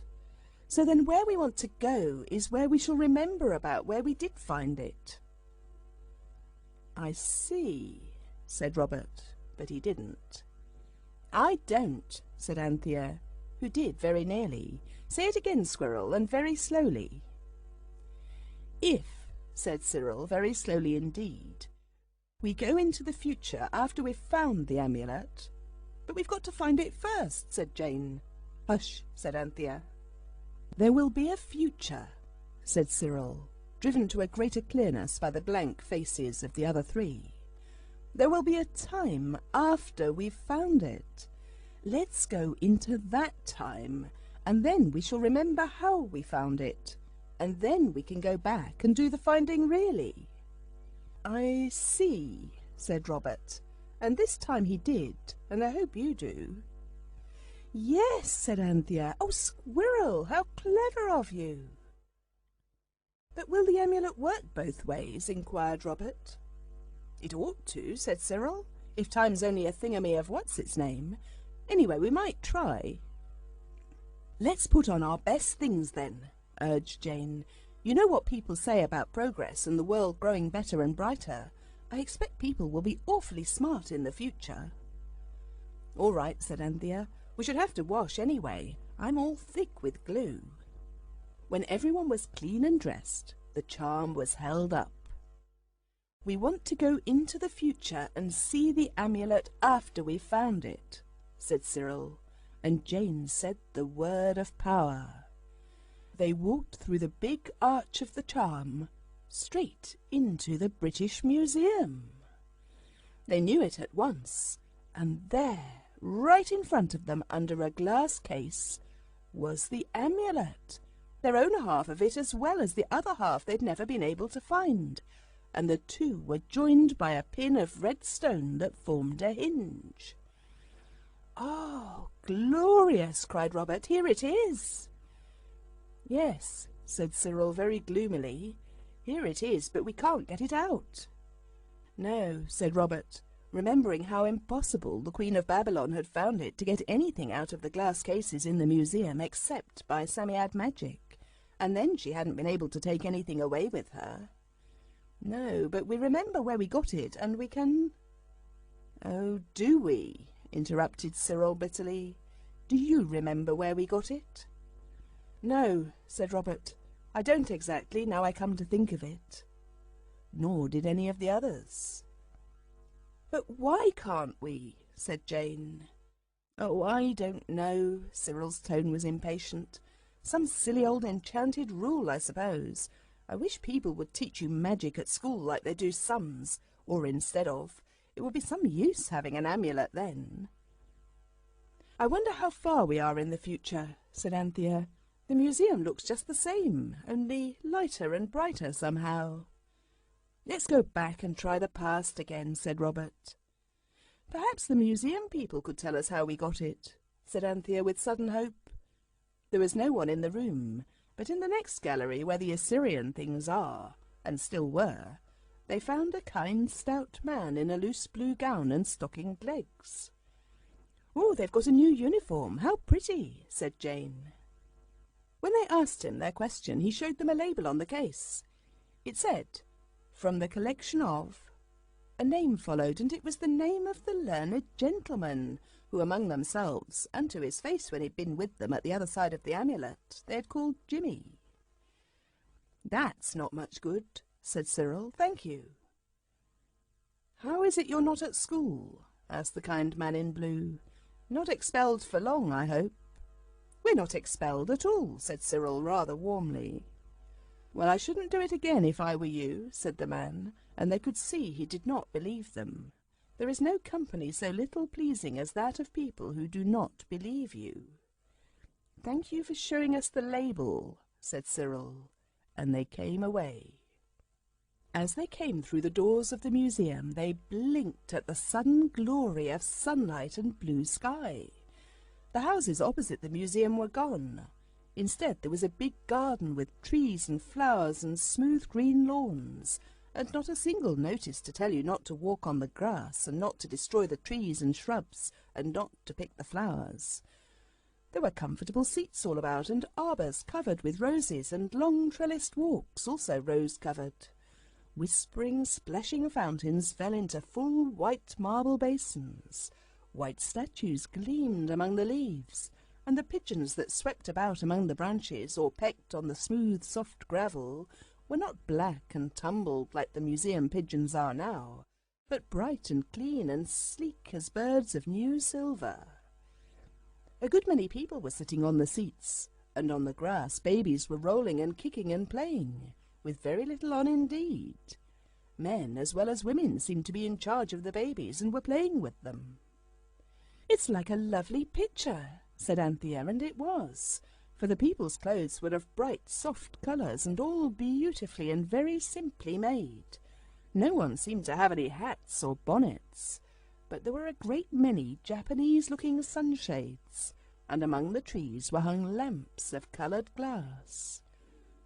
"I expect they light those in the evening," said Jane. "I do wish we lived in the future."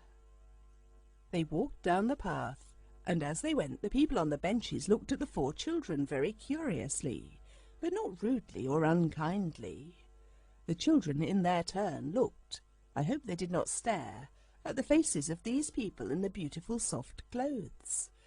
Those faces were worth looking at. Not that they were at all handsome, though even in the matter of handsomeness they had the advantage of any set of people the children had ever seen. But it was the expression of their faces that made them worth looking at. The children could not tell at first what it was. "I know," said Anthea suddenly. "They're not worried, that's what it is." And it was. Everybody looked calm. No one seemed to be in a hurry. No one seemed to be anxious or fretted, and though some did seem to be sad, not a single one looked worried. But though the people looked kind, everyone looked so interested in the children that they began to feel a little shy, and turned out of the big main path into a narrow little one that wound among trees and shrubs and mossy dripping springs. It was here, in a deep shadowed cleft between tall cypresses, that they found the expelled little boy. He was lying face downward on the mossy turf, and the peculiar shaking of his shoulders was a thing they had seen more than once in each other. So Anthea kneeled down by him and said, "What's the matter?" "I'm expelled from school," said the boy between his sobs. This was serious. People are not expelled for light offences. "Do you mind telling us what you'd done?" I tore up a sheet of paper and threw it about in the playground," said the child in the tone of one confessing an unutterable baseness. "You won't talk to me any more now that you know that," he added without looking up. "Was that all?" asked Anthea. "It's about enough," said the child, "and I'm expelled for the whole day." "I don't quite understand," said Anthea gently. The boy lifted his face, rolled over and sat up. "Why, whoever on earth are you?" he said. "We're strangers from a far country," said Anthea. "In our country it's not a crime to leave a bit of paper about." "It is here," said the child. "If grown-ups do it, they're fined. When we do it, we're expelled for the whole day." "Well, but," said Robert, "that just means a day's holiday." "You must come from a long way off," said the little boy. "A holiday's when you all have play and treats and jolliness, all of you together. On your expelled days, no one'll speak to you. Everyone sees you're an expellator or you'd be in school." "Suppose you were ill?" "Nobody is, hardly. If they are, of course, they wear the badge and everyone is kind to you. I know a boy that stole his sister's illness badge and wore it when he was expelled for a day. He got expelled for a week after that. It must be awful not to go to school for a week." "Do you like school, then?" asked Robert incredulously. "Of course I do. It's the loveliest place there is. I chose railways for my special subject this year.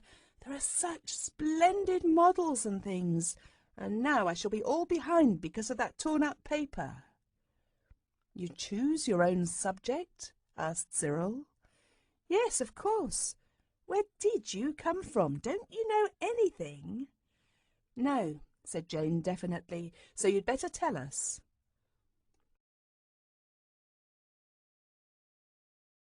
Well, on Midsummer Day, school breaks up, and everything's decorated with flowers, and you choose your special subject for next year.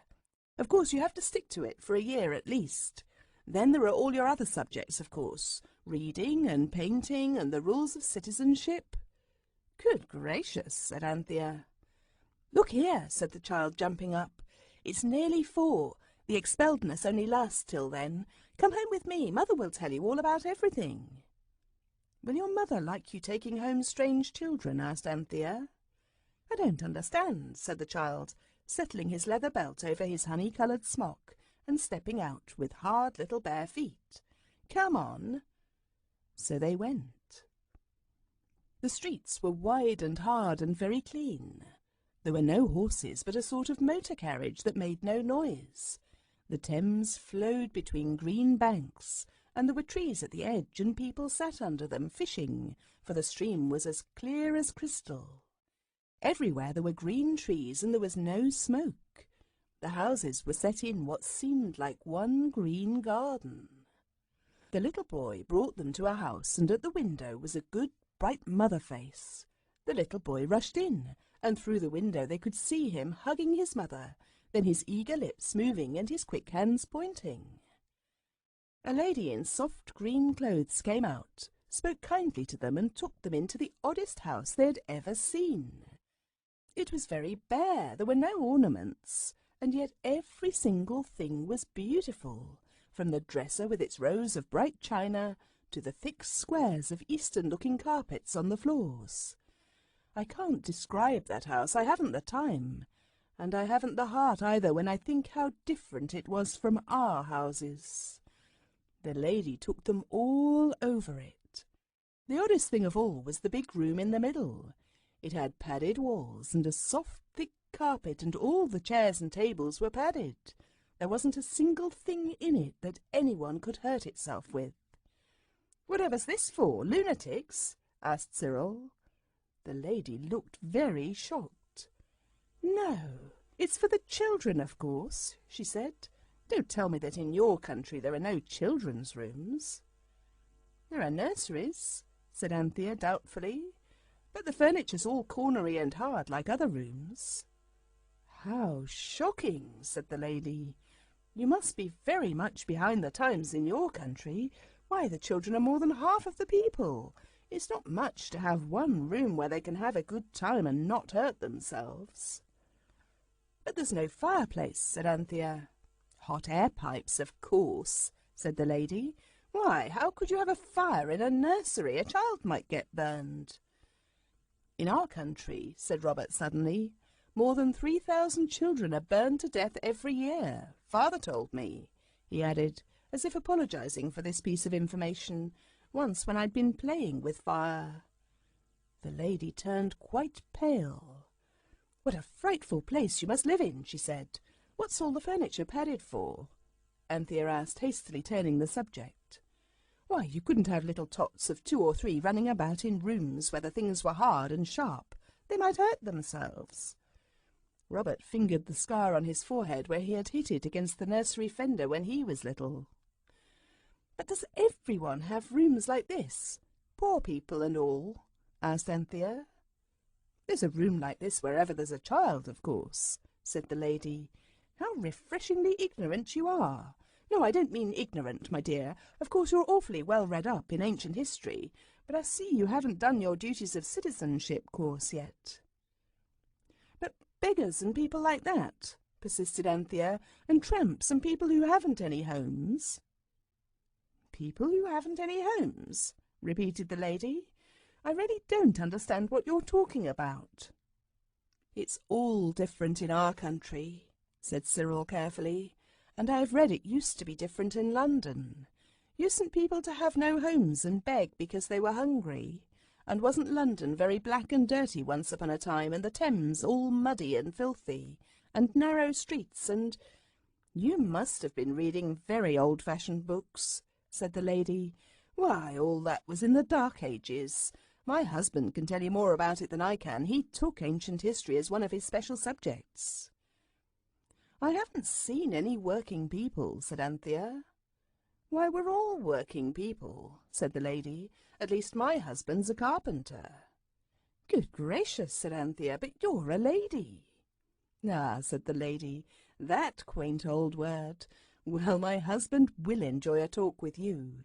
In the Dark Ages everyone was allowed to have a smoky chimney, and those nasty horses all over the street, and all sorts of rubbish thrown into the Thames, and of course the sufferings of the people will hardly bear thinking of. It's very learned of you to know it all. Did you make ancient history your special subject? Not exactly, said Cyril rather uneasily. What is the Duties of Citizenship course about? Don't you really know? Aren't you pretending just for fun? Really not? Well, of course, that course teaches you how to be a good citizen, what you must do and what you mayn't do, so as to do your full share of the work of making your town a beautiful and happy place for the people to live in. There's quite a simple little thing they teach the tiny children. How does it go? I must not steal and I must learn. Nothing is mine that I do not earn. I must try in work and play to make things beautiful every day. I must be kind to everyone and never let cruel things be done. I must be brave and I must try when I am hurt never to cry, and always laugh as much as I can and be glad that I'm going to be a man, to work for my living and help the rest, and never do less than my very best. That's very easy, said Jane. I could remember that. That's only the very beginning, of course, said the lady. There are heaps more rhymes. There's one beginning, I must not litter the beautiful street with bits of paper or things to eat.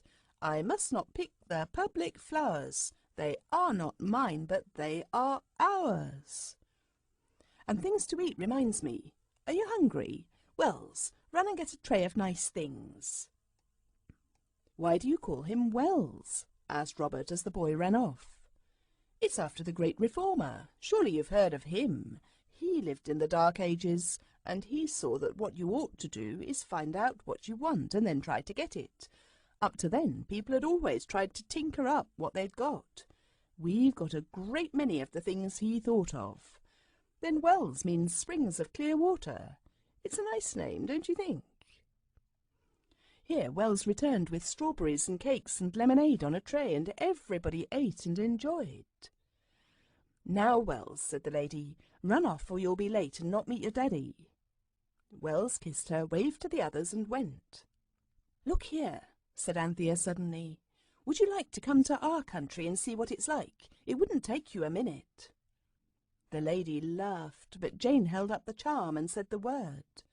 What a splendid conjuring trick, cried the lady, enchanted with the beautiful growing arch. Go through, said Anthea. The lady went, laughing. But she did not laugh when she found herself suddenly in the dining room at Fitzroy Street. Oh, what a horrible trick, she cried. What a hateful, dark, ugly place. She ran to the window and looked out. The sky was grey, the street was foggy. A dismal organ grinder was standing opposite the door. A beggar and a man who sold matches were quarrelling at the edge of the pavement, on whose greasy black surface people hurried along, hastening to get to the shelter of their houses. Oh, look at their faces! Their horrible faces! She cried. What's the matter with them all? They're poor people, that's all, said Robert. But it's not all. They're ill, they're unhappy, they're wicked. Oh, do stop it, there's dear children. It's very, very clever. Some sort of magic lantern trick, I suppose, like I've read of. But do stop it.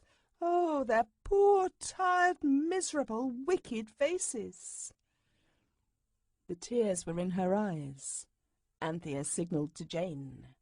The arch grew. They spoke the words and pushed the lady through it into her own time and place, where London is clean and beautiful, and the Thames runs clear and bright, and the green trees grow, and no one is afraid or anxious or in a hurry. There was a silence. Then, I'm glad we went, said Anthea with a deep breath. I'll never throw paper around as long as I live, said Robert. Mother always told us not to, said Jane. I would like to take up the duties of citizenship for a special subject, said Cyril. I wonder if Father could put me through it.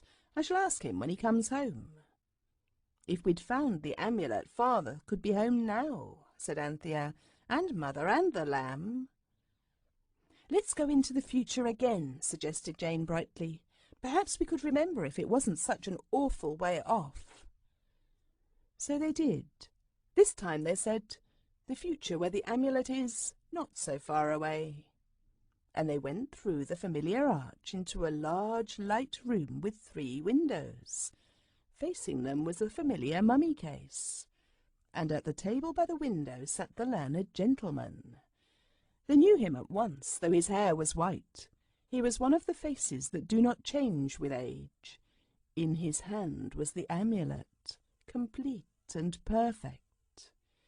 He rubbed his other hand across his forehead in the way they were so used to.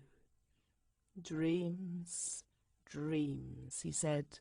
"Old age is full of them."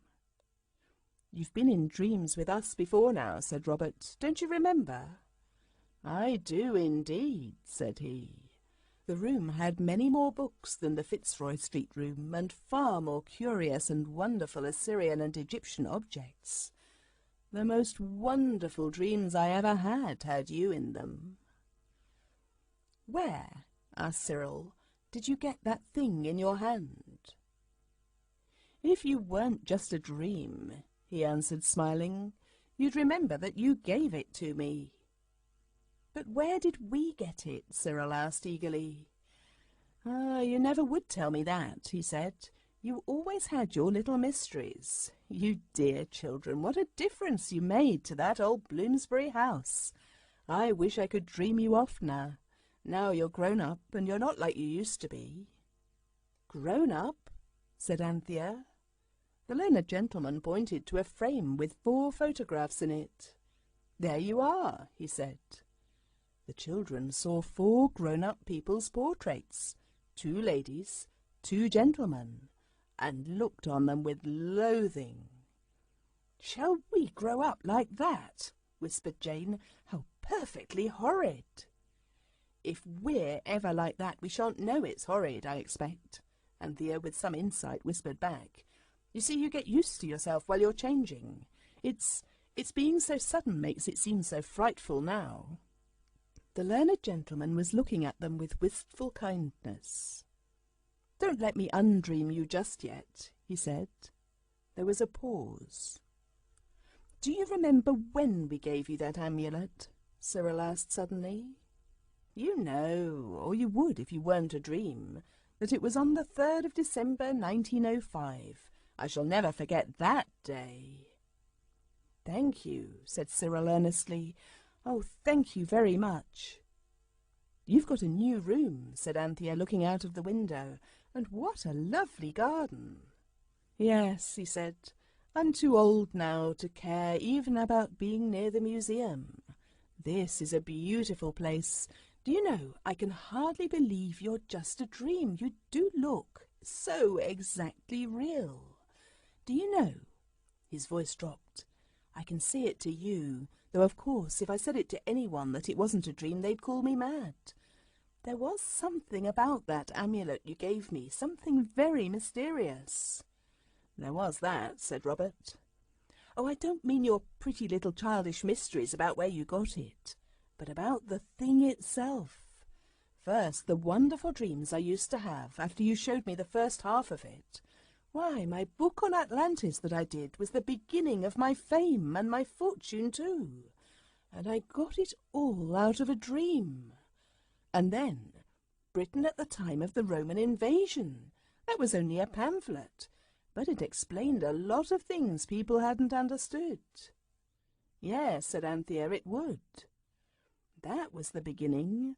But after you'd given me the whole of the amulet, it was generous of you. Then somehow I didn't need to theorize. I seemed to know about the old Egyptian civilization, and they can't upset my theories." He rubbed his thin hands and laughed triumphantly. "They can't, though they've tried. Theories, they call them, but they're more like, I don't know, more like memories. I know I'm right about the secret rites of the Temple of Amen." "I'm so glad you're rich," said Anthea. "You weren't, you know, at Fitzroy Street." "Indeed I wasn't," said he, "but I am now. This beautiful house and this lovely garden. I dig in it sometimes. You remember, you used to tell me to take more exercise. Well, I feel I owe it all to you and the amulet." "I'm so glad," said Anthea, and kissed him. He started. "That didn't feel like a dream," he said, and his voice trembled. "It isn't exactly a dream," said Anthea softly. "It's all part of the amulet. It's a sort of extra special real dream, dear Jimmy." "Ah," he said, "when you call me that, I know I'm dreaming. My little sister, I dream of her sometimes, but it's not real like this. Do you remember the day I dreamed you brought me the Babylonish ring?" "We remember it all," said Robert. "Did you leave Fitzroy Street because you were too rich for it?" "Oh, no," he said reproachfully. "You know I should never have done such a thing as that. Of course, I left when your old nurse died, and— What's the matter?" "Old nurse dead," said Anthea. "Oh, no!" Yes, it's the common lot. It's a long time ago now." Jane held up the amulet in a hand that twittered. "Come," she cried. "Oh, come home. She may be dead before we get there, and then we can't give it to her. Oh, come." "Oh, don't let the dream end now," pleaded the learned gentleman. "It must," said Anthea firmly, and kissed him again. "When it comes to people dying," said Robert, "good-bye, and I'm so glad you're rich and famous and happy." "Do come," cried Jane, stamping in her agony of impatience. And they went. Old Nurse brought in tea almost as soon as they were back in Fitzroy Street. As she came in with the tray, the girls rushed at her and nearly upset her and it. "Don't die!" cried Jane. "Oh, don't!" And Anthea cried, "Dear ducky, darling old Nurse, don't die!" "Lord love you," said Nurse, "I'm not a-going to die yet awhile, please heaven. What on earth's the matter with the chicks?" "Nothing, only don't." She put the tray down and hugged the girls in turn. The boys thumped her on the back with heartfelt affection. "I'm as well as ever I was in my life," she said. "What nonsense about dying. You've been a-sitting too long in the dusk, that's what it is. Regular blind man's holiday. Leave go of me while I light the gas." The yellowed light illuminated 4 pale faces. "We do love you so," Anthea went on, "and we've made you a picture to show you how we love you. Get it out, Squirrel." The glazed testimonial was dragged out from under the sofa and displayed. "The glue's not dry yet," said Cyril. "Look out." "What a beauty!" cried old Nurse. "Well, I never! And your pictures and the beautiful writing and all. Well, I always did say your arts was in the right place, if a bit careless at times. Well, I never did. I don't know as I was ever pleased better in my life." She hugged them all, one after the other, and the boys did not mind it somehow that day. "How is it we can remember all about the future now?" Anthea woke the Psammead with laborious gentleness to put the question. "How is it we can remember what we saw in the future, and yet when we were in the future we could not remember the bit of the future that was the past then, the time of finding the amulet?" "Why, what a silly question," said the Psammead. "Of course you cannot remember what hasn't happened yet." "But the future hasn't happened yet," Anthea persisted, "and we remember that all right." "Oh, that isn't what happened, my good child," said the Psammead rather crossly. "That's prophetic vision, and you remember dreams, don't you? So why not visions? You never do seem to understand the simplest thing." It went to sand again at once. Anthea crept down in her nightgown to give one last kiss to old Nurse, and one last look at the beautiful testimonial hanging by its tapes, its glue now firmly set, in glazed glory on the wall of the kitchen. "Good night, bless your loving heart," said the old Nurse. "If only you don't catch your death o' cold."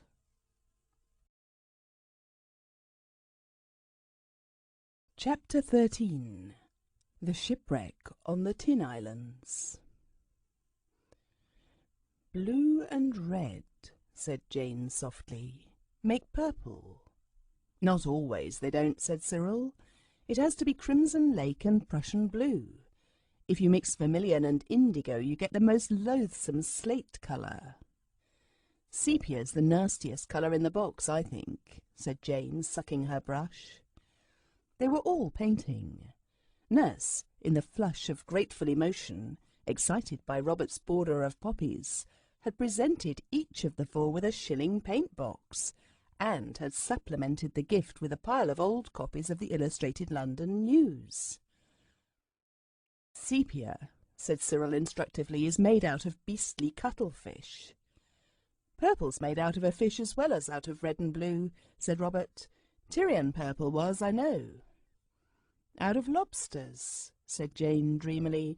They're red when they're boiled and blue when they aren't. If you're mixing live and dead lobsters, you'd get Tyrian purple. I shouldn't like to mix anything with a live lobster, said Anthea, shuddering. Well, there aren't any other red and blue fish, said Jane. You'd have to. I'd rather not have the purple, said Anthea. The Tyrian purple wasn't that colour when it came out of the fish, nor yet afterwards it wasn't, said Robert. It was scarlet, really, and Roman emperors wore it, and it wasn't any nice colour when the fish had it. It was a yellowish-white liquid of a creamy consistency. How do you know? Asked Cyril. I read it, said Robert, with the meek pride of superior knowledge. Where? Asked Cyril. In print, said Robert, still more proudly meek.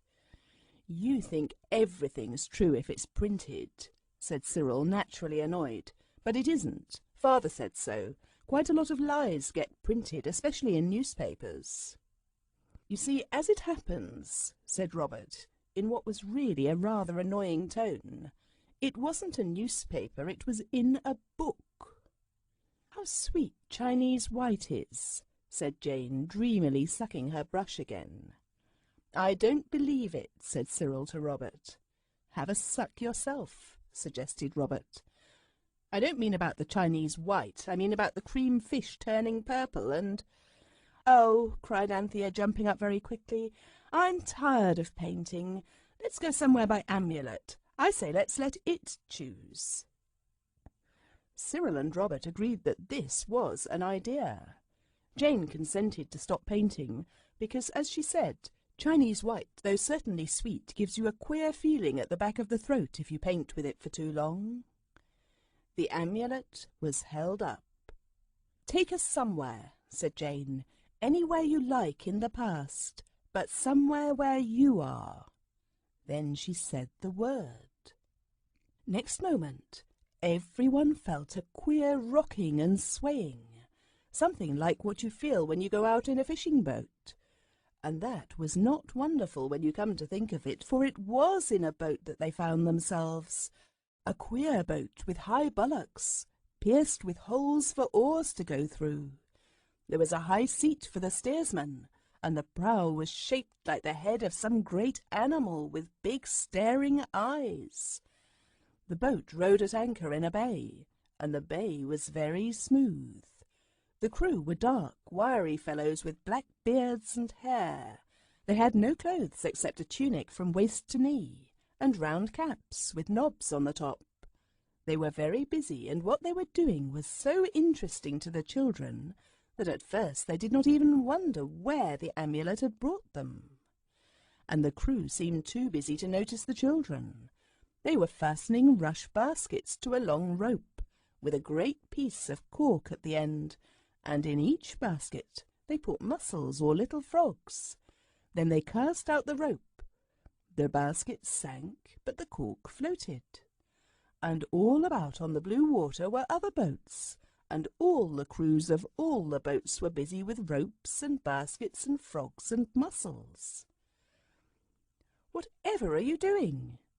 Jane suddenly asked a man who had rather more clothes on than the others, and seemed to be a sort of captain or overseer. He started and stared at her, but he had seen too many strange lands to be very much surprised at these queerly dressed stowaways. "Setting lines for the dye shellfish," he said shortly. "How did you get here?" "A sort of magic," said Robert carelessly. The captain fingered an amulet that hung round his neck. "What is this place?" asked Cyril. "Tyre, of course," said the man. Then he drew back and spoke in a low voice to one of the sailors. "Now we shall know about your precious cream-jug fish," said Cyril. "But we never said come to Tyre," said Jane. "The amulet heard us talking, I expect. I think it's most obliging of it," said Anthea. "And the amulet's here too," said Robert. "We ought to be able to find it in a little ship like this. I wonder which of them's got it." "Oh, look, look!" cried Anthea suddenly. On the bare breast of one of the sailors gleamed something red. It was the exact counterpart of their precious half-amulet. A silence full of emotion was broken by Jane. "Then we've found it," she said. "Oh, do let's take it and go home." "Easy to say take it," said Cyril. "He looks very strong." He did, yet not so strong as the other sailors. "It's odd," said Anthea musingly. "I do believe I've seen that man somewhere before." "He's rather like our learned gentleman," said Robert. "But I'll tell you who he's much more like."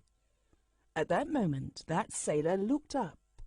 His eyes met Robert's, and Robert and the others had no longer any doubt as to where they had seen him before.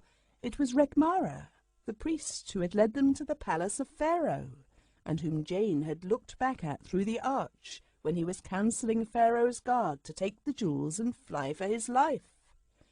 Nobody was quite pleased, and nobody quite knew why.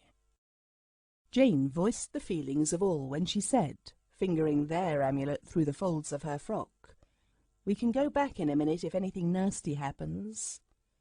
For a moment nothing worse happened than an offer of food. Figs and cucumbers it was, and very pleasant. "I see," said the captain, "that you are from a far country. Since you have honoured my boat by appearing on it, you must stay here till morning. Then I will lead you to one of our great ones. He loves strangers from far lands." "Let's go home," Jane whispered. "All the frogs are drowning. Now, I think the people here are cruel." But the boys wanted to stay and see the lines taken up in the morning. "It's just like eel pots and lobster pots," said Cyril. "The basket's only open from outside. I vote we stay." So they stayed.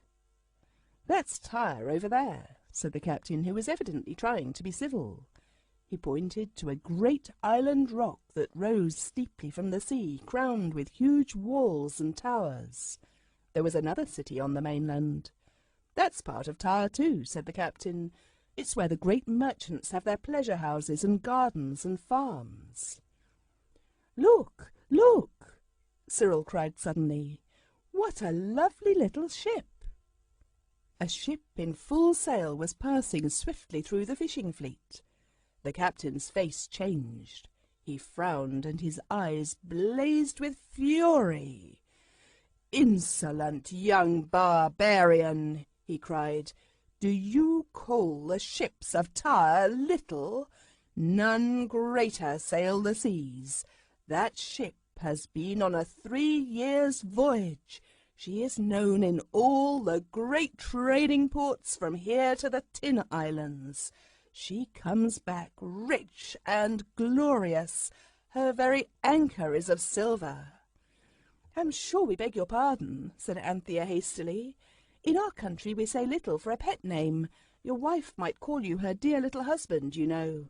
"I should like to catch her at it," growled the captain, but he stopped scowling. "It's a rich trade," he went on. "For cloth one's dipped, second best glass, and the rough images our young artists carve for practice. The barbarian king in Tessos lets us work the silver mines. We get so much silver there that we leave them our iron anchors and come back with silver ones." "How splendid," said Robert. "Do go on. What's cloth one's dipped?" "You must be barbarians from the outer darkness," said the captain scornfully. "All wealthy nations know that our finest stuffs are twice dyed, dibaptha. They're only for the robes of kings and priests and princes." "What do the rich merchants wear?" asked Jane with interest. "In the pleasure houses?" "They wear the dibaptha. Our merchants are princes," scowled the skipper. "Oh, don't be cross. We do so like hearing about things. We want to know all about the dyeing," said Anthea cordially. "Oh, you do you?" growled the man. "So that's what you're here for. Well, you won't get the secrets of the dye trade out of me." He went away, and everyone felt snubbed and uncomfortable. And all the time the long, narrow eyes of the Egyptian were watching.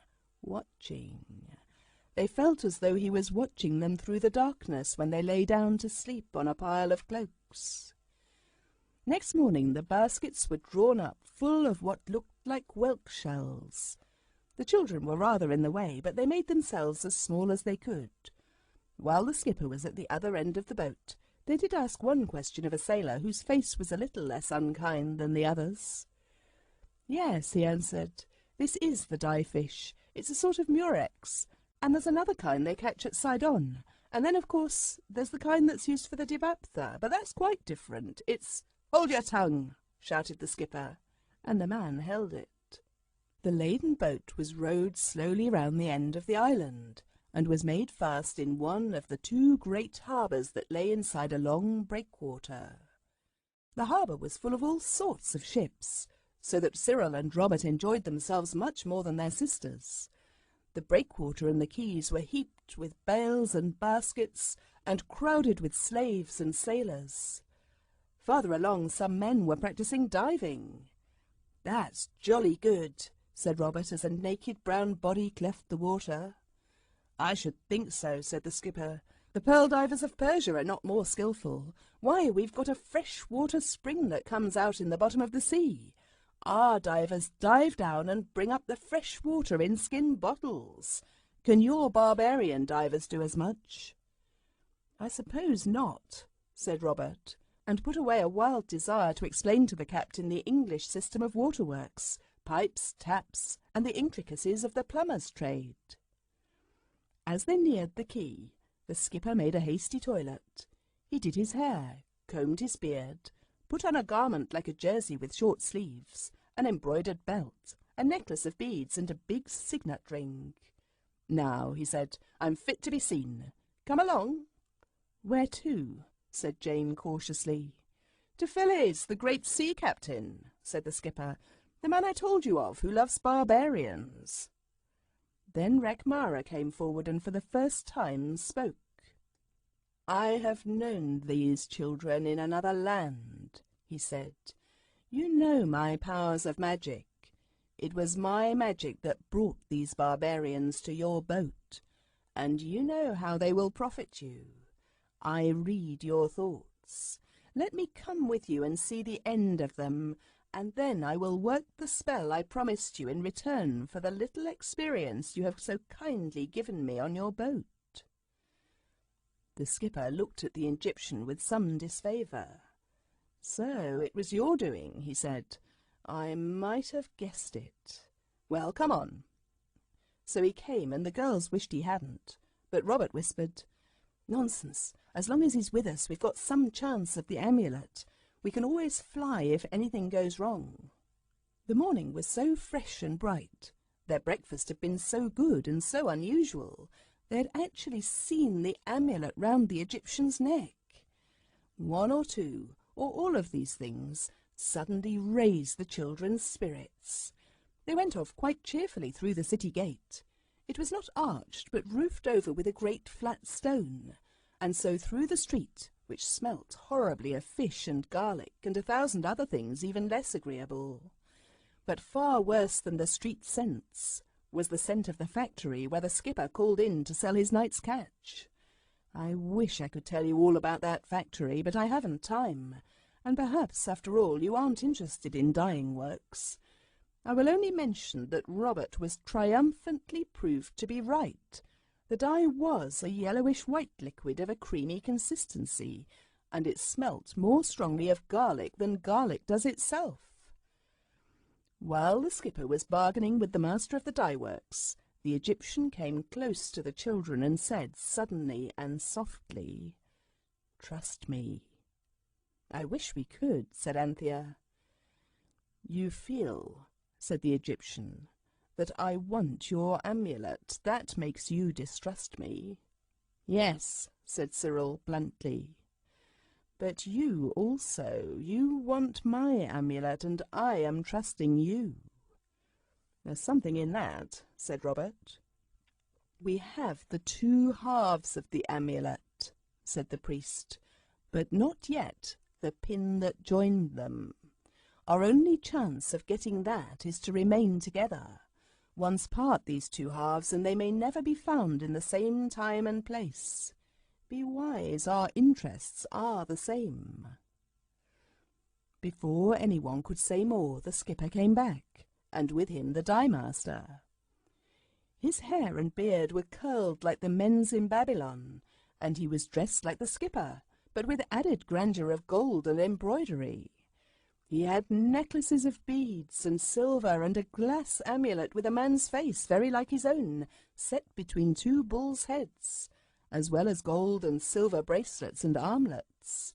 He looked keenly at the children. Then he said, "My brother Feles has just come back from Tarshish. He's at his garden house, unless he's hunting wild boar in the marshes. He gets frightfully bored on shore." "Ah," said the skipper, "he's a true-born Phoenician. Tyre, Tyre forever. Oh, Tyre rules the waves, as the old song says. I'll go at once and show him my young barbarians." "I should," said the dye-master. "They are very rum, aren't they? What frightful clothes, and what a lot of them! Observe the covering of their feet. Hideous indeed." Robert could not help thinking how easy, and at the same time pleasant, it would be to catch hold of the dye-master's feet and tip him backwards into the great sunken vat just near him. But if he had, flight would have had to be the next move, so he restrained his impulse. There was something about this Tyrian adventure that was different from all the others. It was somehow calmer, and there was the undoubted fact that the charm was there on the neck of the Egyptian. So they enjoyed everything to the full: the row from the island city to the shore, the ride on the donkeys that the skipper hired at the gate of the mainland city, and the pleasant country, palms and figs and cedars all about. It was like a garden. Clematis, honeysuckle, and jasmine clung about the olive and mulberry trees, and there were tulips and gladiolus and clumps of mandrake, which has bell flowers that look as if they were cut out of dark blue jewels. In the distance were the mountains of Lebanon. The house they came to at last was rather like a bungalow, long and low, with pillars all along the front. Cedars and sycamores grew near it and sheltered it pleasantly. Everyone dismounted, and the donkeys were led away. "Why is this like Rocherville?" whispered Robert, and instantly supplied the answer. "Because it's the place to spend a happy day." "It's jolly of the skipper to have brought us to such a ripping place," said Cyril. "Do you know," said Anthea, "this feels more real than anything else we've seen. It's like a holiday in the country at home." The children were left alone in a large hall. The floor was mosaic, done with wonderful pictures of ships and sea beasts and fishes. Through an open doorway they could see a pleasant courtyard with flowers. "I should like to spend a week here," said Jane, "and donkey ride every day." Everyone was feeling very jolly.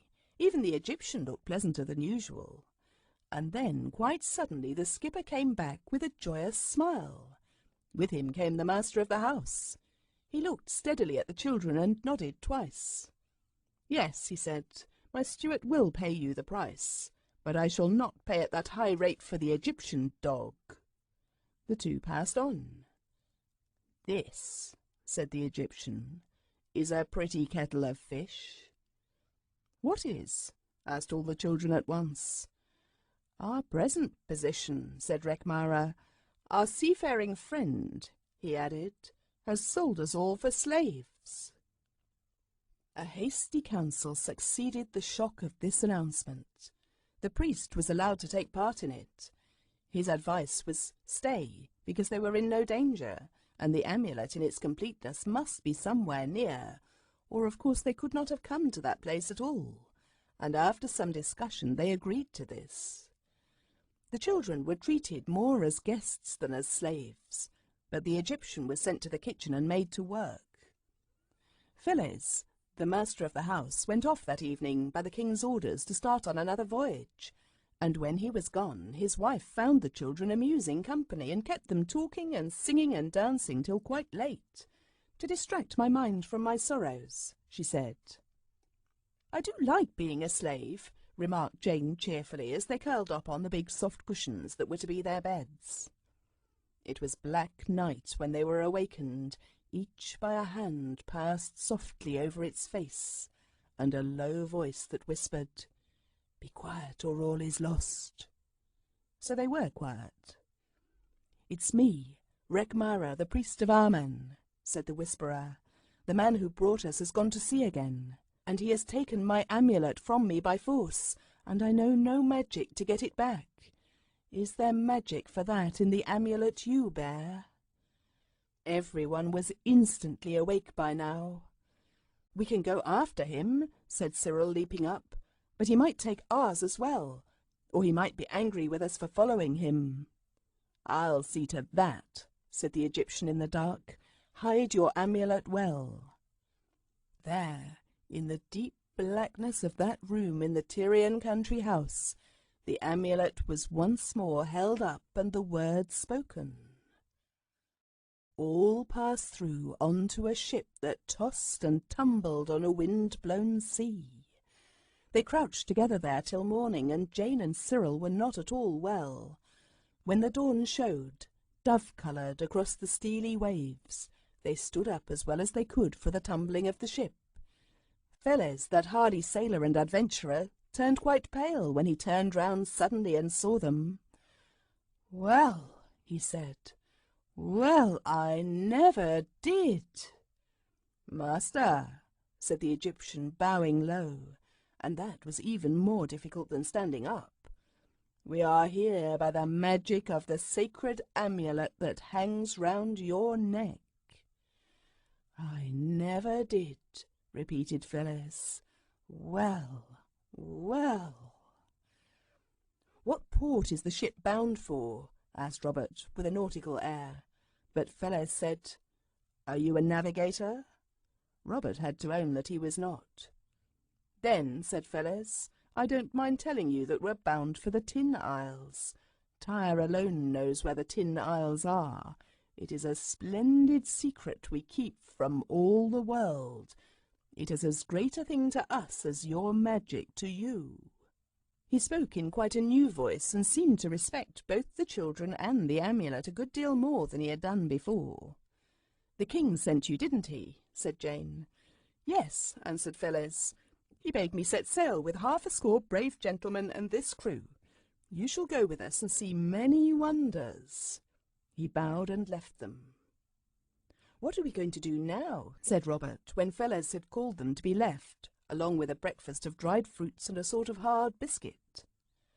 "Wait till he lands in the Tin Isles," said Rekmara. "Then we can get the barbarians to help us. We will attack him by night and tear the sacred amulet from his accursed heathen neck," he added, grinding his teeth. "When shall we get to the Tin Isles?" asked Jane. "Oh, 6 months, perhaps, or a year," said the Egyptian cheerfully. "A year of this!" cried Jane, and Cyril, who was still feeling far too unwell to care about breakfast, hugged himself miserably and shuddered. It was Robert who said, "Look here, we can shorten that year. Jane, out with the amulet. Wish that we were where the amulet will be when the ship is 20 miles from the Tin Island. That'll give us time to mature our plans." It was done, the work of a moment, and there they were on the same ship, between grey northern sky and grey northern sea. The sun was setting in a pale yellow line. It was the same ship, but it was changed, and so were the crew. Weather-worn and dirty were the sailors, and their clothes torn and ragged.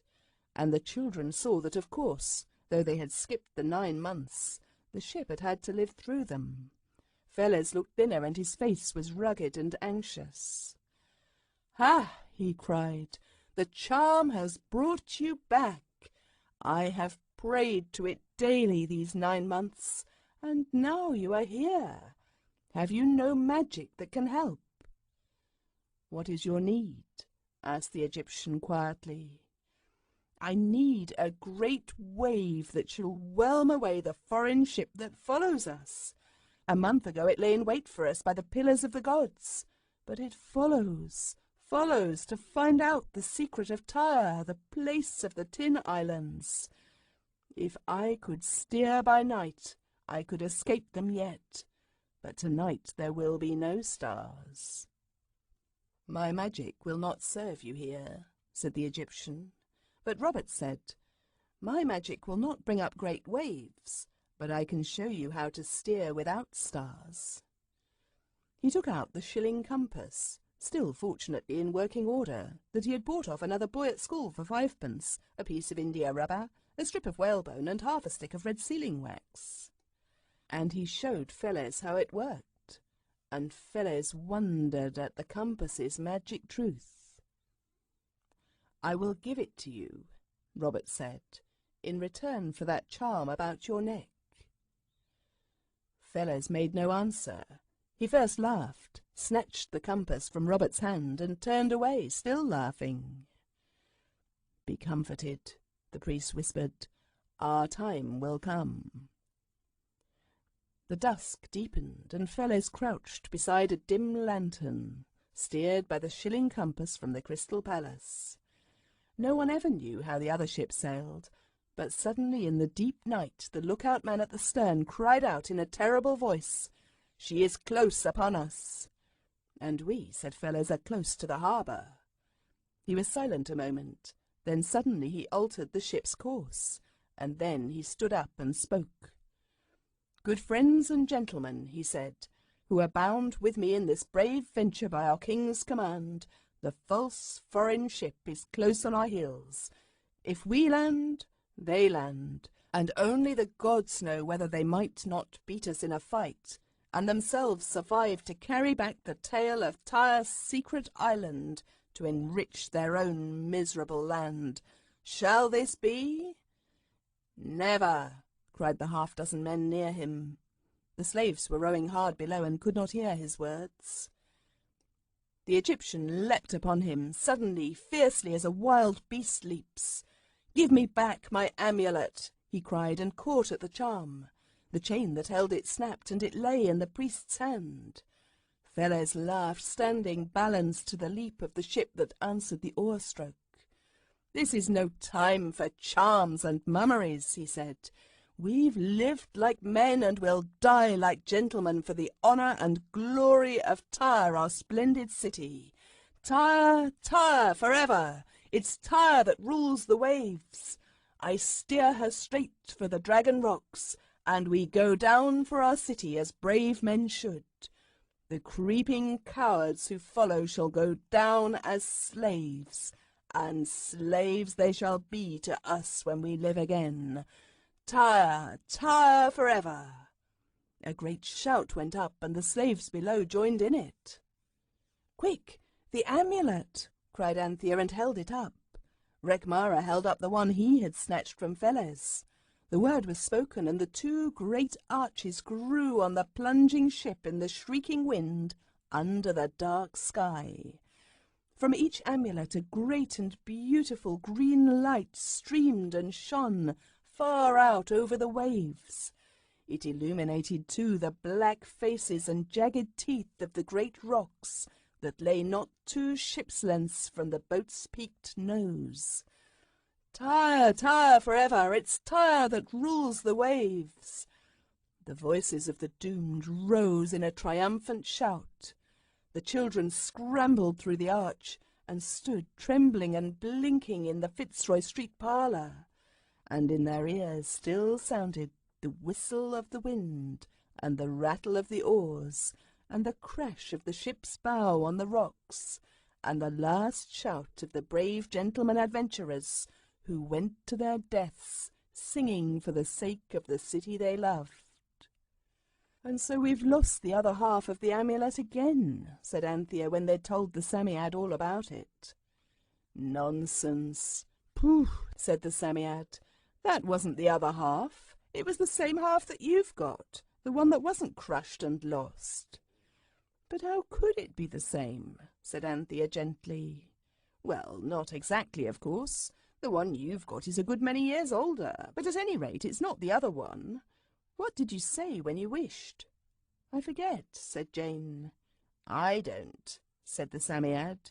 "You said, 'Take us to where you are,' and it did. So you see it was the same half." "I see," said Anthea. "But you mark my words," the Psammead went on, "you'll have trouble with that priest yet." "Why, he was quite friendly," said Anthea. "All the same, you'd better beware of the Reverend Rekmara." "Oh, I'm sick of the amulet," said Cyril. "We shall never get it." "Oh, yes, we shall," said Robert. "Don't you remember, December the 3rd? "Jinx," said Cyril, "I'd forgotten that." "I don't believe it," said Jane, "and I don't feel at all well." "If I were you," said the Psammead, "I should not go out into the past again till that date. You'll find it safer not to go where you're likely to meet that Egyptian any more just at present." "Of course, we'll do as you say," said Anthea soothingly, "though there's something about his face that I really do like." "Still, you don't want to run after him, I suppose," snapped the Psammead. "You wait till the 3rd and then see what happens." Cyril and Jane were feeling far from well. Anthea was always obliging, so Robert was overruled. And they promised, and none of them, not even the Psammead, at all foresaw, as you no doubt do quite plainly, exactly what would happen on that memorable date.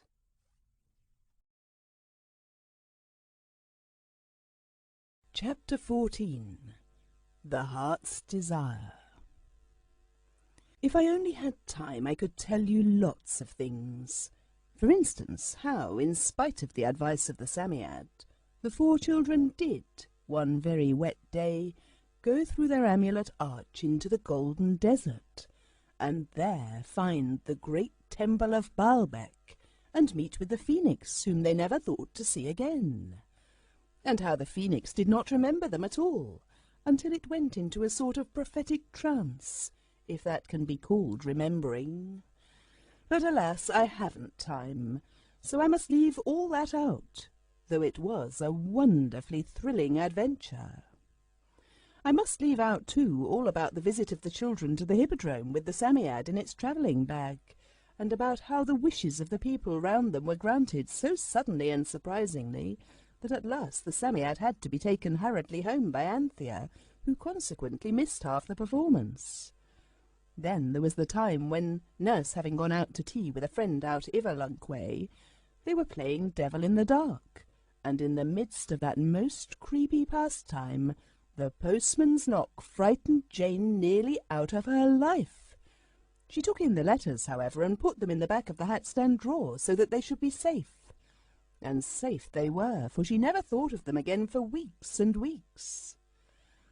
One really good thing happened when they took the Psammead to a magic lantern show and lecture at the boys' school in Camden Town.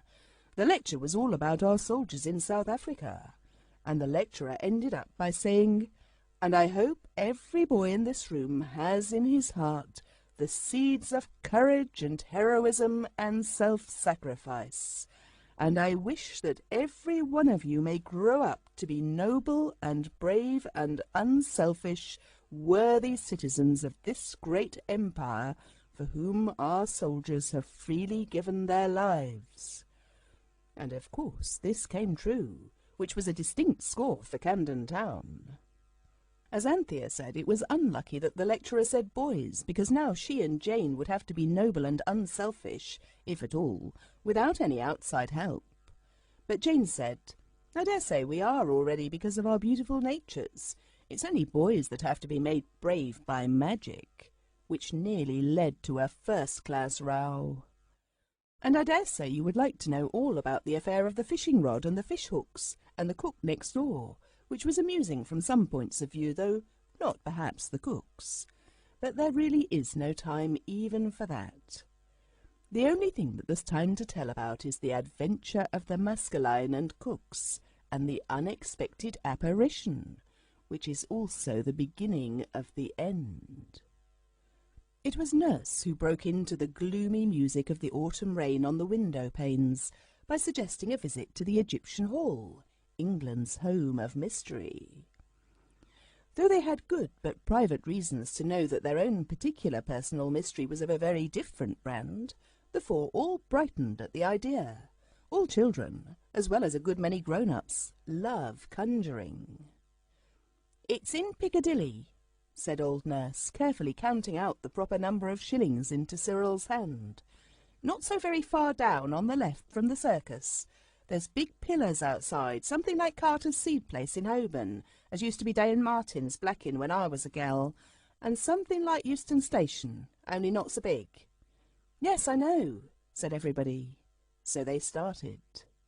But though they walked along the left-hand side of Piccadilly, they saw no pillared building that was at all like Carter's Seed Warehouse, or Euston Station, or England's home of mystery as they remembered it.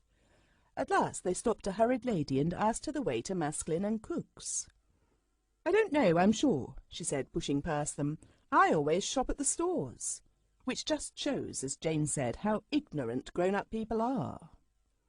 It was a policeman who at last explained to them that England's mysteries are now appropriately enough enacted at St. George's Hall.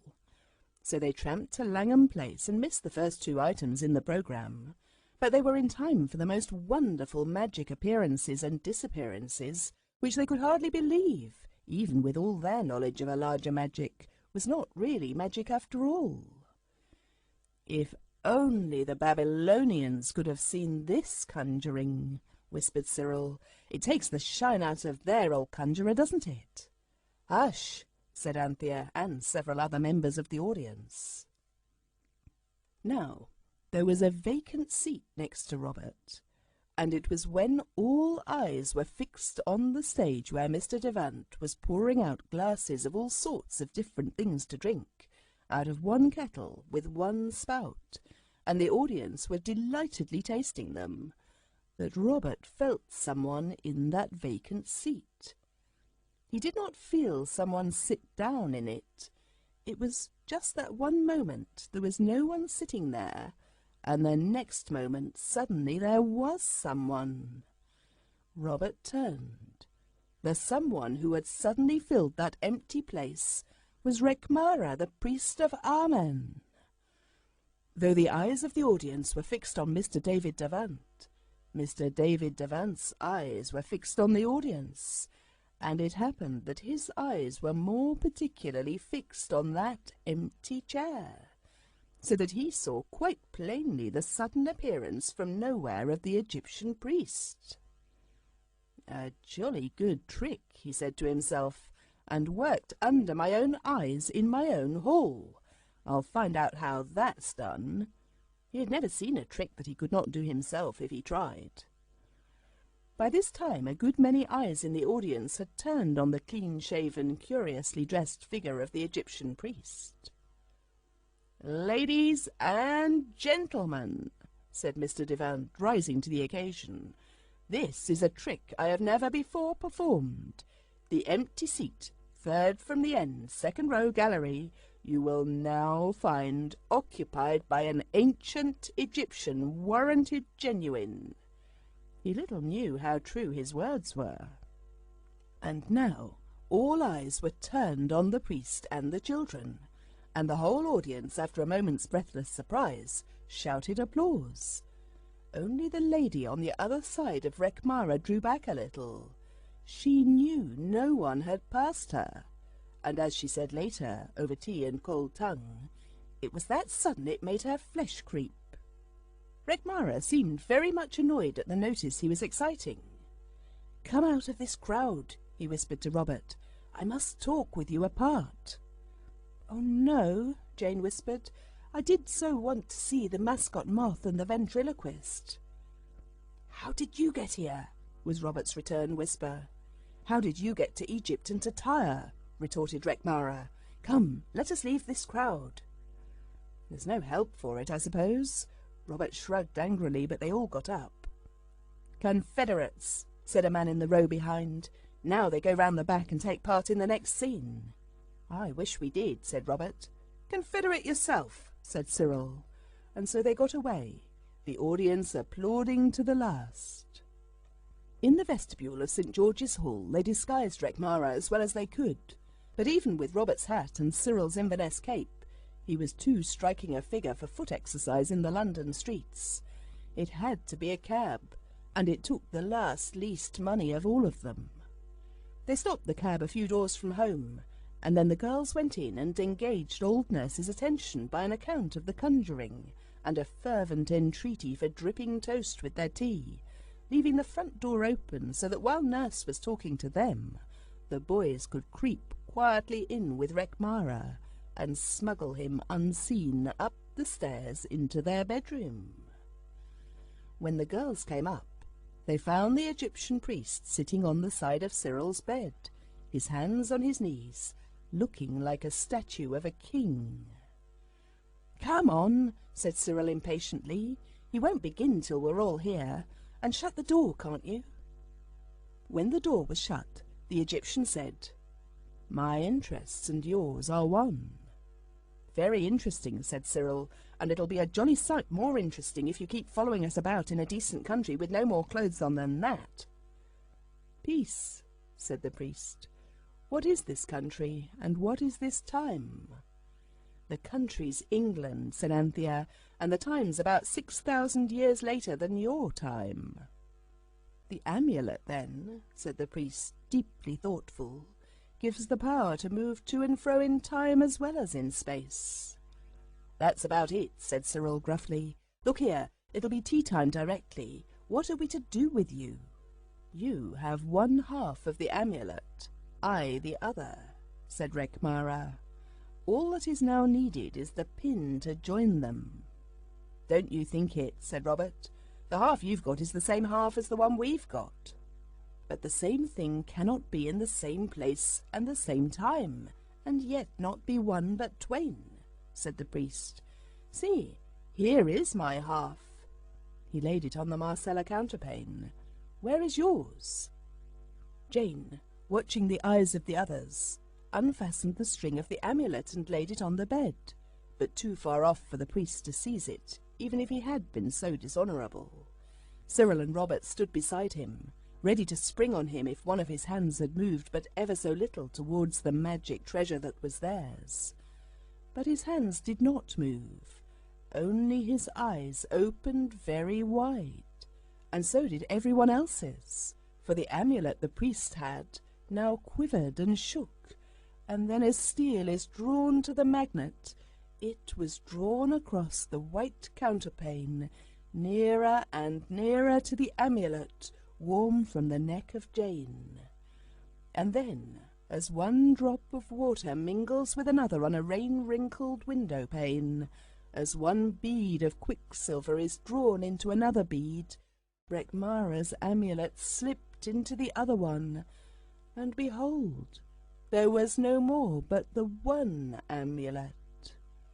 "Black magic!" cried Rekmara, and sprang forward to snatch the amulet that had swallowed his. But Anthea caught it up, and at the same moment the priest was jerked back by a rope thrown over his head. It drew, tightened with a pull of his forward leap, and bound his elbows to his sides. Before he had time to use his strength to free himself, Robert had knotted the cord behind him and tied it to the bedpost.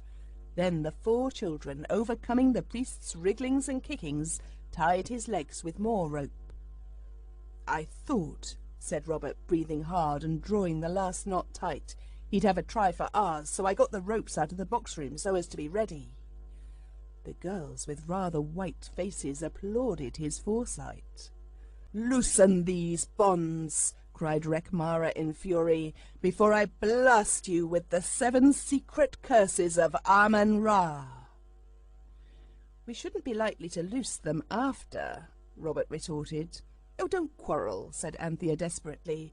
"Look here, he has just as much right to the thing as we have. This," she took up the amulet that had swallowed the other one, "this has got his in it as well as being ours. Let's go shares." "Let me go!" cried the priest, writhing. "Now look here," said Robert.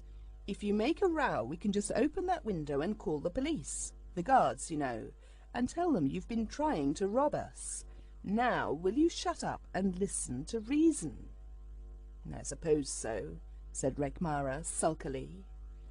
But reason could not be spoken to him till a whispered council had been held in the far corner by the wash-hand stand and the towel-horse, a council rather long and very earnest.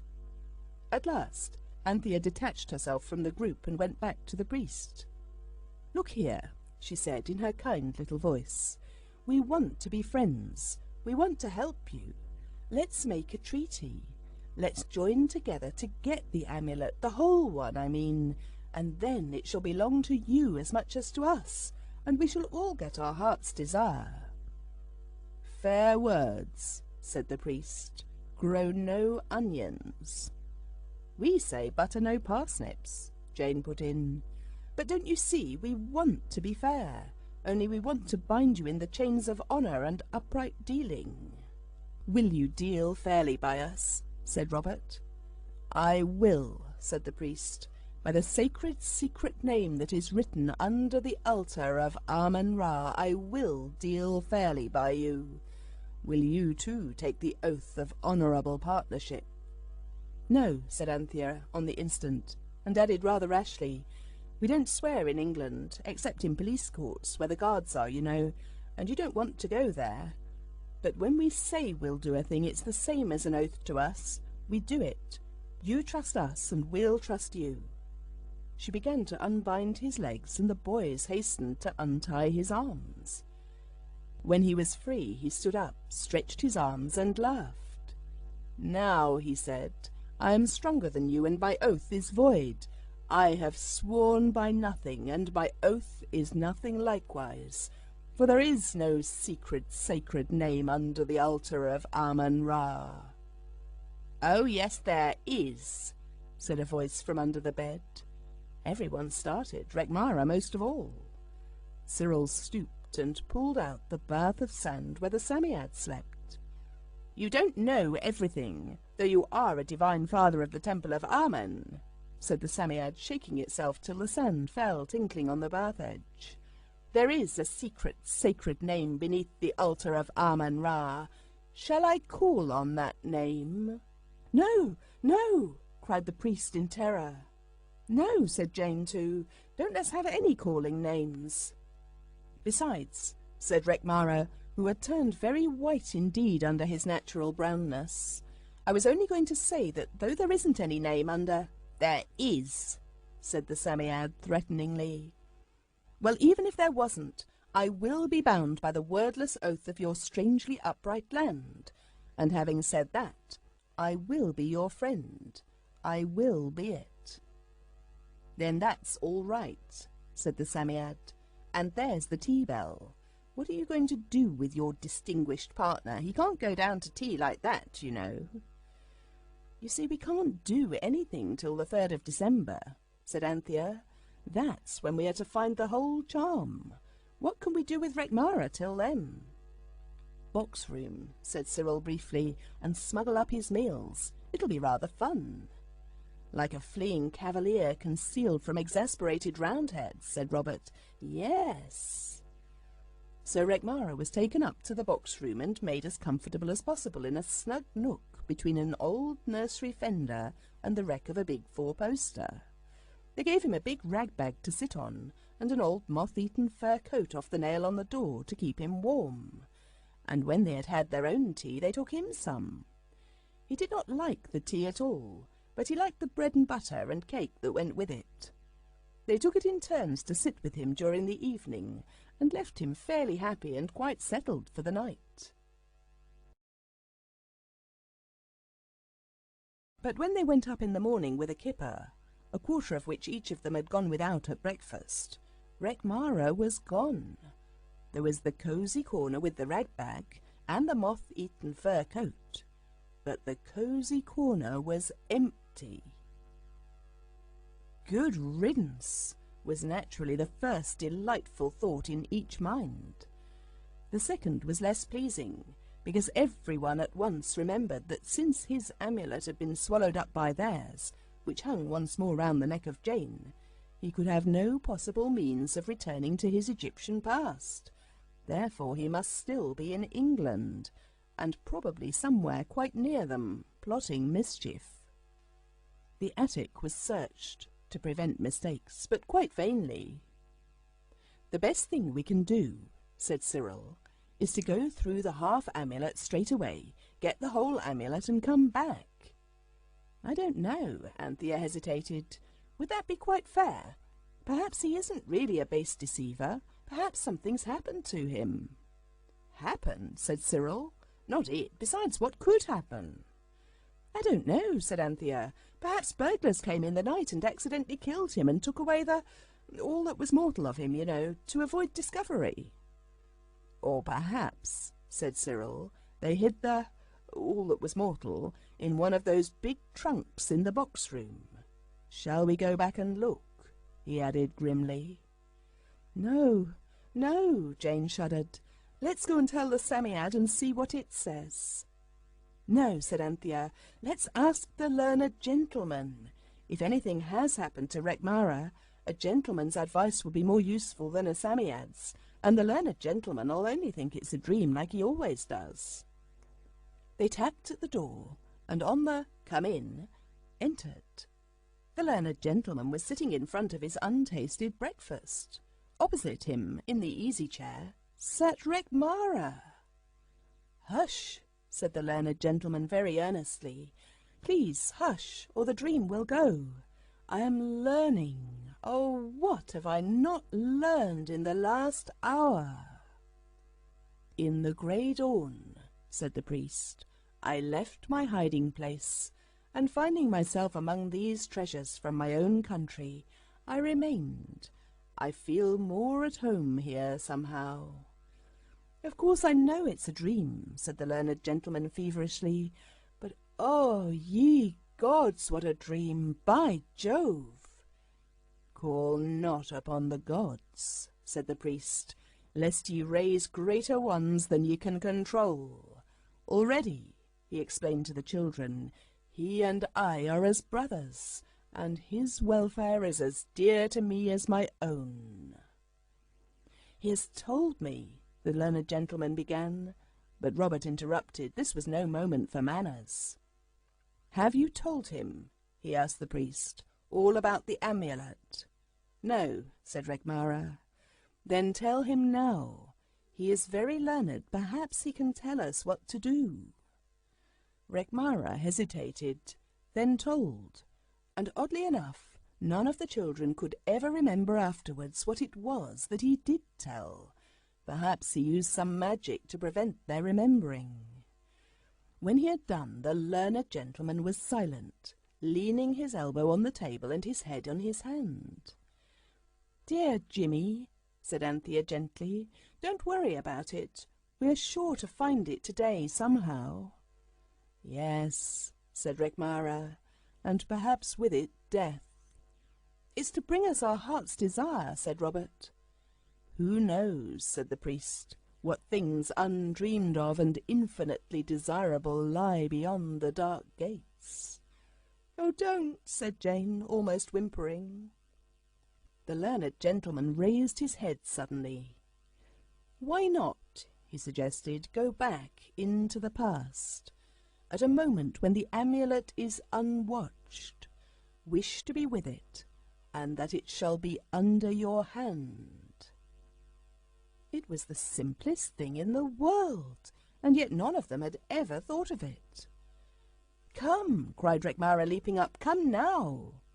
May I come?" the learned gentleman timidly asked. "It's only a dream, you know." "Come and welcome, O brother," Rekmara was beginning, but Cyril and Robert with one voice cried, "No!" "You weren't with us in Atlantis," Robert added, "or you'd know better than to let him come." "Dear Jimmy," said Anthea, "please don't ask to come. We'll go and be back again before you have time to know that we're gone." "And he too?" "We must keep together," said Rekmara, since there is but one perfect amulet to which I and these children have equal claims." Jane held up the amulet. Regmara went first, and they all passed through the great arch into which the amulet grew at the name of power. The learned gentleman saw through the arch a darkness lighted by smoky gleams. He rubbed his eyes, and he only rubbed them for 10 seconds. The children and the priest were in a small dark chamber. A square doorway of massive stone let in gleams of shifting light and the sound of many voices chanting a slow, strange hymn. They stood listening. Now and then the chant quickened and the light grew brighter as though fuel had been thrown on a fire. "Where are we?" whispered Anthea. "And when?" whispered Robert. "This is some shrine near the beginnings of belief," said the Egyptian, shivering. "Take the amulet and come away. It is cold here in the morning of the world." And then Jane felt that her hand was on a slab or table of stone, and under her hand something that felt like the charm that had so long hung round her neck, only it was thicker, twice as thick. "It's here," she said. "I've got it." And she hardly knew the sound of her own voice. "Come away," repeated Regmara. "I wish I could see more of this temple," said Robert, resistingly. "Come away," the priest urged. "There is death all about and strong magic. Listen." The chanting voices seemed to have grown louder and fiercer and light stronger. "They're coming," cried Regmara. "Quick, quick, the amulet!" Jane held it up. "What a long time you've been rubbing your eyes," said Anthea. "Don't you see we've got back?" The learned gentleman merely stared at her. "Miss Anthea! Miss Jane!" It was Nurse's voice, very much higher and squeaky and more exalted than usual. "Oh, bother!" said everyone, Cyril adding, "You just go on with the dream for a sec, Mr. Jimmy, and we'll be back directly. Nurse'll come up if we don't. She wouldn't think Regmara was a dream." Then they went down. Nurse was in the hall, an orange envelope in one hand and a pink paper in the other. "Your pa and ma's come home. Reach London 11:15. Prepare rooms as directed in letter, and signed in their 2 names." "Oh, hooray! Hooray, hooray!" shouted the boys and Jane. But Anthea could not shout. She was nearer crying. "Oh," she said, almost in a whisper, "then it was true, and we have got our heart's desire." "But I don't understand about the letter," Nurse was saying. "I haven't had no letter." "Oh," said Jane in a queer voice, "I wonder whether it was one of those. They came that night, you know, when we were playing devil in the dark, and I put them in the hat-stand drawer behind the clothes-brushes, and—" She pulled out the drawer as she spoke, and here they are. There was a letter for Nurse, and one for the children. The letters told how Father had done being a war correspondent and was coming home, and how Mother and the lamb were going to meet him in Italy and all come home together, and how the lamb and Mother were quite well, and how a telegram would be sent to tell the day and the hour of their homecoming. "Mercy me," said the old nurse. "I declare if it's not too bad of you, Miss Jane, I shall have a nice to-do getting things straight for your pa and ma." "Oh, never mind, Nurse," said Jane, hugging her. "Isn't it just too lovely for anything?" "We'll come and help you," said Cyril. "There's just something upstairs we've got to settle up, and then we'll all come and help you." "Get along with you," said the old nurse, but she laughed jollily. "Nice help you'd be, I know you, and it's 10 o'clock now." There was, in fact, something upstairs that they had to settle. Quite a considerable something, too, and it took much longer than they expected. A hasty rush into the boys' room secured the Psammead, very sandy and very cross. "It doesn't matter how cross and sandy it is, though," said Anthea. "It ought to be there at the final council." "It'll give the learned gentleman fits, I expect," said Robert, "when he sees it." but it didn't. "The dream is growing more and more wonderful," he exclaimed when the Psammead had been explained to him by Rekmara. "I have dreamed this beast before." "Now," said Robert, "Jane has got the half amulet and I've got the whole. Show up, Jane." Jane untied the string and laid her half amulet on the table, littered with dusty papers, and the clay cylinders marked all over with little marks like the little prints of birds' feet. Robert laid down the whole amulet, and Anthea gently restrained the eager hand of the learned gentleman as it reached out yearningly towards the perfect specimen. And then, just as before on the Marcella quilt, so now on the dusty litter of papers and curiosities, the half amulet quivered and shook, and then as steel is drawn to a magnet, it was drawn across the dusty manuscripts, nearer and nearer to the perfect amulet, warm from the pocket of Robert. And then, as one drop of water mingles with another, when the panes of the window are wrinkled with rain, as one bead of mercury is drawn into another bead, the half amulet that was the children's, and was also Rekmara's, slipped into the whole amulet, and behold, there was only one, the perfect and ultimate charm. "And that's all right," said the Psammead, breaking a breathless silence. "Yes," said Anthea, "and we've got our heart's desire. Father and Mother and the lamb are coming home today." "But what about me?" said Rekmara. "What is your heart's desire?" Anthea asked. "Great and deep learning," said the priest without a moment's hesitation.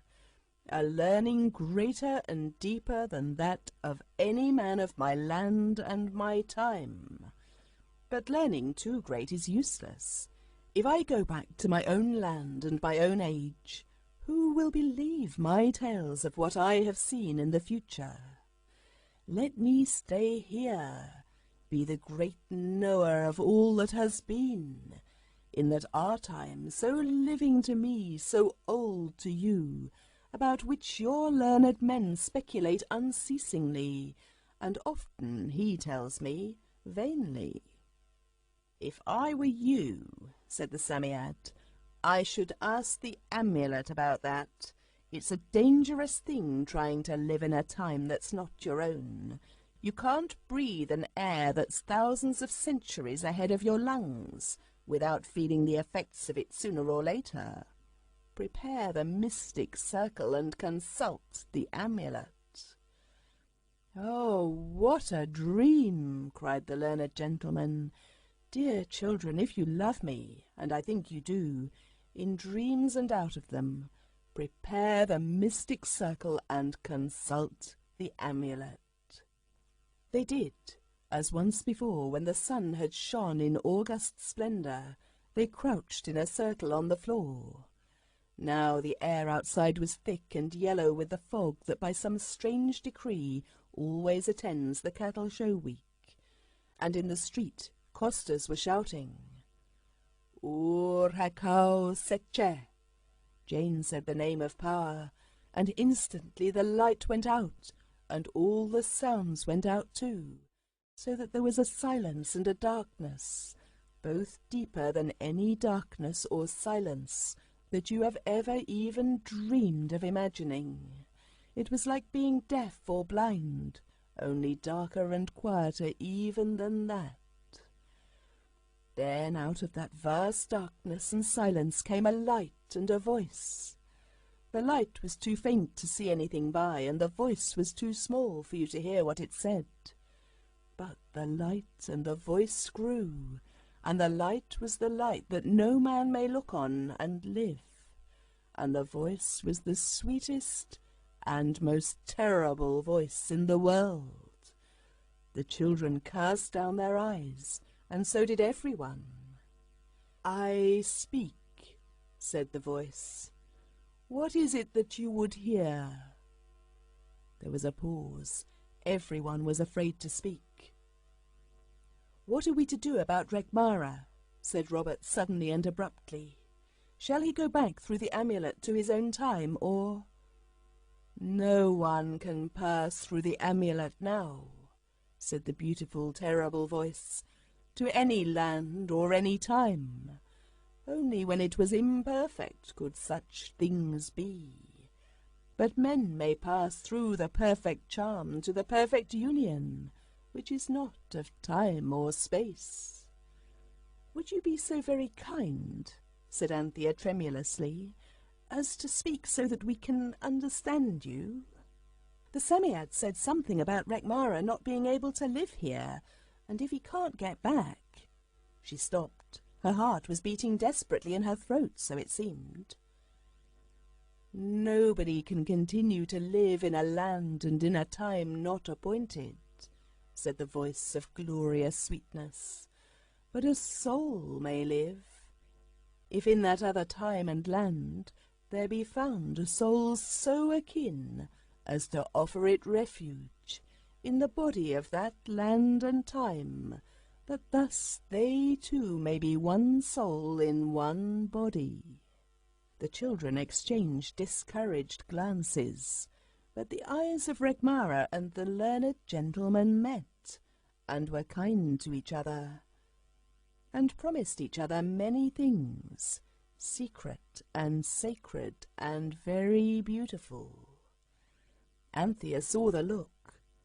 "Oh, but," she said, without at all meaning to say it, "dear Jimmy's soul isn't at all like Rekmara's. I'm certain it isn't. I don't want to be rude, but it isn't, you know. Dear Jimmy's soul is as good as gold, and—" "Nothing that is not good can pass beneath the double arch of my perfect amulet," said the voice. "If both are willing, say the word of power, and let the two souls become one for ever and evermore." "Shall I?" asked Jane. "Yes, yes." The voices were those of the Egyptian priest and the learned gentleman, and the voices were eager, alive, thrilled with hope and the desire of great things. So Jane took the amulet from Robert and held it up between the two men, and said for the last time the word of power. "Ur-hekau seche." The perfect amulet grew into a double arch. The two arches leaned to each other, making a great A. "A stands for Amen," whispered Jane, "what he was a priest of." "Hush," breathed Anthea. The great double arch glowed in and through the green light that had been there since the name of power had first been spoken. It glowed with a light more bright, yet more soft than the other light, a glory and splendour and sweetness unspeakable. "Come," cried Rekmara, holding out his hands. "Come," cried the learned gentleman, and he also held out his hands. Each moved forward under the glowing, glorious arch of the perfect amulet. Then Rekmara quavered and shook, and as steel is drawn to a magnet, he was drawn under the arch of magic, nearer and nearer to the learned gentleman. And as one drop of water mingles with another, when the window-glass is rain-wrinkled, as one quicksilver bead is drawn to another quicksilver bead, Rekmara, divine father of the temple of Amen-Ra, was drawn into, slipped into, disappeared into, and was one with Jimmy, the good, the beloved, the learned gentleman. And suddenly it was good daylight, and the December sun shone. The fog had passed away like a dream. The amulet was there, little and complete in Jane's hand, and there were the other children, and the Psammead, and the learned gentleman. But Rekmara, or the body of Rekmara, was not there any more. As for his soul— "Oh, the horrid thing!" cried Robert, and put his foot on a centipede as long as your finger, that crawled and wriggled and squirmed at the learned gentleman's feet. "That," said the Psammead, was the evil in the soul of Rekmara. There was a deep silence. "Then Rekmara's him now," said Jane at last. "All that was good in Rekmara," said the Psammead. "He ought to have his heart's desire too," said Anthea, in a sort of stubborn gentleness. "His heart's desire," said the Psammead, "is the perfect amulet you hold in your hand. Yes, and has been ever since he first saw the broken half of it." "We've got ours," said Anthea softly. "Yes," said the Psammead. Its voice was crosser than they'd ever heard it. "Your parents are coming home. And what's to become of me? I shall be found out and made a show of and degraded in every possible way.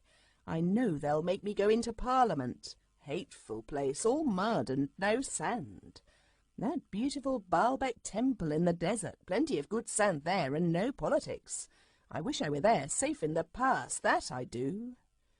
"I wish you were," said the learned gentleman, absently, yet polite as ever.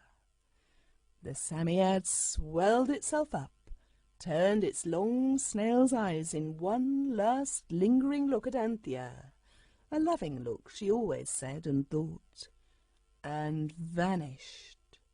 "Well," said Anthea, after a silence, "I suppose it's happy. The only thing it ever really did care for was sand." "My dear children," said the learned gentleman, "I must have fallen asleep. I've had the most extraordinary dream." "I hope it was a nice one," said Cyril with courtesy. "Yes, I feel a new man after it, absolutely a new man." There was a ring at the front doorbell, the opening of a door, voices. "It's them!" cried Robert, and a thrill ran through 4 hearts. "Here!" cried Anthea, snatching the amulet from Jane and pressing it into the hand of the learned gentleman. "Here, it's yours, your very own. A present from us, because you're Rekmara as well. I mean, because you're such a dear." She hugged him briefly but fervently, and the 4 swept down the stairs to the hall, where a cabman was bringing in boxes, and where, heavily disguised in travelling cloaks and wraps, was their heart's desire, threefold: Mother, Father, and the Lamb. "Bless me," said the learned gentleman left alone. "Bless me, what a treasure! The dear children! It must be their affection that has given me these luminous opacus. I seem to see so many things now, things I never saw before.